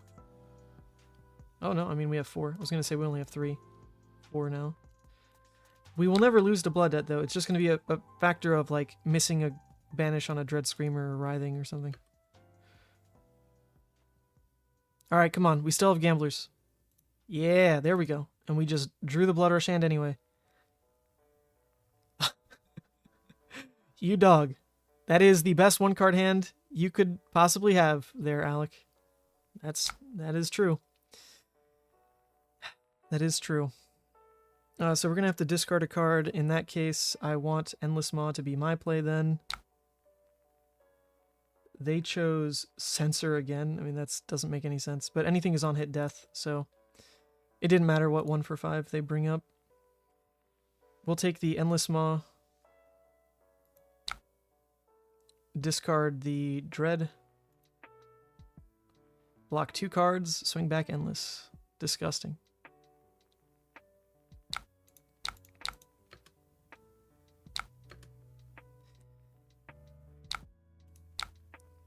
So that's no Writhing, eh? Not having Writhing, a little bit of a problem. We had Writhing? Easy Dominate here. Easy Dominate.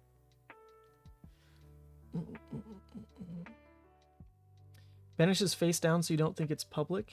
In what context? Let's see.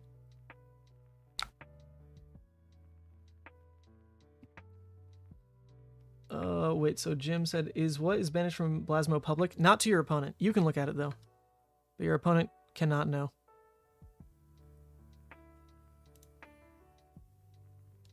Okay, another Bloodrush hand. Come on. Let me keep it. Nope. Makes sense, though. I mean, I always have to block 6 on this anyway. Everything is on hit death. Lucky for me, I guess, the Shadowpede.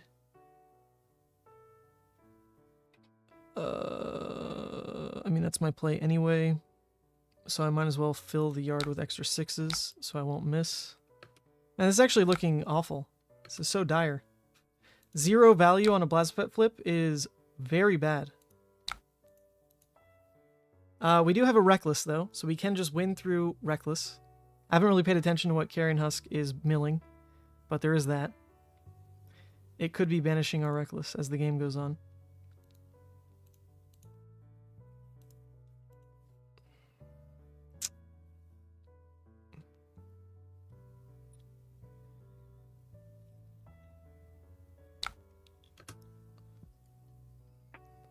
Give me Reckless. Ooh, okay. Really bad spot here. Doomsday is useless. Can't use it. Art of War, non-block. We've got 6 block to work with, and then have no play after that. It's just roll scabs. If I hit, claw claw. Oh, man. No cards for consumed. It was so painful. Oh, although he's leading with Codex. That gives me a chance. You're saying it gives me a chance. I can discard the Art of War. My play is just Doomsday. Although I'm pretty sure I just die, right? This Codex is going to get like a breakpoint arrow, and then it's just pitch a blue, load the next one, shoot the next one, and I will just lose. Rough. Rough, rough. Oh, that's fair, yeah. Just discard the Doomsday and use Art of War to defend from Arsenal. Actually, that's a great point, because our win con now is Reckless Swing. That is a good point.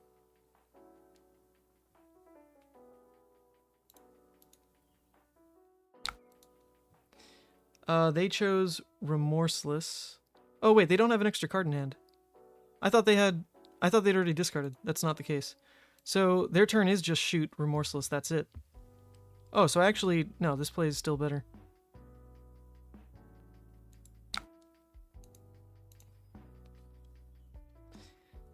Yeah, okay, never mind. I thought they had an extra card. Not going to be the case. So we can just try to return Endless again. Just stalling. Stalling until we find our own Reckless. Oh my god. Okay, did trigger. Coming in for 8.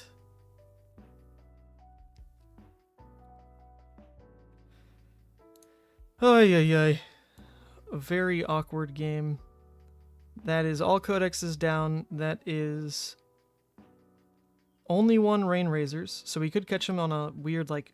Oh, no, 2 Rain Razors. No. What? That's the same one, right? Yeah, so it could catch him on like an awkward 2 Rain Razors hand and just win. That'd be kind of cool.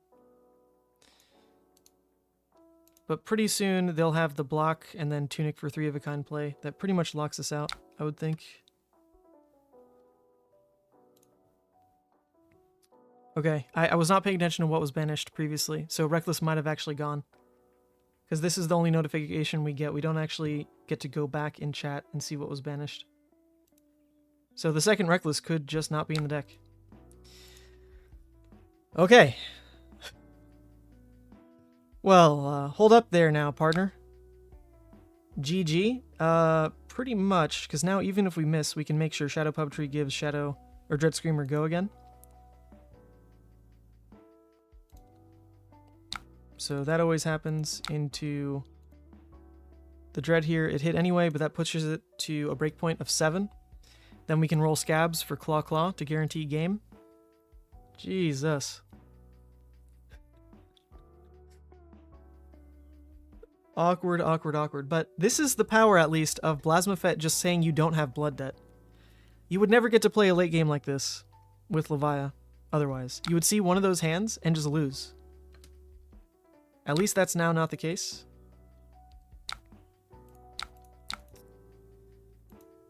Now I saw the one hand that didn't turn off Blood Debt, and it didn't matter, because there is no Blood Debt. Alright, that's a... Okay. Didn't lose yet. Didn't lose yet. Took the full hand.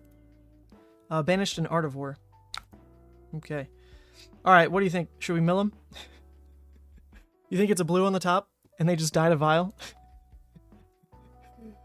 Oh, that'd be so funny. I mean, I should roll Scabs here anyway. I have the Gamblers. Is that actually a fact I think if I just throw Endless, park the non-block in Arsenal, that's also totally fine because they don't have Tunic anymore, so I'm taking 3 cards. I don't think I need to open myself up to the Gambler's play on this turn. It would just win the game, to be fair. So let's just do it. It is win if I hit. It is win if I hit.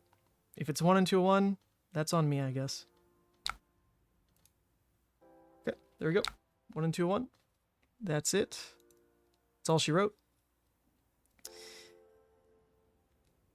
Probably didn't need to do that. There you go. That's the end of the story there. See, if I just didn't have gamblers in the list, I would never take that play because it just wouldn't be there, and I just wouldn't click the button. Unfortunately, though, it is there because Grasp of Darkness is not coded, and now we see the problem. If you run Scabs, you risk the 1 into a 1 loss. I think the safer play is what I said first. You just Endless, and that's it. But it is hit and I win, and I did have gamblers up. So, I don't know. Would anyone else actually roll Scabs there? It's not, like, guaranteed to win on the Endless play because I don't think I have any go again left. I milled the last Art of War. All the dreads are gone. Oh, wait, you know what? I've only played 1 Bloodrush. Oh my god, I never should have rolled there. I never should have rolled there. I've got Bloodrushes in the deck. Unless they've been milled. I should have 2 Bloodrushes. Oh yeah, so it's never worth it to roll then. I do have go again still. So it would have just been Endless Maw, Arsenal the Slithering. That's fine. Because Endless takes 3 cards at minimum. And then we will just win, most likely on the next hand. If we needed to end the game, like needed to, then Scabs would have been hit for lethal. But we didn't actually need to. And at minimum, yeah, Alec is right. I could have just fatigued him out in theory, since I'm not taking Blood Debt anymore. And I'd be significantly up on the card trade. Only 10 in deck. Even though I'm milling 1 per turn, at the end of the day, I have a weapon, they don't. Okay, yeah. No reason for Scabs. No reason for Scabs. Zapper. Zapper, Zapper. And the Reckless was also still in deck. Yeah, so no, absolutely no reason. I mean, you click the button because it's green. You know, you have gamblers, so you figure it doesn't happen. But 1 into 1s are like the only way Scabskins rolls. If a Scabs rolls a 1, it's into a 1. That's just what it is. That's just what it is. GG's, LOL.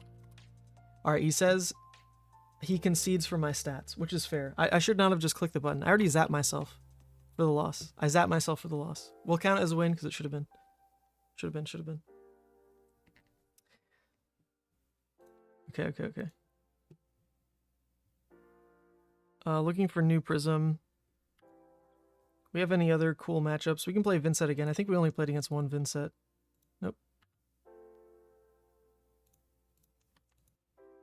Nope. Oh, hell yeah. Let's see some brute on brute action. Okay.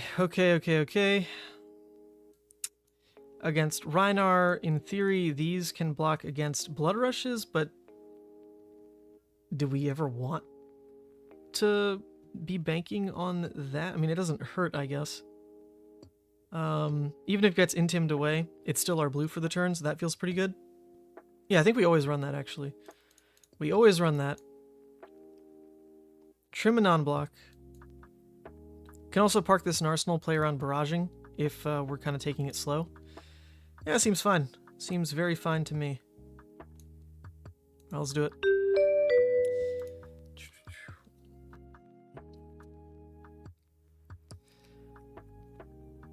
Does Offering get turned on by Intimidate? No. Whatever is banished there does not like check for any game state because it goes down. It goes to the banished zone face down.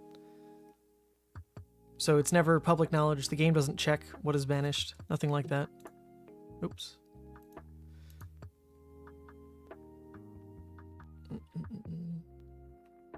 Kano is pretty awful, yes. For this version, the Savage feats probably make it playable because you at least have 6 pretty powerful turns. No, you can have it. You've got 6 like pretty... Oh, okay. We're doing this. I kind of want to take the 1 just so Scar is active. The problem there is they have another action point anyway, so it's likely Club coming next, right? If it's barraging plus Club, then I'm losing life. I don't think it's barraging plus Club. If it is, I don't think I super mind anyway. I'm going to have the 3 cards in graveyard no matter what, because I can play Scar out. Close the chain. A swing big, though. Pushing 7 damage turn 0, but it's not the Bloodrush build. So I don't think I super mind. I mean, I definitely block with this. Question is... Nah, no guaranteed Husk value. Husk is going to block swing big at a different point in the game. It is fine. Alright, Scar.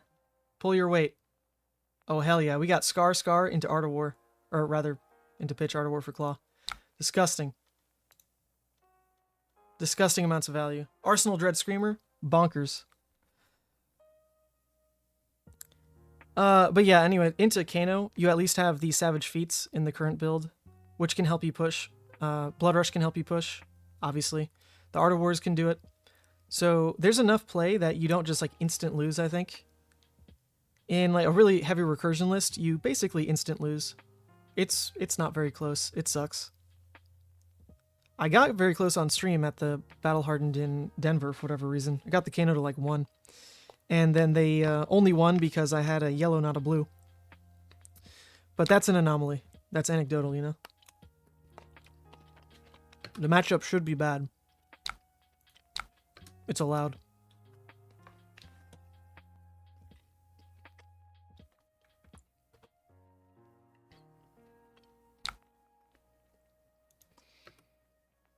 The card should be banished face up from the deck.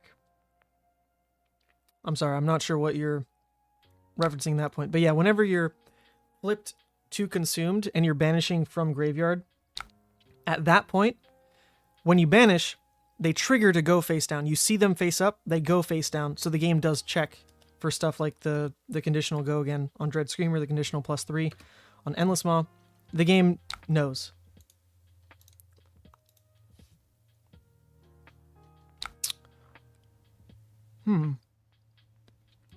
They're gonna go ahead and throw a red barraging.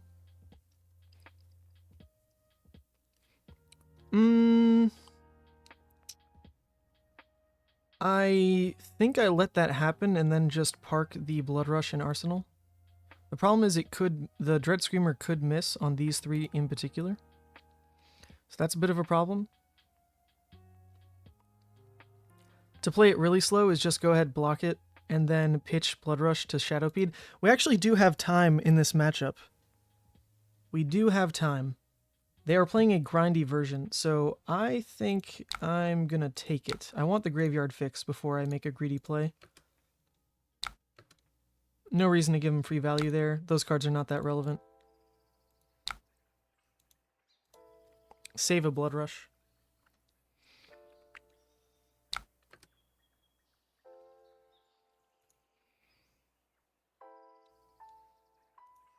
Alright, this is kind of a weird one. We don't really want to reset Arsenal in this hand. It's likely Dread Claw. So we don't really care about the Quicken token either. It can't be Pummel because I didn't pitch a blue for it. So if we want to get greedy, we'd block with the Vial because we actually want that to be recurring. If we want to play it safe, we're just going to use it as pitch and block with the Wrecker. I think let's play it a little safe. Don't want to get greedy for no reason. We can do this. On our turn, lead with Dread.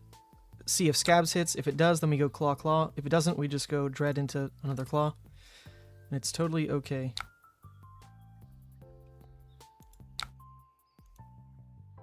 Alright. Didn't clear any misses, so I actually want to play out the second Dread, funny enough.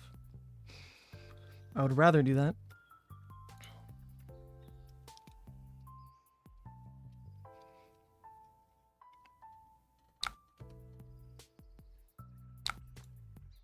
Not a 1, please. Let's see if my opponent breaks it. Probably not. It's pretty low value. Like, I only have 2 cards in hand. It's a bigger deal to make me re-roll it if I was using scabs on like a Bloodrush turn, you know? And then it'd be a huge deal. So this is cool. We get to just reset a new Dread in Arsenal. We didn't really waste any value, because if we'd played the Dread out, then we're only counting the Dread as being worth like 3 value.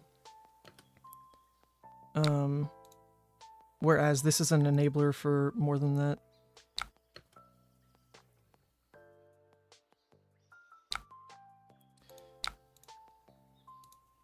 Okay, we have the Dread Screamer Graveling Curve. So that's actually perfect for us. We wanted to block with an Endless Maw. Our turn is just Dread Graveling, because, see, at that point it's worth 4 value. So actually a little lesson in Levia math, very simple, but if we had played Dread Claw, then we are spending the Dread Screamer for an extra 3 damage. Right? Because instead we could just roll Scabs. If it hit, then we're turning the blue into the what's paying for Claw. We don't need to get Dread going. So you're getting the same, like, 3 value per card on that front. You know, spent Dread, pitch 2 blues, got 12 damage out of it. Good. If you'd added the Dread to that, though, you're only getting 3 value. Whereas if you use it on this turn, you're getting 4 value out of it, because this is pitching blue into Graveling. Now, each card, you're spending 3 for 12, better value. Granted, it was gated a little bit by Scabs, but that's why you want to take that kind of play. You want to push for higher value on your cards. Speaking of higher value, Arseling and Endless Maw feels pretty good over blocking the extra 3. Yeah. I think we always take this. Once again, it can't be Pummel. But if it could be Pummel, then we could think about Scowling. But, that's it. That's it for the turn. Once again, it could miss. We don't love this. Okay, perfect banishes. Perfect banishes. Hit the 2 misses. Hit the 6. Hit an important 6 for what we're trying to build up in Blood Debt here. We come in for Graveling. 3 card 12, Arsenal Endless for a 2 card 9 at some point. Very good.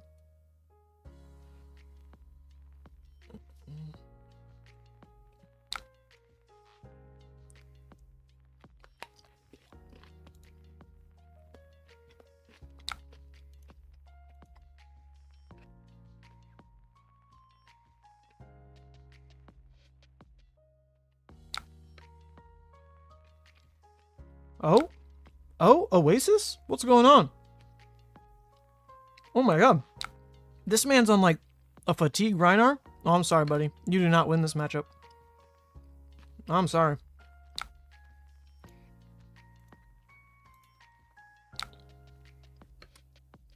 Can we know what it hit? Please? It does not show what it hit. Or no, wait, it's resolving. Hold up. Okay, it's resolving. Do I get to know what it hit?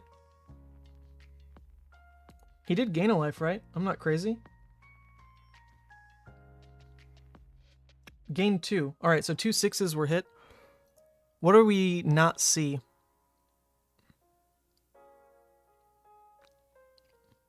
I mean, I remember him blocking with these, playing this, so it's just other cards he blocked with. I don't know.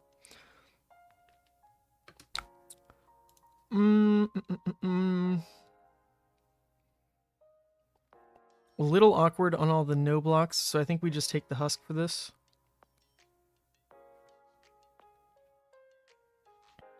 Make our turn some big push with Art of War backed by the Endless Maw guaranteed. Yeah, it's fine. It is okay.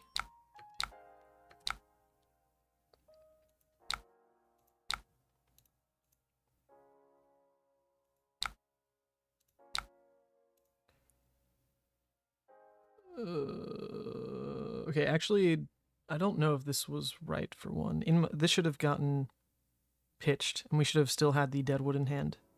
That was actually a mistake. This should have gotten pitched in. Deadwood should have been in hand, because at worst, we can just go, like, endless Deadwood. I don't really want to stack the Art of Wars like this, but we're going to do it.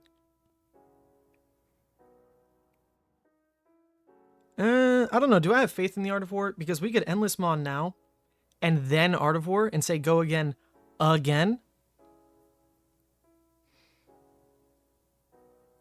What are we really hoping to draw at that point, though? It would be like a Graveling and a resource card, or any of the 1-costs, right? Actually, it wouldn't have to be a resource card. It'd have to be a 1-cost and even a red. And we'd be able to claw and play it, right?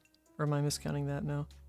No, so it'd have to be at least a yellow. It'd have to be a 1-cost and a yellow to push the Art of War go again. Anything more relevant? If I just play it now for the +1, I think that's the safer play. Say, buff, banish.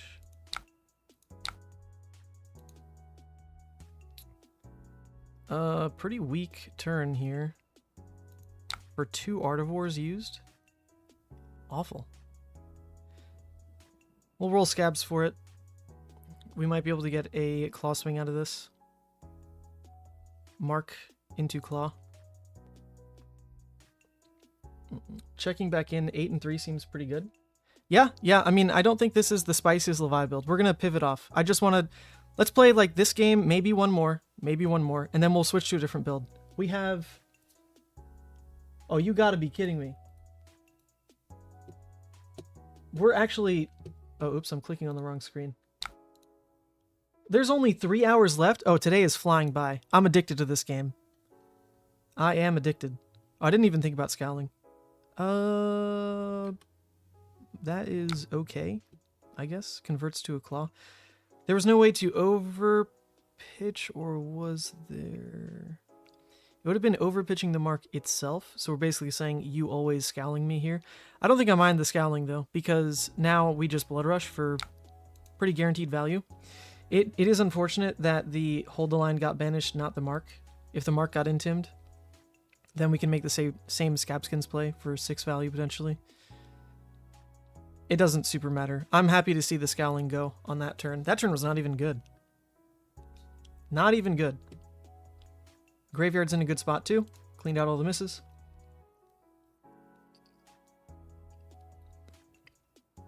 "24-hour stream. Oh my god.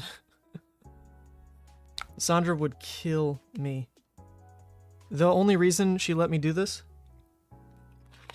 was that right at the end of the 12 hours, I gotta cook dinner. That's the deal we made. I mean, I cook dinner most of the time anyway. But she's like, don't think you're getting it off easy tonight.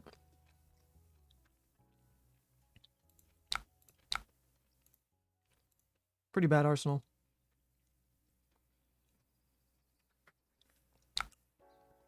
Don't care about that.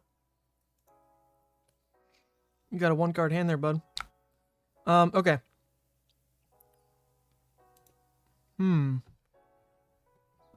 At minimum, this can be Dread into Savage into probably a Claw. I mean, we'd have to roll Scabs for it. So it could be a 4-card 13. That's not the worst thing. If I lead with Scabs, it doesn't really improve the odds of anything because I need to burn both the non-6s. So we always do this first anyway. Cleared another miss, which is nice, because if it didn't, then this would go to the yard. Even if it doesn't hit on Scabs, just throwing the Savage, I mean, that's fine. The Deadwood, getting a blue non-block out, we already just pitch one right back in. Not a big deal. Nope. Let's see if our opponent re-rolls it, though. I don't think they should again. They should hold it. If they plan on using it aggressively.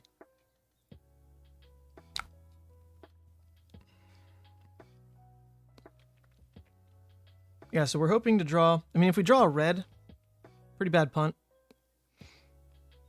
So is it better, actually, to just claw then? I could see that.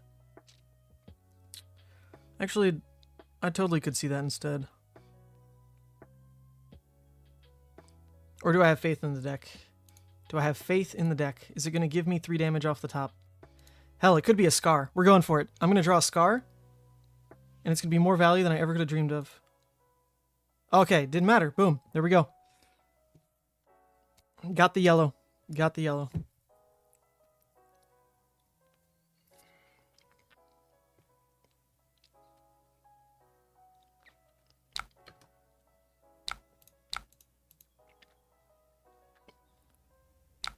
Oh, they're blocking. Wow, they really have no faith in playing anything aggressively, because if they keep a 2-card Bloodrush hand, granted they shouldn't have an arsenal if they do that. They keep a 2-card Bloodrush, go Tunic Bloodrush, the idea being they come in with Club for 7, reset arsenal on the other draw. So... Oh god. Now we're drawing hands.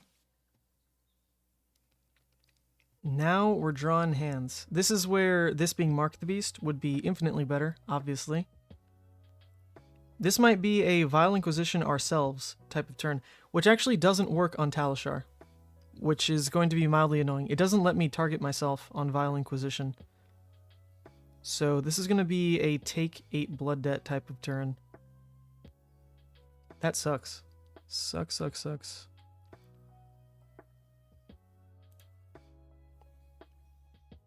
Let's just hit again. Nope.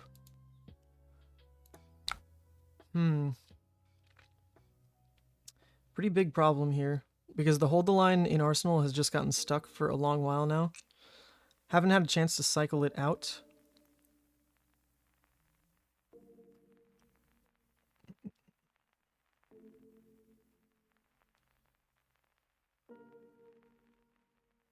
If we play the Vial, it lets us cycle 2 more cards, because it's pitching the red, then blue, which we pretty much need. Pretty sure we need to do that.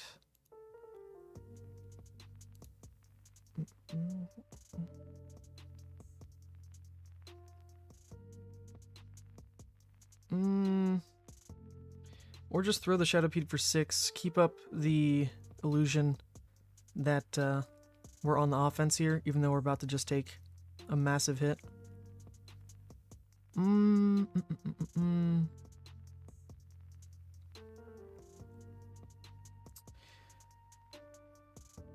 Yeah, I also think my opponent is likely to block down if they see the Shadowpede. I don't want to give him room to say, oh, your turn was nothing. I'm going to scabs and try to get value. So let's go ahead and do this. But our turn really was nothing. This is bad. We don't even get the flip out of it.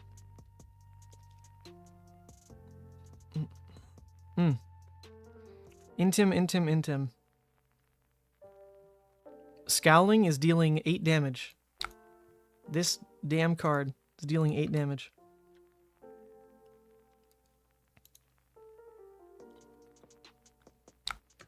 Pretty good card. Okay. I mean, this is a Dread hand at the very least. This also hopefully turns off... Ooh, okay. Now we're given the option here. Which card is Pummel? Is it the one in Arsenal? Is it the one in hand? They arsenaled a card a long time ago. Very likely the red Pummel right then and there. I think we need to play around either scenario anyway. So it's going to be block with Scowling. If it is Pummel, then, you know, discard the Vial. Also go ahead and just play out Hold the Line, because who cares? This effect shouldn't matter. And then I just continue on with Dread. That does give up on the Consume flipped, actually. So is there a different way around that? If I block here, here, that still loses to red Pummel in Arsenal as the play. Well, it doesn't lose. Yeah, it doesn't actually, like, lose to it. I would only take 1. So, let's do that.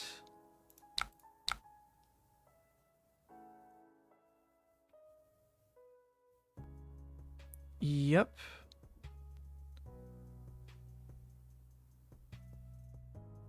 My turn would just be Claw, Arsenal, Graveling, Flip, which is pretty weak, but it's at least playable. If it's not that, then I'm just going to Dread Graveling and move on.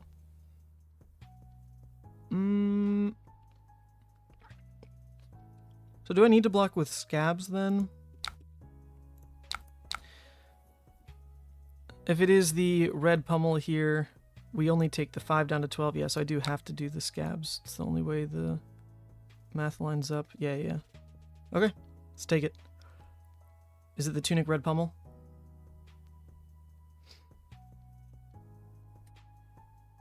Oh, that's actually not true. I was counting needing to hold the line. I actually don't need to hold the line because of the Scabs block. Or rather, I didn't need to Scabs block because of hold the line to make the math a little better. So actually, yeah, misplay. I knew I was counting for something. The count was that I'm going to use one of these.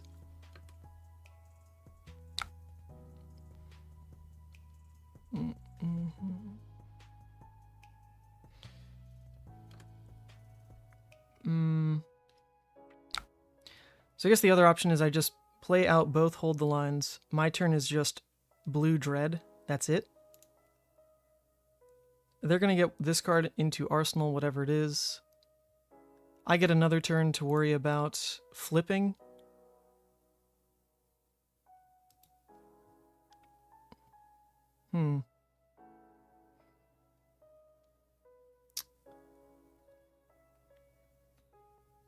Huh. And if the Dread Screamer misses, then I flip anyway on this turn. I don't really want to flip until I have a guaranteed Bloodrush sitting in Arsenal. Very strange position here, honestly. I wish I had that extra 8 life that Blood Debt dealt me, you know? Alright, I think we're gonna let it wait another day.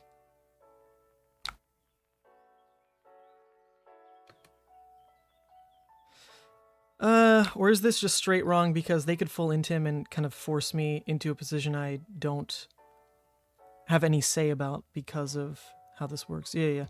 Okay, never mind. We are going to take the flip. We're going to take the flip. I think I have to because I don't have any say about an int him, just like shutting off my ability to decide about Blood Debt. I'm pretty sure. Yeah, so let's go ahead, discard the Graveling, park the Blue Dread in Arsenal just as like a baby extender. Just swing claw, flip. Oh man, I don't know if that turn is right at all. At minimum, I didn't need to waste Scab Skins though. At minimum, this didn't need to happen. We already buzzed ourselves for that. Yes. I think it's fine to end up taking the flip. I can now look for starting to use these guys. Ha! Ah, the 1 and 2-1. Oh, we are such brute gamers. Okay, so we can, in that case, start to look at things a bit differently. At minimum, we're going to drop the Scar for Scar first. Then there are the 5 misses in Graveyard, though. So we probably go Scar. If we close the chain to then Scab Skins, though, that adds the extra miss. So I could actually, I think it's right to roll Scabs first, in that case. Because I don't want to close the chain and get the extra miss in the yard. Although, what am I Scab Skinning for? That's another good question. Maybe I just don't need to. Because it would be Scar into Dread, 1 float.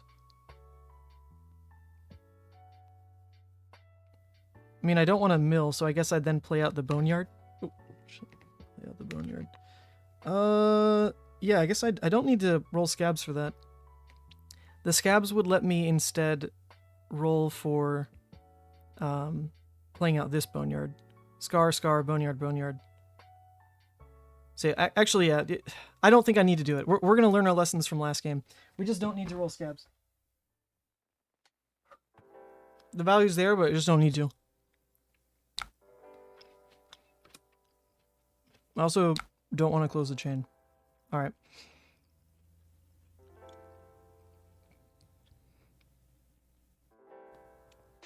Then I would like to park the Boneyard in Arsenal. Actually, that's not true. The Swing Big just ends up being better, because we don't need to turn off Blood Debt anymore. Okay. It did gain the go again.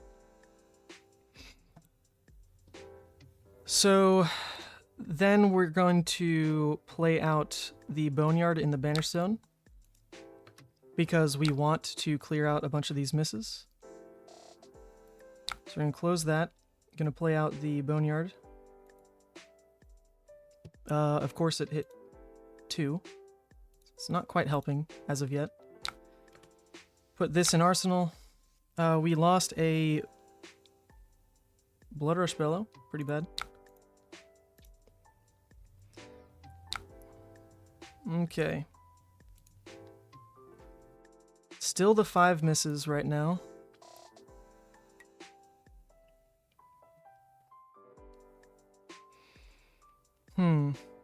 So I think we start with the Scabs roll in that case. This turn, obviously, want to play out something. We can just go Dread into Endless Maw, basically.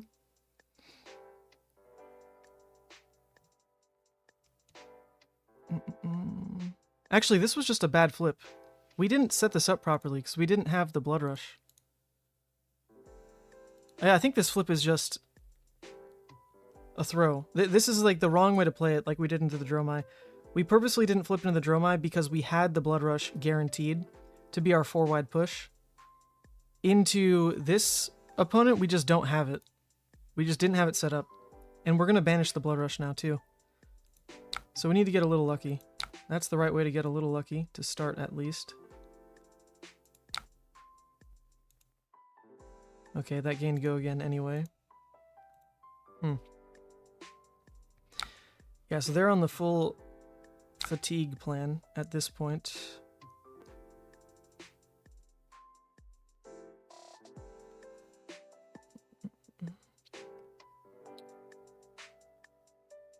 The best value is even just playing out... Yeah, I guess Graveling is what we'll do here. I don't like this position at all.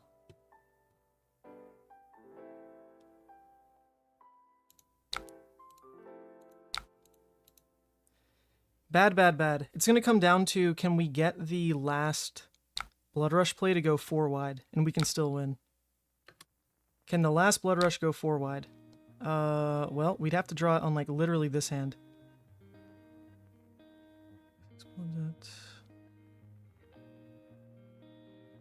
There's going to be 5 blood debt, so we'll put this top, bottom.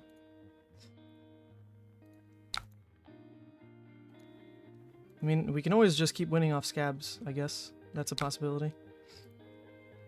1,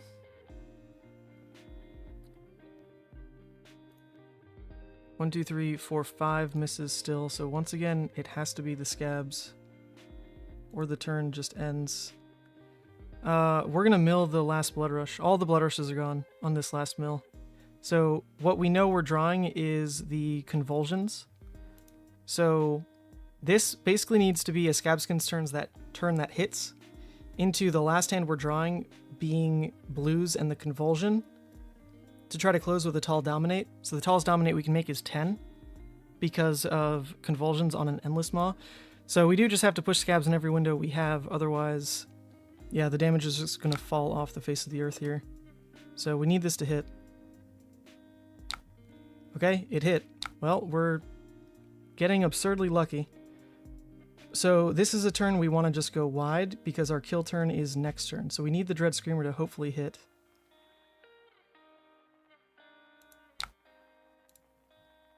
It did. Okay, so we can go 3 wide. Pretty easy.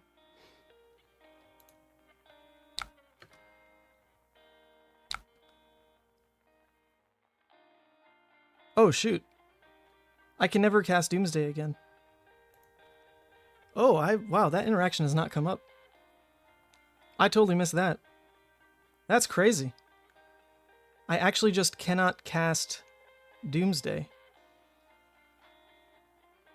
Oops. Oh, throw. Even though it would have messed up the graveyard, the reason I didn't play it is because it would mess up the graveyard, right? It would put me at 1 higher miss, and I didn't want the Dread to miss, but now I just can't play it at all. So, ooh, God, that hurt. I think we can still get there, though.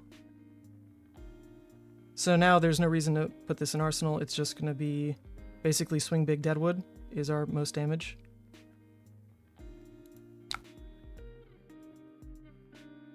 Wait, oops, sorry. Swing Big...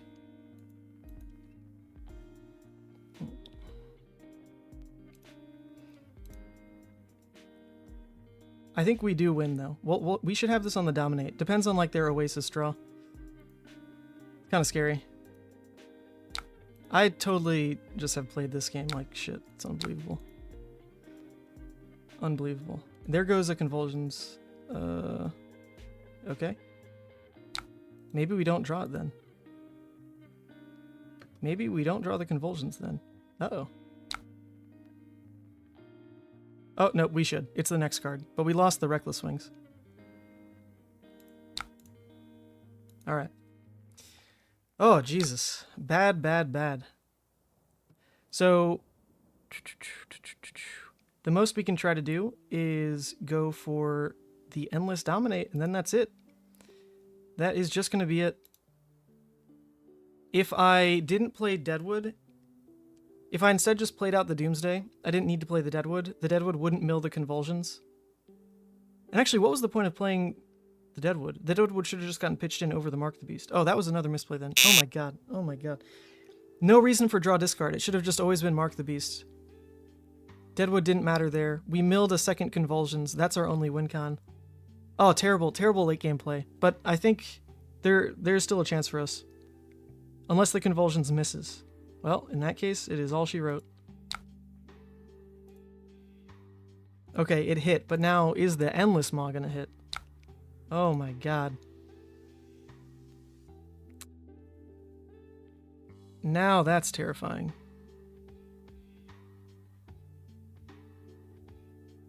They still have one block here, plus the probable Oasis, or whatever is in Arsenal here.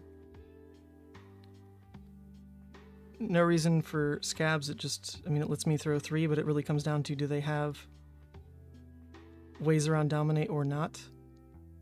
I guess the one scenario where it matters that I roll Scabs is, in theory, let's say they only have an Unmovable. They have to pitch 3 for Unmovable. Okay, not even true. They have Tunic. Damn. I suck at this game. I did hit, though, so it is 10 Dominate. We'll see. Oh, I so threw, though. I so threw this game. Through. Oh, my opponent's saying good game. Do they not have it? Oh, man, good game. Okay, I suck. I really am bad at managing the late game. It is very different. I mean, obviously, this is the new part of Levia, right? This is the new part of Levia. Managing a late game when you know that mill is a lose con, very odd. I think I need to actually just count out the cards. Like, literally just in person, you could count it out. I draw these 4, I banish these 5. I draw these 4, I banish these 4. I draw these 4, I banish these 3. And you can actually, like, figure it out. I was not paying attention enough at all. And it's a bit harder on Talishar as well. But yeah, wow. Strength of Convulsions right there. Also would have been the upside of having Writhings.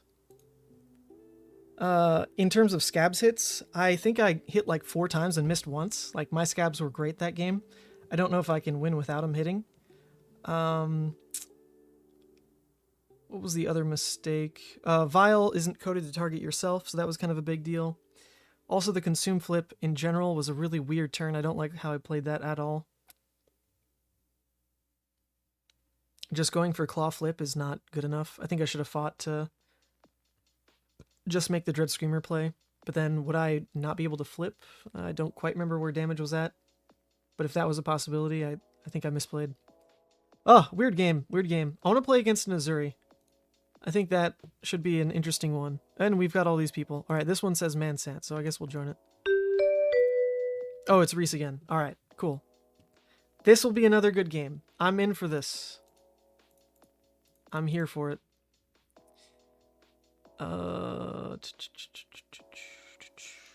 What can we minimize in terms of the hands that just aren't functioning? I mean, this is a deck where we want the Scabbies in, so the Savage Feats will do work. The Shadow Puppetry should also do work. I think last time I sided out a Reckless Swing, but the sideboard was also a little bit different.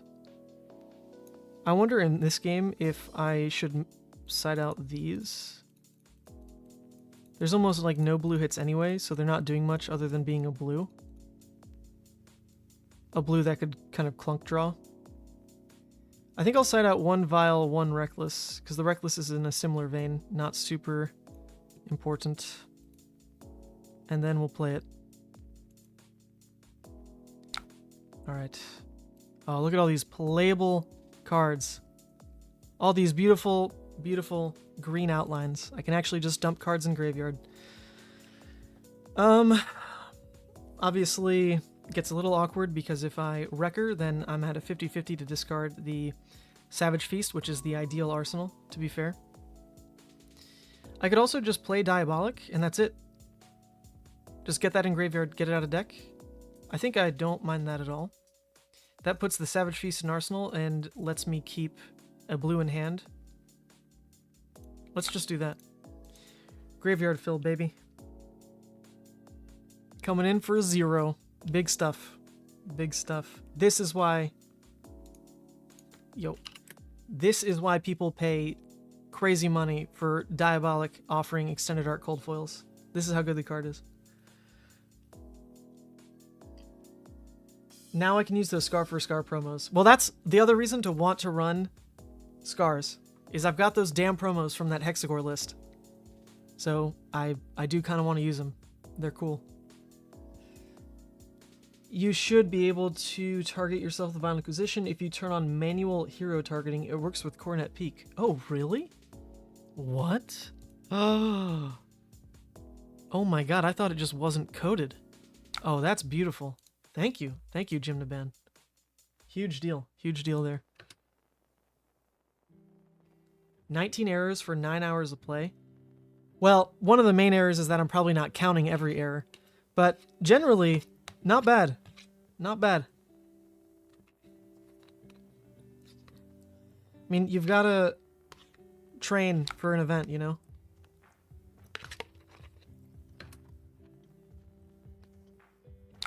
Because ideally, you're Brody Spurlock and you make 0 errors. That's the big brain move. Just easy, be Brody. I'm eating a bit of steak, green beans, potatoes, red peppers in chimichurri. It is not that good, but it is passable. And I should eat it sooner rather than later because Sandra's going to be home soon and I need to make dinner. After stream, though.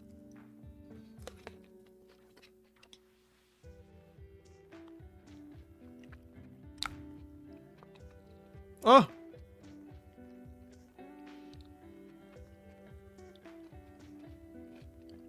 That's so annoying.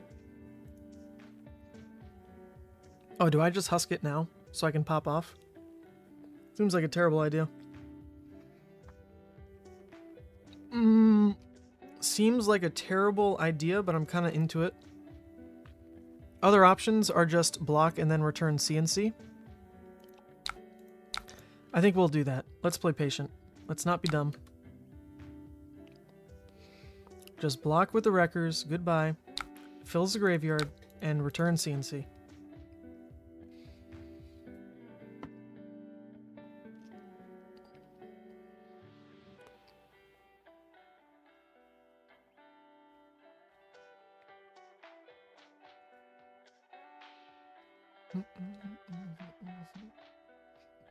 And pitch stacking a Bloodrush Bellows. I mean, not necessarily. It's unfortunately next to a Reckless Swing, so that's a bit of a problem. And then there are going to be other blues we don't get much of a say in terms of when we're pitching those either. But that is something to look for, at least. I mean, in theory, if I can like pitch a red next turn, big deal.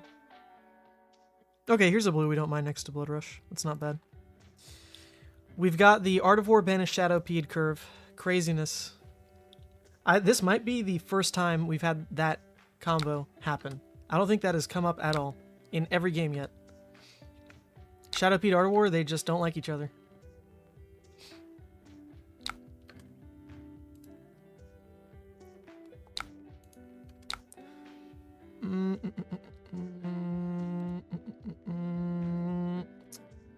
Take 1 to leave myself open for a really wide turn with Shadowpeed Savage Swing Big.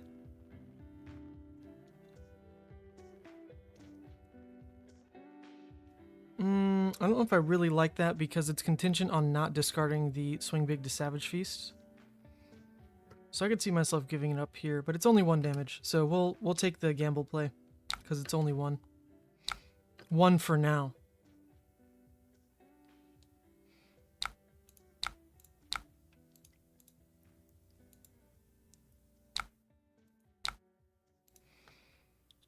Oh, okay. Well, that's a little different.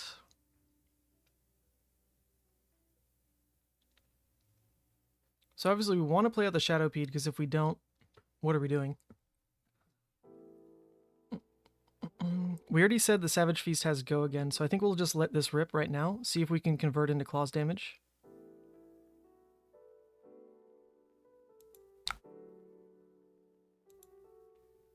Didn't discard the Beast Within. Not quite the ceiling. That's fine. This hand can still claw, drop Shadowpede, Arsenal, swing big. Pretty good. Pretty good. So I've only had like one sip of my energy drink, and we are going strong. I've had one sip of this thing. One sip. That's how exciting goddamn Levia is. I'm buzzing. Oh, oops. Oh, you want me to pitch? That's not fair. Okay, now we actually are pitch stacking a beautiful Bloodrush Bellow. Okay, so Ashikaze, call out. That was good. This is a beautifully pitch stacked Bloodrush Bellow. So let's play for it. Alright, let's play for it.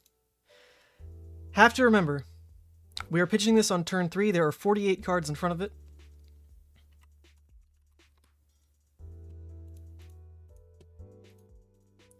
Alright, give or take, turn 15, we will have this hand. Okay? I'll put this on the side so we can count down.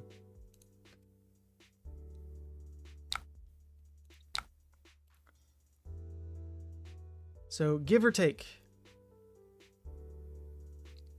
we have a beautiful Bloodrush next to a Reckless Blue, a Deadwood, a Beast Within, and a Mark of the Beast. Pretty good. Pretty good.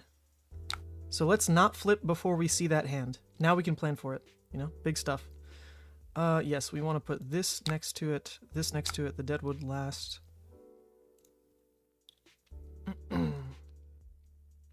Alright, look at this combo. It's happening again.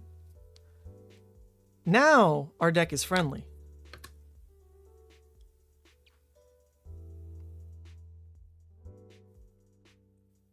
Can you play New Prism? The New Prism is worse than the last one. Yeah, we played against Prism twice, and I did win both games.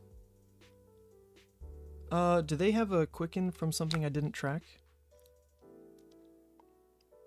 They don't. If they see me block with a Popper, it's likely that they snaps. Actually, not likely, but it would be very punishing for me, because I only have the one. So we are going to say no blocks on the Dust Up. A little bit finicky for how I wanted to play this hand, but it's going to make it a Scabs hand. It just is what it is. Gonna make it a Scabs play. Okay, they're going to go snaps anyway. I think this is right out of them. They should force this. If they're snapping just for Aether, though, I still think I just let it happen. If they snaps just for 2 damage, A-okay. If they swing with, like, the Yenduri, big deal. Okay, they go Kyloria. I appreciate this a lot. We actually didn't want that card. We played around this. We are smart. Smart potato. Let's see. Banish, go again. Yes, yes. Very good. Look at this value. Slitherpede, get out of here. Alright, never mind, Slitherpede. Come back. We like you. Interestingly enough, though...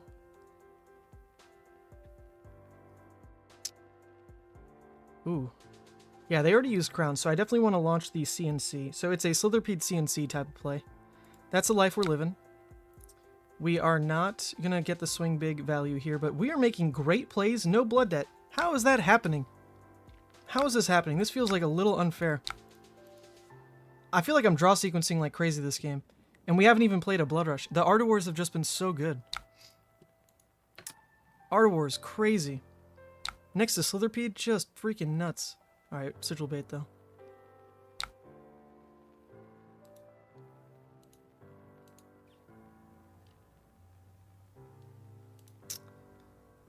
Moragai, disgusting. They did already lose Kyloria though, so not the scariest. So this is actually pretty good for us, because now the way they're going to play this turn, we only need to block with 1. We block with the swing big pop, and their turn, whatever. So what that leaves us open to is rolling Scabs. If Scabs hits, then it's Boneyard at Moragai, swing big at face, Arsenal, Endless Maw. If it doesn't hit, then we are just going to throw Endless Maw face, and that's totally fine. I think. They drop a passing. Ooh. Okay, well now this turn is definitely Scabs reliant for a good play. Let's see it.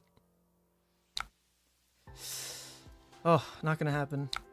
So we don't have any blood debt. No reason to play the Endless Maw out then. Just because in this scenario I have no blood debt anyway, and this can get eaten by like wanting to play a Dust Up first or something. It's definitely better to kill the Maragai. So let's go ahead, throw the... Let's get some cycling going. I want to...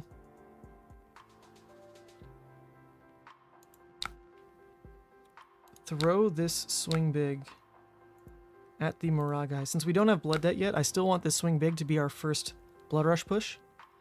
Because this is saying my Bloodrush deals 20 damage. So I do want that to be the play. We're not seeing it yet, unfortunately.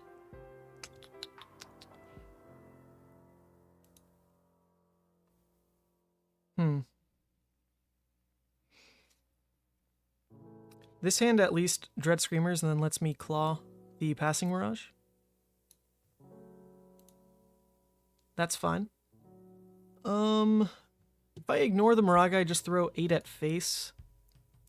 I wonder if that's better. It actually could have just been straight better. The risk there is if I ignore their board for a turn and then just never catch back up because Scabs just doesn't want to hit, that's how you lose, you know? That starts catapulting just really, really poor decisions because you're always gated to Scabs or you can't get back in. I mean, you don't actually want to Scabs every turn. I know it seems like it's a lot. That's how the matchups are working out, alright? We're just playing the Scabs matchups, guys. I promise. The deck doesn't revolve around it. The anti-aura pump is interesting. Wyatt brings it up in the chat. It's actually not a terrible idea if you're running Writhing. Because it gives you a 3-card 8 Dominate. Pretty strong. Pretty strong stuff. It lets you clear the passings, like no sweat. And in theory, against Prism, it'll do the same thing, right? That's not a bad idea, Wyatt. It would mean we bring the Hungerings back in, though. Or not Hungerings, Writhings. Does it say hit or hit a hero on that card? It's called Hack to Reality. I also don't think we need the tech, though, because Scabs does just hopefully do this for us. But it's not a terrible idea. The next time you hit a hero... Okay, so you can't go, like, hit Maragai, kill Maragai, trigger, kill passing. That doesn't work. That's unfortunate.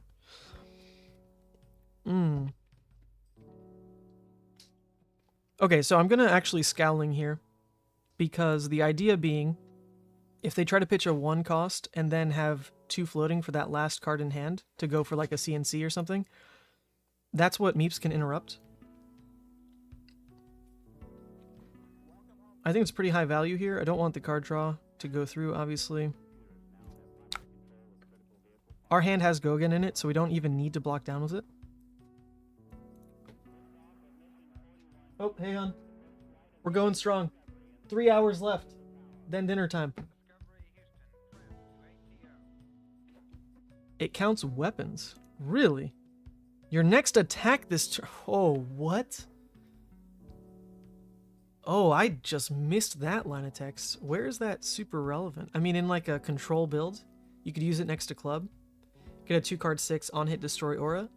It's okay that you could like try to pummel that weapon, get around it too. Well, that's interesting though. It does come up.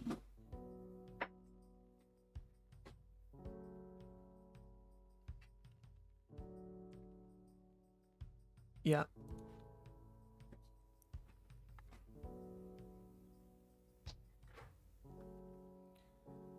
Alright, so the idea here being, because it's not correct on Talishar, we're going to fix it. In theory, in a game, they can respond to the Intimidate trigger and play Sigil, so even though obviously now I can see that they use Sigil, we're playing it as if it wasn't. Fine by me. All that means is this card goes to Arsenal, no biggie. We just sack a card to pop their turn. And that's it. Yeah, don't care about the 3. Yeah, we can go ahead and give this up. We just don't need it.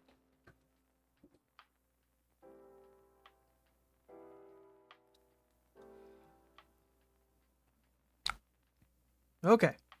So now if Scabs hits, we can just go swing big face. Smack aura.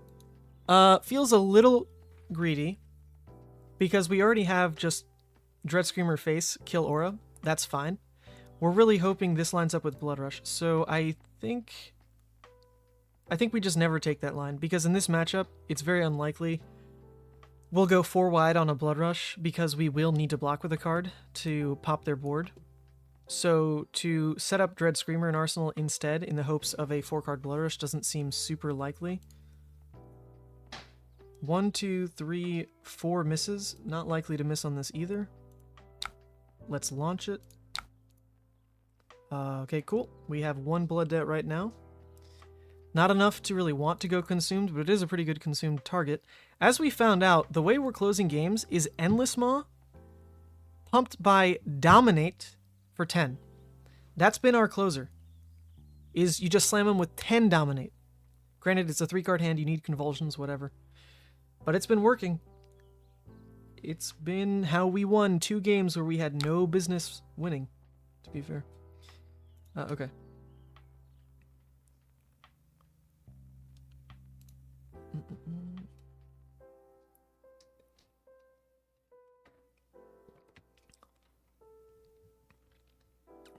Okay, so Sink Below an Arsenal. So the Scowling play was always, I think it was a decent read, because we do have to worry about them pitching then the extra red to Furnace coming in with the 2 cost. Although that really only lines up into a CNC. I guess at that point in time it could have been a Nourishing. So then what the value we're weighing is, do we need to interrupt that 6-power attack at the cost of their entire hand? And actually, I don't think we do because we had Carrion Husk. So I'm going to call that actually a misplay. I don't think Scowling was worth it. Call it a misplay. Scowling, not worth it. Because we had Husk. If we didn't have the Husk up, then, you know, that play kind of needs to happen sometimes. But it didn't. Not in that scenario. 20 misplays. I think we'll be fine.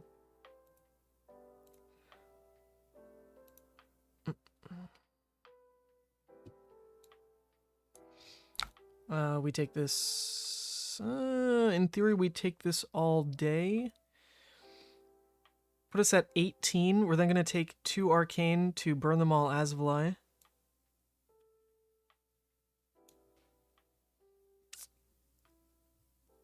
Maybe Husk doesn't get more value than 4 this game, would be my fear.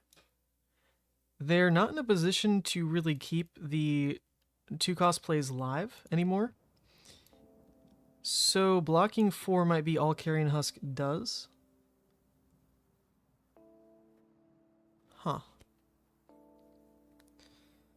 I think we'll leave it though in case it could be a snatch specifically on this turn, but we are going to be forced to use it next turn. Is when we'll have to start making decisions on Husk use.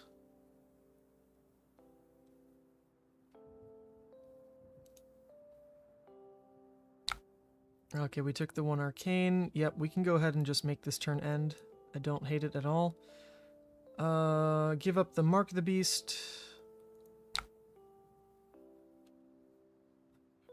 Our turn, we're looking to just lead with Dread and then roll Scabs. If it hits, we're going to Claw Asvali, swing Big Face.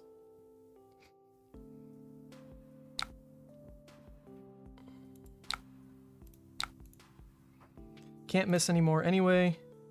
Oh shoot, actually it could. There were exactly 3. Oh dang. Thought we were past that when the Art of Wars vanished. Well, I mean, if that happened, it happened. But I think what that means is I should have rolled Scabs first. Not going to call that a misplay though. I think it's more likely Blood Debt is turned off and then you roll Scabs and you play around the 1 and 2 of 1. You really want to turn off Blood Debt. I don't want to go to 14. That's the worst. I just lose the consume flip this game, if that's the case. Because 1 ping with Burn Them All would do it. Took me to 13.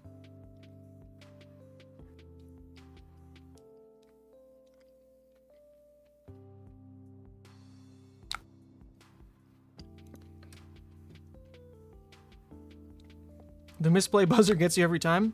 That's what's keeping me alert. That's it. Only reason. Come on, hit. Give it to me. Nice. Okay, let's kill Asvali. Get the Arcane out of here. It's going to be hard to deal with if we're trying to actually flip the way we want to.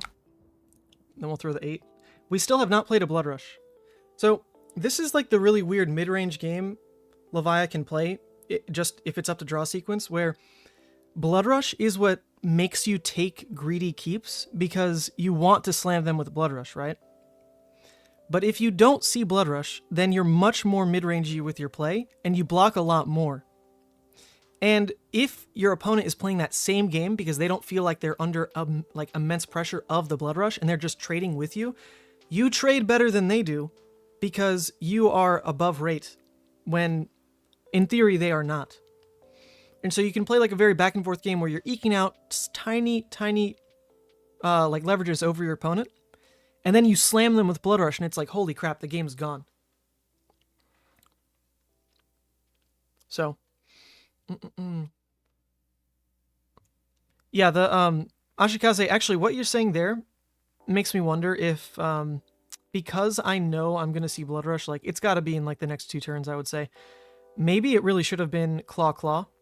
Keep the swing big, because that play was still what I'd been counting on for like the past 5 turns. It's not like anything changed. We just saw the draws line up, the resources line up in a way that we can get the swing big out and play for a new arsenal, which is not terrible. Like, playing for a new arsenal is totally fine.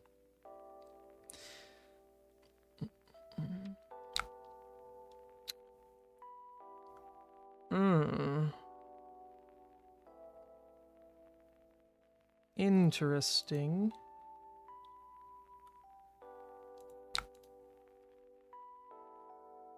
So my play might just be Deadwood Rumbler flip.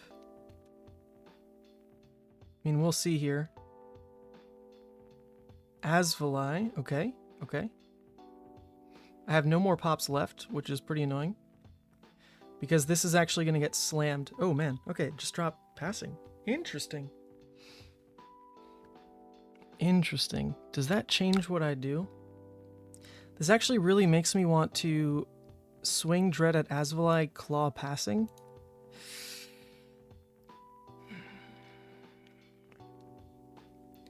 The better line is actually roll Scab still first. If we hit, then I can just go like a claw passing, Slitherpede face,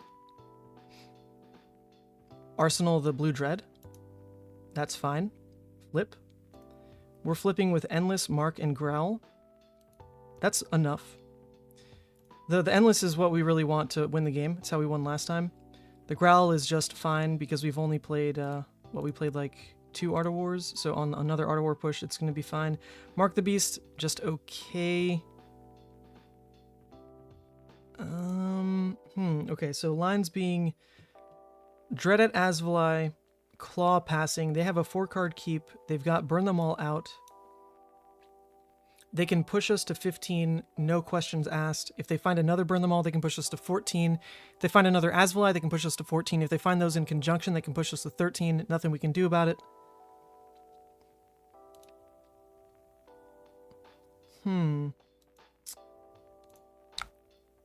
Nice.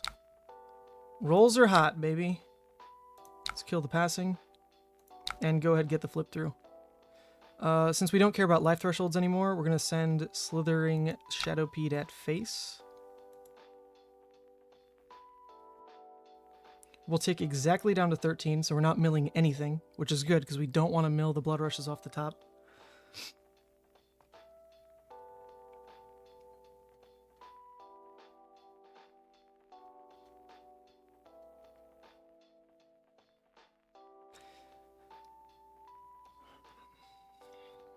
Pretty good. Pretty good turn. We get the flip right at 13. God, I love... It's such a minigame, and Levia was already a hero of multiple minigames. And now you've got, honestly, such a powerful one. Like 13, fighting for that life? That's gonna be nuts. Every game, the amount of stress over you and your opponent, if your opponent respects the flip, they might just not. I don't think everyone has to be fair. But if they do, the amount of bad trades they might take to try to force a flip turn, just to know that, like, you don't need to flip yet. You can just have, like, a just huge momentum push, like with your normal Bloodrush, or your normal Blood Deck cards, rather. Keep the pressure on. Then any weird trades your opponent took to try to push you to a weird life threshold get punished, and you can just play through it, yada yada. I think it's going to be fun. Yeah, re-sees it. It's very face up. We're setting up for the Bloodrush. A Dread Screamer in Arsenal, we're about to draw Bloodrush. Like, there's no way we won't. We get to just go Claw, Claw, Dread Screamer. At minimum, the yellow Graveling probably pulls through. If we have the extra resources, we probably just play out the Mark of the Beast, because I'd rather Graveling for cost curve later. And that pretty much wins the game. Pretty much. Very cool. With Mist Roll, yeah, with a Mist Roll, it would have just been Deadwood. I would probably just play Deadwood, look to... Actually, no, that's not true. With a Mist Roll, we would have fallen back on the Dread Screamer play. I really didn't hate clearing Asvali, clawing, passing. I don't think that was awful. Alright, we want to get Husk value, which we will, because they will be swinging with their board, at least in some capacity.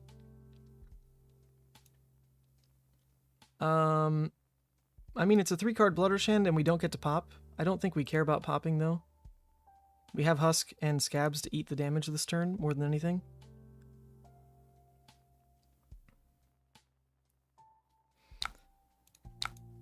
Let's make sure we get that Husk value.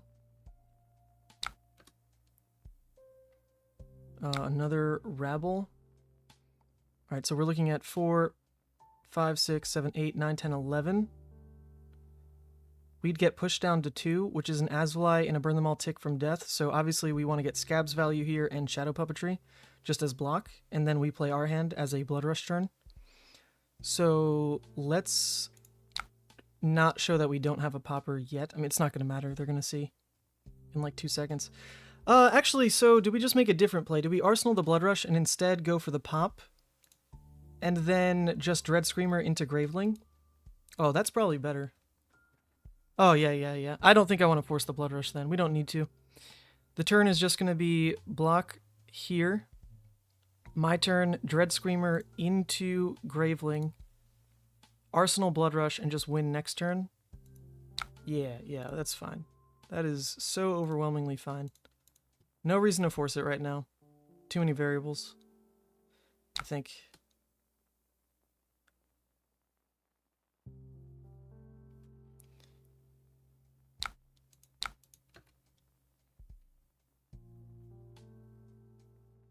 They're at 8. We've got the extra block here. We can't take Blood Debt anymore.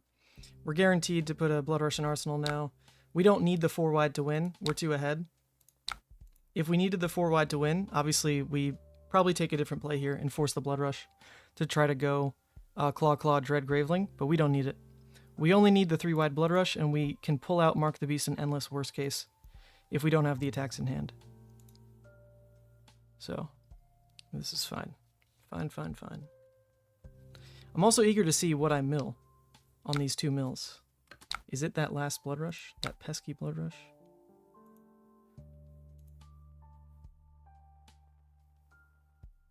We pitched the 1, and we figured we'd see it. Okay, here's where the math comes in. Alright, you ready? So, we knew that at turn 15, we would draw the pitched Beast Within Bloodrush hand. Turn 15. So, that is... Wait, what should I be subtracting here? 15. Well, we'll say each turn is 4 cards. We're gonna mill 2 cards. So that puts us at turn like 14.5. This is the worst way to do the math. We're gonna be drawing from the Bloodrush. So it puts us at 14 into turn 10. So once we play this Bloodrush, we know for a fact... Oh, we played 2 Art of Wars. So -1 again. 13. So we know at turn 13 we draw the Bloodrush Art of War hand. Or not Art of War. Bloodrush Beast Within hand. That is completely stacked because it's gonna... The Beast Within will draw a blue Deadwood on and on. So we know that's coming turn 13. The questionable part is where's this second like playable Bloodrush until then? if we can go Bloodrush into Bloodrush into Bloodrush, like there's no combination of cards on this earth that wins that game, and we're actually looking pretty likely to do it. Because this will be arsenaled here. We will play the Bloodrush hand next turn.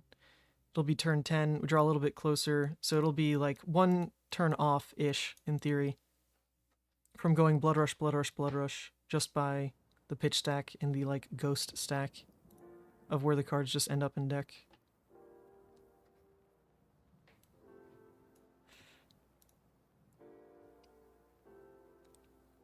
Seems pretty oppressive.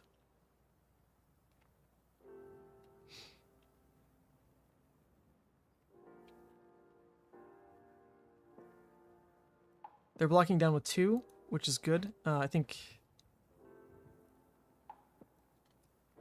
this probably guarantees they don't put a D-React in Arsenal by doing this.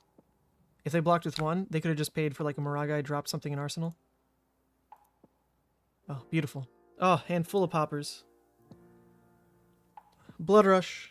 Everything. Everything is in place. Everything as we need it to be. We don't need to give them any room to breathe. I can go ahead and block this. We know for a fact that even if we discard Endless Maw, we can pull this one right out. So, looks good to me.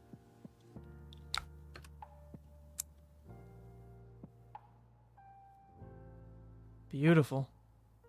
Alright, so this could be a D-React then, which, I mean, it's fine. We're going to go over that. We are going to completely go over that. Alright, we can't pay for the Endless, but we can pay for the Mark the Beast and Arsenal the other Endless. Easy. Or no, I mean, I can pitch for the... I guess if we give up Arsenal, the game's going to be over anyway. What am I saying? The game is over.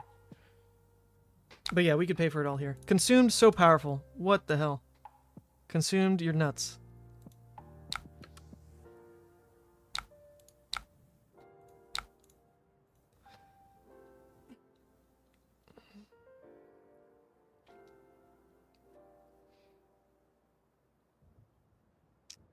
Okay, so actually, they're not dead for 1, because they already showed 1 D-React. In theory, if this is a D-React or a Sigil, they're not dead. Either way, so I think I actually want to go into the turn with Endless Maw and Arsenal then. We'll just go... Well, actually, what's the difference? This is going to come in for 11, 6, 10. Yeah, so they would die. Never mind, what am I saying? Jesus Christ, just do this. Unless it's 2 D-Reacts. They are dead to this. 8, they could survive. If it's 1 D-React and 2 normal blocking cards. But if that's a D-React, they do die from Exaxes. And it's just a Sigil. Okay. Wow, I suck. GG's. Good game. I enjoy these. The Dromai games are very interesting. And this one was a really cool draw sequence to see. I think that was carried off the back of Art of War banishing Shadowpede. You're chain. You're literally chain. Like, okay, Art of War, banish Shadowpede. 1 for 6, just sitting right there, playable. And then both of those lined up into Shadowpede with a Savage Feast for a 18 damage turn. The other one was Shadowpede into CNC, pretty disruptive because they'd already used Crown. Whew. Beautiful. Beautiful, beautiful. I do want to see an Uzuri. I wonder if I can just ask for an Uzuri. Play Uzuri, please. And then that'll probably be it for this deck.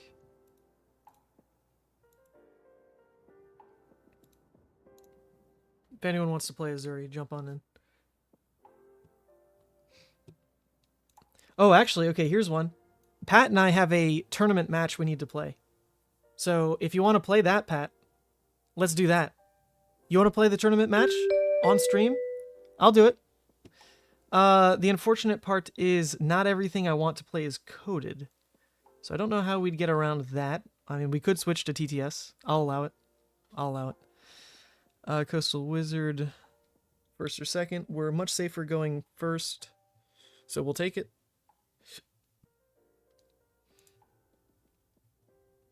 Into this matchup, I think this is one where I care about Grasp, because the timing of Grasp is very neat.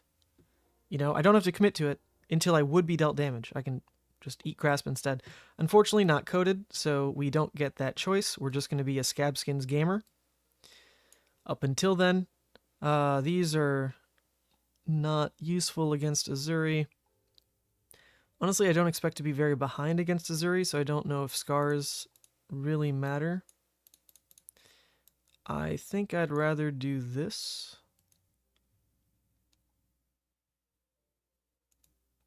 Alright, we're in. Okay, we can fill Graveyard. We can park a Swing Big in Arsenal. We can feel pretty happy about it. So, we'll take that play.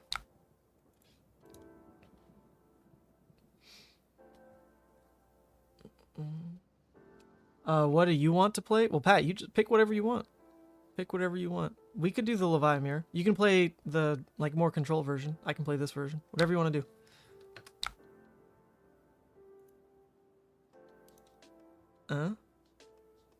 Alright, Mark the Beast, you awkward son of a gun.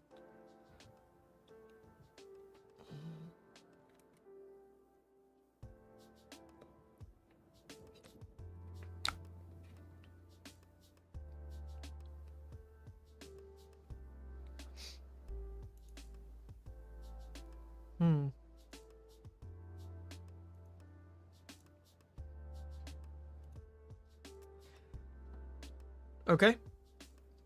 Well, it's Redline Uzuri, or not Redline, but like, not the control Uzuri, not contract Uzuri. So some version of either Redline or like, with either 5 blues or kind of heavier mid-range on blues. Probably heavier on blues, because we're seeing Backstab and Concealed. I don't think the Redline plays this one. So, more mid-rangey Uzuri. It means we're going to have to deal with a lot of these damn Spider's Bites.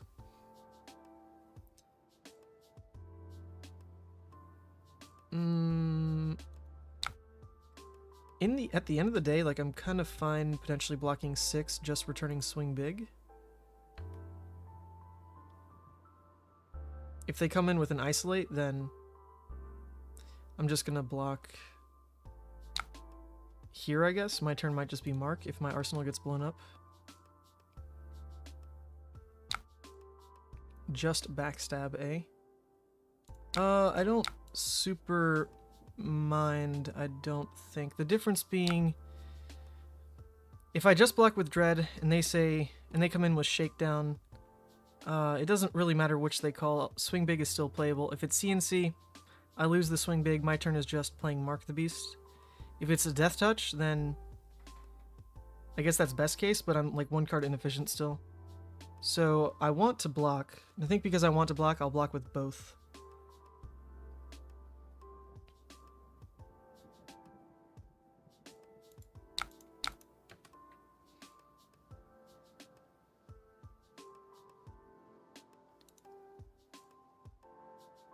Oh, Spreading Plague. The Punish.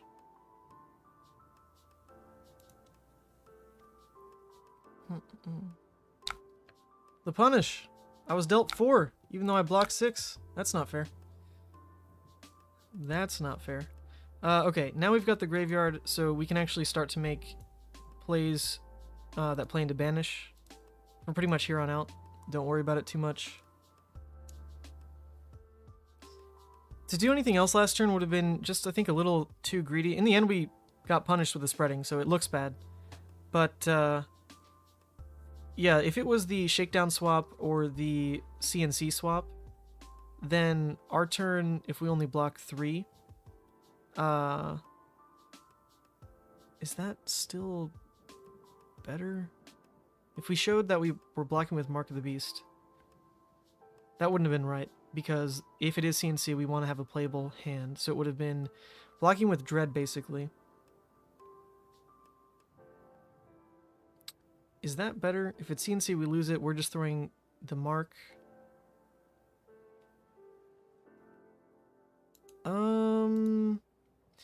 I don't see a world where we get the Dread Screamer safely as the Arsenal card and still have a play. So maybe it wasn't worth trying to keep the Swing Big and just instead prefer Dread Screamer. And then it would have been just block with Mark. Let it happen. If it is CNC, we lose this and we just claw. Set up the Dread Screamer. That probably would have been okay. I don't hate doing it this way though. I think this is fine. Obviously punished because of Spreading Plague, but Honestly, I had no idea Uzuri even plays Spreading Plague into this matchup. I don't think they probably should. But they did. At the end of the day, it blocks 3, right? So that's fine. We can get some juicy value out of Reckless Swing here as well. Block with Graveling, Reckless. Psh.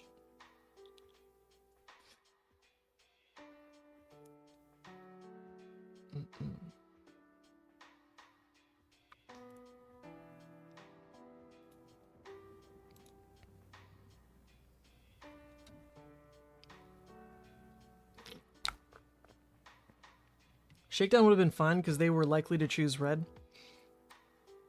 Yeah, it would have been... I block with Mark, they choose red, my turn still returns swing big. If it was CNC, my turn is claw, dread. Yeah, so I think we'll count that as a misplay. It should have been just block with Mark. Because around Shakedown, I think you're right. We just lose the Arsenal card, that's fine. We're still swinging swing. If it's CNC, then we're still swinging claw, arsenaling dread. So yeah, that's enough of a mistake. We'll call it. What is... Are they gonna, like, Razor Reflex? Is that really it? They're gonna Razor Reflex? What else did they do on a E-Strike with no go again? Am I crazy?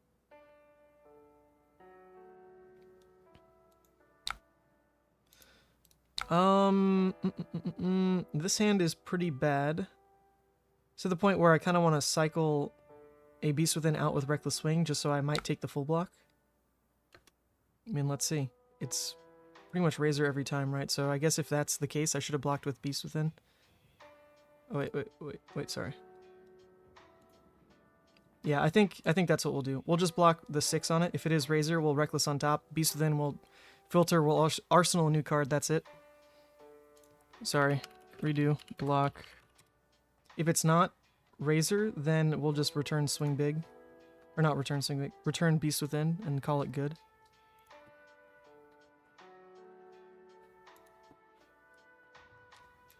I think is fine.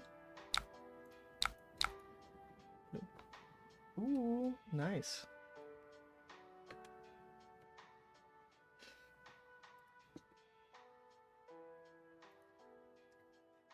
So the blue that we don't want to draw would be Wrecker. Deadwood Rumbler, not ideal, but Wrecker would be the worst case.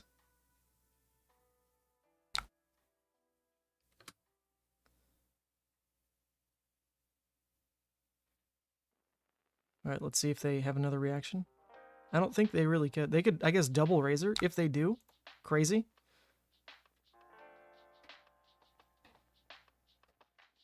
Let's not take too much damage here. Ping me once and give me like a Dread. Give me a Graveling. Skittering. Okay, instead we lost... Oh boy, we lost Blue Dread, Bloodrush, Vile, Art of War, Convulsions. Alright.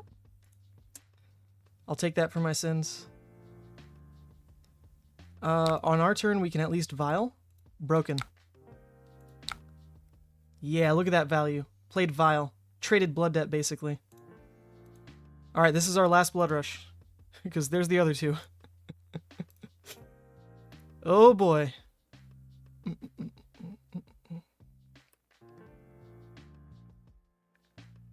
don't think that play is right anyway. I think the safer version is just block 8. Like, give them scabs. Block 8.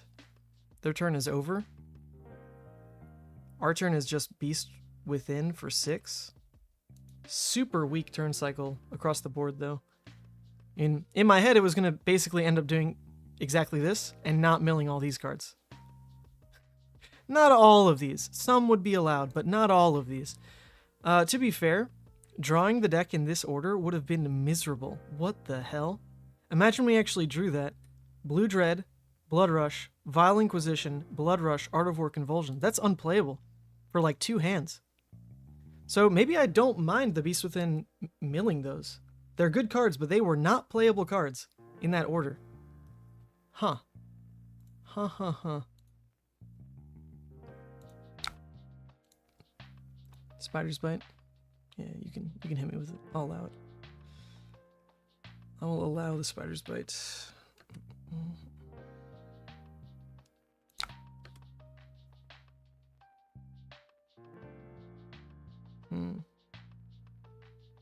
Art of War banishes the blue dread. No, because the vial was here. So the hand would have been dread, vial, bloodrush, bloodrush. The vial was like, wasn't it? It was either in between here or it was here. So the next hand would have been blue dread, bloodrush, bloodrush, vial. Absolutely vile hand. Haha. All right, we can try to get lucky on the intimidate, which I don't hate. I don't hate just trying this.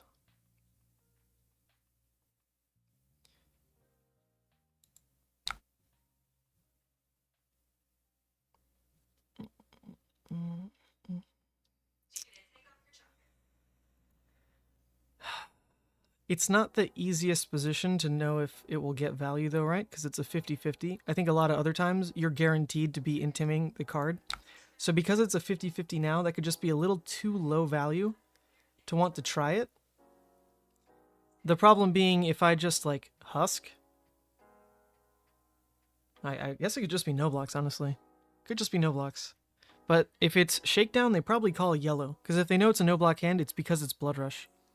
And then what happens, right? So, yeah, it's just questionable value on the intim. Questionable, questionable.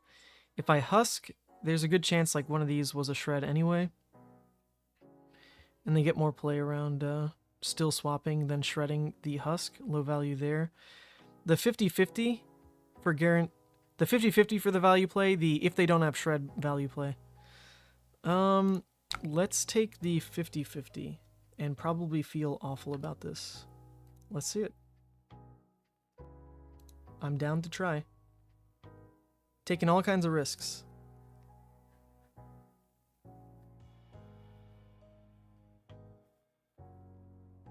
Oh, well, they didn't immediately use Uzuri, so I guess we got the good hit. Seems to me we got the good hit. Alright, that evens it out. That evens it out. The terrible Beast Within is no longer a problem. Unless we draw all reds right here. That would be just miserable. So please, deck, please let me go Claw, Claw, Endless Maw. That will do it. I'll get no arsenal out of it, but I'm not going to complain. Claw, Claw, Endless Maw is good enough.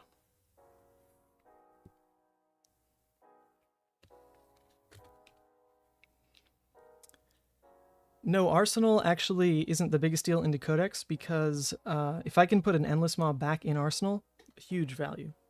That card, it's like, okay, you gave me a 2-card 8. I don't super mind.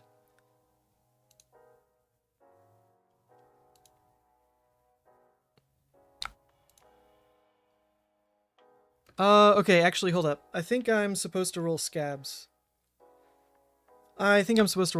Because the idea being, if I'm gonna be off Arsenal anyway, then I might as well try to swing Graveling instead of Claw. So it's Scabs because it's potentially, yeah, I mean, it would go from 5 to 9. So I do roll Scabs. 4 damage difference on Scabs. It's a big deal. If it doesn't hit, it doesn't hit. That's fine. We still have this play.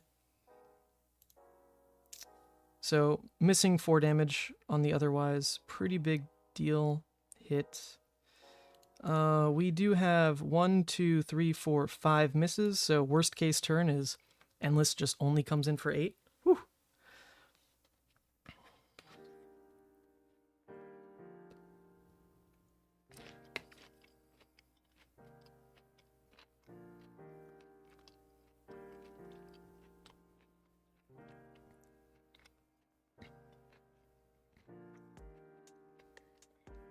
So, bad news is, these are 2 of our best cards.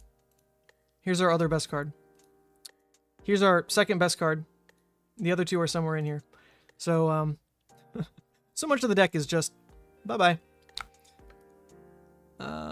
We'll see if we can scrounge our way back. It's going to be tough. But if the Uzuri wants to trade with us, we should be winning that game. Honestly, if they just try to fatigue, we probably lose. Oh, nice. Now we, like, definitely lose. Just miss 3 damage. Alright, this game is going all sorts of haywire. Oh, just awful, awful game, deck. Awful game. Why are you doing this to me? What did I do? I played my heart out in some of these games. And you give me this? Alright, so actually, let's take a tally. Out of the 13 games played so far, there is now, and this is only if we lose, which is a maybe, but it's likely, right? Out of the 13 games played so far, there is now potentially one game that is lost to random brute BS. One. Compare that to the old days, where it was 1 out of every, like, 6 games. Boy. So, the buffer has been spread by, you know, an extra 100%. We're looking for scabs to hit, and we actually will have a play. If it doesn't, goodbye. Really getting smoked. Alright, scabs, don't let me down. I'm probably breaking gamblers for this. The turn is just so bad if it doesn't hit. And we already didn't hit, so give me this hit, alright? We missed one, give me one. That's all I ask. Give me this one. Alright, we're breaking it anyway. Is it the dreaded 1 into a 1? Alright, it's not. Well done, deck. Well done. Honestly, this is probably the only kind of turn where we can hope to use gamblers again. We just saw 2 Savage Feasts next to each other. We know we're not getting any Bloodrush value off of scabs, so it would be if we ever find ourselves in the situation to keep like a 3-card play with a 1 cost, that could maybe flip for scabs value, if not Arsenal. Now we just don't need to go for that. We at least now can claw into Deadwood. Hope to draw discard a 6. If that doesn't happen, oh my god. So let's please not let's please not let that be the outcome. Enough bad luck. We trimmed every non-6 out of the deck anyway with that beast within. Look, they're all gone.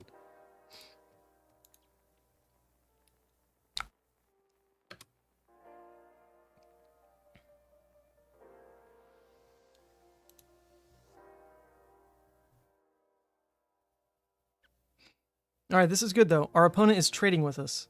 I really think if they weren't trading, we'd have no shot of winning. If they were just blocking out, we lose. There is not enough damage in the deck. I don't think there is, truly.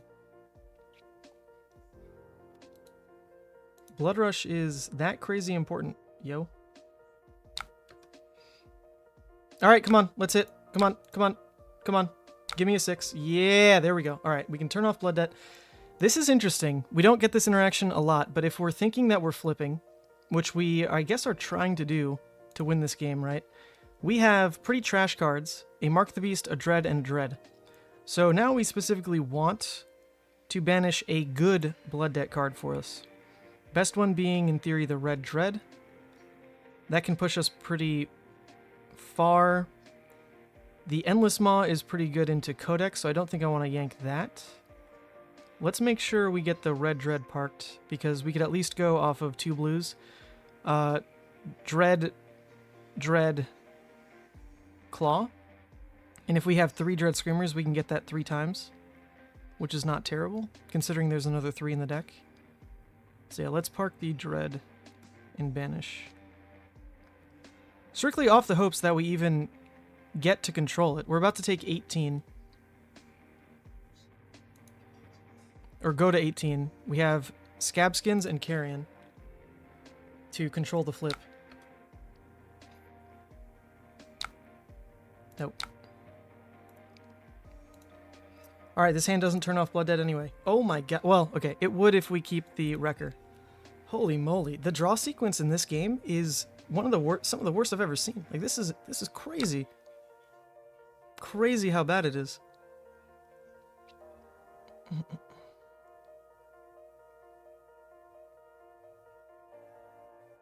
Wow.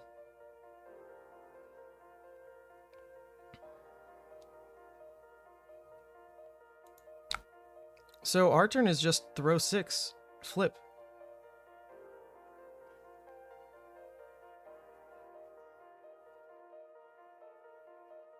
So if I don't need to use Carrion Husk for that, I don't want to, right? There's a world where we take this, we go to 16. They attack in with, I guess it could be like a stealth card from Arsenal. We want to block around not losing the flip. We could just block 6 on that. Then our flip is just claw into flip. They're on a full card hand basically, and we use Husk on it. Yeah, I think Husk always gets value if we don't use it on this turn, actually. If we are guaranteed to keep the flip. I don't think this is a Razor, otherwise they would have led with Pitch, right? It can't be a Shred because it's not a assassin attack. All right, so it's the Isolate. So on this play, we can block like this. If they swap and we take 1, that's totally fine. It's within reason. We throw 6 and flip. Okay, that's what we do. If they shake down and call a blue or a red, we can still claw. It's just Death Touch.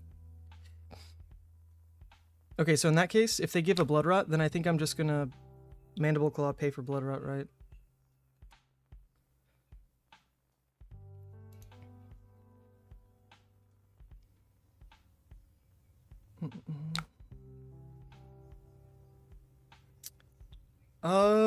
Okay.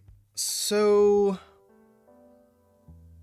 if I roll for Scabs now, Vile Inquisition can save me milling an extra card. As of now, the best cards in deck are my other Dread Screamers and my Art of Wars. All my go again. So that actually is pretty valuable. The problem is we don't have Scabs anymore, so I think we give up on that line pretty immediately. So instead...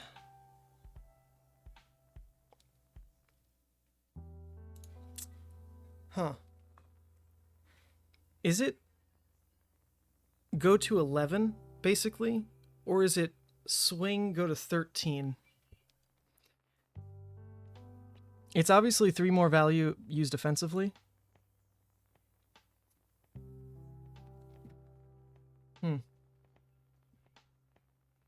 Just throwing 6. I think I have to take the throw 6. I don't know if Talishar lets me, like, order it, though. So, okay. If Talishar doesn't let me order the Blood Rot, we gonna have to take a different line. Sorry. Let's just throw the 6. End up so we flip and then take the Blood Rot.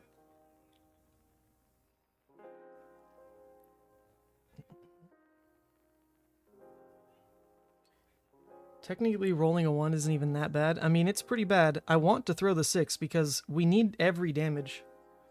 Blood Rot will come first. Both are end step. Right? So I should get to order? Or no? This person may know. If that's not the case, then we just throw Claw, pay into Blood Rot. Easy peasy. When is the 12-hour job app stream? I've spent more time than that on job apps. They're bullshit. So boring. But thanks for looking out for me. Alright, this is for science.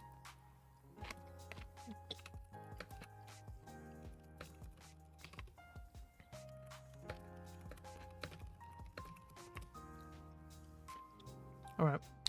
Let's see it.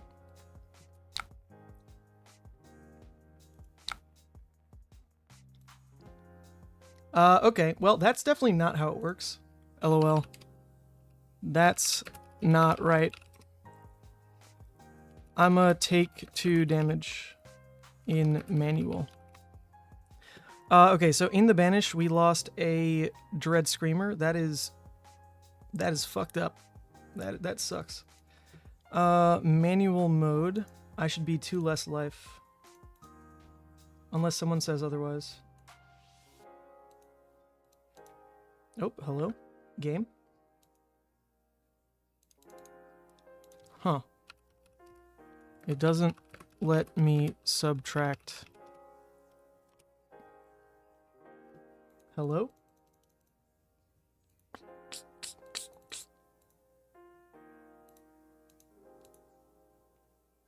Manual mode hasn't been working lately. Uh-oh.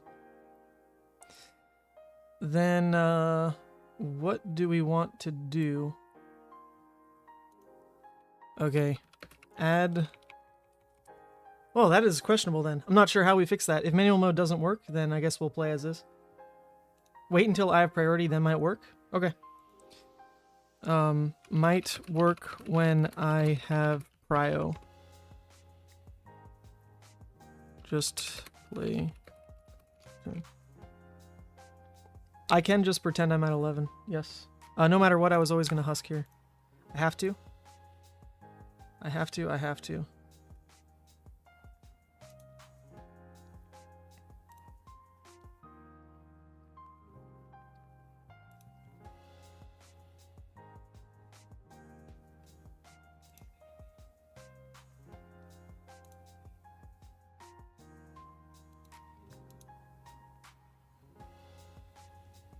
Yeah, I've only been playing mid-range claws. They're still swapping. Oh, sneak attack. My god, they're smacking me. Okay, manual mode. Let's see, I have priority now. Okay, it'll work. There we go. This is where we should be. So, unfortunately, not getting mileage out of the... Go again into CNC. That's pretty rough. Pretty rough.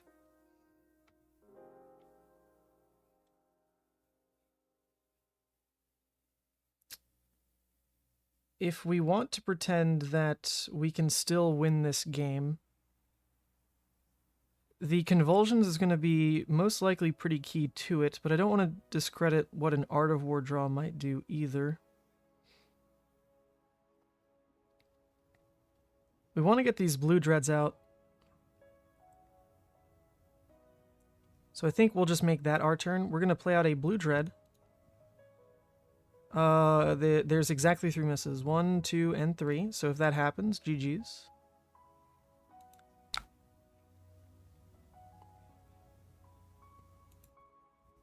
Okay, that didn't happen. Probably just into slamming a CNC, arsenal the Boneyard, and try to make an Art of War turn more relevant.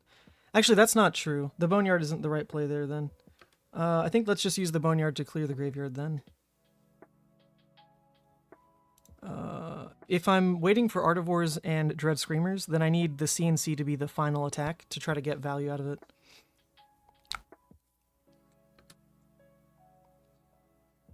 I also think I need to roll scabs, because I need any bit of damage I can muster. So a 1 obviously sucks, but I don't think I can win otherwise, because we milled all of our blood rushes on, like, turn 2. So it'll be Dread, roll scabs, claw, Boneyard. Ideally. Ideally. Let it happen, game. Damn.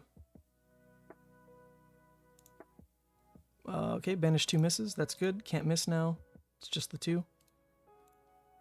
So in that case, I mean, I should have always overpitched anyway onto the Dread. This is a mistake. So many mistakes. Goodbye, game. Yeah, see, so now my opponent, they are going to try to fatigue me out. I think it's very possible. Because look at that, just banished an Art of War. Oh my god. And we drew a Dread Screamer with no pitch. So that doesn't quite enable the 3-wide turn that it's supposed to. Holy moly, game. What are you doing to me? Rough, rough. Well, we need our turns to kind of stack up, so I need to hold this Red Dread Screamer into this Red Dread Screamer. That needs to be the big turn. So we're just going to do the Blue Dread into the CNC, arsenal the other Dread. That's all we got. All we got. The other play could be to roll scabs again, because if it hits, we can just burn out the vial. We probably just take those opportunities every time. The problem is rolling a 1 now really punts the hand because I'd be stuck on all reds. So I don't think I can do that. I don't think I can get away with keeping all reds on a 1 there.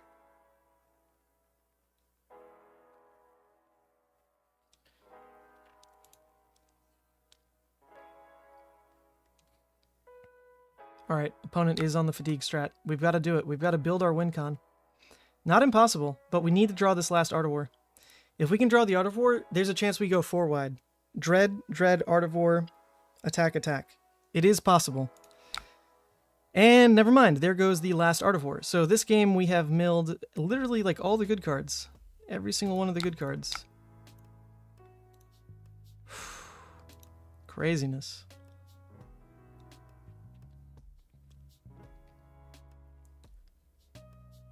We at least can use scabs for decent effect here.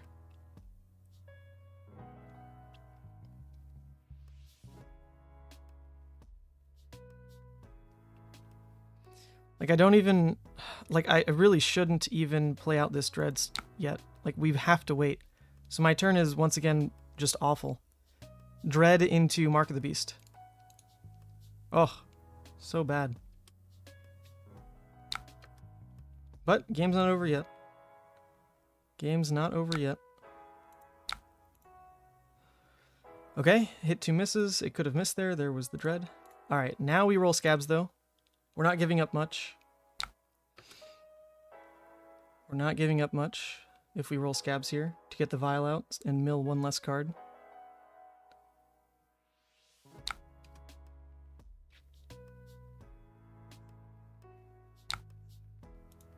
Not a 1, please. It's already been a painful game. Okay, well. Not a 1, so we're going to mill an extra card again.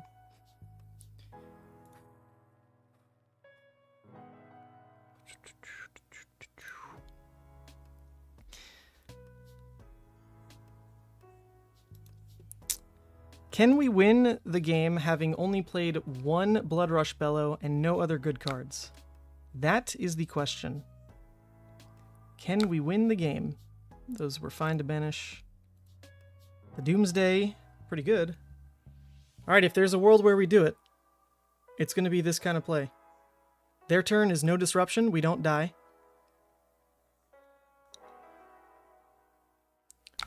Their turn is just 5. We don't die to that.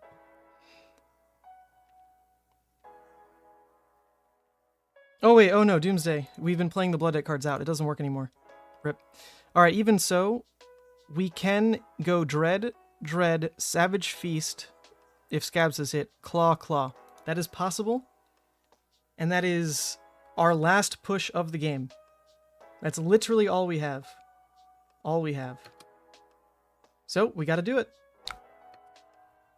It does have to be the play.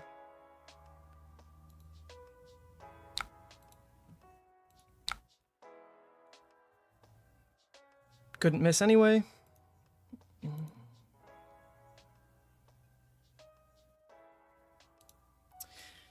Come on, deck. Come on, deck. You can do it. Somehow get caught on all 2 blocks, opponent. Draw your Plague Hive this hand. Not happening. Not happening. Yeah, it couldn't be E-Strike into Codex because they said draw a card, right? So there's no go again on the E-Strike. They 2-card used it.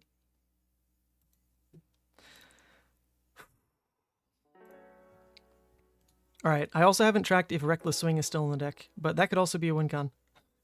In theory. We are able to go Dread, Dread, Savage Feast into Claw, Claw, Vile Feast. All we need is Scabs to hit. Scabs has rolled like a 2, a 3, a 1, then we used Gamblers into like a 4, whatever it was. Alright, that's 1-2 block. We caught him on 1-2 block. That's 1 down. 1 down. We gotta keep it going. All the copium. We need all the copium in the world. It's not even presenting lethal. It just then builds into the fact we'll need a Convulsions to win or something. Oh, God. Just, such bad banishes. Alright, that's another 2 block. Alright, Scabs. For the love of God, Scabs. For the love of God, you stupid card. Hit. Hit. Hit. Hit. Hit. Hit. Yes, baby. Oh, it's winnable. It is winnable. Give me a blue. Give me a blue. We're in pitch stack. Give me a blue. Let me go Claw, Claw, Vial. Come on, deck. Come on. Come on, deck. You can do it. Yes! Oh, it's max damage. Oh! We've done it! Potentially. Okay, Scabs, you're the best card in the game. I love you. I love you. Scabskins, you've never done anything wrong. Forget about the 2 double ones on stream today. We didn't even lose one of those games. We only lost one of them. Oh, fantastic card. Oh, let's do it. Let's do it. Can we actually win? Can we actually win? Can we win through milling all 3 Art of Wars, 2 Blood Rushes? Can we do it? It's going down. They're going to 6. We're presenting 6. Obviously, they can block with these. Vile Feast will eat them for 1. Then it's just, let's win through convulsions. I swear, we have a convulsions, right? There's 1 left. There's gotta be. Please. Please, game. I have a convulsions left, right? Maybe I even have a Vile Feast left. And then we'll just hit a blue off the top? Yeah, easy. Easy. No, I know we don't win this turn, but this is the turn we need to eventually win ever. Oh my god, Vile Feast didn't hit. Okay, it's fine. We're no longer milling cards. We can actually build our win con. Reckless. That's our win con right there. So now we just roll Scabs every turn because we can always kill them with Reckless, right? Unless it's backstab into CNC. Otherwise, we should be trying to squeeze out every bit of value every single turn.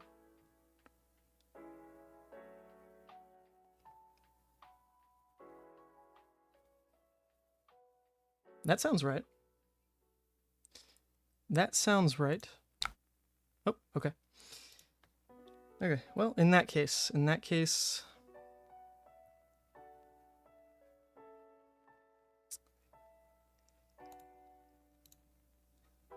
Huh?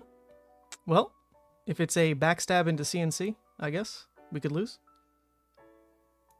See, this is where your opponent also doesn't know what's going on, because they see that a Reckless was banished, right? Now they're freaking out.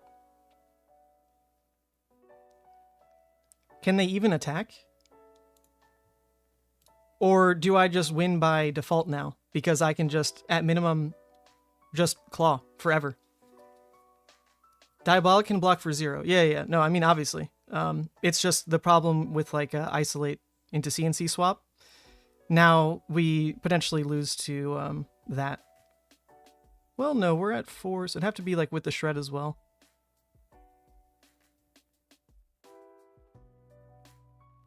If it's the backstab swap into CNC, I mean, obviously we're just dropping 6 on that. Then who cares? All right, see? So they're passing. So we can just keep doing this.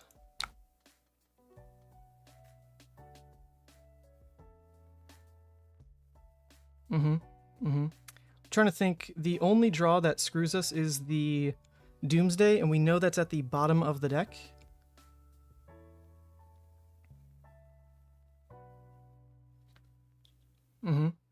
So we just throw 9.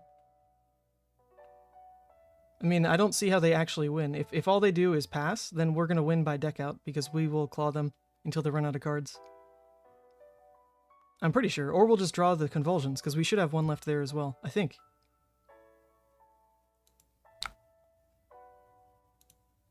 Unless I'm stupid. Like, I'm pretty sure that's all that happens now.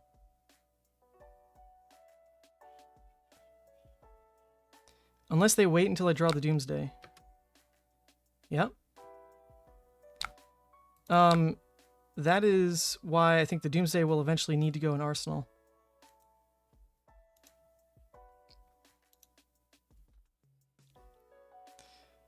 So do I just never Arsenal until then?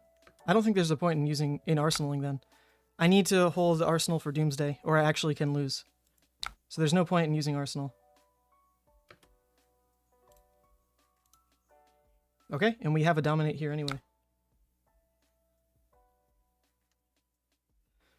So this puts the Reckless next to the Doomsday, which is a little scary, but I think we just try. I mean, if it wins the game, it wins the game, right? It's not a D-React in Arsenal because they would have played it on that Savage Feast turn. So we could just win right here. Oh, actually, we can just... Oh, duh. We can just do this. Oh, yeah, there you go. GG's. They can't D-React on the Convulsion CNC. Wow, the interaction almost never comes up, but there you go. Woo! Crazy game. Crazy game. GG's. Oh. Oh. Very cool. Very cool game. It wasn't possible to miss on the Convulsions at that point. Very cool game. I enjoyed this. Woohoo! Oh, crazy. So Scabskins hit twice out of like 6 rolls, but it hit on the turn we needed. It had to be that turn or we could never win. So thank you, Scabs. Bless your heart. Was going to try to wheel the backstab CNC. Yeah, our opponent had ways to try to get around it. Did I have the Reckless? Look at pitch. Haha. Very cool. Playing this game was one big error? No, I think we did great. I'm glad we played this game. This was fun. This was super fun. The Beast Within, like, I don't even know if that's considered wrong. I mean, it was... I think maybe it's wrong baseline because the 6-year drawing has downsides. Like, it could be the... Excuse me, it could be the Wrecker Blue. It could be the Deadwood Blue. Because it could be either one of those, maybe the Reckless play is just straight greed and it's never right. So the right play would have been just block the 8 with the Scabs and the 2 cards in hand to just Beast Within instead. But as we saw, the draw sequence would have been miserable. Like literally the next hand was Blue Dread, Bloodrush Bellow, Vile Feast. Like what am I supposed to actually do with that hand? It would have been...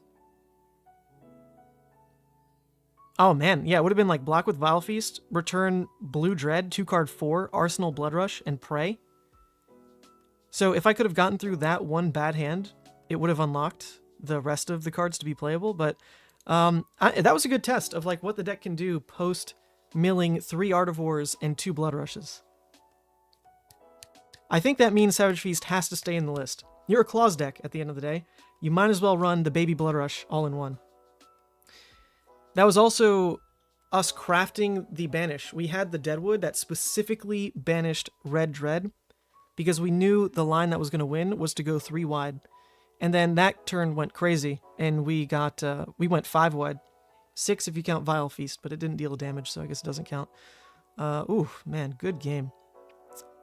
I liked that one. All right, what do we do now? I feel like that's the pinnacle of the quality of games we're going to get.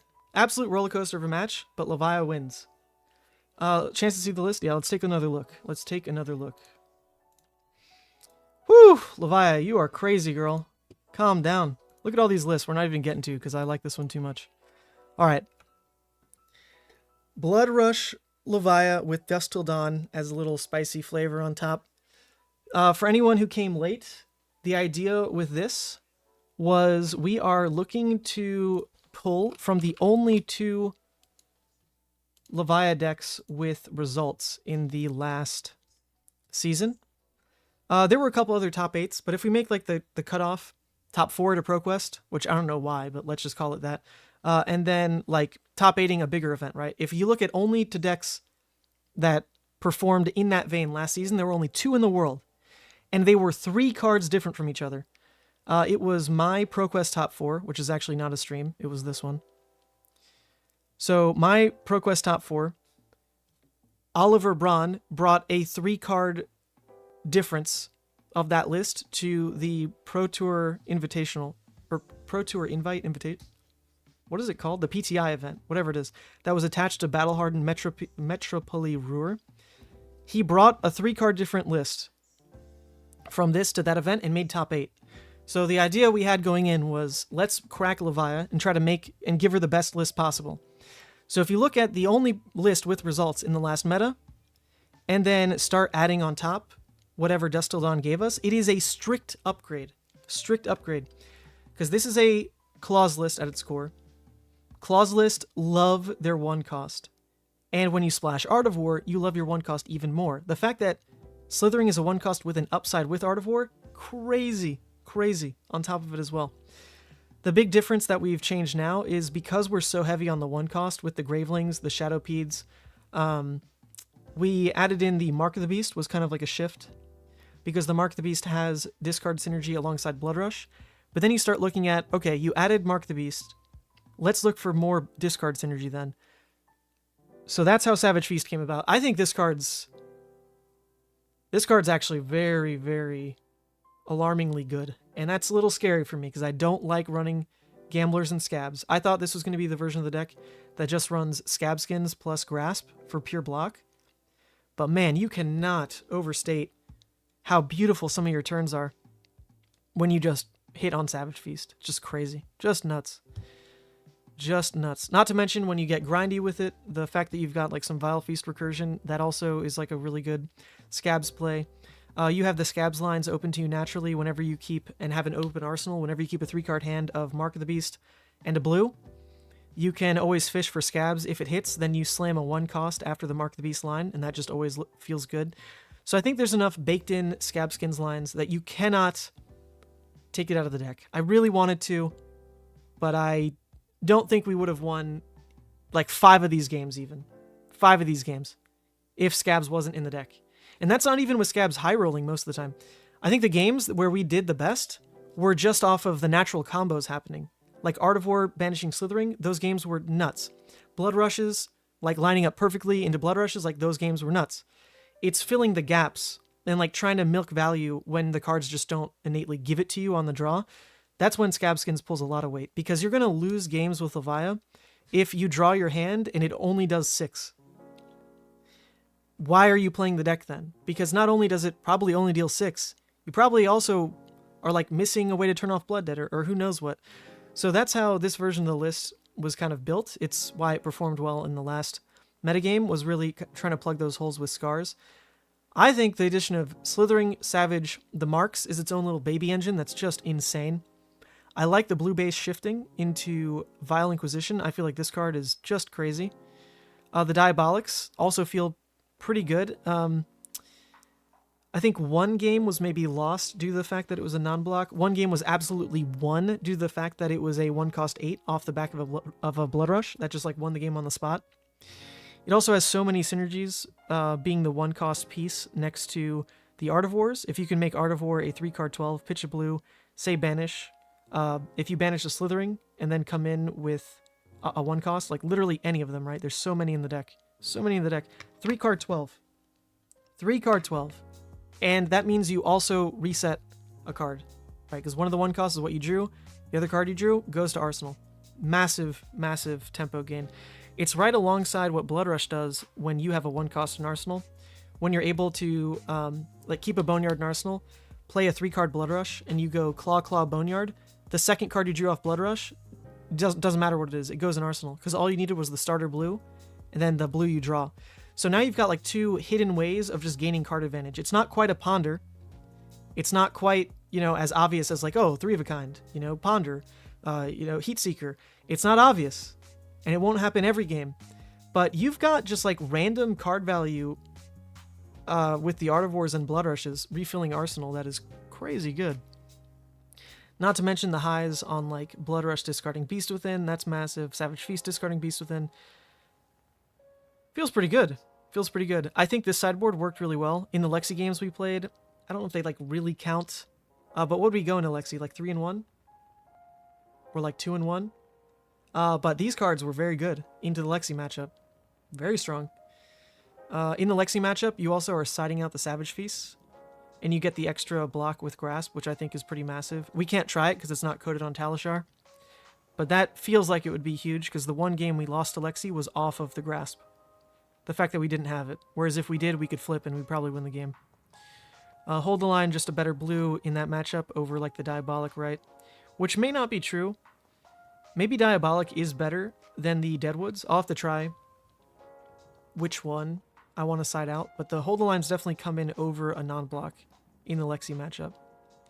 There might just be more upsides to Diabolic, because you figure the only synergy you're missing if you side out blue Deadwoods is Beast Within can't draw you a blue Deadwood. Whereas if you leave in the Diabolics, take out the Deadwoods, then whenever you Art of War, you're still leaving in the 1 cost 6. So actually, I think I've been misplaying that. Hold the line should probably go in over Deadwood. Maybe. I think that makes sense, though. I think this list feels great. I have no idea about a lot of these sideboard cards. The stuff that I'm pretty locked on is the CNCs, the 2 Shadow Puppetry, the Hold the Line. Tunic, the idea is if you know it's an Icelander who's not running attacks, then you want to just be running the Tunic, AB2, and Hooves. Like, you know, just run it. No reason to waste your slots on armor. The idea being if you know it is an attack action Icelander, like a Wounded Bull Icelander, then you just run the Spoiled Skull, and you keep Scabskins Gamblers. So I don't know if Icelander matters enough to like really need all these slots, but you catch Kano in that splash as well. Right? Although Kano, maybe you'd want Grasp over the Spoiled Skull. You'd probably run Tunic, Grasp, Hooves, Spoiled Skull into Kano. Yeah, not super sold on these, honestly. Not quite sold there. The deck feels nuts, though. The 1 cost, I mean, we're literally running every 1 cost 6 we possibly could. Red Graveling, Yellow Graveling, Red Savage Feast. Okay, not the ones with discard as cost. Those ones are bad. Slithering. Diabolic. The curve is just beautiful. I could see the Scars being something to cut, but honestly, they pull their weight. As we explained in the start of the stream, the way Levia wins is by forcing an endgame where your opponent blocks and you block, because your small hand trades are better. They're especially better once you flip to Consumed, right? Once you flip here, you either are like winning off the back of a now guaranteed 4-card Bloodrush push, or you're using the value to buy you extra life because now you're blocking more, and you get a smaller hand play. With like a 2-card play, Dread, pull the Graveling, or like pull the Dread, Graveling from hand with your blue, or an Endless Maw, whatever. So you want to achieve that state of the game. You want your opponent blocking because you will outvalue. So that's what the Scars are for. It's your ability to, rather than use an extra card in hand to block 3, you just take the damage, return 4, close the combat chain. You've now gotten 4 value out of your card rather than 3, and the graveyard's the exact same as it was, and you've advanced your eventual win con of getting your opponent to a grindy endgame, which is where you want to be. So I'm still a big fan of the Scars, personally. They get sided out a lot. Like, you know, I think in most matchups where the CNC is relevant, I mean, you automatically start cutting this. It's like the Scars are out and probably some of the Savages, because against Lexi you're not running the Gamblers, I don't think. So that's where I'm at. I think this list is pretty damn good. We are what, 11-3? Granted, it's just Talishar. One of our losses was the fact that a card's not coded. One of our losses was BS Lumina combo turn 4 with Soul of Arenia turn 0.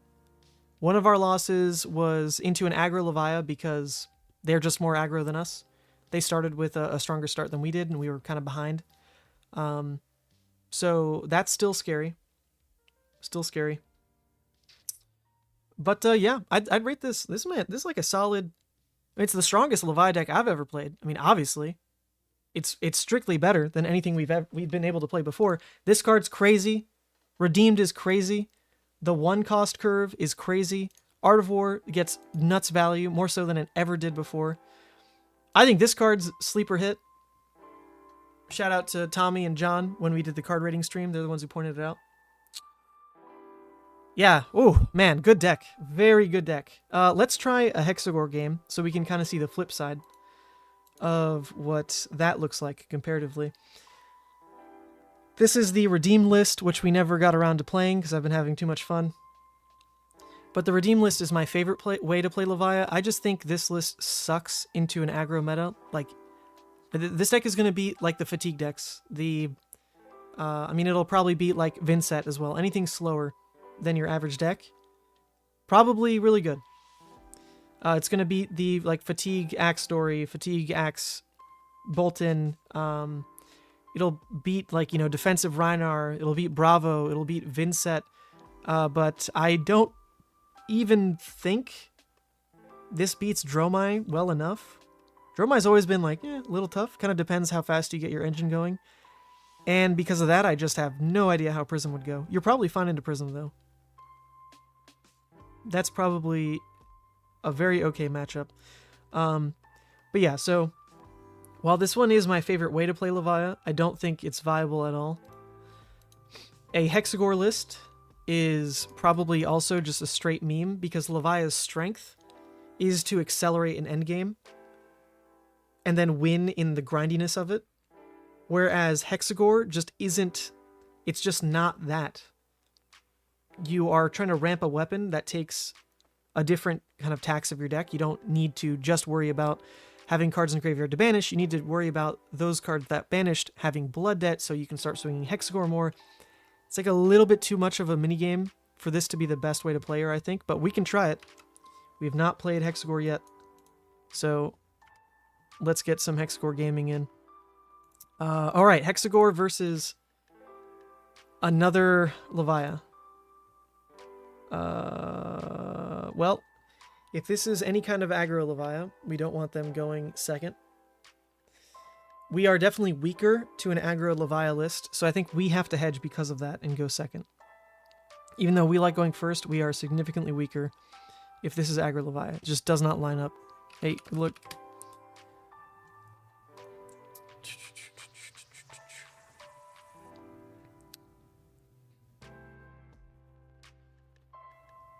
Oh, this deck is probably so bad. Let's do it.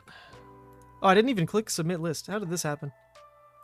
Well, luckily I don't think we're sideboarding, so we'll take it. They're fat decking us for some reason. I don't think you should ever do that with Levia.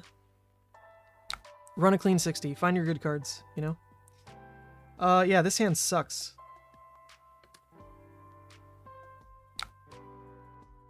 Well, okay, well at least draw cards. So maybe it's not that bad. Hold up. Is this nuts? Are we gamers? Hold up, hold up, hold up. Never mind. This hand's cracked. I thought you only drew if they were sixes. Not the case. Although, what the hell did we draw? Absolute garbage. Whew. Well, our best play is pay into Shadow, Arsenal Shadow. If we roll Scabs, we can at least burn out the Vial.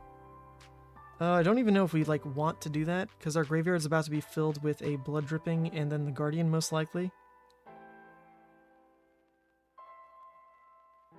If we roll the 1, I think we're forced to roll Gamblers because we can't put the Wrecker in Arsenal. I don't think we risk it then. We just do this.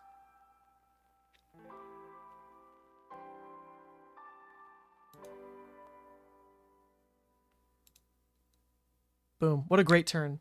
Oh, if we went turn 0. It'd be nuts. Oh no, what the? Wait, we don't have... Okay, hold up. How did this bug out again? We don't have our consumed / redeemed. Alright, alright. Good catch, chat. So, redeemed didn't load. Gotta rematch. Okay, okay. Let's do this. How did that happen? This wasn't even like a rematch game. Okay, same deal. We're gonna choose to go second. I mean, I don't think it ever glows, right? I would assume it's just there.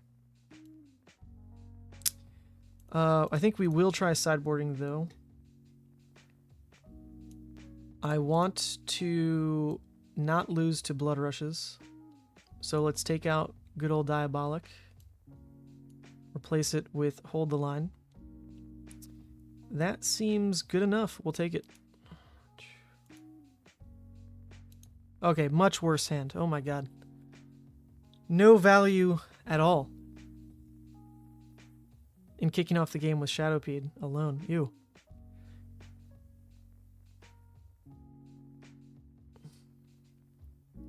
This list is sus. Blue Maws? Yeah, you gotta ramp Blood Debt, or Hexagore does nothing.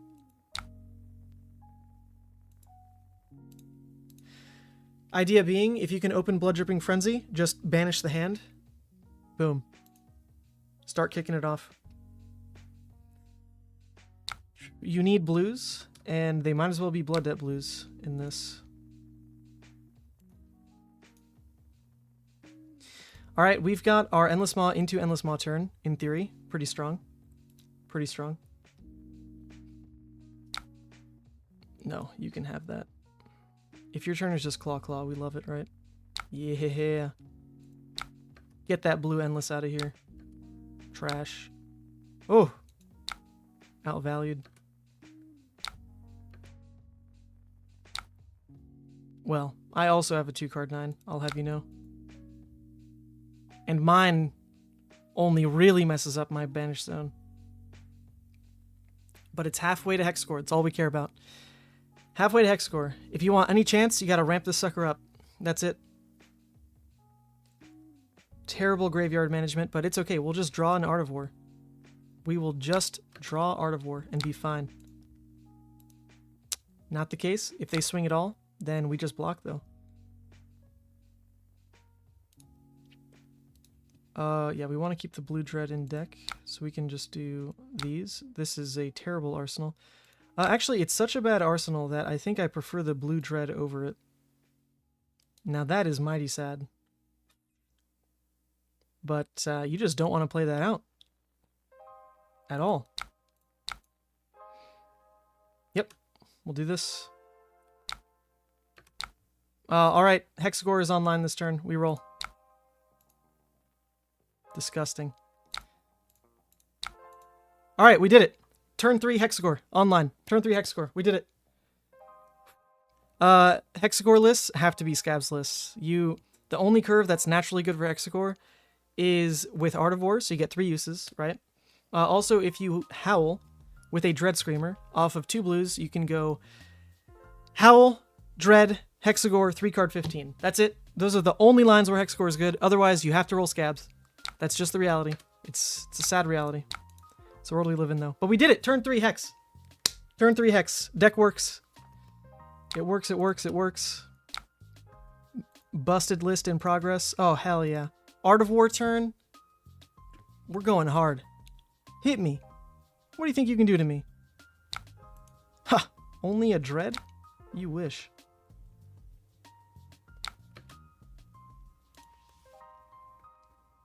You know, there's another 6-power brute weapon for when you live by the dice. That's, honestly, Narabedla, that is an insanely good point.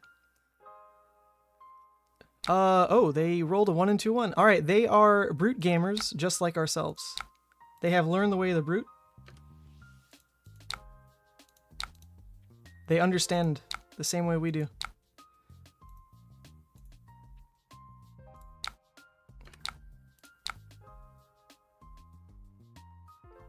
Oh my god, like, this deck is so bad. It's so bad. I mean, at minimum, it's Ram Raider into Hex. Sure. Jesus Christ. If we burn another Art of War right now... If we burn another Art of War, hear me out. We say +1, banish to draw. That does put us at 3 in graveyard, so pretty likely, actually, at that point, that we will draw a playable attack. If we don't, pretty rough. Obviously, if we play out the Ram Raider into Hex, though, we are YOLOing the Arsenal. Oh, no, it's not even Arsenal, because we'd have to pay in a Hex. So there would be no Arsenal, because the stupid card taxes the hand. That's right. That's right. All right, no Ram Raider. Card sucks. Buff and banish. Yes, yes. Okay, well, we just didn't draw into an attack. Optimal, I think. Probably should have just taken it. Then 4-card 12. Pretty rough when you expect Hexagore to be pulling weight.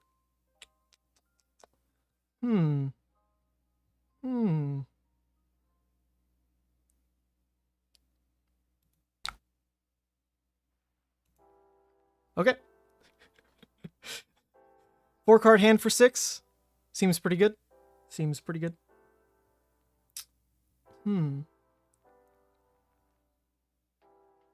Yeah, I mean, honestly, if we had the resources, screw it. Shaden, right? Like, literally just Shaden. Whatever. That'd been funny. Didn't quite happen, though. And now we're down 2 Artivores that did nothing, basically. Although our opponent seems to not be on a very aggressive hand either. So we don't hate that. We would have loved to do something a little bit more exciting. Okay, see, now we've got the Hexagore hand. This is... Now it's functional. Now it's functional. We block with Hold the Line, or at least pay into Guardian. Now we have a 3-card 11. Boom, Hexagore. Unlocked. 3-card 11. Unseen. Unseen in the world of Flesh and Blood. A 3-card 11.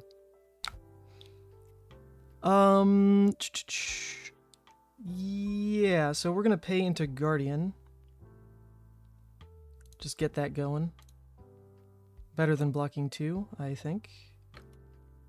You know, I heard. That's what the people tell me.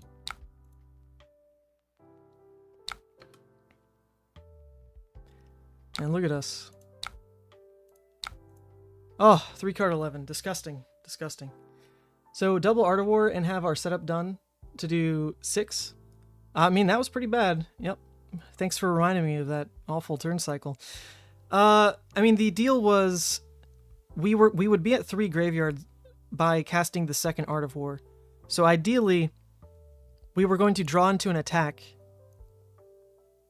that could eat the graveyard and then let us pay into Hex, with the possibility of not needing to waste the other Artivore, because there could have been a world where we actually end up with that in pitch, depending on how the draws work. Because, yeah, the turn initially with just Ram Raider was going to eat half the hand as cost.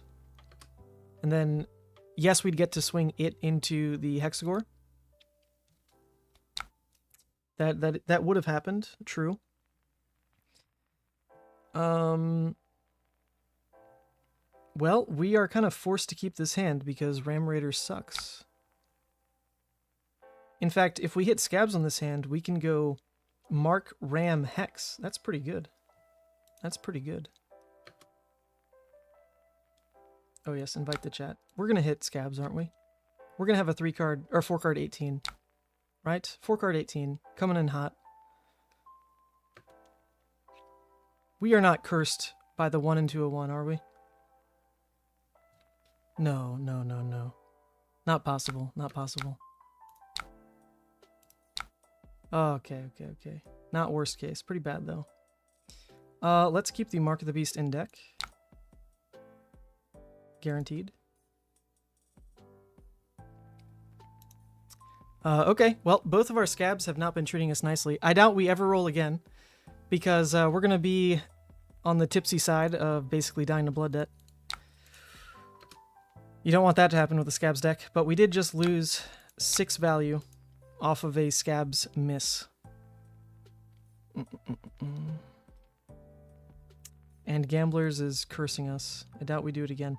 Graveyard's also hot garbage. So I think we're ramping into consume territory. The idea is, and actually this is a big payoff for a consume list with Hexagore, is that you have a guaranteed way to win the turn cycle when you flip.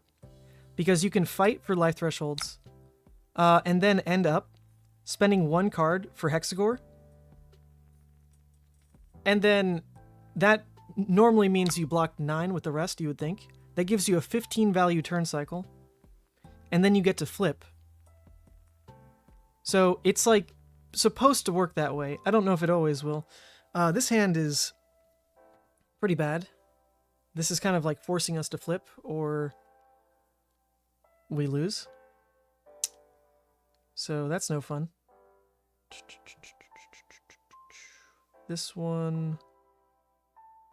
It's going to put us at 15. We're likely going to husk the next guy. Or I guess we could block 5 on the next guy. Yeah. Actually, that works out well. If the next attack is 6, then we can block 5. Our turn, just Shadowpeed for 6. Flip. Go crazy. Have husk for whatever their play is. Hell yeah. We're in. We're in. Alright, hit me with a 6. Yeah, this is what we like. Look at this perfect execution of life thresholds. We've done it. We've done it. We're only taking 1 damage. Ha, joke. So because we're in like a mill situation, I want these cards in deck.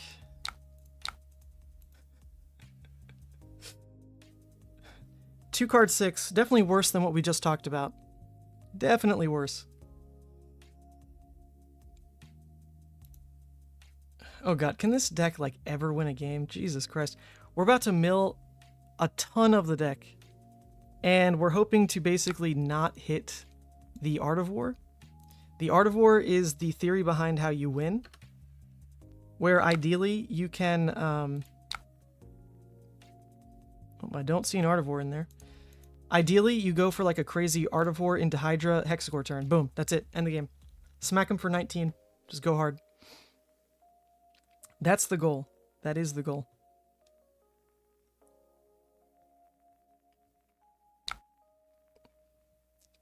Okay. Well, this is a really high value block from us. Insanely high value. So we do take it.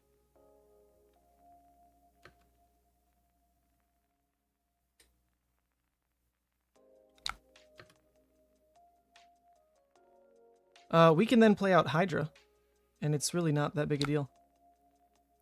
Alright, we do it. We play out the Hydra. I think we have to get the first recorded use of Hydra on stream right now, right? Like, that is just the best way to do it. I'm just thinking, do I want to do it any other way? I think it has to be Hydra. Yeah, opponent also took 6 blood debt. Yeah, I mean, they've had some unlucky hands. It's what it is. It's what it is. I mean, I want to roll scabs, right? But the problem is if it doesn't hit and it rolls a 1, we are throwing a game that we really should win right now. So we're missing like the Art of War to go for the Hydra kill turn. But our opponent is Levia, and they can't actually flip anymore. So I don't think we need it to win. Because at a certain point, if we force them to block enough, they'll die to their own blood debt, right? So let's go ahead and get the Hydra out right now. We're going to deal 4 to ourselves and come in for 13. Yeah, I like this. Ooh, actually, I think I want to keep the Howl. Yeah, I think I want the Howl in Arsenal because... Yeah, let's do it, let's do it. Let's keep the Howl in Arsenal. It's our way to just go a little taller. If we even get to keep those hands. Who knows? Who knows? We have the Endless Maws to try to block down. This is the dumb play, by the way. Like, this is the first stream play. I don't, like, there's no reason to actually do this. We're trying to leave the Hydra for our kill turn. But it looks like our opponent can't block it out. Card's nuts. Card's crazy, I guess. Looks like we didn't lose an Art of War. Looks good. Looks good. Oh, yeah. I like that.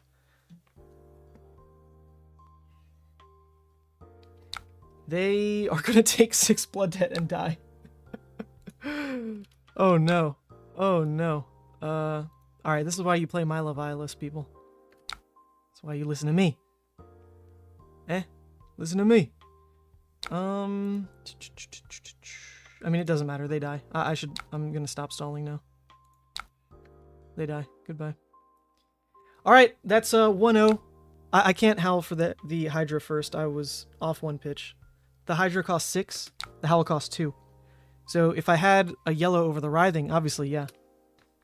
Alright, I think it's confirmed that Turbo Ramp Hexagore that can get Hex live by turn 3, that can flip to Consumed by like turn 5. We have to full rematch. Oh, actually, I think they already clicked full rematch.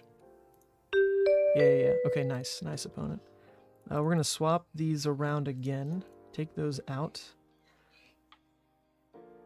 Because in this one in particular...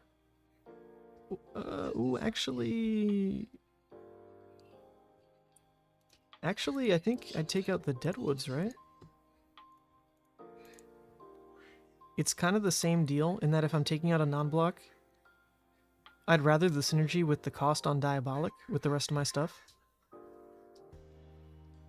Yeah, okay. I think I like that slightly better, slightly better. We're in. Okay.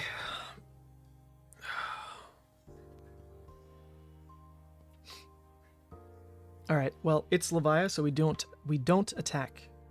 But I don't really want these in hand either. Kind of scary. So I think that means that this is just what we play next turn. I don't want to ramp up Blood Debt yet.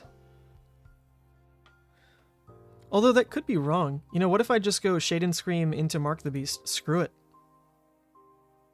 Best case scenario, if I'm ramping, Shaden banishes a mark, and then I just play the next mark. Yeah, we're just going to go crazy. Let's just go crazy. We're in. I mean, we're all in. We're all in on ramping Hexagore, so let's do it. Gives us 2 Blood Debt turn 0. Next turn, we're just going to rip the Blood Dripping Frenzy, spam banish, Hexagore live.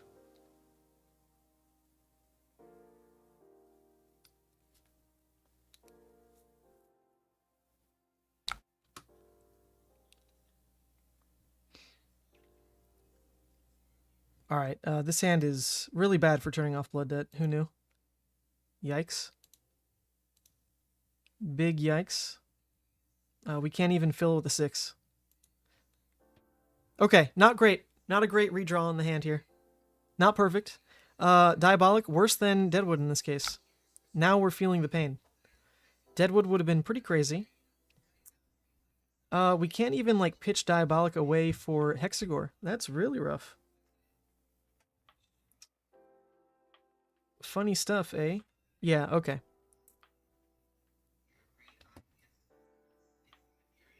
Yeah, now we know Diabolic comes out before Deadwood in like a hold the line type situation. I mean, it's pretty dumb to fill the yard with all of these, but there's nothing else we can really do about it.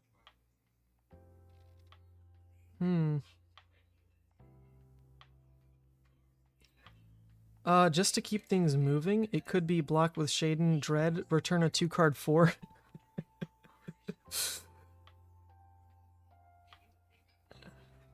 That pushes me to 3 Blood Debt. That seems absolutely miserable. In terms of setting up for when Hexagore is live, it's just arsenaling the Shaden. So is my turn really block 6, swing Hexagore with Diabolic, arsenal Shaden? Oof. There's a chance it actually might be.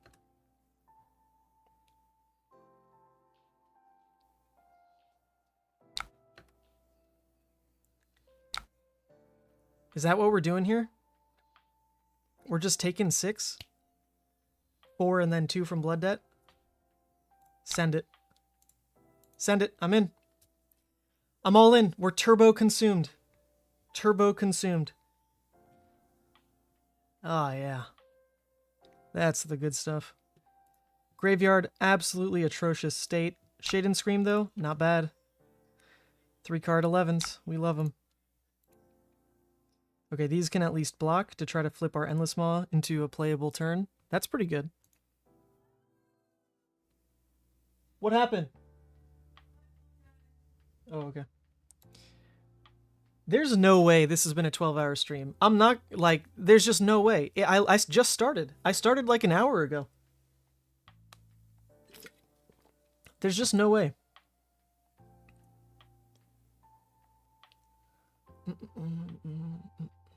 Sorry, just tuned in. Where can I see the deck list? This build in particular is a meme, but we're trying it, and we did win a game with it, so can't be that bad. Okay, our opponent has drawn a bunch of reds here. We were always filling with this because we want our turn to be the endless. Looks good. Our opponent's list seems really clunky. I mean, the Ram Raiders I don't think fit into a Claws build. They just don't make sense. Nice. That is the perfect banish for us. 2 misses, 1 hit. Come in with the 2-card 9. We're basically at the point where if our hand is just Shaden Hexagore, that's fine. It'll put us at 5 Blood Debt. So we're getting there.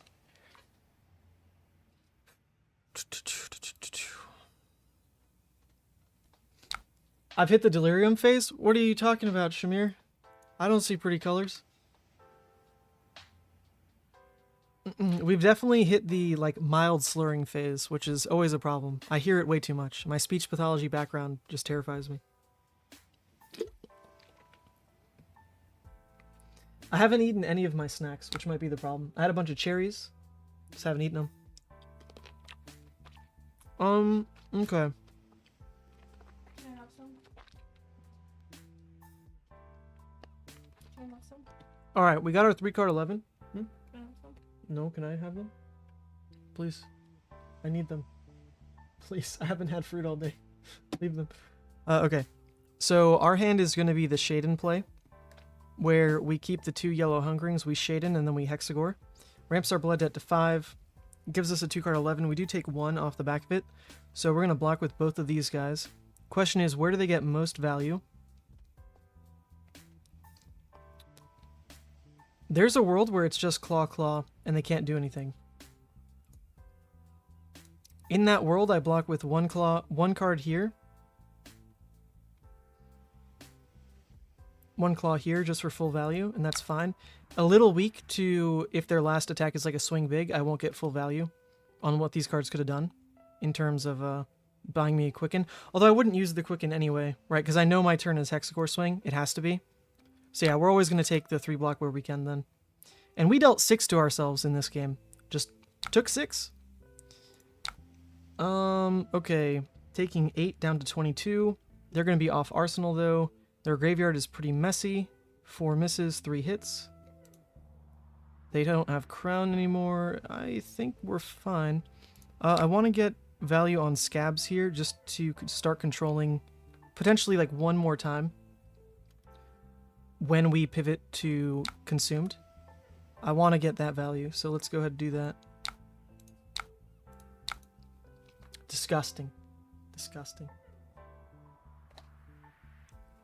No, Sandra did not steal, or she did not drop off snacks. She tried to steal it. She comes in, and she goes, "Oh, are you not eating your cherries?"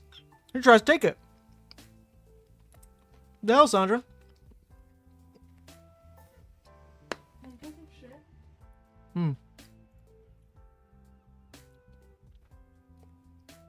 Alright, is this list actually correct?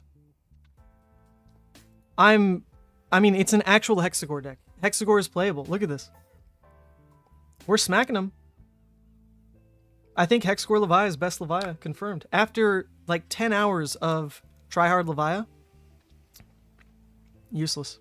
We found the real way to play this deck. They come in for Endless Maw. We do need to care about turning off Blood Debt.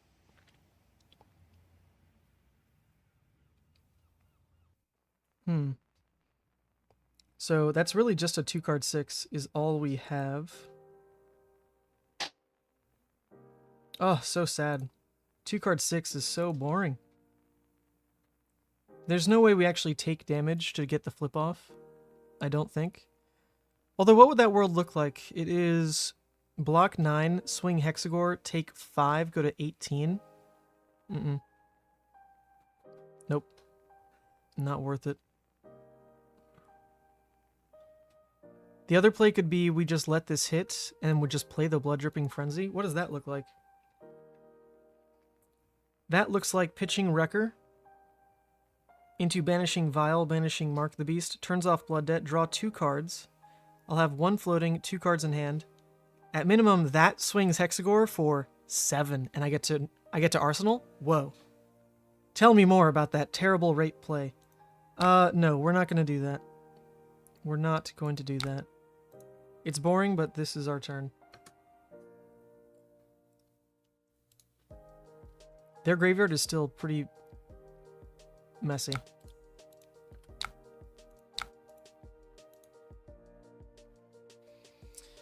If one of those cards was potentially better for Arsenal, maybe I keep an extra card, try to hit Scabs. If Scabs hits, then Hexagore. If it doesn't, Arsenal. But I don't really think I care about any of those. Maybe Blood Dripping, I guess, could have been the maybe card. Block with Recursion. Keep Vial. At minimum, my turn is pitch Vial for Mark. Arsenal Blood Dripping. I just don't think I really need Blood Dripping anymore. We're at 6 Blood Debt now. Like, we've kind of done it. This hand's great. It's a 3-card 12, and we get to Arsenal Dread Screamer. Seems good. Seems good.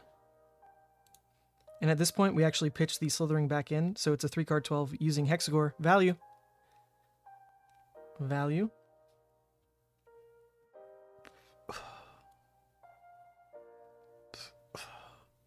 Opponent started with Art of Wars. They don't need to worry about Blood Debt, so their turn is CNC into attack? Huh. Okay. We got some play. Maybe we flip.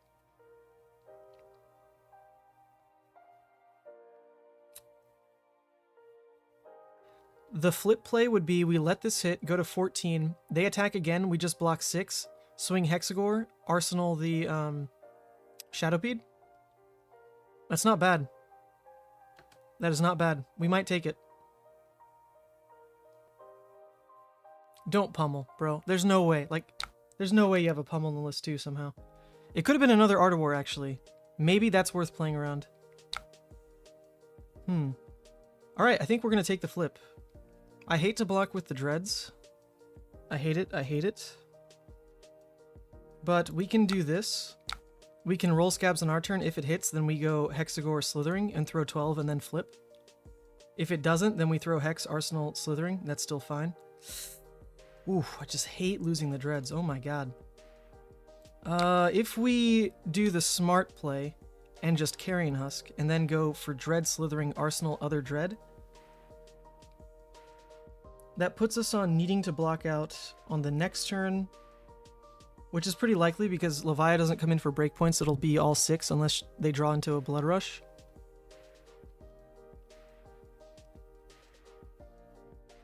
Nope, I'm not going to be dumb about it. I'm not going to be dumb about it.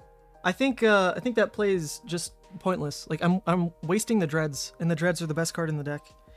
So I think I can maintain 14 life unless they specifically swing like a Reckless at me. And if that's the case, it'll just be a redeemed game, I guess. So let's do this. They didn't hit on Scab, so there is no Claw following this play. Okay. We're just going to go for the 12, Arsenal Dread. Probably look to flip next turn on a 3-card block, swing Hexagore, set up with Dread and Arsenal, and then we just win.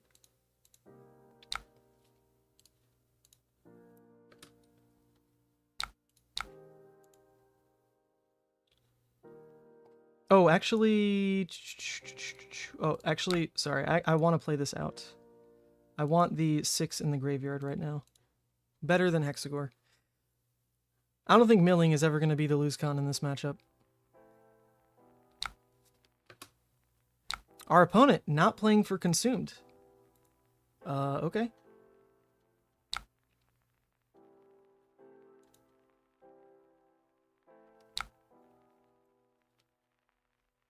Alright. So in terms of how we have to block this. In terms of how we have to block this, we can do this. Give up the Shaden.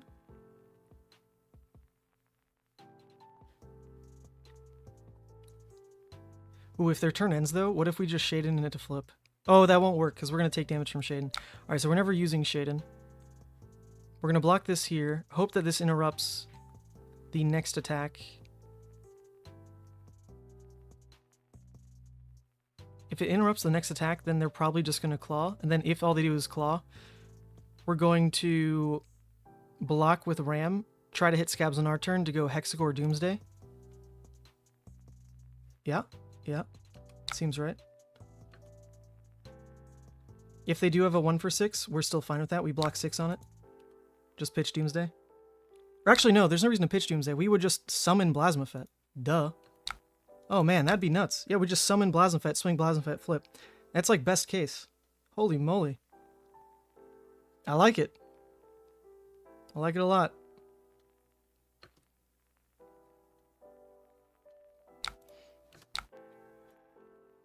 Alright, we do leave ourselves open to gamblers on this kind of play. But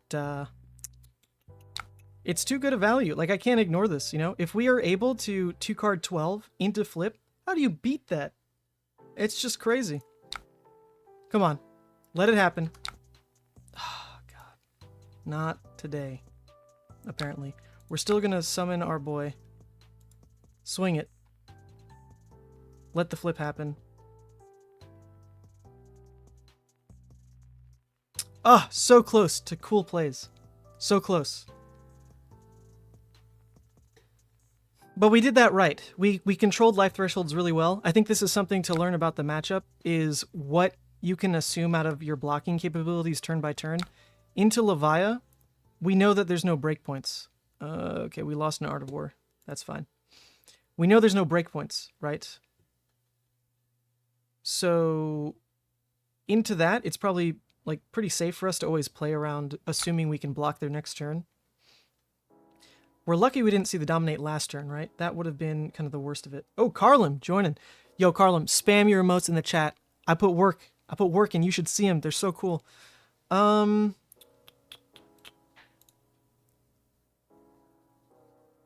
our turn, we can go Dread, Hexagore. Arsenal Slithering. Seems pretty good. We want to get the extra 6 in the graveyard as well. We can roll Scabs on it. If it hits, it's Plasmafet. Also, cool interaction. You can play Slithering out if Plasmafet banishes it, which is crazy. Yeah, let's take this play. I like it. I like it. 8 to 8. So the fear here is we have 1, 2, 3, 4, 5 misses. If that's the case, right, we should lead with Scabs to be safe. Although we'll never take Blood Debt, actually, so I wonder if that changes how you make those lines. We could also just Blood Dripping and get the Shadowpeed value. Maybe that's how we make this turn, because Blood Dripping can apply to Plasmafet. So we Blood Dripping, banish Shadowpeed, then what? We draw a card and have 1 floating?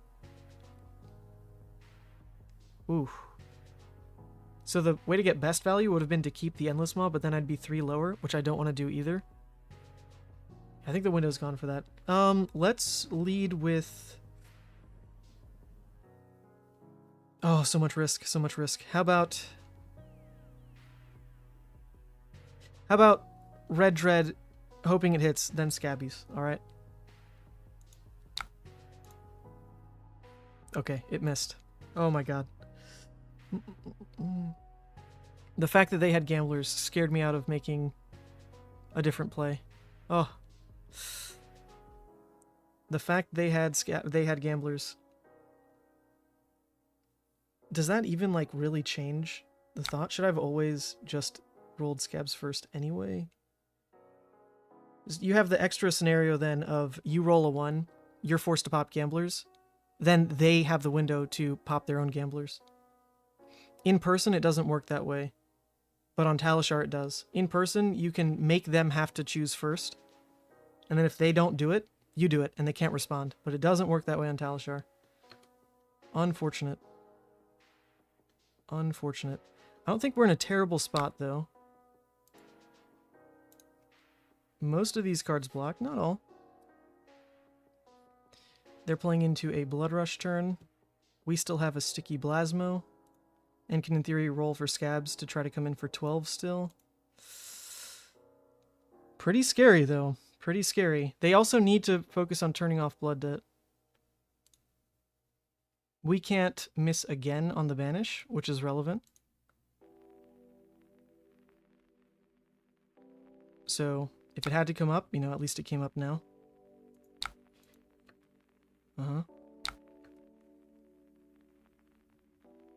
Uh-oh. I'm smelling death. I'm smelling death here. It looks like they do have 1 more attack.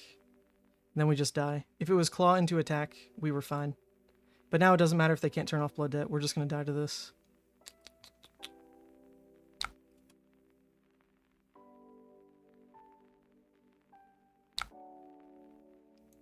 Yeah, this card doesn't block. Damn Slithering. Damn Slithering. If it did, we go to 2. they don't turn off Blood Debt and they just straight die on the spot. So the choice that we could have made differently was roll Scabs first. Yeah, because of the way it works on Talishar, I don't think I do that. In person, I do. In Talishar, I do not. So I don't know if I can call that a real misplay. The other problem would be if I had kept the Endless on the last turn to try to get Blood Dripping to get higher value. That fills the graveyard with an extra miss and makes it a Scabskin's turn, like no matter what. So it's really just a big question mark. Like, would this have hit or not? Good game. Yeah, granted, like, if the Scabskins just didn't hit, then, you know, we did what we could. We just played the turn. And we would have just always lost. Oh.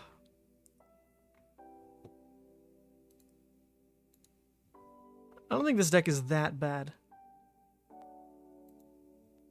We did take 6 damage just for the memes. We could have only taken 2 damage, right? Could have just not swung Hexagore. So in that scenario, we'd be 4 life higher and just not dead. Our opponent would be higher life. But what we need is to just be able to block hand by hand and win the value game now. Because we flipped and they didn't. So meming on like turn 2 and swinging Hexagore. Yeah, pretty costly. Pretty costly. Yee. 4. We're playing our tournament game? Yeah, let's do it, Pat. Let's do it. Where do you want to play? Oh, Tyler, that was you. Yeah, no problem. GG's.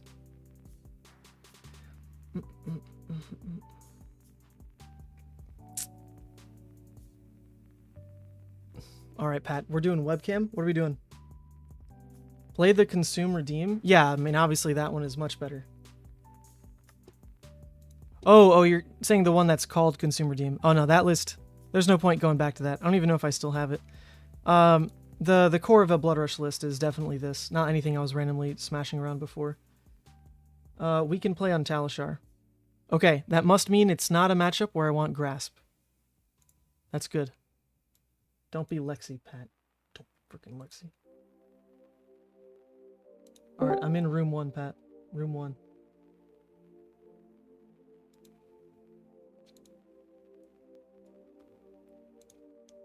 Alright, we got a tournament game.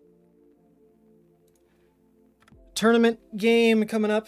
We're doing an internal tournament at the Runaways Discord. Well, I guess it doesn't matter where. You have to be part of the team for it.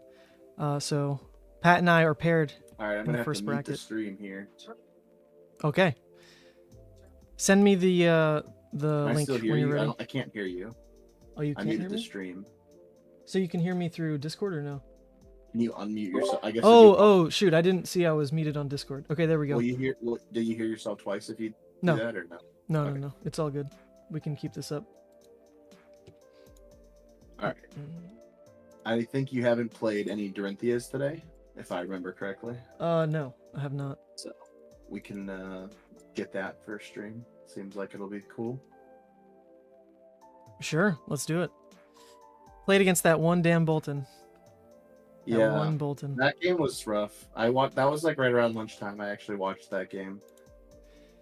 I had it on in the background most of the day though. Nice, appreciate. It's been a pretty crazy stream. I barely dipped under I can't 200 believe you're for still 12 going hours. strong, man. I can't believe you're still going strong. Oh, dude, I could do this all week. Let's go. But that, by the way, looks insane. There's no way I'm ever playing the control version. Cody was kicking my ass last night playing like just aggro decks, and there was no way. This version you're playing today looks so much better. Yeah, the control is just... Ugh, it's sad, but I don't think it is going to beat anything that just... Yeah, like, just anything that attacks. Like, if they can just get over, like, mediocre block, you will lose. Play fair attacks, but I can't beat decks that, like, play Mount Heroic or, play 3 of a kind and make 3 hero attacks. Yeah, none of those games are very fair, and that deck is a little too fair, I think. All right, let me send you the link.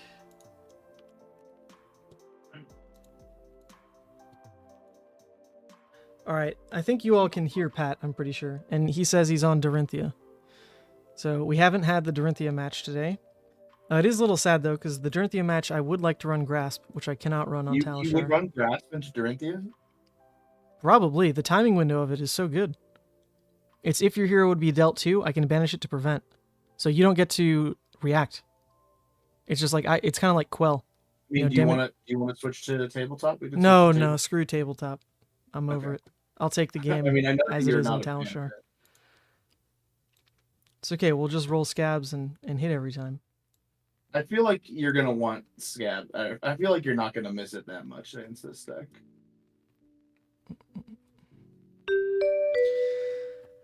All right. We don't want these. We want these.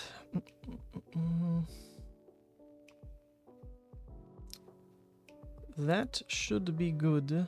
Take those out. If this is the fatigue Dorinthia, it'll be interesting. It's the battle hex for Dorinthia. Yeah. Okay. And that's, I mean, I guess in the dark you wouldn't know.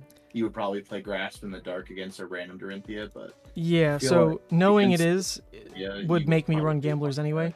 So not the biggest deal. We'll let That's it what I'm rip. saying. Like, I feel like you would not have wanted Grasp against No. if you knew in this. That's why I figured it wasn't that bad. But No. We're good. all right, I'm just sideboarding here. Give me a second. Making sure I got everything I need. Yeah, I think that looks good.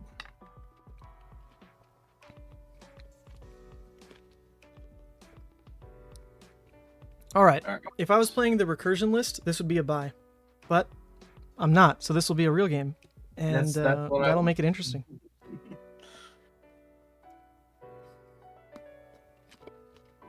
The old 3 reds, you know, you gotta bury those Oh, yeah. for later. Unfortunately, I don't have the card I want in this hand to punish this opener. But I'll take the graveyard fill. It's not a big deal. I normally wouldn't attack here, I don't think, but I'm just Arsenal. But that Yeah, hand but was you've got so the red good. Oasis and Steel Blade. I have to attack here. A little awkward.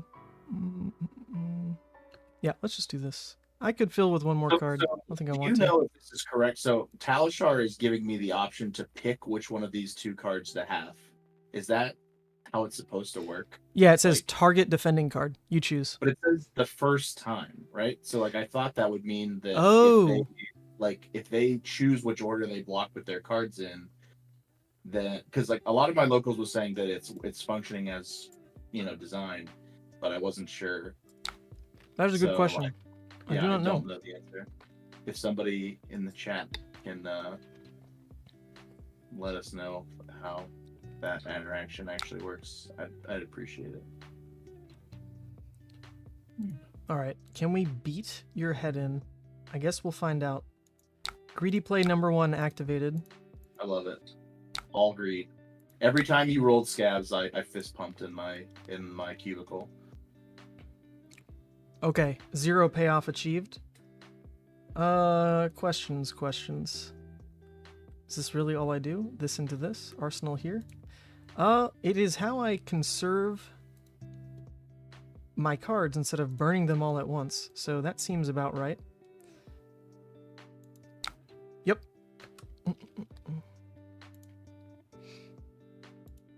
Rough. Just a little baby blue. Baby blue dread. Little boy blue.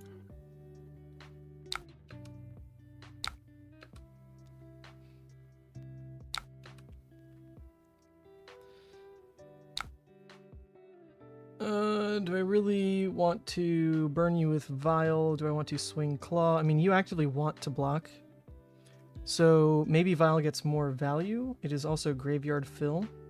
I could roll Scabs for both. Pretty low value roll. The only 3-card hand you want to keep is being able to, like, Fell Swing, or whatever it's called, pitch a blue, and then another blue goes into Decimator. So you can always do that off 3 anyway. I think I'm just going to Vile. Yeah, get it out of here. Out. All right.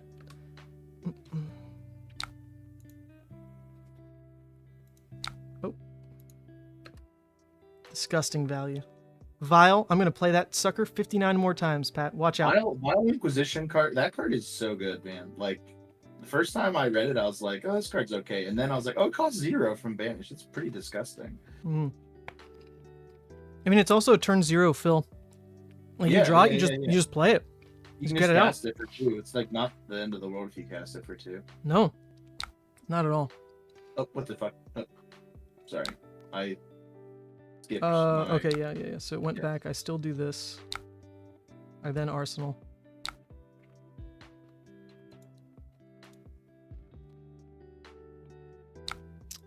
Wow, really interesting hands we got here.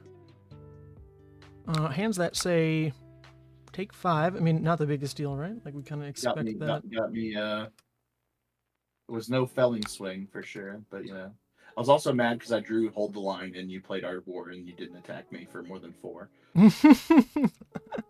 There you go. It's okay. You're stacking it for the counter pitch. That's exactly That's right. what it's I'm for. gonna save it for the later games. All right, we've got one of our combos. Let's do it. Another Art of War. Is it the centipede? Hell yeah, it's the centipede.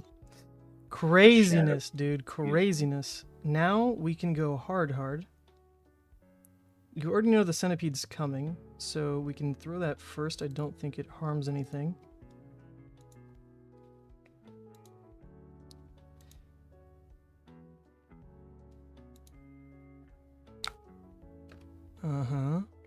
Hold the line value. Oh, disgusting. Did it. Disgusting. 1 card block 5. Then we can go for... Yeah, we can play this one out into the Claw Arsenal. Seems decent.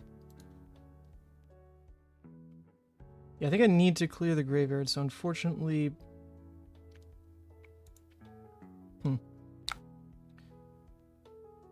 Not exactly how I want to use this guy. Didn't banish anything.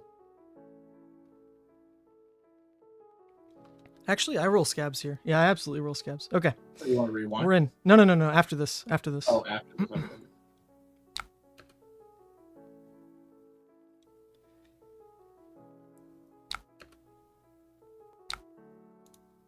Come on.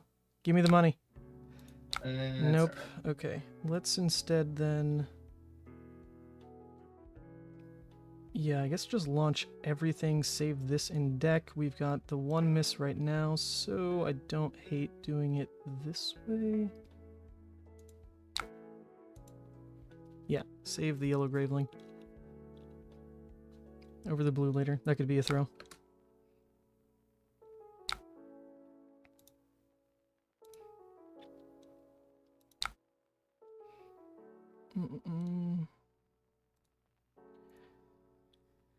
A little bit of a non-functioning hand here. It at least throws 6, but no good arsenal. I was gonna say the nice thing about this is that you get to just show off this deck because I'm just gonna block every turn and just swing with the axe. So I mean, yeah. Just So exactly, like ideally now we have room then to just play for Bloodrush. Like we've got triple Bloodrush. We know we can consume flip pretty much with every bit of control possible, unless we block into you reprising like an Iron Song. Might be like the only way it messes up how we're gonna expect damage to land. So yeah, I think with that in mind, I'm gonna play this a little differently. We'll let that get bad value. We already have the one at the bottom.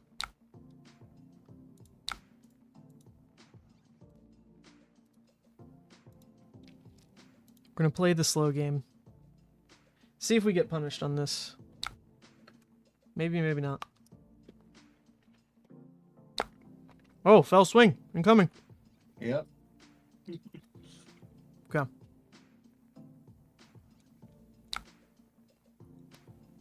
My glacial footsteps. Yep, 3 card 10. And it's making my damn 3 blocks, just 2s. This axe is insane. That's so Oh good. yeah. Like Oh yeah. I wish that I wish it was one-handed so you could play a shield too. Then I would really feel like I was Oldham, but you know. That would probably like border on broken. That'd be kind of insane. Just saying. All right. I can't have it all, I guess. All right. You're an Oldhim player. You had it all for a long while. I have had it all for a while. Okay. Yeah. That's good. Doing that. I don't want to play out the vial right now, so no need for scabs. We'll just take a 3-card 12.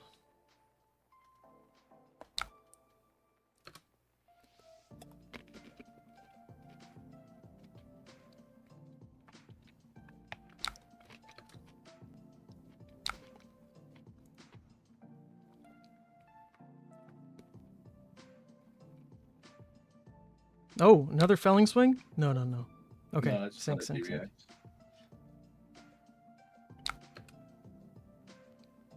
Thank God it doesn't half equipment. My husk would block 3. That would be nice. One short of gaining a life here. Calculated.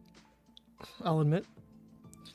No, not at all. So do we take the scabs play? I mean, I think no matter what, this is a scabs play type of turn. And it's a little bit of a flexible one, so I don't hate it. Alright, scabs is going to hit. I feel it. I believe in you. I believe in you.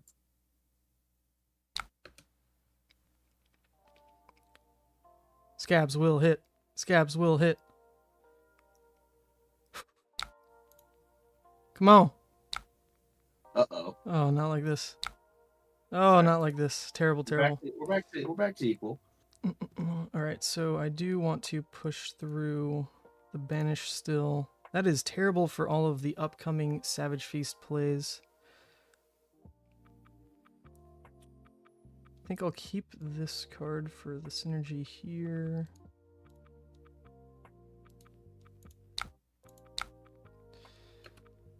Trimmed 1 miss, so only 2 left. Not bad for future turns, but oh well.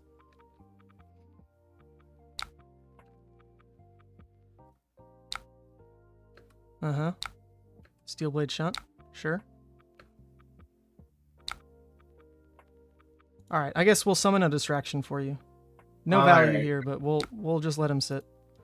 Well, luckily I have my sharpened steel in my hand, which, you know, works out pretty lovely, actually. I'll allow it. Need some breathing room.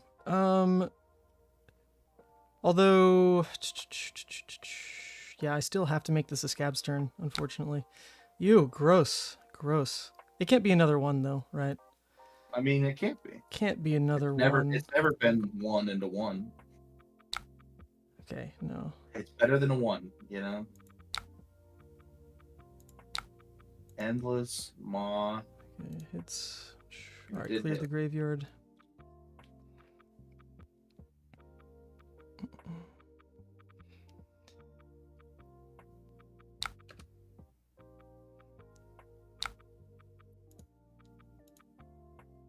There's that 3-card 10. We love to see it.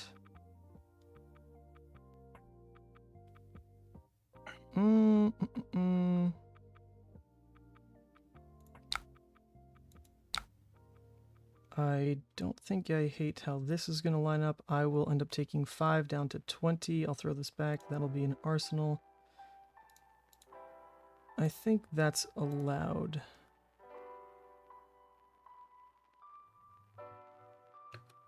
Yep, that's allowed.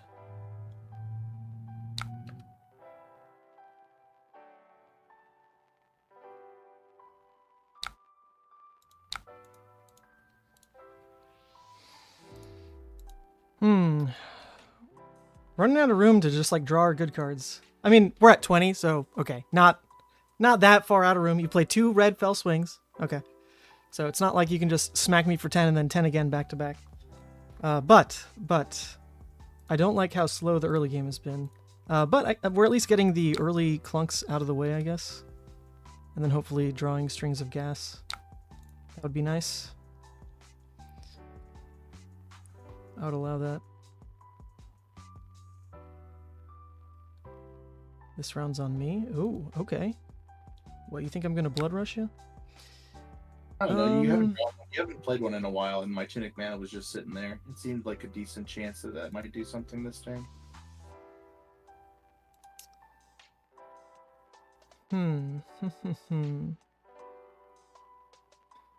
Bloodrush is a little scary. It's a maybe on the discard.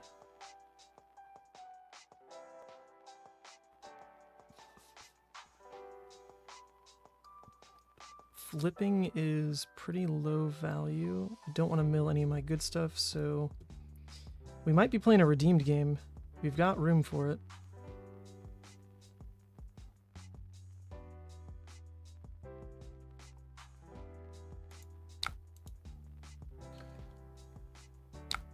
We could be a redeemed gamer, which would be interesting. I can't afford to mill any of my good stuff, which might happen right here. Ooh, Let's see. And you hit Oh, the thing. Nope. Just one. We're good.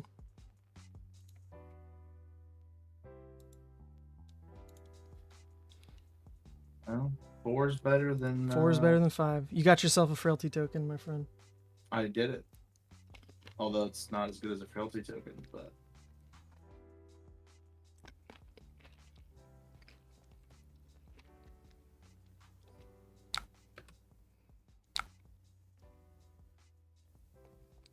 All right. Are we a pitch stack gamer? Or are we a go hard gamer? Oof. I really kind of want to do this, but I don't think I should. I should probably save that for next hand. Yep. Sad, but we do know we don't have gamblers anymore, so we kind of need to combo cards like these.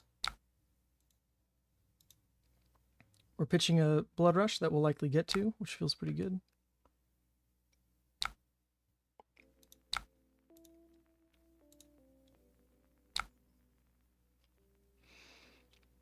I think we want to keep our options open one more time to if we want to consumed flip, which I really don't think I want to do. But taking 4 means that option is just straight off the table. I mean, so I think it's gonna if be I a block redeemed with game the anyway. scabs... It's gonna be a redeemed game anyway. Oh no, sorry, consume is consideration. Because if I take it, then I have no option on consume. It actually could depend a bit on how wide this next turn goes to see what kind of pressure I land on you. So if I do this, that puts me at 14. I'll have the ball in my court to decide still for one more turn. I think that's okay.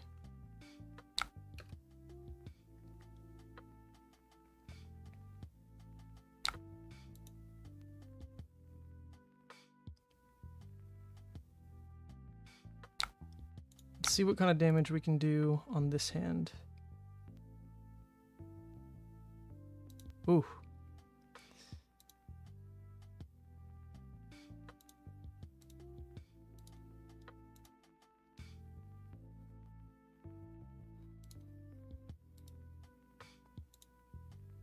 I got excited. I saw the Nourishing Emptiness for a second, and then I was like, oh, he just has Husk.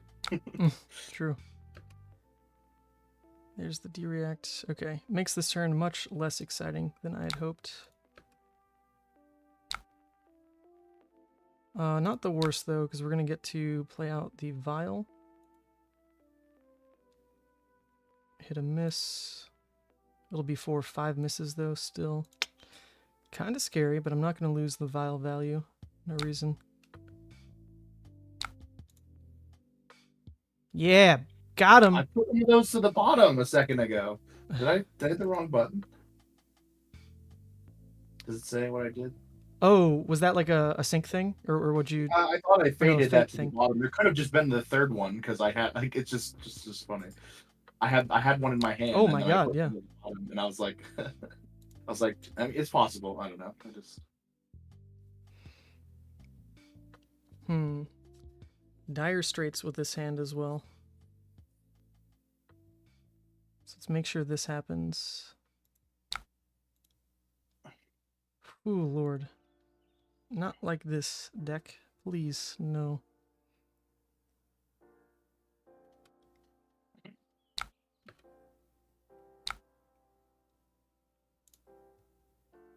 we're forced here. Oh my god. That is awful, awful, awful. That's game over right here. The hand doesn't turn off Blood Debt without the Savage Feast trying to draw. Can't flip to redeemed because we're not at 13. Well, there goes that. Oh, well, no, I guess I'm forced to consumed then. Oh, so that'll be the difference. I'm forced to consumed so that the game's not just over. I mean, you're But not boy, dead, does it but you're gonna feel lose over. 9 cards or something out of your deck. Which Yeah, is and you're like, at 21. yeah. Yeah, not really winning. Not really winning. Then I don't even have to swing my weapon every turn. I can just Yep. block with 12 every turn. Oh, Levia. Alright, let's do it for science. I would like to know what I would draw, please. Show me Savage Feast. That would have turned off Blood Debt. That's Oh, well. unfortunate. Can we just give you an action point and say that you rolled a thing to see what it looks like? In manual mode, I think we can give you an action point. Yeah, if you want. I mean, it would change... It just makes it more interesting, right? Just makes Yeah, it more yeah. interesting. I'm down for that. I mean, Yeah. a punt game is not a fun game. So if that's the case, thank you, Pratt. I appreciate that. We would lead with the blue instead. Because out of curiosity, I pitched the non-block because I don't want it in hand, right? But if we did have the action point, then we'd instead pitch the wrecker here. Yeah. So I'd rather first I mean, clearly you would lose the game if that happens. So it's just Yep. obvious. It's just not interesting anymore. So I think this is much more interesting. I have to figure out how I'm going to block this turn because I actually have a hand that actually can attack back for a change.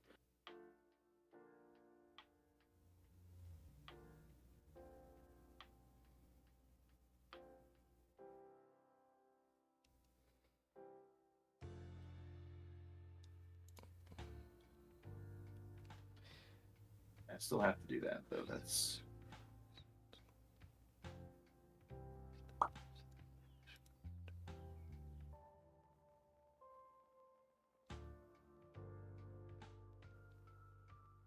with the extra action point, I think I just pass here. See what the second attack is. Mm-hmm. Nothing too exciting. Like, it is just forced because I have to just try to turn off Blood Debt and not die. I could still miss on this, and then it's like... then it's over. But no, that does hit. Yeah, there we go. Okay.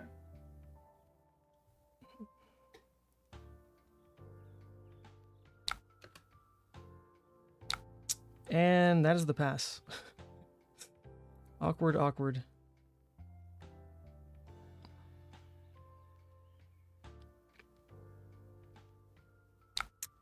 Oh man, ain't that the combo?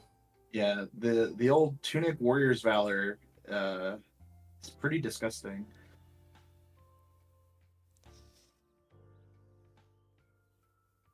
What am I supposed to do around that? I mean, you're likely on 2 blues right now, so Scowling doesn't get good value. But that's only if you played it right, which you, of course, probably did. So I'm hoping to, keep this hand and hopefully find a way to turn off Blood Debt, which has been a problem again on this hand.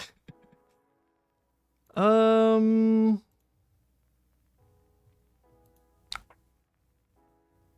mean, we'll try this. It is what we have to do first. For what it's worth, I did keep a red. So I Oh, was you like, did? Uh-oh. And you hit the blue, so Ooh. God. Dang. It's okay. This is training you out of playing it that way in person. Well, I think it's fine. I don't know. No, it's really bad. I don't think I ever get Scowling value ever, unless you go for that line, which I didn't even know was a thing your deck did, honestly. I thought you just block, swing, and then sometimes felling swing. So, that's good to know, actually, for my sake as well. I got really greedy there, I guess. Yeah, I probably should have just pitched and played my thing. All right, draw me a way to turn off Blood Debt deck. You can do it. That'll do it.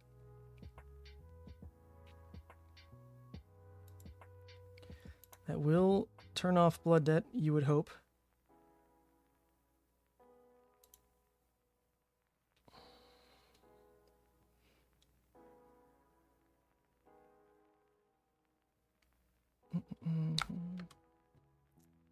Still a chance I can actually miss on the Spanish. That would be terrible. But take the plays we gotta take. Man, that really is just game over, though, if it misses here. And yeah, that'd be justified. This is supposed to be a loss. 1, 2, 3, 4, 5, 6. There's just nothing around it. Oh, 7. Scowling's in the graveyard now. Okay, let her rip. Oh, thank God. Oh, Jesus Christ. Beast within. You bastard. Savior.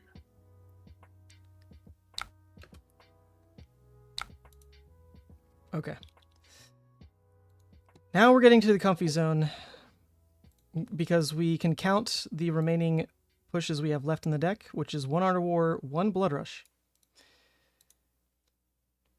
We probably only need 1 to kind of push you in the like dead to reckless state, but I could be wrong.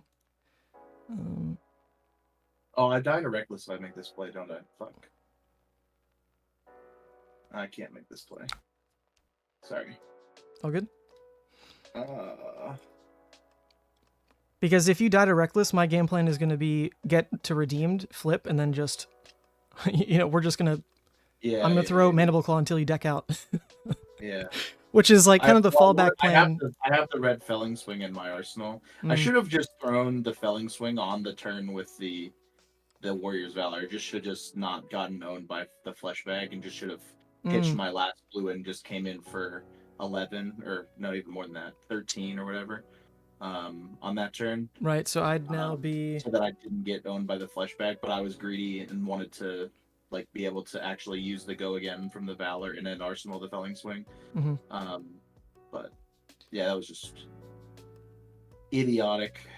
Well, I think you can still put me on, like, hopefully having a dud turn again. I can't risk scabs, and my arsenal does not turn off Blood Debt, so we're in the danger zone again.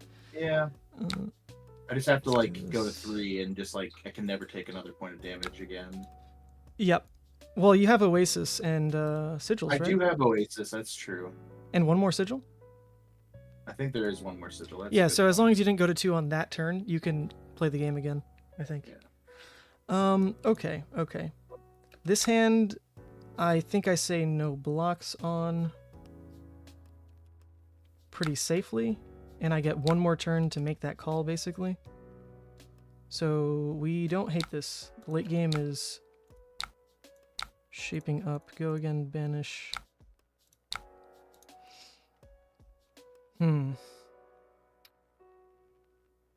Not ideal, but not the worst. Blood Debt is already off, to be fair. Okay, this did get the buff. We like that.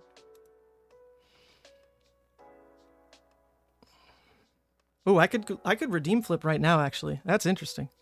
You can. I guess it depends how you block here. If you give me 3, Yeah. I think I flip. And just not have to worry about a thing. And you'll Yeah. heal 3 as well. Yep. Yeah.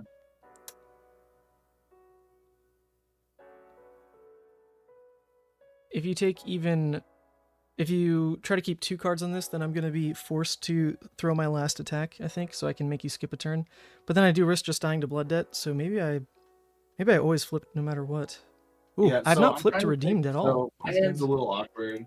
I mean, it's not that awkward, but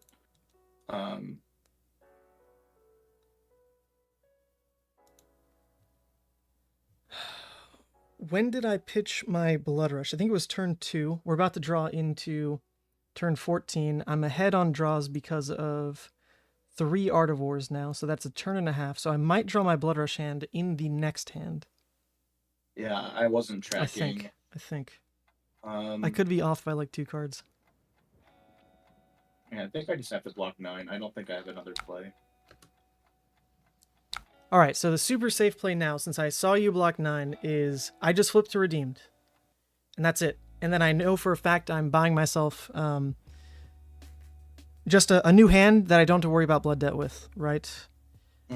Because you will not be presenting lethal. I can say no blocks on it. I don't think I will, because I don't want to die to shunts. So I probably will block. But you're going to go to The other- 8, too. So, Oh, yeah, I heal as well. Oh, shoot, I forgot Yeah. about that part. The other option, though, is I just throw this last attack because it makes you give me the card and at least 2 equipment, which you only have 2 left, actually. Okay, no, I think we're going to... Oh, this is... We'll see what's in the next hand. I think at minimum, though, like next hand, I can just flip Redeemed. If my turn doesn't turn off Blood Debt, I just flip Redeemed, whatever. So my last card is Unmovable Blue. So Oh, no. So, but I think I have to make that block anyway, and because if I cast the Unmovable, then you definitely make your second attack. There's a chance that you don't make your second attack if I just windmill block 9. But so like, do you want to make this a best of 3 for the how we record it? if I mean, it doesn't matter to me. I mean, if whatever you want to do. I mean, I kind of won game 1 anyway, but it's fine. Oh yeah, yeah. That's fair. That's fair. I don't care. We could play more if you want. I don't care. I mean, I assume you're starting to get tired soon. How much time you have left on stream? We have 33 minutes, so it's about one more game in me. We could play one more, if you want, or we could call it, and you could get back into playing more Turbo Hexagore with like the crowd wants.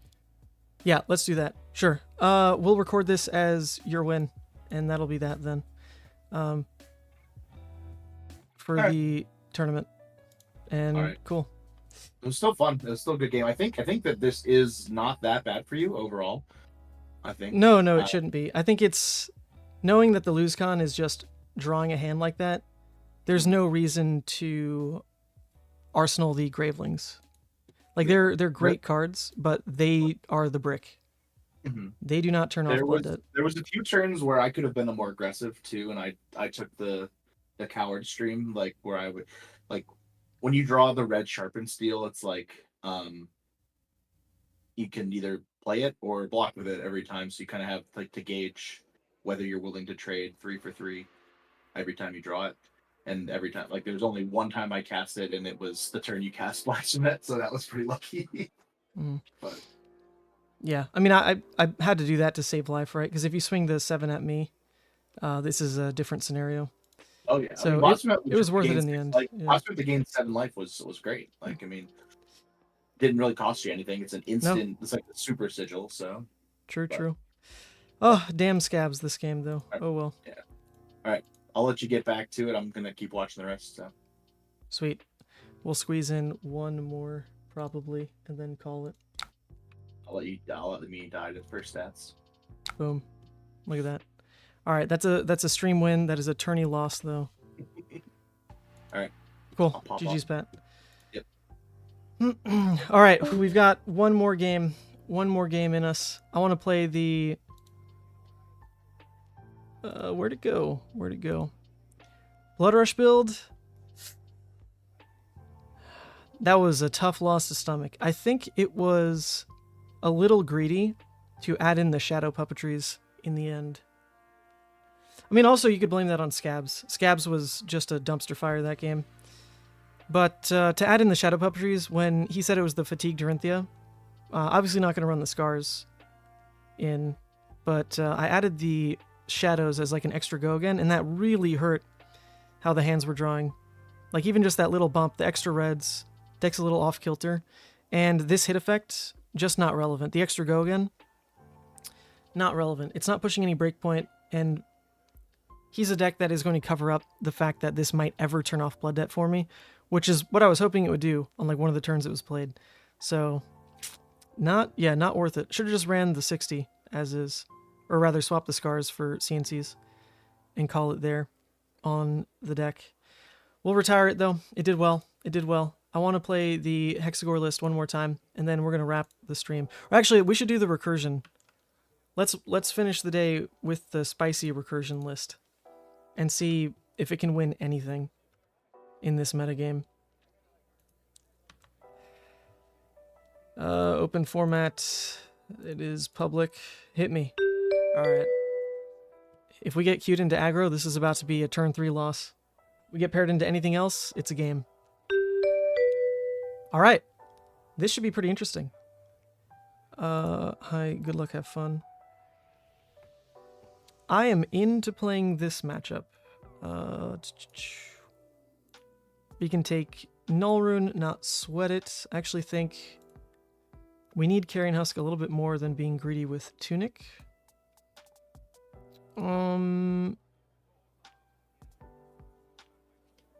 Last time I played against Vynnset... Or no, it wasn't even against Vynnset. It was Arachne. I kept in the Dimensional. I think against Vynnset, I can't go for the greedy plays with Ebon and Tunic. This is just going to be too much value on the block. So we're going to cut the Dimensional, add back in... I mean, we're never rolling for Ghostly. So I guess we just throw in a extra 6. Extra 6, 3 block. In that case, it should be a CNC, not this guy. Or it could be an extra blue just to pitch into Rune Chance, but it will never be more than a blue. Let's add the CNC. Okay. Let's ship it.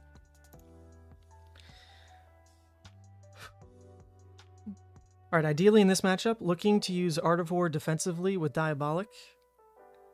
Try to get good value of pitching into the floating off of an Artivore. Diabolic then blocking for 6 can just be nuts. Nuts, nuts, nuts. The problem is, this deck is so slow. Probably going to have hands like this for a while, where we need to find a recursion piece or the deck does nothing. But Hellhammer Gaming, we're going to do it all. We got Claws in for like 10 hours. Hexagore, Hellhammer.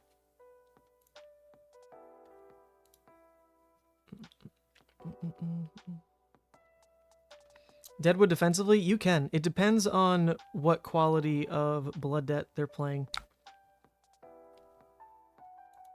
We don't really mind either one of these in Arsenal, so we're just going to ship it. Unworldly? A little bit better, honestly. A little bit better. Because worst case, this can line up with a Shadow Blasphemous to turn off Blood Debt off of 1 blue. Come in 3 card 9. Not good. But if you get the hit off on Shadow Blasphemous, crazy.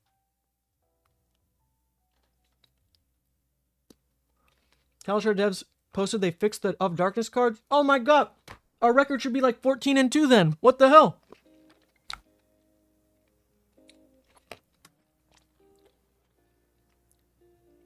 Whoa! Whoa! Calm down, buddy. Oh, man, what a crazy day. I cannot believe it's been 12 hours. A little unreal. A little unreal. Because this will be wrapping. I mean, we hit 12 and I'm done. I'm not pushing it beyond that. Not an insane person.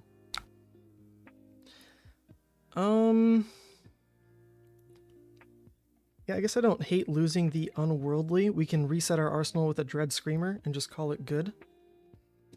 So we're going to let this through.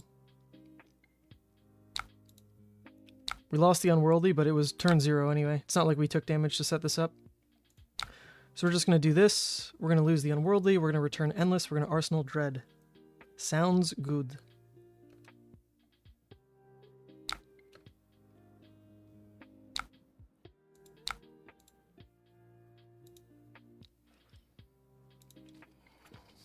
Alright, I like this setup a lot more. The Dread Screamer is much more powerful in Arsenal, obviously, over a yellow Unworldly.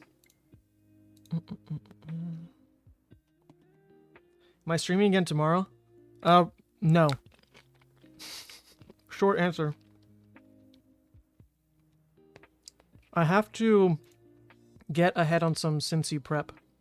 And I'm doing this so I can, like, you know, build some room for myself. I mean, come on, I'm streaming for 12 hours. You want me to be back tomorrow? Let me take a day off. I'll be back Wednesday. No big deal. No big deal. Okay, here we go. How do we get this out of hand, though? Pretty rough. Can't block with it, so in theory, we just need to kind of launch it. We're only taking 1 blood debt in the process. Doesn't hurt too bad. I mean, we need it in grave, so we'll do what we have to do. This, then, becomes a pretty inefficient block, unfortunately. Because we're tossing 2 reds at it. Ew. Hate to see the Dread Screamer go. Hate to see that one of these wasn't a yellow, so we could at least get full block value out of this, or full value. Because as of now, this is blocking 1. If this was even a blue, it would block 2. Yellow, block 2. Oh well.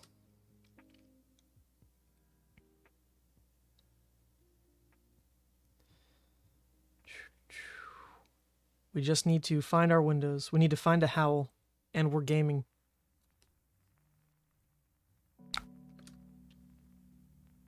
Let's find a howl. Come on. After this, we take no more blood debt. We are definitely playing into all of our go-agains, all of our banish from graveyard effects. Deep-rooted is enough. It's not the perfect loop, but it's good enough. Because now any go-again is going to let us just recast the deep-rooted. So, in theory, this card hand, this like 3-card hand of Dread and Arsenal, a yellow and a blue, we can just throw for 12. Not a big deal. Are they going to reduce to Rune Chant? Probably. Nice opponent. Okay, well, we didn't draw resources, so that sucks. We are into the block 6 Shadow of Blasmaphet. Try to hit, then banish Howl game plan. Seems really solid. Seems incredibly solid. Maybe they banish the Howl for us off of the Widespread Ruin. I'd allow it. If they pummel for whatever reason, then I'm just going to Hellhammer, I guess. Hit. Nope.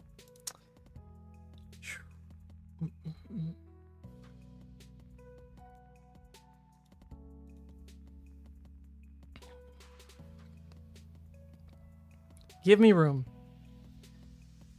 Take a bit of a Vynnset turn for me. Why wouldn't you? We had our own clunky turns, Vynnset. It's only fair you give me one back.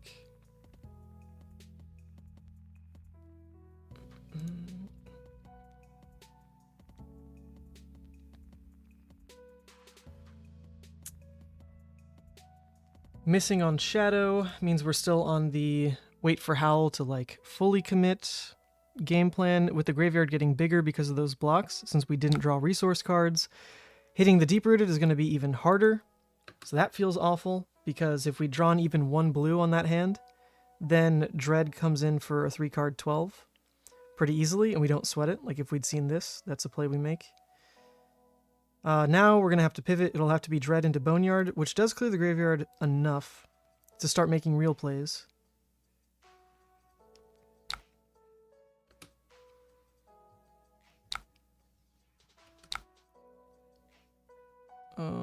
Sure. I mean, there is still a chance that they banish our Howls off this, which I'd love it if they do. We're just going to give them this. We take another 3 down to 23. Our turn is 12. Arsenal Artivore. Hey, they did it! They banished our Howl. Good job, opponent. Thank you. Thank you. Thank you very much. We don't want it this turn. We want to reset the yard so we get the guaranteed value out of it. So we're going to push for 6 banishes and then try to fully banish the graveyard and come back into the game. It is possible. Artivore in Arsenal is a pretty big boon to that game plan. We still have our Husk, Scowling. We have all our equipment up. We can even look to use the Artivore on defense, like I mentioned, with Diabolic. There we go. We've got everything set for us here. We need one more big push on the graveyard reset. Like another banish 6 turn would be nice, which Artivore can enable.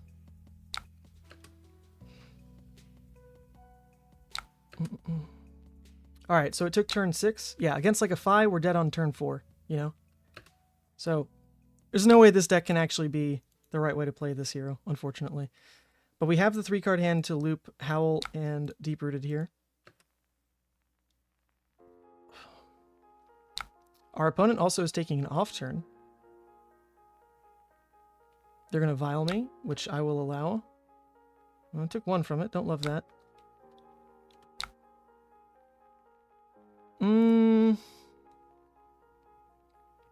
So we changed the game plan now. Since we didn't need to burn Hungering, I obviously want to throw it. So let's lead with Art of War. Pitching the Recursion, banishing the Deadwood Rumbler, just get the non-block out of the deck here. Say go again, banish. Get this gone. We drew good resource cards. So now in theory we can Howl. Let's see. We are going to Howl, then we are going to pitch for Hungering, and then pitch for Deep-Rooted and Arsenal a yellow. If we banish the Howl, then I'm not going to bother arsenaling the yellow, I don't think. Might as well just launch it. Could be okay. Let's do it. Actually, let's throw the Deep-Rooted first. I don't know why I didn't say that, but yeah, Deep-Rooted first makes a lot more sense. I think these yellows are fine for Arsenal. No reason to want to reloop the Howl right now. Both of these are actually the Deep-Rooted Evil loop. So keeping the Unworldly Bellow Arsenal, pretty good, honestly. Our opponent's taking a blockout turn, so I guess that would be the difference, is if we had hit the Howl, then we might as well go ahead and launch it, because our opponent's not going to be doing much. Let's take the Unworldly and Arsenal, I'm pretty sure. We hit both our recursion pieces. Pretty lucky, pretty lucky.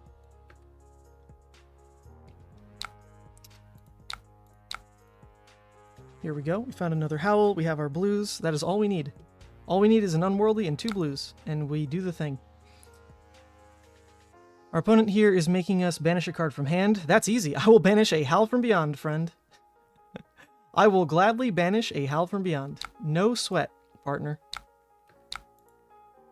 That's pretty funny. Like, it just lines up. It is perfect. This list wants to flip to Redeemed anyway, but we're going to go ahead and get Husk value because it blocks the full 6, and we're at a point where enough rune chance might kind of mess up that plan. We want to banish the Howl here. Goodbye. We are then going to, reset a Howl before the Unworldly banish. And we're getting the loop going. Isn't this cute? Isn't this cute? We are going to have 3 misses, though, because the Unworldly Art of War Howl. Ooh.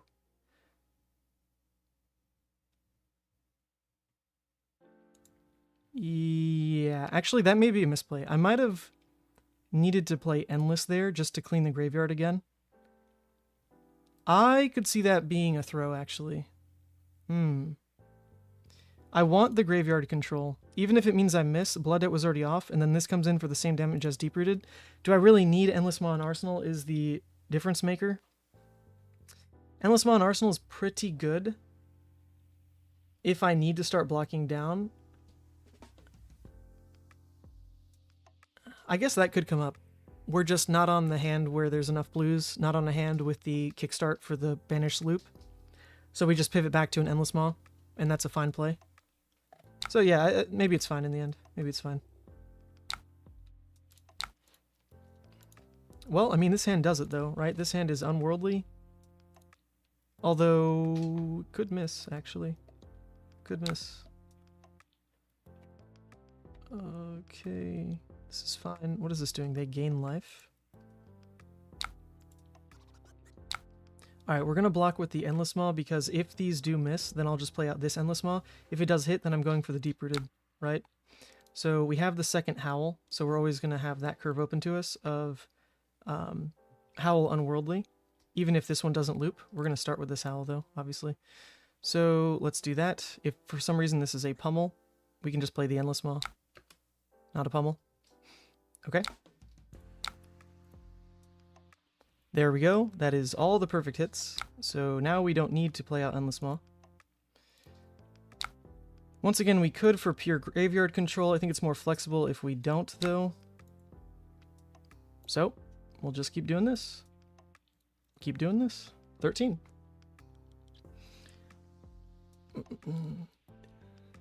Any thoughts on if this deck with Levia Redeemed Consumed will be competitive? Which one? The one I was playing all day, or this one? This one is not competitive, but I really enjoy it. I find this one more challenging to play.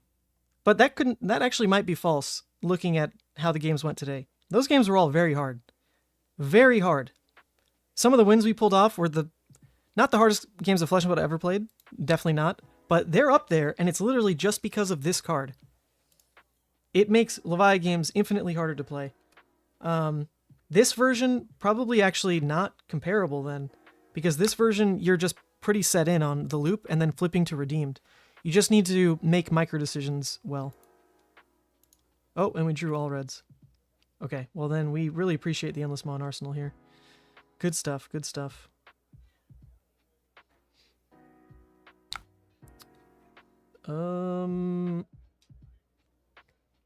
Okay. I wish we could do more with this hand, but it's just not in the cards. I don't want to give him the rune chant though, so maybe I just block and make it a 2-card 7. I honestly could see that. Block, make it a 2-card 7. We could also go for the... No, there's no reason to redeemed into consumed. I'd be losing life, so that's not worth setting up yet, but I think we'll at least 2-card 7. Yeah. Here we go.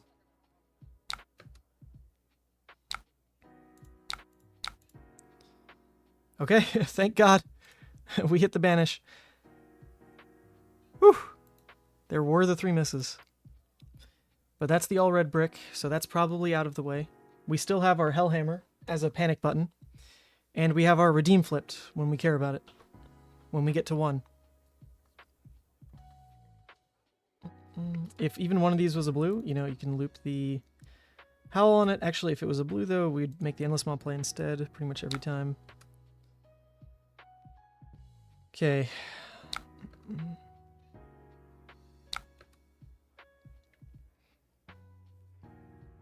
Our opponent is staying at a life threshold where we don't really demand blocks out of them for another turn. So that's a little annoying. We can't force them to block. We're going to get him off Arsenal and off Rune Chance here.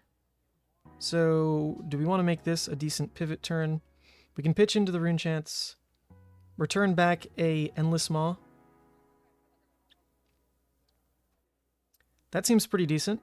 Pretty decent. Don't let him get the life gain here. We don't need all these cards in hand anyway.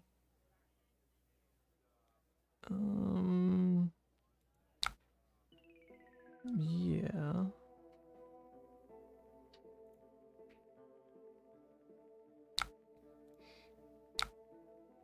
Coming in for 5, we want to block here and here. So we want to make this our 2-card 9 actually, over using the Endless Maw right now, because we're pretty free to cast out Howl for not much of a punish. There's only the 2 misses in the yard right now. So we can get the 9 value here, and then if we need to do another 2-card 9, this one... yeah, doesn't need Howl for it. There we go. So you can see we're starting to kind of squeeze out the late game. Our damage when we trade is just really good. And in theory, our opponent starts to taper off. Okay. Alright, so this one... If we want to save our arsenal, then it's pitching the blues in. It's then blocking 6 with the Boneyard and the Scowling. This could also just be save the equipment, and this is the Hellhammer turn. I actually like that quite a bit. Let's just do this. This is the Hellhammer turn. Oh, it's buffed by 9, so we still have to use the equipment. So we can just do this. Our turn is just Hellhammer.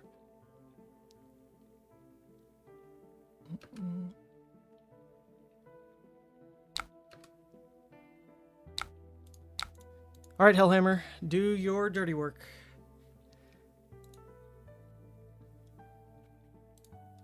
I want to protect the Endless.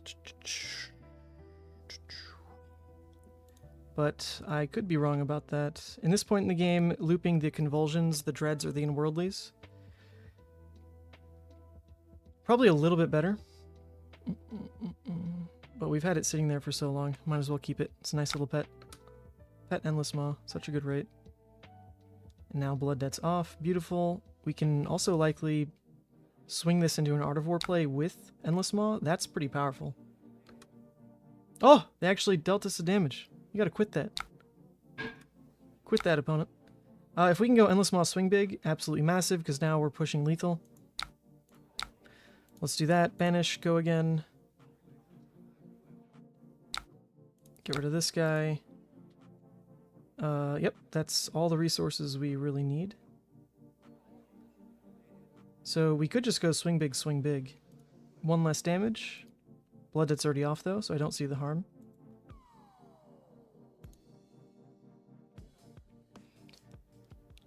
Pretty good.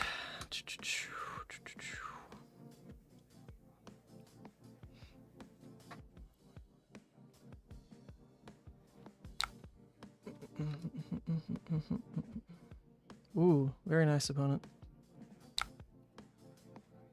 We're gonna slam him for another 8 though.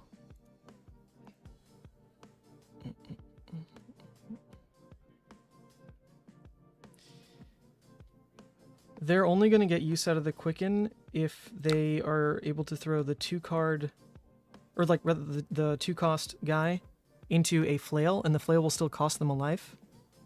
Otherwise, they'd have to use Tunic for like a 1-cost attack. I don't even know if that's possible in their list. They seem to just be doing one thing every turn. Oh, they play a Sigil. Pretty good. Pretty good.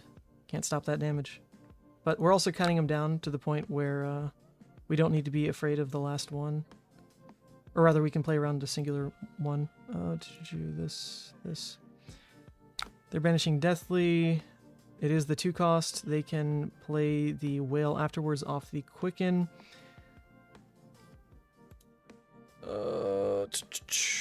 Do we care? We're once again looking at a hand that can try to push for Endless Maw go again. Although that's not super necessary. We can take all this damage and go for the Redeem flip on after the Endless Maw. That could be cool.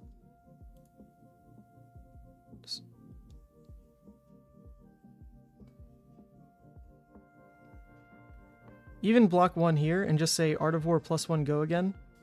We go swing big into flip to redeemed. That's possible. On a 3-card hand, I think I still rather saying banish, because then maybe we present enough damage for it to work a little differently.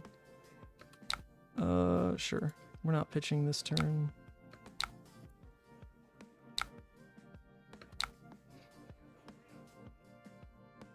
Four, we can go to exactly 1 and then flip to redeemed. So I think we'll just do that. Seems good. I'm not missing something, right? This can't deal an extra damage. This isn't going to make a rune chant when they close the chain.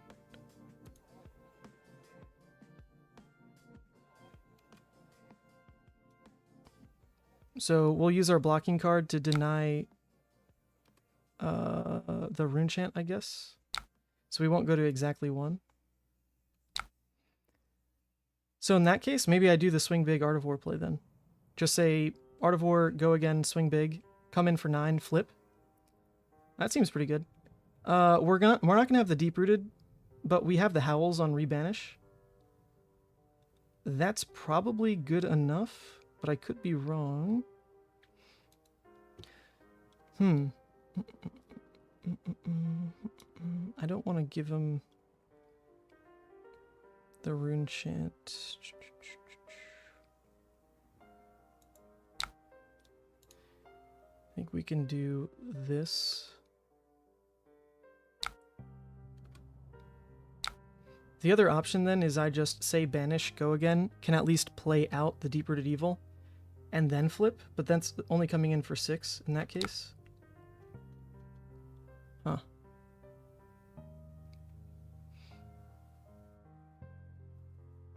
Can I close the game on 2 Howl alone? No Deep-Rooted? That is a question I have not asked myself ever. I'm a little